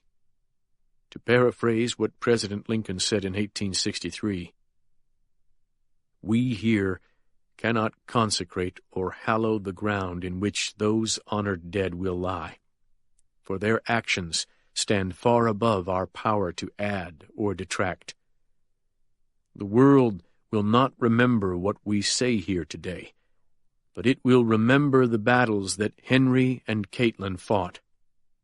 What remains for us is to rededicate ourselves to the task for which they gave the last full measure of devotion. We must resolve that they shall not have died in vain." All the whispered conversations have ended. Everyone in the church sits with rapt attention. Something is coming, and the congregation senses it like a flood swelling one bend up the river. Dad looks around the church, taking in each face in its turn. "How can we do that?" you ask. "Tell us, Doc." My father raises his right hand, his finger pointed skyward, and the spirit of the crowd rises with it. As angry as I am at him, he somehow radiates the conviction of a prophet when he continues. "Hear me now," he rumbles, "for the hour of justice has come." Excitement sweeps through the church like a strong wind. "That I, a white man, stand here and speak to you, the descendants of slaves, about justice is almost absurd. Yet speak I will, because someone must. The wound that slavery dealt this country has never healed. Speaking as a physician, the efforts to heal it have been pathetic. 4 months ago, a hurricane swept through New Orleans and revealed just how broken this country is, how deep the divide between black and white. The scenes we saw play out after that storm would not, could not have happened in a white city in the North." "You're damn right," murmurs a voice from the crowd, and Reverend Baldwin glares at his congregation. "Some people argue that your community is destroying itself," Dad goes on. "Your children are killing each other, accomplishing a genocide that the Ku Klux Klan never could. The terrible truth is, all that death is a legacy of the great crime that came before, that shattered families and stained these rich fields red for generations. But nothing is simple. I wish I could tell you that the enemy is all of one tribe, but I'd be a liar if I did. It seems that the young man who killed my daughter was black, a drug user, manipulated by white men to do their dirty work for them." A few sharp inhalations cause me to start. We in the South know just how complex and porous the boundary between black and white truly is. Our communities touch each other in 1,000 ways, but not always in the light. We try to bridge the great gulf between us at our peril. In my life, I came to know and love people on your side, but I don't know whether I helped or hurt them. Dad pauses to wipe sweat from his brow. I suppose this is as far as he will go toward acknowledging his relationship with Viola. After gathering himself again, he continues speaking as intimately as he would to his own family. "Some of you here today I delivered into the world. Others watched me hold the hands of your parents or brothers or sisters or even your children as they passed out of it. I relieved pain where I could, but in the last analysis, I've been nothing but a conductor on the train of life. I took people's tickets as they boarded, attended to a few needs while they rode, then punched their tickets as they got off. In my own life, I did things I should not have done, and I left undone things that will haunt me to my grave. For the most part, other people paid the price for my sins. Henry Sexton was one of them, and I can't change that. But the lesson of Henry's life is that you don't cure the great ills of the world by grand gestures. You start small. Like all great men, Henry began in his own backyard. He saw injustice and tried to remedy it. He knew that murder, especially the murder of those who had no voice, no champion, could not be allowed to stand. So he took up the work that his government had failed to do. He lit the lamp for the rest of us. Henry pointed the way. Amen, says Reverend Baldwin. If we're to follow Henry's path, then we must be as brave as he was. We must risk his fate, and Caitlin's too. There are always 1,000 reasons to do nothing. We tell ourselves the past is better left undisturbed, that stirring up old trouble will hurt everybody, white and black, that only when the oldest among us have died will change be possible. Even the Bible warns of the terrible price of looking behind us. Don't look back, said the angel to Lot's family, lest you be swept away. But Lot's wife did, and she became a pillar of salt. "Sure did," says a woman's voice. Unlike Lot's family, we live in the modern world, and in this world there is only one path to healing. As a physician, I learned long ago that denial, no matter how fervent, will not cure the afflicted, nor will prayer, I'm sad to say. If prayer could cure cancer, that scourge would long ago have been wiped from the earth. No. If we hope to leave a better world for our children, we must cut deep into living flesh and rip out the tumors we've left alone too long. That's hard and bloody work. Practicing medicine over the years, I came to know secrets that might have altered the future of our little postage stamp of America. But I feared what might happen to my family if I exposed the terrible deeds of which I had knowledge. I did small things to ease my conscience along the way. I even wrote to Henry, anonymously, and tried to point him in the right direction on some cases, but that was far too little. Henry lying dead in that casket is the proof, and also my reprimand. Today, I am shamed by his example.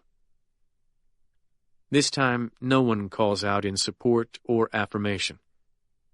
But I will be ashamed no longer, Dad says with an edge of anger in his voice. I will live in fear no longer. They've shot me once already, and if necessary, they can shoot me again because I've already lost a daughter. But no matter what they do, the crimes of the men who killed Henry and Caitlin will not stand. "Praise Jesus," calls an older woman. Last night, I was kidnapped by Colonel Forrest Knox of the state police, not legally arrested, but kidnapped and taken to a secret place to be held hostage. A few hours later, I was kidnapped from Forrest by his uncle, Snake Knox, who meant to murder me.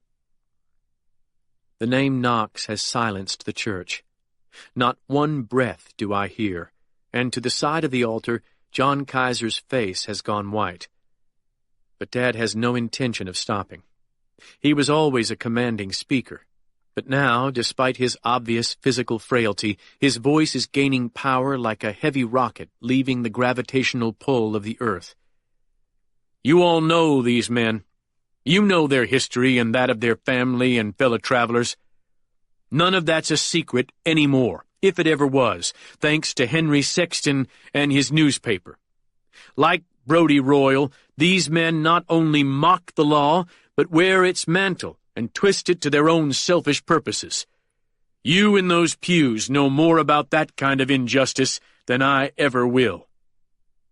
I hear bodies shifting, angry whispers and murmurs of resentment, but Dad pushes on with irresistible force. Today, in the shadow of Henry's coffin, I call you all, not to arms, for this is a house of worship, but to witness, to speak the truths you know, and to demand the justice for which Henry gave his life. Set aside your fear. Refuse to be silent 1 minute longer. For justice delayed is justice denied. For those who come in the night to terrorize and kill, to flee in terror themselves, deny them the sanctuary of silence. Deny them all refuge but the bars of a prison cell. Deny them all rest but the grave. And by so doing, let Henry and all the grieving families for whom he sought justice rest in peace at last.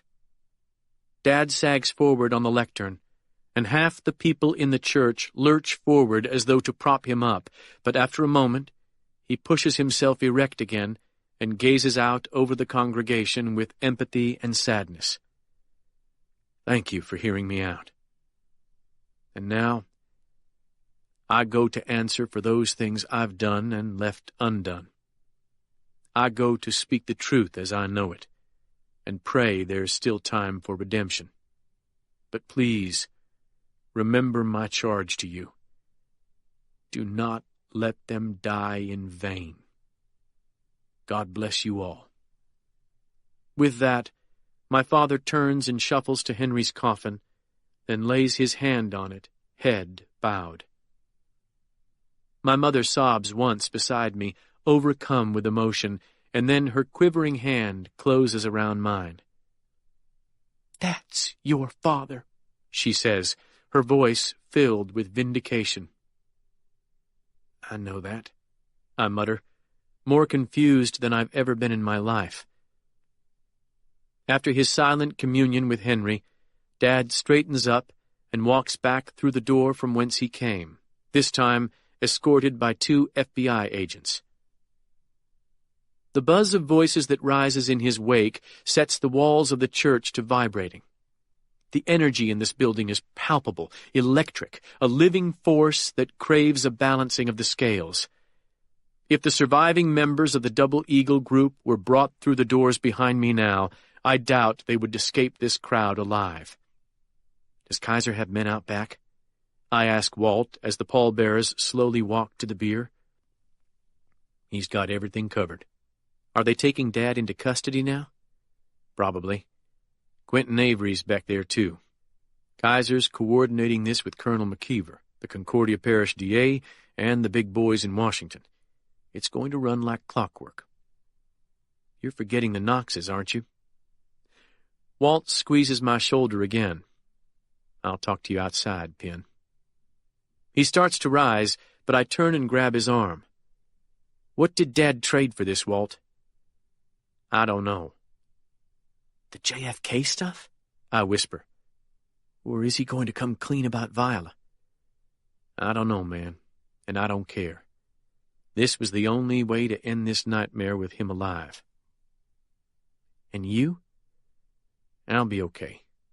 He's seen to that. I shake my head, then release Walt's arm. As the old ranger hurries through the back door, Mom clenches my knee. Penn, what's happening? Did Walt say Tom is turning himself in? Yes. She nods and shudders with conflicted relief. Do you think the FBI would let me see him? Just for a minute?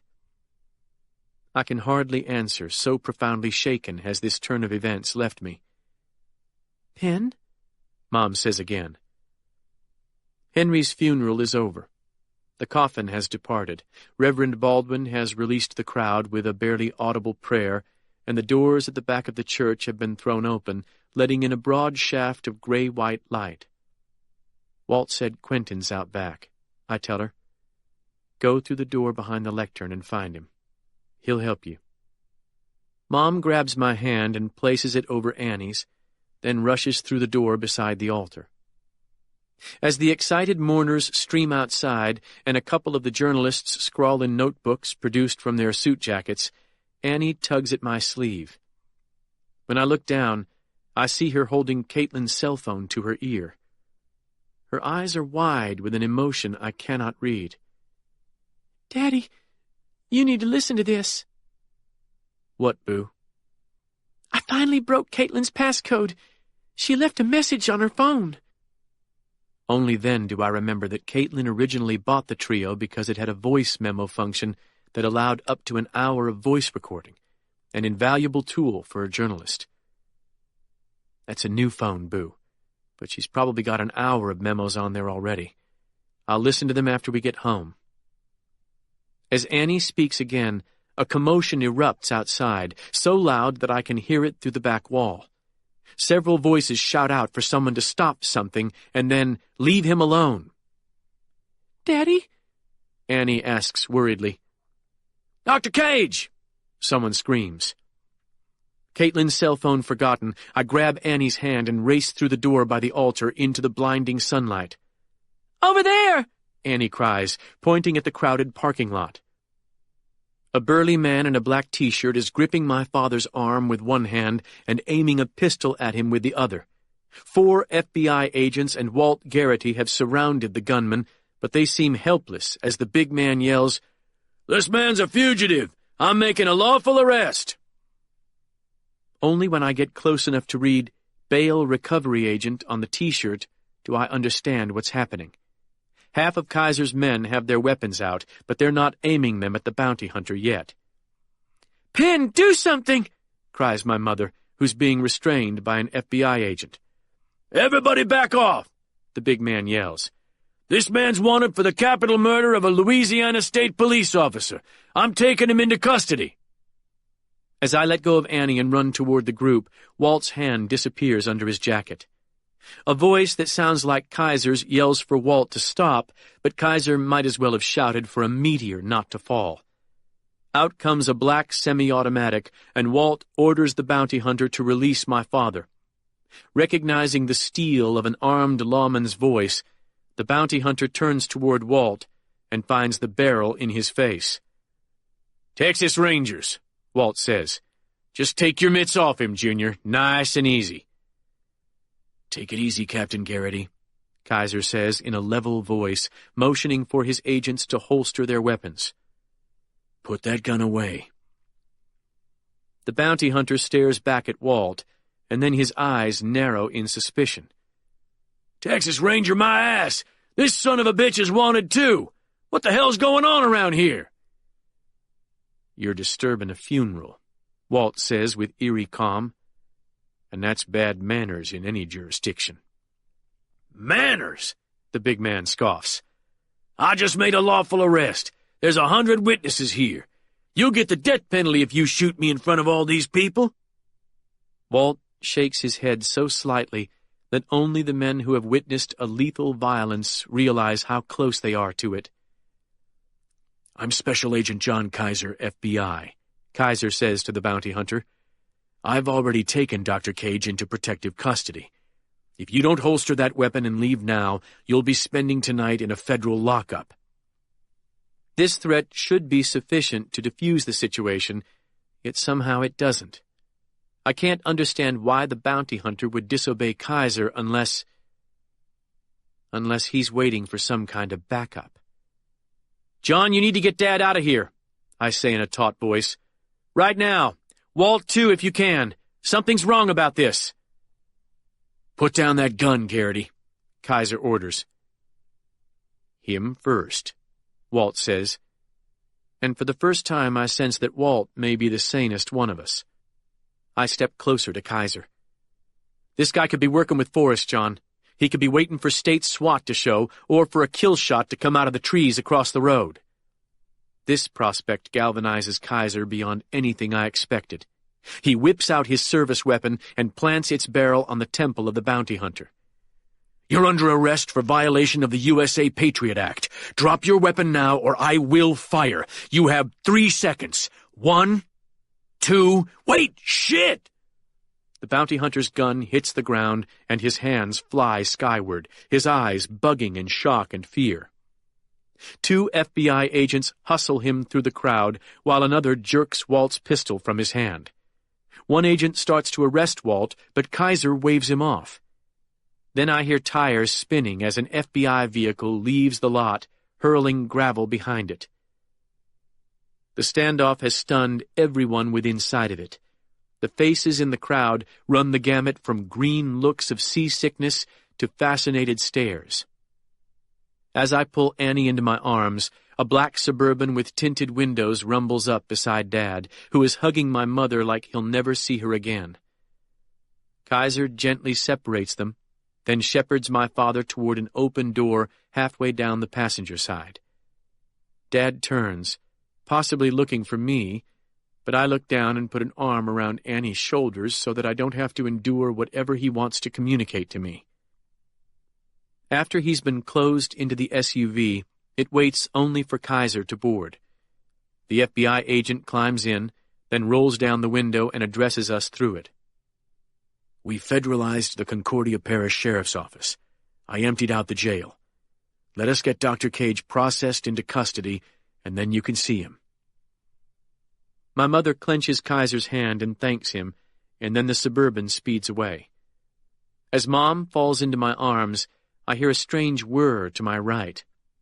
Turning, I see Quentin Avery rolling up in his motorized wheelchair. Despite missing both legs, he manages to look more debonair than any male present, thanks to his still handsome face and his $5,000 suit.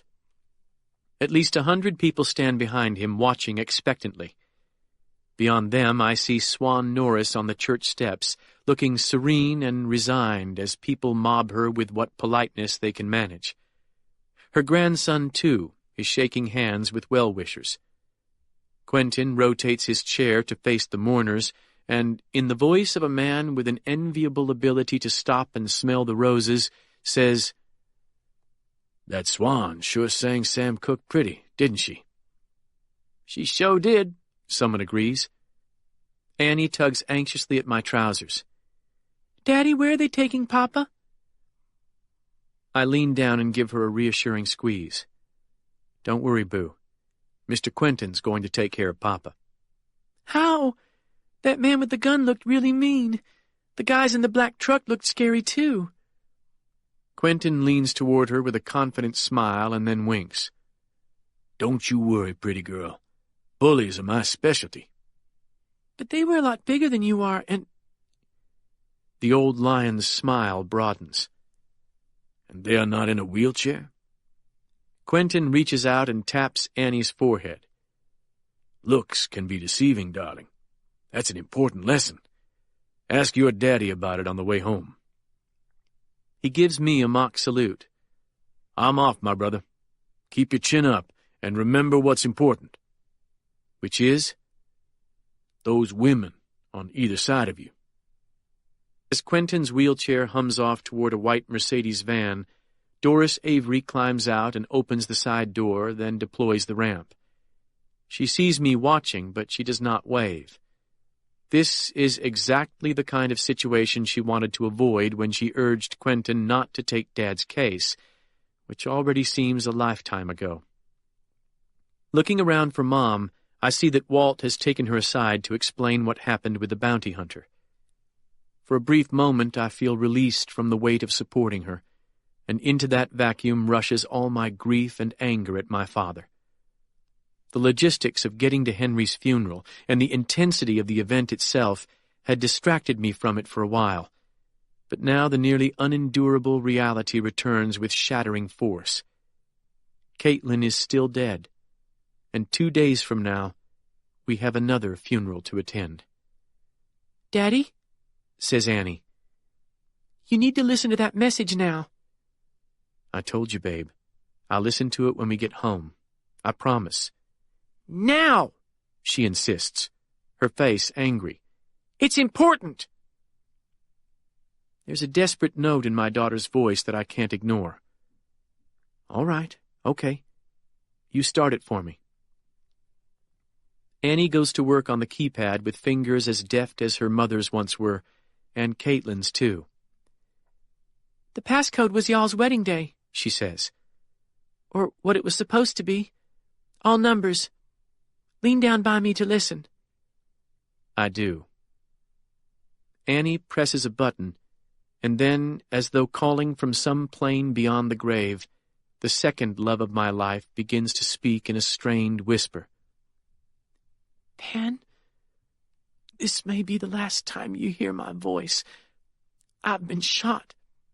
In the heart, according to your father." The rasp of labored breathing comes from the phone's tiny speaker. "Tom was trying to help me, but His hands were cuffed, and now he's passed out. I'm afraid he may be dead. I'm going to try to save myself, but in case something goes wrong, I want to tell you some things." "Daddy?" Annie asks, her eyes wide. "Daddy, are you okay?" Chapter 88. The road from Early's funeral home to the Valhalla Exotic Hunting Reserve has passed like a hallucination. I couldn't say whether I've been driving 30 seconds, 30 minutes, or 30 hours. All the way I've played back Caitlin's last words, spoken into her cell phone before she performed that last, desperate self-mutilation in an effort to save her life. Her message is a sequence of broken sentences, punctuated by gasps, gurgles, wheezes, and racking coughs. Each sound of distress makes it plain that she has little time to live. Yet I'm as powerless to stop listening to it as I am to stop breathing. "I did something stupid, Penn. I went looking for the bone tree by myself. I found it and got myself shot. My own damn fault. A black kid offered to show it to me, and because he was black, I just assumed we were on the same side. Anyway, he shot me with a .22. Otherwise, I'd be dead.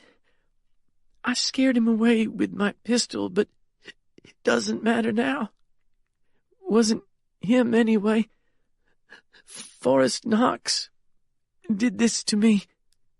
The kid who shot me told me Forrest promised to get his brother paroled from Angola if he killed me.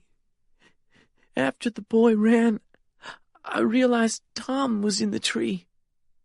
Don't know how he got there. He was unconscious. Sugar shock, I think. Thought he was dead at first. Revived him with a goddamn peppermint. I'm sorry I sound this way. Veins in my neck are filling up. Can't get my breath. Tom said I have pericardial something. My heart's being smothered by blood in the sac around it. I'm sorry. The point was to tell you some things. Feel like that guy on Mount Everest who got to talk to his wife on the radio before the end. I heard a chopper a couple of minutes ago. I hope it's you, or at least Danny and Carl. Anyway, here goes nothing. There were more savage wheezes, and then she said, First, I love you. I don't know why the hell we waited so long to get married. Stupid, I guess. Second, you have to forgive your father. There's stuff you need to know. Viola and Tom killed Frank Knox. Frank was hurt, but Viola finished him off. She shot his heart full of air. And Tom stood by while he died. Covered it up. That's why Tom kept silent all those years. He thought Viola would go to prison. He'd be jailed and taken from his family or killed by the Double Eagles. Oh, God, I feel like my neck's going to burst. I don't want to pass out. There was only gasping and wheezing for a few seconds, and when Caitlin spoke again, her voice was much weaker and far less coherent. To think about, Forrest raped Viola when he was a teenager. He raped another woman, too, here at the Bone Tree. I think Forrest may be Lincoln's father. Look at his skin color. Anyway, can't believe I actually found the Bone Tree. I'm leaning against the thing, but didn't find what I was really looking for. Tell John that Frank Knox kept something from the assassination. It tied him to Marcello. Frank killed JFK, Penn. I believe that now. Tell John to look for a letter written in Russian. Snake told Morehouse about it. At this point, her voice constricted into a strangled squawk, and I feared I would hear no more. Then she coughed and somehow went on. I've got my multi-tool. Tell Jordan it saved me. Fucking pin in my chest. Need some kind of suction, but Tom can't help me. I'm afraid he's dead, Penn. Oh, God. If I don't make it, tell Annie I loved her like she was my own. I want to tell her myself, though, because I don't want to die in this fucking swamp. Okay. This is me, babe, signing off. Heard rotors again. Hope to God you're in that chopper. Don't ever blame yourself for this. I asked for it, and I got it. I love you. Bye for now. The first 10 times I listened to this recording, her voice was like a blade shaving shreds of muscle from my heart. Then I started to curse Caitlin for talking so long, talking to me when she could have been trying to save herself. But finally I realized the terrible truth. She'd known all along that without my father's help, her efforts would be futile. Whatever she said into that cell phone would be the last words I would ever hear from her. Typical that she spent so much of that precious time catching me up on facts, as though the message were her final news story. When I get within a mile of where I expect the Valhalla Road to be, I start watching the turns that lead into the woods between the highway and the Mississippi River. I try two that lead nowhere, logging roads that wind through the dense trees and then peter out. But then I come to an asphalt lane blocked by a wrought iron gate set between two enormous stone pillars. A gleaming sign on one reads, Valhalla Exotic Hunting Reserve. Absolutely no trespassing. Seeing no other option, I press a small black button on the keypad and wait while the wind blows through the dry leaves still clinging to the trees. A fire is burning somewhere nearby, but the scent of wood smoke brings me no pleasure. To the right of the gate, I notice a small sign hanging on a tree trunk. It reads, Fort Knox. The letters look as though a child made them with a wood-burning iron. "Who's there?" asks an accented voice that reminds me of Captain Ozen. "Penn Cage." The silence from the intercom lasts a long time. Then the same voice, laced with amusement, says, "Come on in, Mayor. But if you've got a weapon, be advised, I'm going to take it off you." "I didn't come here to kill anybody," I say in a robotic voice. "I came to talk." 5 seconds later, the great gates slowly part. For a moment, I'm reminded of Corinth, Pithy Nolan's mansion, but then I realize that the two places could not be more different. Corinth is essentially a sanctuary, while Valhalla has always been a killing ground. Approaching the lodge, I see a large, rough-hewn timber building served by central air and heat. The telephone wires, satellite dishes, and antennas make the place look more like an army outpost than a hunting camp. Alphonse Ozen awaits me on the porch, a pistol in one hand and his black wand in the other. The sight forces me to accept a grim reality. Before I can speak to Forrest Knox, I must give up my ability to defend myself. I could leave my gun in the car, but some primitive impulse makes me jam it into my waistband at the small of my back. As I get out of my mother's car, Ozen watches me as he might a rabid dog. He doesn't take his weapon off me for a moment.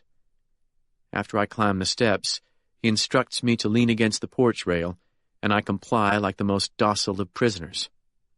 The Redbone kicks my calves apart, then pats me down from the shoulders to ankles. Yanking the .357 from my belt, he pulls me away from the rail and, with a flourish like an overzealous doorman, motions for me to enter the lodge. The great room of Valhalla is a surreal museum filled with dozens of stuffed animal heads. Some appear to be endangered species.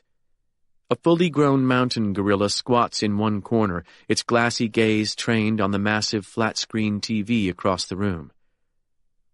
Ozen prods me toward a cypress door at the far end of the room. As I make my way toward it, 4 gleaming samurai swords catch my eye. To the right of them hangs a photograph of an American sergeant beheading a Japanese officer in a World War II uniform. It makes me think of John Kaiser and his psychological history of the Knox family, but Kaiser is a million miles away from here. In a study beyond the door, Forrest Knox sits waiting behind an antique desk, his freshly pressed state trooper's uniform worn like protective armor. He regards me with curiosity but does not speak as I survey the room. His trooper's hat hangs from an iron coat rack in the corner to his right. A finely tooled leather holster containing a semi-automatic pistol hangs beside it. Opposite the desk stands a massive feral hog, stuffed and mounted on an ash pedestal against the wall. A long spear protrudes from the animal's back, but it's clear to me that whoever killed that tusked giant must have struck it through the heart in order to get away alive. 700 pounds, Forrest says. A worthy opponent, wouldn't you say? An armed man against a pig? Forrest smiles. Get out there in those woods on horseback and you'll change your mind. He glances at Ozen. He's clean? As the sheets in a convent. Give us a few minutes, Alphonse. Obviously disappointed, the Redbone slips through the door and pulls it shut behind him. Knox smiles enigmatically, then motions for me to take the chair that faces his desk.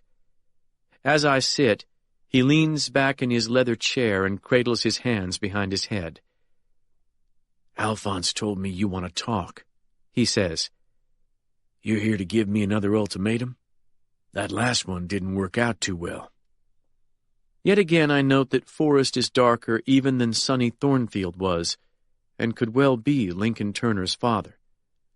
Maybe I can save us some time, he says, impatient with my silence. You made some serious threats yesterday. I don't know what your plans are, and you don't seem in a very talkative mood, but I know one thing without you saying a word.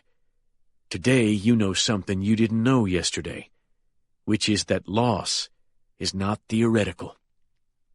I say nothing, and he takes my silence as encouragement to go on. Mayor, sooner or later your fiancée was bound to die like she did. She nearly died 2 months ago during that gambling mess, didn't she? See, her way was to grab the snake by the tail and try to pull it from its hole. Henry Sexton had the same problem. He lacked an appreciation of nature's laws. It may be a cliché, but when you enter a lion's territory, you become prey. Forrest waits for me to object, but I don't. Let's look at how things stand as of today. He ticks off points on his fingertips. Your mother and daughter are still alive, which is a blessing. Your father is also alive, which isn't ideal from my perspective, but something I can tolerate under certain conditions. Besides, Doc hasn't got that much time left, from what I understand. As for me, any minute now I'll be superintendent of the state police. The FBI may have an army wading through the swamp a few miles from here, but nothing they find there will ever be tied to me. They already searched this lodge. He gestures around us, then leans back again, satisfied. They found nothing. So, no worries here.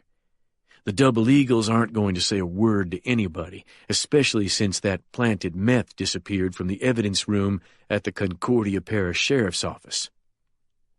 Forrest stops talking and regards me with the seemingly detached interest of a poker player. But the animal cleverness in his eyes tells me that despite his calm affect, he's trying to decide whether I'm an annoyance that can be mollified or a threat that must be eliminated. The long and the short of all this, he concludes, is that I'm content with the way things stand. You paid a heavy price, granted, but I'm hoping you're smart enough to count the blessings you still have, rather than dwell on what you lost. When my silence becomes intolerable to him, he gives me an odd look and says, I think it's time for you to talk, Mayor. You ordered Caitlin's death, I say softly. I can prove that. Knox blinks twice, but otherwise shows no surprise. You also raped Violet Turner when you were 16. Like father, like son, right? Grandfather, too. Now some color has come into his cheeks. With any other man, I'd have expected to see blood drain from them, but Forrest Knox is not a man to run from threats. Go on, he says, if you have more to say. You raped another woman, too, at the Bone Tree. I don't have her name yet, but I will. You probably raped a dozen or more over the years, right? Killed them, too? Forrest cocks his head as though unsure of my sanity. Then he gives me a broad, conspiratorial smile that reveals gleaming yellow teeth. Let me tell you a little secret, Mayor. If you've never taken a woman by force, you've never had a woman. Do you understand? I can't say that I do. Knox gives me a skeptical look. Are you sure? See, it's the same with killing. Until you've killed a man, you haven't become a man. I know you know that because you've killed men. You know it transforms you. Most men don't these days. That's why I'm paying you the courtesy of this audience. But there are many levels to the mystery of life, Mayor. And at bottom, what you learn is that there is no mystery. There are sheep and there are wolves. That's it. You follow? Maybe you'd better enlighten me. Since you're not wearing a wire, I will. Knox takes a tin of Copenhagen from his desk drawer and stuffs a plug behind his bottom lip. The only gods who ever existed were men who had the courage to live as gods. You follow? Men who seized the power of life and death, embraced it, ruled through it. You're the Ubermensch, huh? You think I'm ignorant, he says, betraying some bitterness.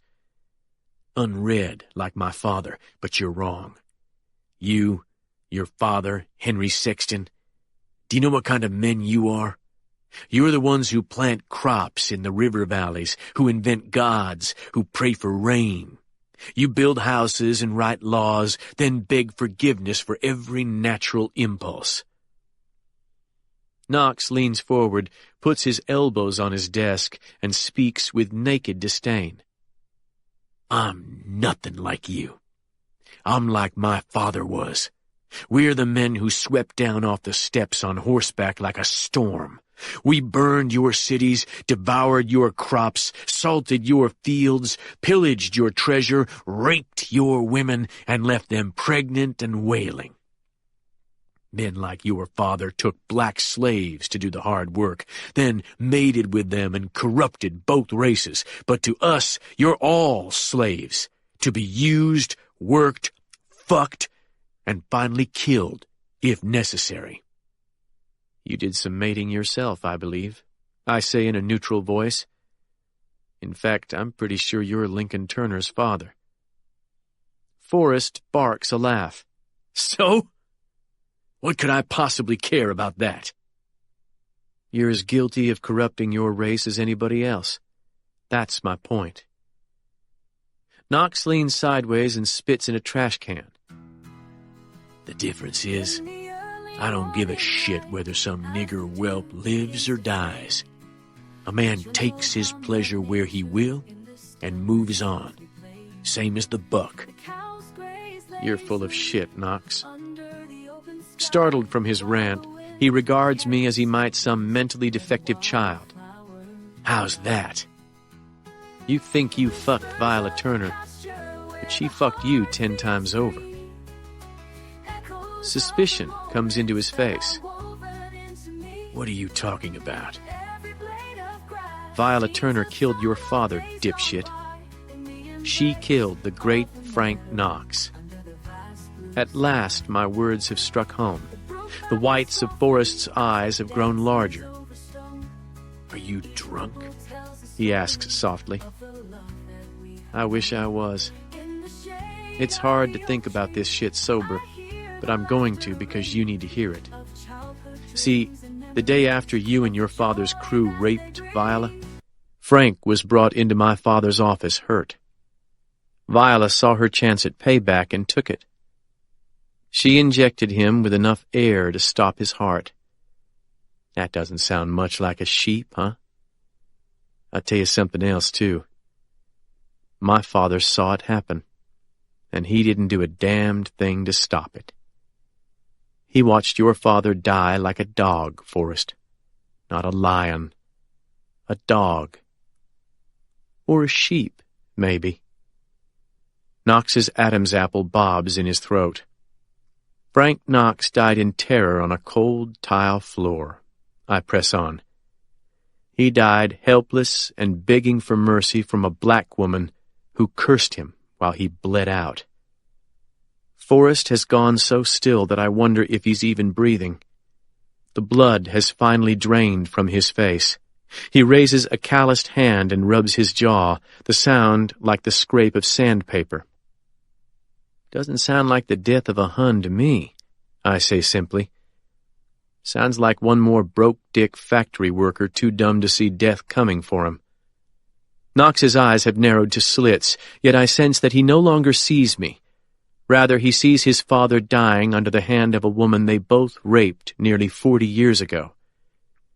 Suddenly his eyes clear, and I feel the single-minded stare of a true predator upon me. You just signed your daddy's death warrant, he whispers. Your mother's too. And your kid. And last of all, you. You're gonna watch them all die, Cage, and then, when you least expect it, I'll step out of the shadows and gut you. In the wake of Caitlin's death, his threats mean nothing to me. Perhaps this is a sign that my mind has come unmoored from reality. I'd like to do it now, he says, but too many people know you're here. His eyes suddenly flash with comprehension. Or do they? He raises a hand and points at me. You came here to kill me, didn't you? You want to cut my fucking throat, only you can't do it without going to jail. A weird glint comes into his eyes. Shit, Cage. You might just have some potential after all. Same as your old man. I guess Daddy was right.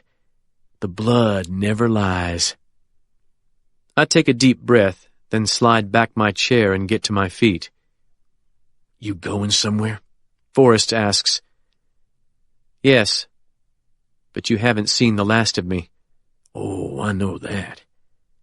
Well, there's one thing I forgot to mention. I'd spare you, but the medical examiner's going to tell you anyway, so I might as well enjoy it. Something in me rises to his goad, like iron filings to a magnet. What are you talking about? Just before he answers, I feel a sickening dread that he's going to tell me he raped Caitlin, which I could not bear. Because of her past experiences, Caitlin had a special hatred for rape, and it was an ever-present fear.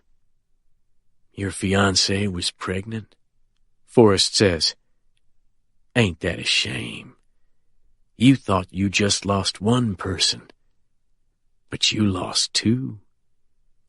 For a moment I lose track of his voice. So loudly is my blood rushing in my ears. How do you know that? She told the nigger who killed her when she was pleading for her life. She figured he might spare her, I guess. And the truth is, he might have. He was awfully upset about shooting her when he came out of that swamp. He was talking crazy, scared to death. But you killed him, I say in a flat voice. Knox laughs again. Alphonse did. Stuck a knife in his gizzard to make sure he stayed quiet. You know what Daddy always said. A man's worst enemy is his mouth. My next breath is a gasp, and I realize I haven't breathed for so long that I'm dizzy from oxygen deprivation. He was right, I whisper, more to myself than to Knox. Without looking away from his eyes, I gauge the distance to the holster hanging in the corner. 12 feet. Knox's knees are still under the desk. 2 backward steps cause me to bump into the giant razorback standing on its pedestal. Turning as though surprised, I lay my hands on the shaft of the spear. That's no toy, Forrest says. That's a man's weapon. You think you could kill a monster like that? What do you call this thing? I ask dully. A spear, or a dart, but you throw it with an atlatl, which comes from a Nahuatl word, which is Aztec. My eyes go once more to the pistol in the corner. It's too far away. That's gotta hurt about your girl, Knox says with mock sympathy. She could have been carrying a son. Guess you'll never know now, unless you ask the M.E. to check. He's pushing me to go for the gun. With the speed and power of a man with everything to lose, I yank upward on the shaft of the spear. For a sickening moment, the whole animal rises, and I sense Forrest aiming a gun at my back, but then the shaft slips free, and I'm whirling with the gleaming black point before me. Forrest is moving too, shoving back his chair and reaching for something below my line of sight. I lunge toward him, but the distance is too great. Then, just as his bright pistol clears the desktop, the wheeled chair skates backward, and he grabs for the edge of the desk with his free hand. In that instant of uncertainty, I drive the spear into the hollow at the base of his throat. His blinding muzzle blast scorches my face, but I cling to the shaft and drive forward until the point strikes bone. Knox's hands fly to his throat, and his gun caroms off the wall behind him. His eyes follow its path, but instead of chasing that pistol, he hurls his body toward the corner, reaching for the gun on the coat rack. The spear point goes with him, but the shaft remains in my hands. As his right hand closes on the holster, I twist the shaft with all my strength and jab it forward. There's a sharp crack. Then Knox drops like a puppet whose operator has snipped its strings. His weight tugs the spear from my hands, but the threat is no more. My final thrust must have severed his spinal cord. Forrest Knox lies on his side, the spear lodged in his neck, blinking mechanically and gasping like a catfish dying on a riverbank. His gray lips are fast turning blue, and the only emotion I see in his eyes is horror. The sound of the door behind me registers too late.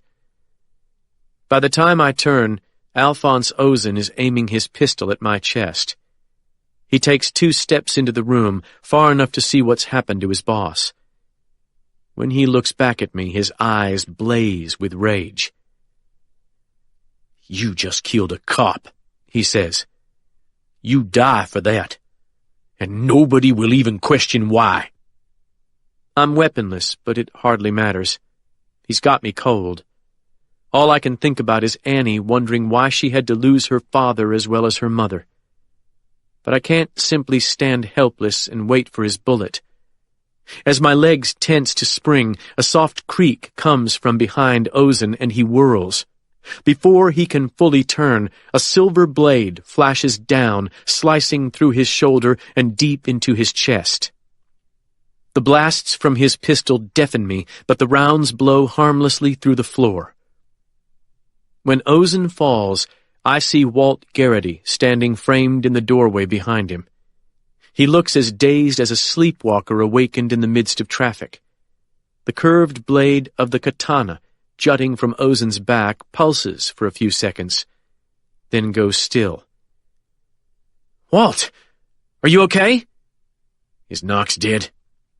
Forrest's eyes are closed, his face gray. "He's dead." "Come on, then." Walt beckons me forward. "We've got to get out of here." What's the point? There's no running from this. He starts to reply, but then he touches the back of his head. When his hand comes away, I see blood. Lots of it. "Ozen hit me with his pistol," he explains. "I'm foggy, Penn. We've got to move." Walt rolls Ozen over, wipes down the hilt of the sword with his shirt tail, then pulls me to the door. "Did they take anything that belongs to you?" "I didn't bring anything but my gun." "Find it.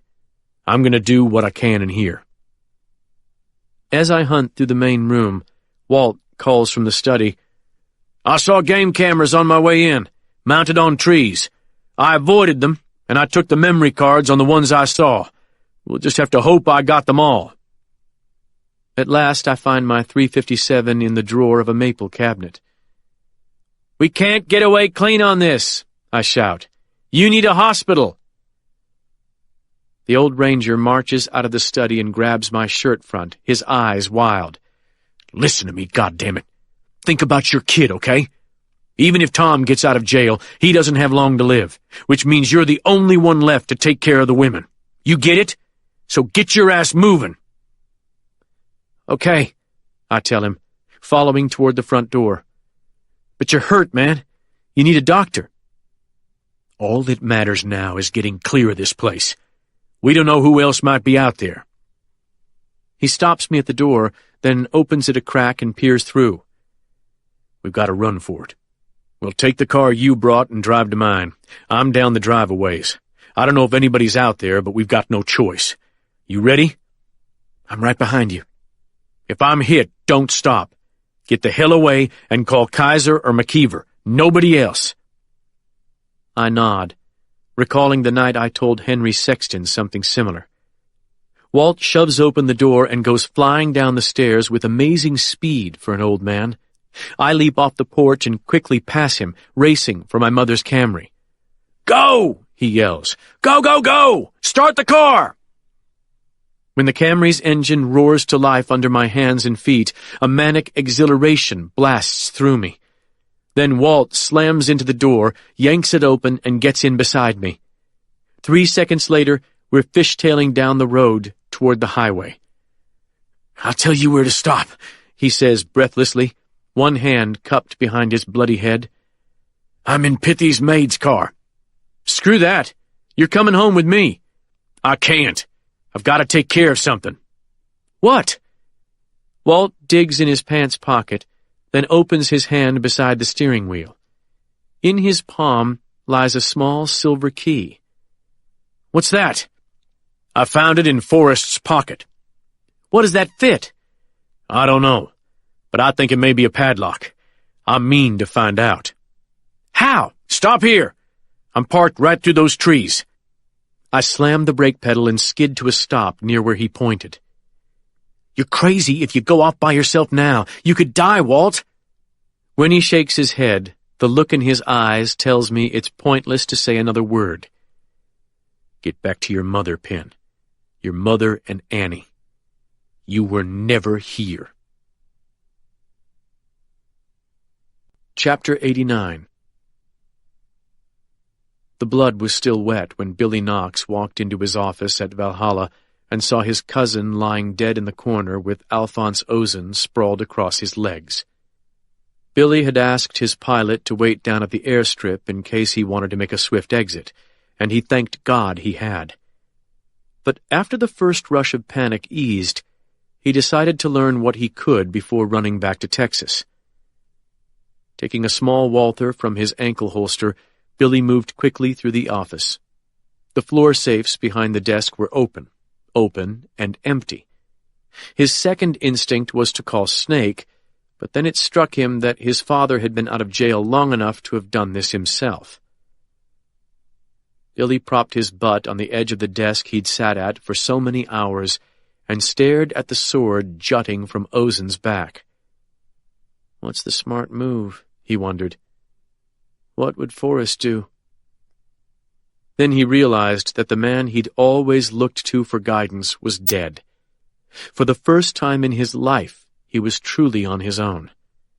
Before he could make any decision, he had to know whether his father was behind this or not. This desire triggered the first brilliant idea Billy had had in a long time. Keeping his pistol in his hand, he slipped out through the glass doors and trotted around to the front of the lodge, moving swiftly from tree to tree. There were 8 or 10 game cameras between the lodge and the main road, and at least 50 more on the larger property. But it was the ones near the drive that interested Billy. The first 3 he checked had had their SD cards removed, which made him suspect Snake even more. But in the 4th camera, he found a card in the slot. In the remaining 6, he found 4 more cards. There were no computers left in the lodge. Forrest had removed them prior to the FBI search, but Billy had a laptop in his bag in the plane. Racing back to the ATV he'd ridden up from the airstrip, he cranked the engine and took off down the rocky trail that led to the bottomland where they'd graded out a runway. If luck was with him, he would soon know who had killed the most dangerous man he'd ever known. Billy hoped to God it wasn't his father. Chapter 90. I haven't been inside a jail cell since my time working as an ADA in Houston, and then it was to visit prisoners. Today, I'm the inmate, and the unforgettable ambiance hurls me right back to my former career in Houston. I'm sitting on a plastic-coated mattress on the lower bunk of an 8x10 cell. The chemical tang of disinfectant can't mask the reek of mildew, urine, old vomit, and worse things. The toilet is a stainless steel hole with no seat, and I wouldn't sit directly on it for $1,000. The scarred walls have been scrubbed and painted countless times, but there's no shortage of artwork. Above a childlike drawing of a massive phallus entering exaggerated labia lined with teeth, a recent occupant scrawled the encouraging missive, "I'm going home, but you're fucked." From the mouths of babes. The Adams County Sheriff's Department was waiting for me when I finally drove up to my house on Washington Street. The deputies didn't even let me go to the door before hauling me the 6 blocks to the jail. Mom and Annie ran out onto the porch as they handcuffed me and forced me into the back of a cruiser, and I could hear Annie's screams through the glass.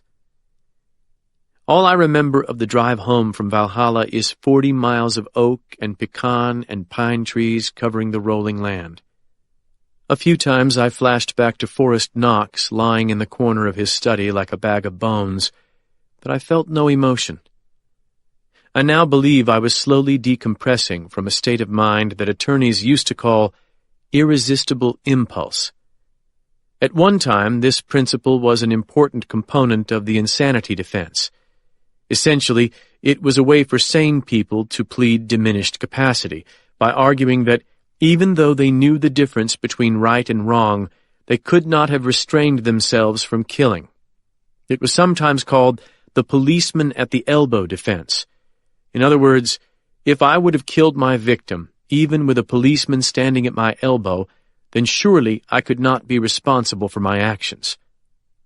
After John Hinckley was declared not guilty by reason of insanity, most states threw out this component of the defense, and it's a shame, because I'm a living argument for the validity of that statute. It was the memory of Walt Garrity that reawakened my emotions. Faithful Walt, who despite being badly wounded had insisted on going God knows where to check out the key he'd found in Forrest's pocket. As he drove away from me, The silver Lincoln he'd borrowed from Pithy Nolan's maid had weaved all over the road, but then he got the car centered in a lane and disappeared over the hill. After I reached Natchez, I drove aimlessly around the city, much the way I once had as a teenager. I drove down Broadway and paused in front of Edelweiss, the house that Caitlin will never live in. I suppose I was waiting for some insight or even a blind impulse to push me in a particular direction, but none came. Walt was right. My only real choice, other than to turn myself in for murder, was to go home. And there I found Billy Bird's welcoming committee. The speed with which they identified me as Forrest's killer was impressive, and during the booking process, Bird lost no time bragging about what had gone down. Forrest Knox's cousin Billy had flown into the Valhalla airstrip from Texas and discovered the bodies shortly after Walt and I left the camp. After calling the Lussahatchee County Sheriff, yet another Billy, albeit Billy Ray, Billy Knox got the idea of checking the deer cameras strapped to pine trees on the Valhalla property. Several had missing SD cards, but in one, Billy found not only a card but also a photograph of me. The photo was dated and time-stamped, which definitively placed me at the scene of the crime near the time the two men were killed. Sheriff Ellis immediately issued an APB for first-degree murder, and based on this, Sheriff Bird had started combing Adams County for me. Since I drove straight home, more or less, I was an easy catch. I'm surprised that Shadrach Johnson hasn't come up to my cell to gloat, but perhaps Shad senses that right now, any punch he lands on me will strike an anesthetized man. Better to wait until the awful reality of my situation has sunk fully into my soul. My prospects are grim indeed. When I tore out of Clayton, Louisiana, bent on confronting Forrest Knox, I laid my daughter's future down on the green felt of God's roulette table and spun the wheel. So long as that wheel remained spinning, I felt the wild rush of seizing fate in my hands and twisting it to my purpose. When I impaled Forrest on his own spear and Walt spirited me away from the scene of the crime, the gleaming ball appeared to drop into my chosen color, black. But at the last possible moment, thanks to forces beyond my control, that ball skipped over into a red slot. Now, less than 1 hour later, I'm locked behind bars, the remainder of my life held in escrow. Sheriff Bird gave me my own cell, something I know enough to appreciate even in my deadened mental state. At best, cellmates are an irritating annoyance. At worst, they're sociopaths who will beat you, rape you, kill you, or provoke you to murder in self-defense. My block has 6 cells, 5 of which hold 2 or more men, a mixture of blacks and whites. Most are here on drug charges, but 2 have been charged with armed robbery, and 1, the lone Mexican, with murdering his wife. My father isn't housed on this block, and for that I'm grateful. I have no desire to see him now. According to a man 2 cells down from me, Dad was here for a while, but they transferred him out half an hour before I was brought to my cell. To my knowledge, Walt has not been arrested or even found, so perhaps the deer camera didn't capture his presence at Valhalla. A harsh buzz announces that the block door is about to open, and with a low clang it does. A big black deputy enters and walks slowly down the line of cells as though checking for mischief. The closed-circuit TV system monitoring the cell block doesn't show every inch of every cell. "What you looking at, Mook?" He challenges someone down the block. "Let me see them hands. Both of them." "That's right." He moves steadily up the block, getting closer to me. "Miss Francine say we gonna have chicken and greens tonight, boys. What you think about that? Maybe even a biscuit for every man this time." The whoops and hollers that greet this news tell me fried chicken and biscuits is a rare treat in these environs. As excited conversation breaks out, the deputy pauses in front of my cell and focuses heavy-lidded eyes on me. Come here, he says. Move! I get up from my cot and shuffle warily toward the bars, expecting some kind of taunt. But when I near him, the guard whispers, I got a message for you. Quentin says don't say nothing to nobody no matter what they tell you.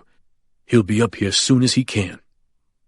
My pulse kicks up several beats. Who told you that? Mr. Q, he whispers. I start to ask the deputy for more detail, but before my first word emerges, he bellows, I can't do nothing about that, dumbass. I don't care if you're the governor's brother. For emphasis, he wangs the bars of my cell with his billy club and marches back toward the door, mumbling, Man wants to see his kid.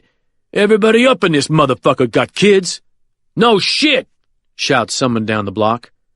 Who'd that motherfucker think he is, the president? He be Dr. Cage's son, says a wise-ass voice. Little Lord Fuckleroy. Scattered laughter reverberates through the cells. Then another voice says, He's the mayor, man. I guess his power don't quite extend to the jail, though. I guess it don't, hollers someone else as the block door clangs shut. I walk back to my cot and sit, hoping to lessen my silhouette in the consciousness of my jailmates. So, Quentin Avery has enough juice to send me covert messages via Billy Bird's own deputies. I shouldn't be surprised. Quentin has contacts all over the South. If I asked about this, he would only laugh and say something about the Soul Brother Network or something similar. And I have no doubt that the black deputy feels far more allegiance to Quentin than to a redneck like Billy Bird, despite working for Bird. If he'd passed me a more substantive message, I might doubt its authenticity. But don't say nothing to nobody is the first law of the jailhouse, and I'm surprised Quentin felt he needed to send that advice to a former assistant district attorney. Then it hits me. If Quentin felt he needed to tell me that, then he seriously doubts my present mental state. Maybe he should, says a voice in my head. You couldn't have fucked up much worse than you did. But once Forrest told me what he did about Caitlin, I had no choice in what followed. I don't think I even made a conscious decision to kill him. At some level, I realized that Caitlin had known she was pregnant, but had decided to spare me that pain by omitting that information from her last message to me. And in some unquantifiable fraction of time after that realization flashed through my brain, every nerve and muscle fiber in my body fired. The buzz and clang of the cell block door don't signify anything at first, or else I think it's my imagination. But then the clack of expensive shoe heels sounds between the cells, and Shadrach Johnson appears before my cubicle.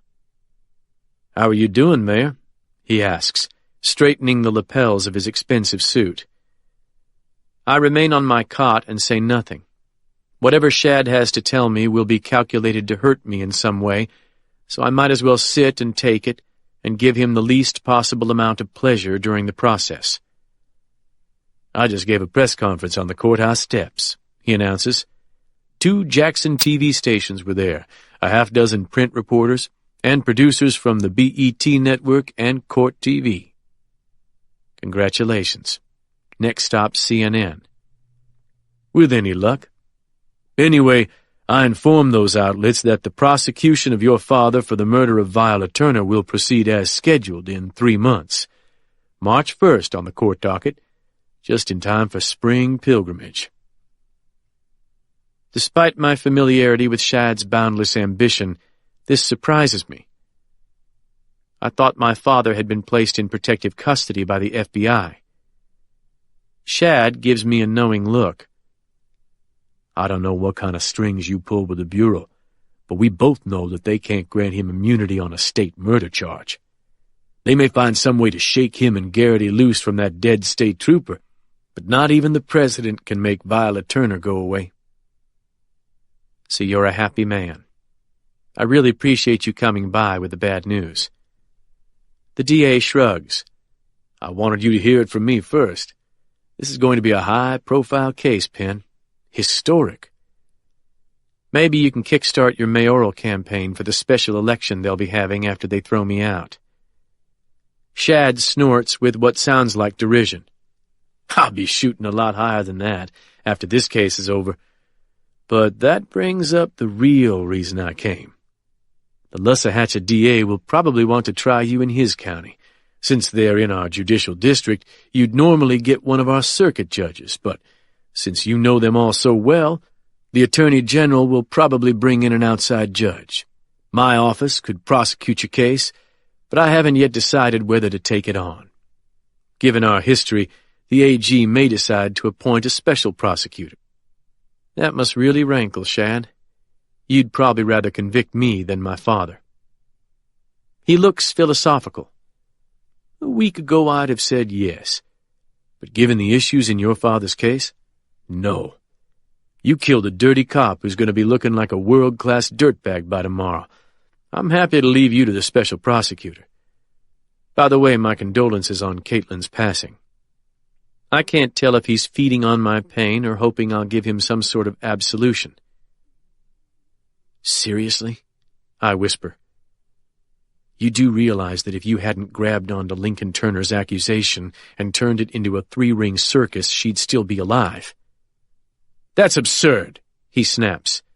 But he knows it's true. Caitlin was killed by her own ambition. You know that as well as I do. Get out of here, Shad, while you still can. His dark face cycles through several changes of expression I can't quite read. Then he says, I have something else to tell you, but you'll have to come closer if you want to hear it. He's worried about the closed-circuit cameras. Not interested, I tell him. It's about Forrest Knox and your father. Forrest and my father. What could Shad know about Knox and my father? Whatever it is, I'd rather find out now than sit here wondering about it for the next few hours. After a long sigh, I get to my feet and move up to the bars. Shad's eyes become clearer as I get closer, and in them I see a strange, hyper-excited light. I'm telling you this, he says in a near whisper, because you're one of the few southern white males I've met who's capable of appreciating irony. 2 days ago, Forrest Knox came to me and told me he was either going to kill your father or let him go free. If Dr. Cage went free, he said, I was to drop all charges and leave the crime unsolved. If I didn't, Knox would destroy me. I don't know if that bastard had the power to do it, but he talked like he did. Shad's eyes flicker in the shadows between us. He's watching me for signs of emotion. Do you see? He whispers. If you'd let Forrest live today, I'd have no choice but to drop the charges against your father, and you would never have been charged with killing him. That almost beggars belief, doesn't it? I can tell from Shad's voice that he's telling the truth, and what he said fits with what I know. Forrest probably went to see Shad before he offered me the deal for my father's safety. He wanted to be sure the district attorney could and would kill the case against Dad, which means that Forrest meant to stand by that deal, if he believed I could compromise my principles and do the same. This terrible irony sinks into me like the spear I drove into Forrest's throat, and this time I can't hide the pain. Shad's eyes devour my anguish the way death row convicts in solitary drink in their allotted hour of sunlight. Strange, isn't it? He asks.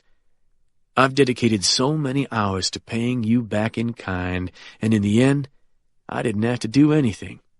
You've destroyed yourself. It's positively Greek, isn't it? As he stands mulling over my fate, the irrational rage that possessed me a few hours ago lights up my nerves like copper wires, and my muscles fill with blood. Shad perceives the change, but he doesn't recognize it for what it is. I never thought I'd see you like this, he goes on, a distinct note of pleasure in his voice. like that of an enophile drinking a rare wine. Not in my wildest fantasies. Your father, yes, but you? Never. Just goes to show you. I suppose your mother will have to raise your daughter, unless your sister takes her back to England. I only hope Mrs. Cage lives long enough to— Without even thinking, I grab Shad behind the neck and snatch his head against the bars with a muted clang. The security footage of this assault might tack attempted murder to my charge sheet, but at this point, what does it matter?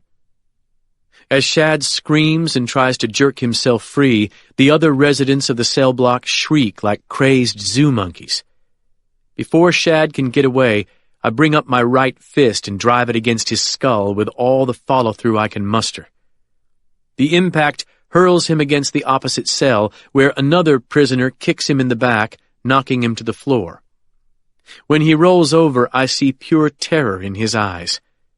Something crunched when I struck him, either my hand or his skull, and rather than try to get up, he covers his face with his hands and lies there shuddering. 10 seconds later, 2 white deputies rush into the block and help Shad to his feet, while a bigger black one charges my cell with a taser. I back against the wall with both open hands held high. The deputy roars something at me, but his warnings are drowned by those of Shad Johnson, who's now yelling that I'm going to get the death penalty for killing Forrest Knox, just like my dad will for killing Viola. My fellow inmates' cacophony has reached such a frenzied ecstasy that I expect a half-dozen armor-suited deputies to flood in and blast us with pepper spray, but no one else appears. The 2 deputies with Shad help him limp to the steel door, while the black one remains in front of my cell. Just before exiting the block, Shad turns back to me, his face dark with rage and shame. I told them about Lincoln, he says. The reporters at the press conference. I told them you 2 are brothers and that your father killed that boy's mother. You should have seen them eat it up, like dogs gobbling raw hamburger. Your life is over, Penn. Life as you know it anyway. Your mother won't even be able to walk down the street. They'll hiss her out of church. And your daughter? Wait till she gets back to St. Stephen's. Can you imagine what they'll be calling her? Shad strides out of the cell block door under his own power, the deputies flanking him. Only then do I realize that the black deputy with the taser is the one who brought me the message from Quentin Avery. Amid the prisoner's rabid screams, he looks at me sadly and shakes his head. You shouldn't have done that, Mayor, no matter what he said to you. I figured you'd know better.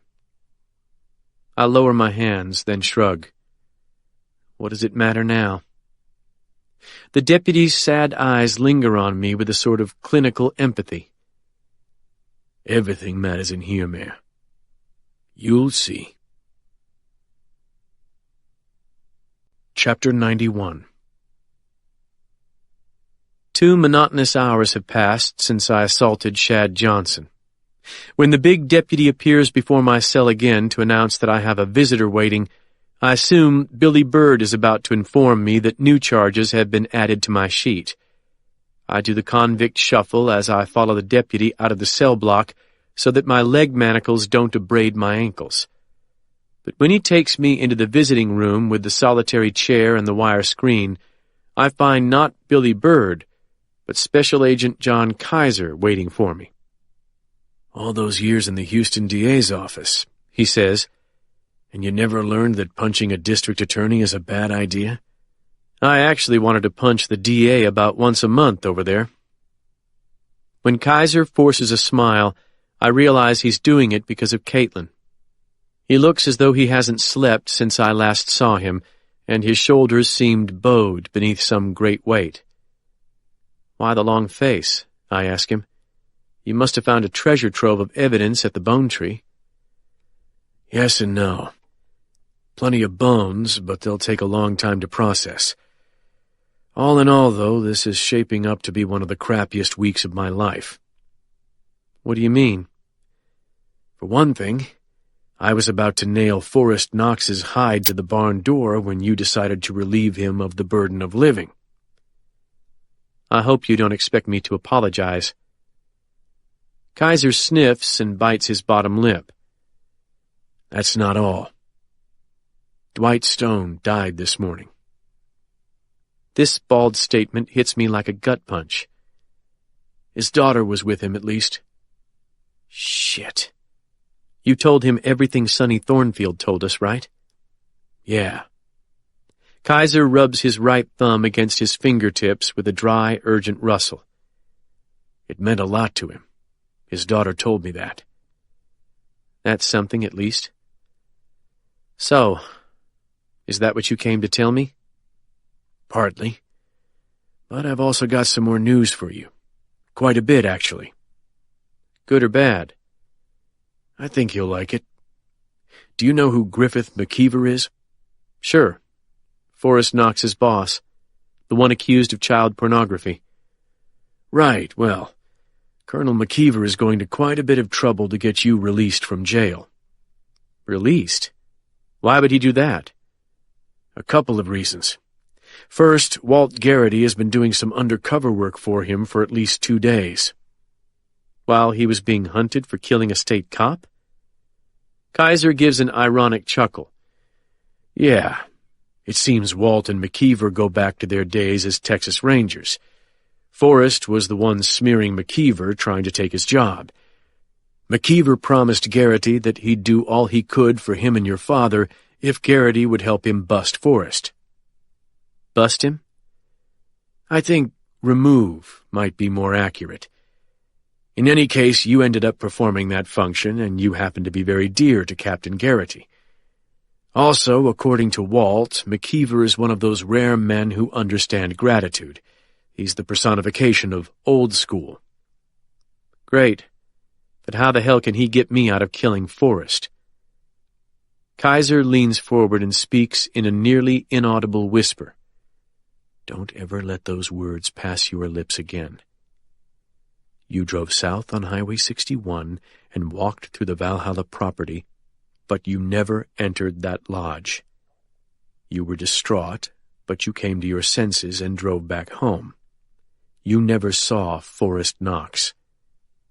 John, how the hell can he make that fly? Kaiser speaks a little louder, but keeps his voice low. That's where I come in. You see, Garrity's not exactly alone in trying to help you. After Shad's gloating certainty about my fate, the recognition of compassion in Kaiser moves something within me. I think you'd better explain. Do you remember Garrity telling you he'd found something in Knox's pocket after he died? Sure. A key. I saw it. No, you didn't. Okay. Go on. Well, Garrity figured he ought to do what he could with that key before events took on their own momentum. All he knew was that it went to a Chateau brand lock, which is a very common disc-type padlock. That wouldn't have meant a damned thing to most people, even most cops. But being the old bloodhound he is, Garrity did something pretty remarkable. He drove to Baton Rouge and looked up rental storage units in the Yellow Pages, and he found 2 that were within a mile of Forrest Knox's residence. They contained hundreds of individual units, of course, but that didn't stop Garrity. He drove to both places and saw that one had security cameras while the other didn't. Forrest used the one without cameras, I think aloud, in case whatever he kept there was ever discovered. Exactly. And did Garrity stop there? No. That wounded SOB walked up and down the lines of units, checking every chateau lock he could find, until he found the one that Knox's key fit. That sounds just like him, actually. What did he find inside? The jackpot pen. I shit you not.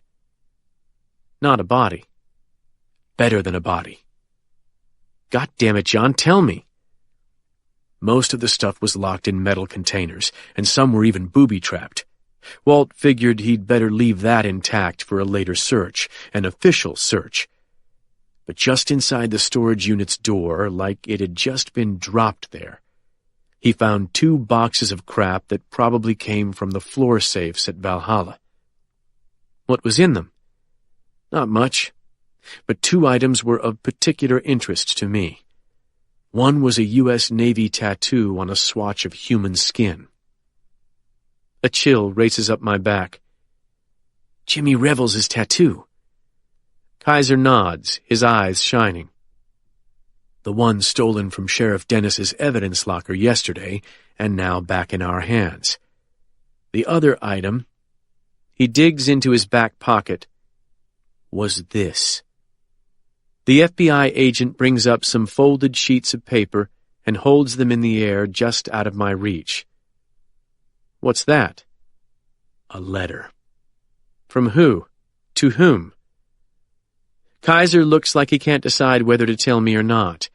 Then he says, Lee Harvey Oswald. What? The FBI agent nods. It's a letter from Oswald to his wife Marina, and it's dated November 21st, 1963. John, that's impossible. Not if Frank Knox killed John Kennedy. The letter was still in its envelope, by the way. Yesterday, I wouldn't have cared one whit about more assassination information, but for some reason, Kaiser's revelation has stirred something within me. I try to imagine a sequence of events that could have produced the scenario he's describing, but my mind is too detached to do it. That can't be right. No letter like that was ever found. Marina Oswald sure never mentioned it. I don't think she ever got it. The envelope was addressed and had a stamp on it, 5 cents, but it wasn't postmarked. So, what are you thinking happened? Kaiser lays the letter on the table and folds his arms in front of him. I think Frank Knox was following Oswald the day before the assassination. As Sonny told us, he wanted to get some idea of who the primary shooter was. He was supposed to kill him the next day, remember? I think that sometime late that day or night, Frank saw Lee drop this letter in a public mailbox. At that point, he had to decide whether to keep following Oswald or try to get hold of the letter, and I think Frank chose the second option. He had to, didn't he? In one day, he and Oswald were going to be part of a team that was going to kill the president. Oswald didn't know about him, of course, but that was the reality. Frank was only the backup shooter, so his actions depended on Oswald's. He had to know whether Lee had any other plans or surprises in store. The idea that Frank Knox somehow obtained an artifact no one ever knew about has triggered a strange apprehension in me. What does the letter say? Kaiser looks as though he'd like to tease me, to pay me back for my skepticism in the hotel, but in the end, probably because of Caitlin, he lays it flat where I can see it. The moment I do, my hand and face go cold. The paper is covered with Cyrillic letters. Is that Russian? I ask. Kaiser's grin is filled with triumph. Yes, it is. And it's a known fact that whenever Lee wrote his wife, he wrote in Russian. Marina was a native Russian, after all. All I can think of is Caitlin's final message. What the hell would Frank Knox have made of that? I ask, my mind still on Caitlin's unfulfilled quest. God only knows. He probably worried that Oswald was telling Marina to tell the Soviets what he was about to do, or maybe even Castro, who knows. But Frank didn't waste time in getting it translated. Kaiser lays the second sheet of paper over the first. This one is covered with blocks of courier text, which were obviously hand-typed on an old machine. Walt found this translation in the same Ziploc bag that held the original. These are both photocopies, of course. Would you like to read it? In my present state, I don't think I could even reach out for the paper. How about you read it to me? Kaiser nods and begins reading in a low voice. Marina, I am writing because I cannot tell you what I am about to do. I wanted to tell you earlier tonight because I thought it might convince you to give me one more chance. But for once, I can afford to be patient. If all goes as planned, by the time you read these words, I will be on my way to Havana. I can't write how I have arranged this, finally, But by the time you read this, you will know. Tomorrow, everyone who doubted my commitment will finally see how wrong they were. I mean to bring you and the girls to Cuba as soon as this can be arranged, so prepare yourself. No snow this time, only sand and sun. I have only one reservation. I don't completely trust the man who is making this possible for us. I knew him long ago when I was a boy. I never told you about him. He and I no longer share the same politics or motivations, but we do want the same end, at least in this matter.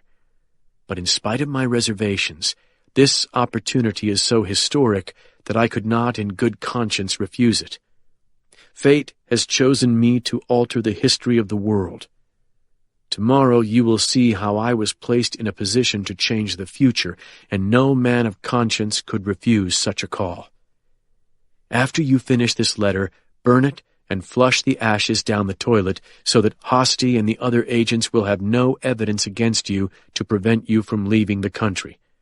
I'm mailing this because I did not want you to find it too soon, and we can't be sure that the FBI doesn't enter the house at times, even with the cleaning woman there. If anything bad should happen, know that I gave my life to change things for the better, for us and for the world. When the girls are old enough, tell them what I did. Lee. By the time Kaiser falls silent and looks up from the page, the table before us is wet with my tears. "My God, man," he says. "What's the matter?" "It's not the letter. It's Caitlin. She found out about the letter on her own, through something of Henry's, I guess. She actually knew it was in Russian. That's really what she went back to the Bone Tree for. She left a final message on her phone, and one thing she said was to pass that on to you. I'm sorry, I forgot. But you found it anyway, so..." Kaiser is blinking in disbelief. "Henry knew about this?" "Christ, man. She died for something that wasn't even out there. Do you think it was ever out there?" Kaiser shrugs and says, "Who knows with those old guys? It might have been, and for a long time. We'll probably never know until a double eagle tells us about it. I'm sorry, Penn, but at least we've got it now." "Do you believe that letter is real?" I ask. "I already checked the Russian handwriting against known samples of Oswald's other letters. It's real, Penn. No doubt." I sit in silence, trying to process the implications. The way that's written certainly implies a conspiracy. Kaiser nods. "He's talking about Ferry, Penn. He doesn't mention a name." "No. But I got independent confirmation of a tie between Ferry and Oswald late last night."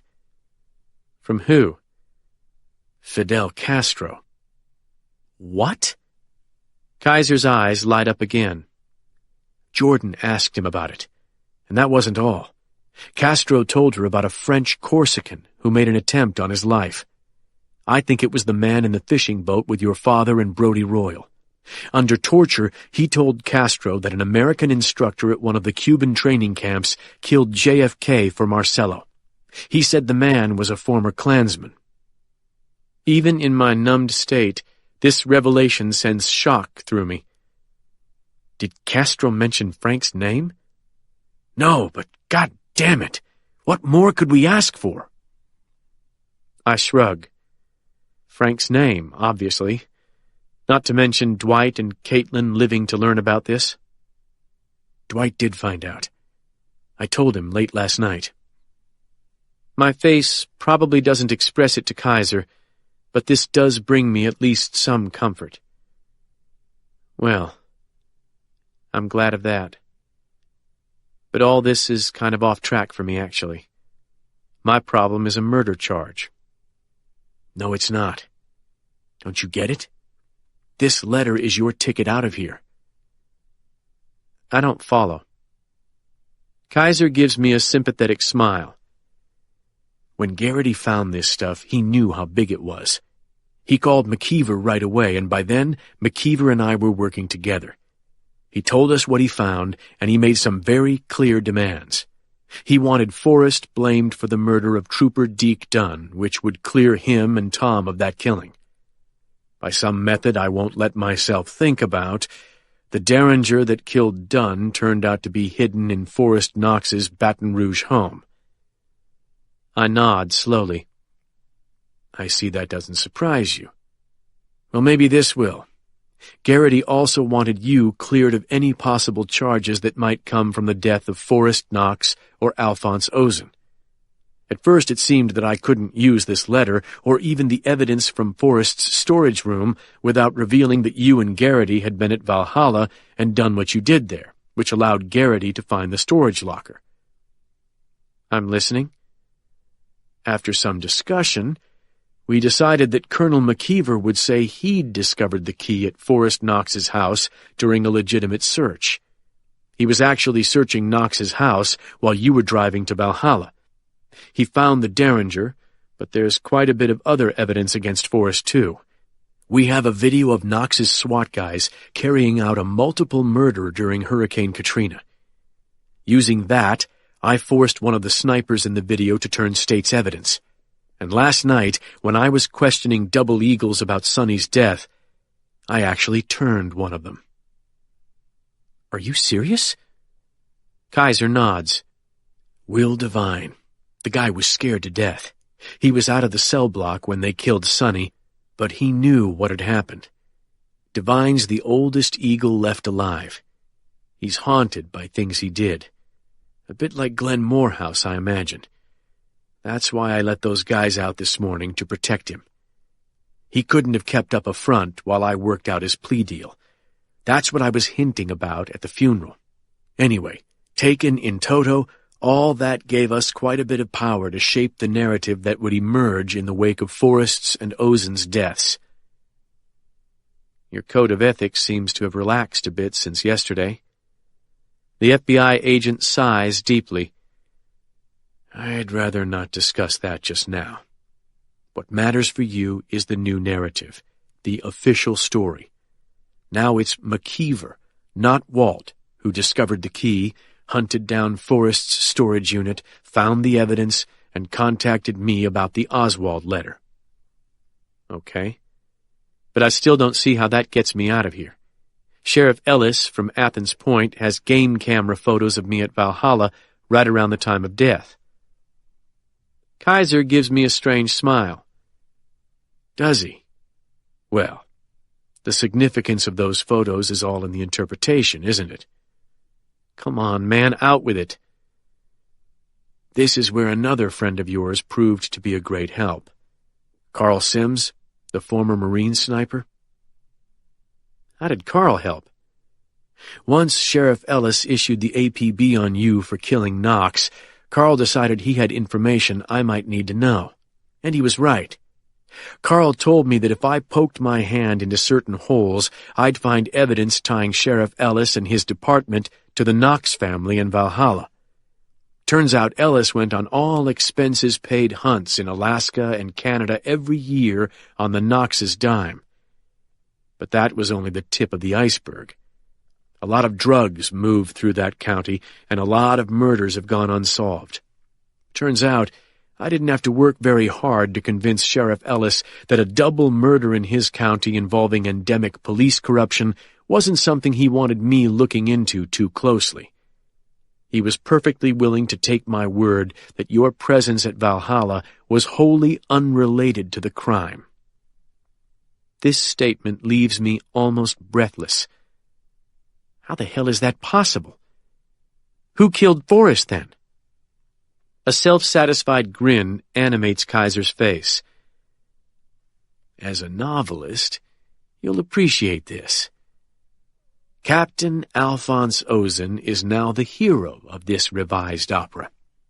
Ozen was the brave internal affairs officer assigned by Colonel McKeever to infiltrate Forrest Knox's cabal of corrupt cops.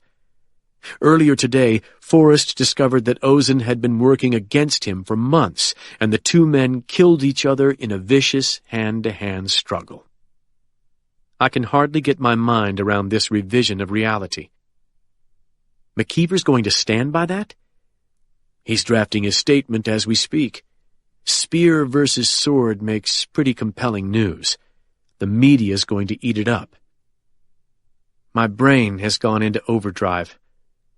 Okay, but even if Dad and Walter clear to the Dunn killing and I go free as well, that still leaves Dad charged with the murder of Viola. Kaiser nods with somber deliberation. McKeever's got no control over that, Penn. Neither do I. Your father was always going to have to face that on his own. That's why attacking Shad Johnson wasn't the best idea you had today. Oh, but I enjoyed it. I sigh heavily, then lay my hands on the scarred table. How soon can I get out of here? It shouldn't be long. I'm about to go downstairs and give Billy Bird a heads up on what to expect. He won't like it, but I'll make him take it. Also, McKeever tells me that he may have some leverage against Shad Johnson. This takes me by surprise. What kind of leverage?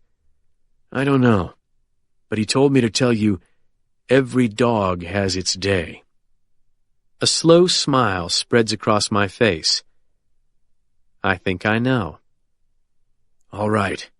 Well, just sit tight and don't assault anybody else, no matter how badly they provoke you. Don't worry. He reaches up to the wire screen and flattens his hand. I know this is a fucked up time, but I'm glad for you, Penn. And as for Forrest, I wanted to be the one to take him down, but if I'm honest, what happened was probably the best thing in the end. That guy had too much power.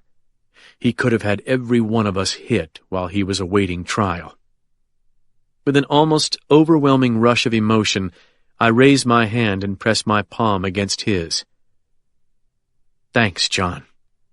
I'm so sorry about Caitlin, he says, his jaw set tight. But you know what? She went down swinging. What more can any of us do? I nod but say nothing. I don't trust myself to speak. Chapter 92. The next time a deputy tells me I have a visitor waiting, I assume it's Quentin Avery and follow him without question. But this time my surprise guest truly stuns me speechless. The black man sitting in the adjacent room is not Quentin, but Lincoln Turner. Lincoln offers us an expansive smile. I've got nothing to say to this man, I tell the deputy, a comically skinny white man of about 30. Take me back to my cell. Can't do it. Sheriff says you got to stay here 10 minutes. Thanks, Billy. The sheriff can't make me see a civilian I don't want to see. He's your goddamn brother, says the deputy, backing through the door with a smirk on his face. You don't have to say nothing to him if you don't want to, but you got to sit there. What about these? I ask, holding up my handcuffs. The deputy grins, then closes the door. Lincoln's smile has vanished. Now he simply watches me through the wire screen, his face inscrutable. Just as I did in the Black Juke out by Anna's Bottom and beside Drew Elliott's lake house, I find myself searching his face for similarities to my own. But now I don't really expect to find them. All my instinct tells me Caitlin was right. If this man's father wasn't Sonny Thornfield, it was Forrest Knox. I don't know why you're here, I tell him, but you pushed that case against my father for the wrong reason. He's not your father, no matter what your mother told you. You're going to find that out eventually. Lincoln shakes his head as though he's dealing with an idiot. I guess you haven't heard. What? Dr. Cage had a DNA test done on some baby teeth of mine that Mama kept. He got the results back today. It was positive. He's my father for sure. I don't want to believe him, but I see no trace of deception in his face. Lincoln's eyes play over my face like those of a man trying to read a hidden code. I had a feeling he might not have told you. You never really believed it, did you? That you and me were brothers? Half-brothers, you mean? No, I guess I didn't. He shrugs again. Blood don't lie, man. Well, now you've told me. Lincoln just sits there staring as though he has all day to study me. Maybe you know how I feel now, he says at length. That Knox guy killed your woman, and you killed him right back. Well, Dr. Cage killed my mother, and I feel that same hole. I want him to pay, too. I don't believe you, I say in a flat voice. I know you're hurting, but you're hiding something. I've dealt with too many witnesses in my day, Lincoln. Dad may be your father, I can believe that. But there's more to it somehow. I know there is. And if you push this thing, the rest of the story's going to come out, I promise you. I hope you're ready for that, because it always does. A resentful hardness comes into his eyes. Well, you won't have to worry about it. You'll be on trial yourself for murder. I don't think so. What do you mean? As if on cue, the door to the visitation room bangs open behind Lincoln. I first see the big deputy who first brought me into this room, but with surprising grace he steps sideways so that the man behind him can see into the room. That man is Quentin Avery, seated in a motorized wheelchair with two stump supports jutting out from the seat. Quentin's wearing a beautiful three-piece suit, the pant legs sewn shut beneath what remains of his legs. For a moment there is only silence. Then Quentin raises his right hand and points a long forefinger at Lincoln. Get this bum out of my sight, Larry. Black rage darkens Lincoln's face. You don't talk to me like that, you Tom motherfucker. The big deputy leans into the room and glowers at Lincoln. Don't be calling Mr. Avery names now. I'm the one gonna escort you out, remember? You kiss my ass too, Larry, Lincoln spits. I'll kick your fat ass down those stairs and sue you out of a job. The deputy shakes his head without rancor, but I remember him charging into the cell block like a blitzing linebacker, and I wonder about Lincoln reaching the exterior of the jail without injury. Don't pay that chump any mind, Larry, Quentin says affably. Just make sure he gets outside in one piece. All right, Mr. Q. Yes, sir, boss, Lincoln mocks. Anything the house nigger say do, I gwine to hop right to it. Quentin's deep-set eyes focus on Lincoln. Like I said, Larry, ignore him. I'm a lawyer too, old man, Lincoln says. Just like you. A rumbling chuckle comes from Quentin's chest. There aren't many lawyers left like me, boy, and Lord knows you're not one of them. I'm glad of it. You're long past your prime, dog. I checked you out. You sold out a long time ago, and you're in this fight for the wrong reason. You made a lot of enemies over the years, too, and when you go down in flames on this case, a lot of people are going to be glad to see it, you old crip. For the briefest instant, I see doubt in Quentin's eyes, and it frightens me.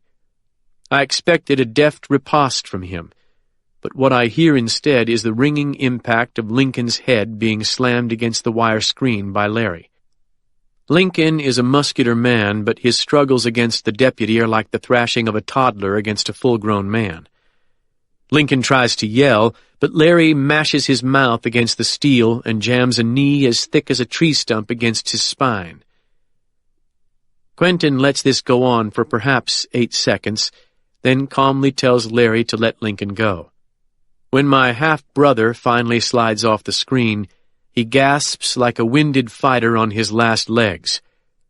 "That's battery, goddammit!" he croaks. "I guess he is a lawyer," Quentin says, his equanimity restored. "Disbarred," I inform him. "Good to know. Take him out, Larry, and don't worry. If he sues, I'll defend you in court." Ignoring Lincoln's parting threats as Larry drags him out, Quentin carefully navigates his black wheelchair through the door. "One thing you never are," I say to the old lawyer. is boring. Quentin smiles, but his once proud and handsome face is lined with pain and care. I've got good news for you. Your face doesn't show it. Well, things aren't so good for your father. I let this slide past me. Kaiser told me that Griffith McKeever was working on getting me out. Quentin nods. They ought to have you processed in a few minutes. I was surprised that Brother Shadrach would go along with this little maneuver. Do you have any thoughts on why our esteemed district attorney would accede to this? I can think of one. Shad told me that Forrest threatened to destroy him unless he agreed to do certain things. That means Forrest had some sort of leverage over Shad. He and McKeever were both state cops. I'm betting they have a file on Shad dating back to the dogfighting stuff in Louisiana. Maybe they have a photo like I had, or even a videotape. Sheriff Byrd neutralized mine by saying he'd testify that Shad had been working undercover for him. But Billy Byrd's not going to line up against the Louisiana State Police and commit perjury. Not to save Shad's ass. You have the FBI to thank as well, Quentin adds. Agent Kaiser has spoken up for you where it counts. I raise my eyebrows at that. Kaiser's a good man. Good for you. But none of that helps your father. Bullshit. McKeever is clearing him and Walt of the cop-killing charge, and John has spared him the hell of Billy Byrd's jail by taking him into protective custody. I think that's about the best Dad could hope for, considering. You sound like you want to see him go to trial over Viola Turner. I look down, trying not to let my anger engage. I think that may be the only way we'll ever find out the truth of what happened in Viola's house that night, Quentin. In a court of law, under oath. Avery closes his eyes and sighs like a weary old wizard. Then he opens them and shows me his irritation. Don't be naive, Penn. That's like saying we're going to measure the position of an electron by having 12 scientists watch it for a week and then take a vote. No jury ever found out the truth of any damn thing. Not the kind of truth you mean. That's a pretty remarkable statement for a trial lawyer. If you really believe that, you've stayed in the profession too long. If you think I'm wrong, you were right to get out when you did. Now, Quentin claps his hands and wrinkles his nose. Let's get the hell out of this dump. That stink reminds me of my wayward youth. After Billy Byrd's functionaries process me out of the lockup, a ritual at which the sheriff chooses not to appear, Quentin stops me in the corridor that leads to the ground-floor lobby of the sheriff's department. What is it? I ask, itching to get out of the building before someone realizes they've made a mistake and set a cop killer free. Through a glass window to my left, I hear a dispatch radio and the clicking of an actual typewriter being pecked with painful slowness. Quentin looks up from his wheelchair with some trepidation. Don't be angry, but your mother and daughter are waiting out there for you. A ball of ice forms in my chest. Where? Outside the building? In the lobby. With the pimps and hookers? Ain't you high and mighty for a jailbird? Look, Peggy hasn't left that lobby since they brought you in. It's like she's standing vigil in a surgical waiting room, waiting to hear the worst. Even Walt Garrity's out there, and he ought to be in a hospital bed. Annie hasn't been down there all that time, has she? No, she's been at home with Kirk Boiseau and a half-dozen Natchez cops. But she's here now. An FBI agent drove her over. To my embarrassment, hot tears are rolling down my face. They're tears of shame, a special variety I saw on the faces of many men in my former life. Just tell me one thing, I say, wiping my face on my shirt sleeve, and don't bullshit me. Did Dad run a DNA test on some baby teeth of Lincoln's? Quentin mutters something under his breath. God damn that boy. What was the result, Quentin? The lawyer looks up like a man who'd rather be anywhere but here. Viola was telling the truth. Tom fathered Lincoln Turner. I nod slowly, taking it all the way in. All right, then. So now we know. Let's go see Mom and Annie. Wait. Quentin grips my wrist with surprising strength. You don't want to hear this, but I've got to say it. Right this minute, your father's sitting in a cell exactly like the one you just left, and he's in a lot worse shape than you, physically speaking. He wants to see you, Penn. He wants to talk to you. The ice in my chest has begun climbing up my throat. After a week of running from me? Quentin, I told you I'm not asking you for Tom's sake. I'm asking for Peggy's. If your mother asks you to go across the river with her, you need to go. Quentin, I ain't flapping my gums to hear myself talk, boy. His shout stuns me into silence. A shocked face appears in the window to my left. I signal that we're okay. You know what's going on here? Quentin asks. You're like the angry parent who thinks the best thing for a wayward child is to spend a night in jail, but this is your father, Penn. He probably won't even live until his trial date. He might not live to see next Sunday if he doesn't get something to hope for soon, and Sunday is tomorrow, in case you forgot. I look down at the floor, Caitlin's last message playing in my head. "You've got to forgive your father," she said. What can Dad want from me but absolution, Quentin? And I'm not empowered to give him that. That's up to Mom. Quentin drops his hand from my wrist. Penn, you got a lot of growing up to do yet. Your mother forgave that man the day she married him. You've got to swallow your pride and face the world as it is. You just lost the woman you loved, and you feel like you've lost your father, too. You've also got a brother you never knew about. A soul brother, as it happens. That's not the end of the world, but you want to blame all that on somebody. Well, that's natural. But there's plenty of blame to go around. You've got to be a man now. I'm 45 years old, Quentin. The old man shakes his head sadly. Age got nothing to do with it. I know 80-year-old men still obsessed with the slights of their youth. They wouldn't know forgiveness if they stepped in it. You've got to open your heart to let the pain out. Ask any nurse, she'll tell you. Doesn't matter what you're talking about. Better out than in.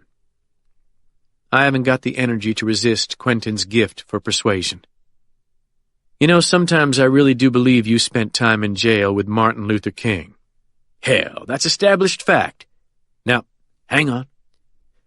He takes his cell phone from his coat pocket and checks it. Doris just sent me a text message. The reporter's out on the steps just left. Must have gone to get something to eat. Let's get out while the getting's good. His whirring chair leads me to the wide swinging door monitored by a video camera. When the door buzzes open, Quentin rolls through the door like an aged black knight on a charger, ready to do battle with anyone who would obstruct us. Beyond him, I see a motley crowd lining the seats against the walls, wearing clothes that look like they were snatched out of a Goodwill bin and worn directly to the jail. Half the people in the crowd are talking on cell phones, while several toddlers bound through the lobby as if playing in their own backyards. In the midst of this chaotic scene, my mother stands like a duchess at the center of a Renaissance painting. With her perfectly coiffed silver hair and sky-blue pantsuit, she clutches a purse under one arm and holds my daughter's hands in hers. Walt Garrity stands beside them like a tired cowboy who mistakenly wandered into the painting and can't find his way out. Annie sees me first, and her eyes light up like diamonds in the beam of a spotlight. With no regard for the propriety so important to my mother, she shouts, "Daddy!" then jerks her arm free, sprints toward me and leaps into my arms. This barely elicits glances from the veteran visitors, but my mother raises her chin to get a better look at me. After convincing herself that I am indeed her son, she sags against Walt as though her storied strength has finally given out. Walt hooks a comforting arm around her, then raises his other hand and gives me a thumbs up and a wide grin. Chapter 93. During our walk from the jail lobby to the courtyard outside the sheriff's department, Quentin must have communicated to my mother that I now know the results of the DNA test. Otherwise, she would have already asked me to ride over to Vidalia with her and visit my father. She hasn't, and after a few awkward moments, I realize she doesn't intend to. She will cross the river with Walt as an escort and only asks that I take care of Annie while she's busy. Quentin straightens in his wheelchair to accept a bent-over hug from my mother, then follows Doris to their Mercedes van. Backing his wheelchair onto the mechanical lift, he watches me while it raises him into the van's belly. His reproving eyes tell me he expected more compassion from me than this. My last image of him is of a proud man looking determinedly forward as his younger wife and de facto nurse drives him away from a block where he'll be spending a great many hours during the next 6 months. We four who remain exchange hugs, but as we separate, John Kaiser walks briskly through the main lobby doors, scans the sidewalk, then turns directly toward me. I can see from his face that something has changed, and not for the better. At this point, having tasted freedom, my greatest fear is that Billy Bird has decided to keep me in jail until a judge orders him to release me. Giving Annie's shoulder a squeeze, I meet Kaiser at the foot of the steps leading down to the sidewalk. Up close, I see his face is deathly pale. "What's happened, John? Don't tell me I'm going back inside." "I wish that was it," he says. Now I'm truly afraid. Don't tell me my father died. "No. We just had a plane go down." A plane? What plane? A Bureau jet. A small citation. It took off from Concordia Airport 15 minutes ago, headed for Baton Rouge and then D.C. Looks like it crashed in East Feliciana Parish, not far from Zachary. Who was on board? 2 pilots. But they weren't the target. Target? What do you mean? Kaiser's face looks as grim as I've ever seen it. Somebody brought that plane down on purpose. It was loaded with most of the evidence we've gathered over this past week. You're kidding. Kaiser shakes his head. The bones, Jimmy Revels' tattoo, even the Marina Oswald letter. Jesus, John. What brought it down? We don't know yet.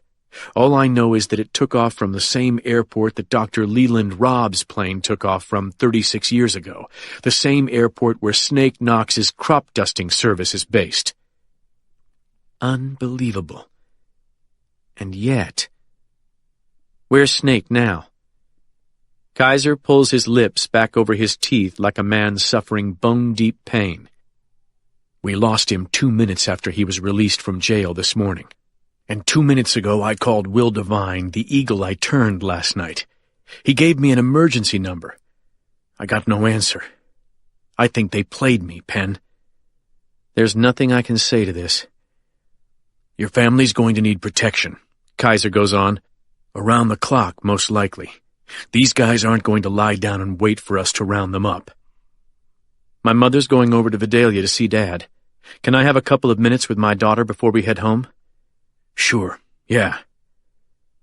I walk back to Annie, then tell Walt that he and Mom should start for the Concordia Parish Jail. Walt raises his eyebrows for an update, but I shake my head.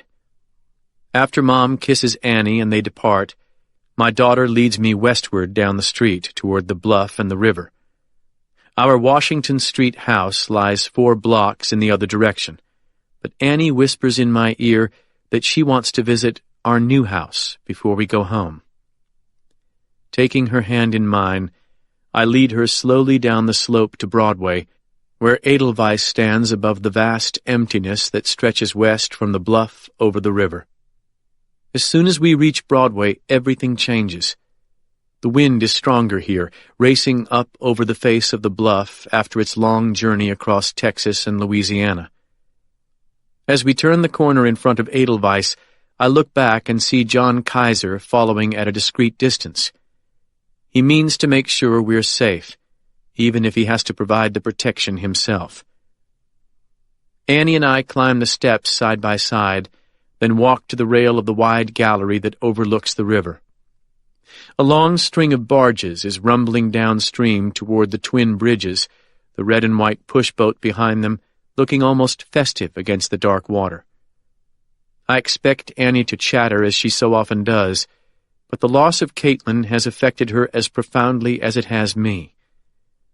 We still have each other, of course, but the road we've anticipated walking for so long has disappeared, and the way forward feels far from certain.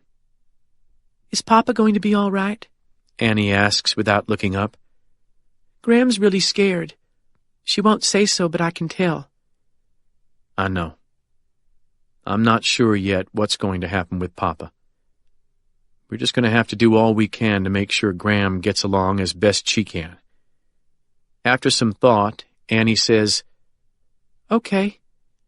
She waits until the barges vanish around the bend. Then, very softly, she says, "Somebody at the jail said you killed the man who killed Caitlin. He whispered it, but I heard him anyway. Did you really do that, Daddy?" I consider lying, but what would that achieve? One day she's bound to learn the truth. I suppose today is as good a day as any. "Yes, Boo," I tell her, squeezing her shoulder. "It's a secret. We can't tell anyone else. But I did." Annie blinks twice, then looks up at me with wide eyes I can't quite read. After studying my face for a while, she takes my hand again and looks out over the river. "I'm glad," she says. "I've been really scared, too." This hurts me more than anything I've heard in the past week. You don't have to be scared anymore, Boo.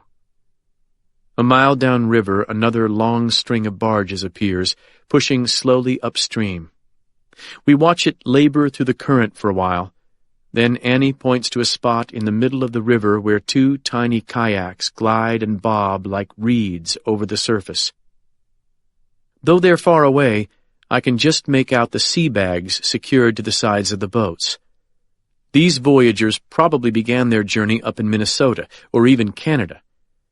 If so, they've traveled far, but they still have many tortuous miles to go before they reach New Orleans and the Gulf. For nearly a minute, the colossal train of barges threatens to overrun the little craft. Annie's hand tightens on mine as their courses converge, but at the last second, the kayaks squirt from under the bow of the iron giant, and she relaxes. "They made it," she says with relief. They did, I agree. This far, anyway. Chapter 94. 50 miles south of Natchez, Snake Knox piloted a Cessna 182 along the floor of the cloud ceiling above Zachary, Louisiana. His son Billy sat beside him, trying to hide his fear. This was a dangerous area to depart from regulation procedures. Baton Rouge's main airport lay only 10 miles to the south, and commercial airliners might pick him up with their anti-collision radars, not to mention the possibility of actual collision. Snake had already been challenged twice by an air traffic controller from the airport, but he'd ignored the call. If he hung around much longer, he might find an F-16 on his wingtip. "Keep your eyes peeled to the east," he said. "There's a little town over that way. Ethel, it's called. I'm thinking that's where it went down." "How do you know it went down at all?" Billy asked, shielding his eyes from the sun glaring through the scratched plexiglass. "Because I knocked it down."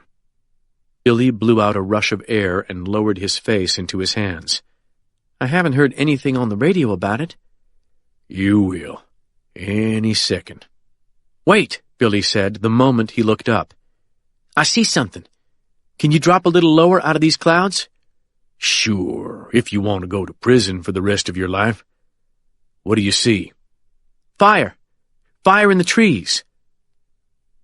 Excitement ran through his son's voice like an electric current. Snake banked so that he could make a pass with the fire on his side of the plane. Just as he was coming into position, the Baton Rouge air traffic controller said, "This is Metro Center. All aircraft be advised. We have reports of a downed aircraft in the vicinity of Ethel, Louisiana. Aircraft is U.S. Government Cessna Citation. Please report any visual evidence of debris in the vicinity of Metropolitan Airport." Snake felt the primal pleasure he'd always experienced after making a kill shot as a sniper, or even hunting game, only magnified by 1,000. "How can you be sure all the FBI's evidence will be destroyed?" Billy asked. "I couldn't be, if all I did was bring the plane down. That's why I used 2 devices." "2 bombs?" "Bingo. The first one brings down the plane. The second sets the fuel on fire. If I'd blown the thing to pieces in the air, the fuel would have been wasted, and most of the evidence would eventually be recovered. But by bringing down the plane relatively intact and then setting the fuel on fire, abracadabra, nothing left. No bones, no guns, no nothing." "Are you sure, Pop?" "You're damned right I'm sure," Snake said irritably. "Jet fuel's what melted the steel in the Twin Towers." Snake could see the crash site now, 30 feet of white-hot flames climbing out of a charred section of scrub pine.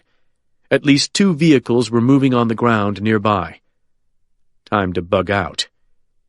He climbed 50 feet higher into the clouds and started his last turn. "Where are we going now?" Billy asked. "I feel like we ought to head for fucking Mexico." Snake laughed. "To hell with that. We're going back to your place on Toledo Bend, just like I told you. We're going to sit this thing out in style." Billy's eyes filled with disbelief. "Is that even possible now?" "Sure it is. The Bureau will hang everything that's happened around Forrest's neck, just the way he was going to hang it around mine. And I'm going to give him a little help, too." Billy rubbed his head with his hands as though trying to hold himself together. "I still can't believe Forrest is dead." Snake shrugged. "He pushed somebody too hard, just like I told you he would someday. And he paid the price." Snake checked his GPS and saw that they would soon merge with his original flight plan. "So what about Penn Cage?" Billy asked. "And his father? You just going to let them go?" Snake could hardly believe it, but his son sounded almost hopeful. "Christ," he muttered. "You gotta know me better than that, boy." Snake craned his neck around and took one last look at the burning wreckage on the ground. Then he opened the throttle to maximum and headed for Texas.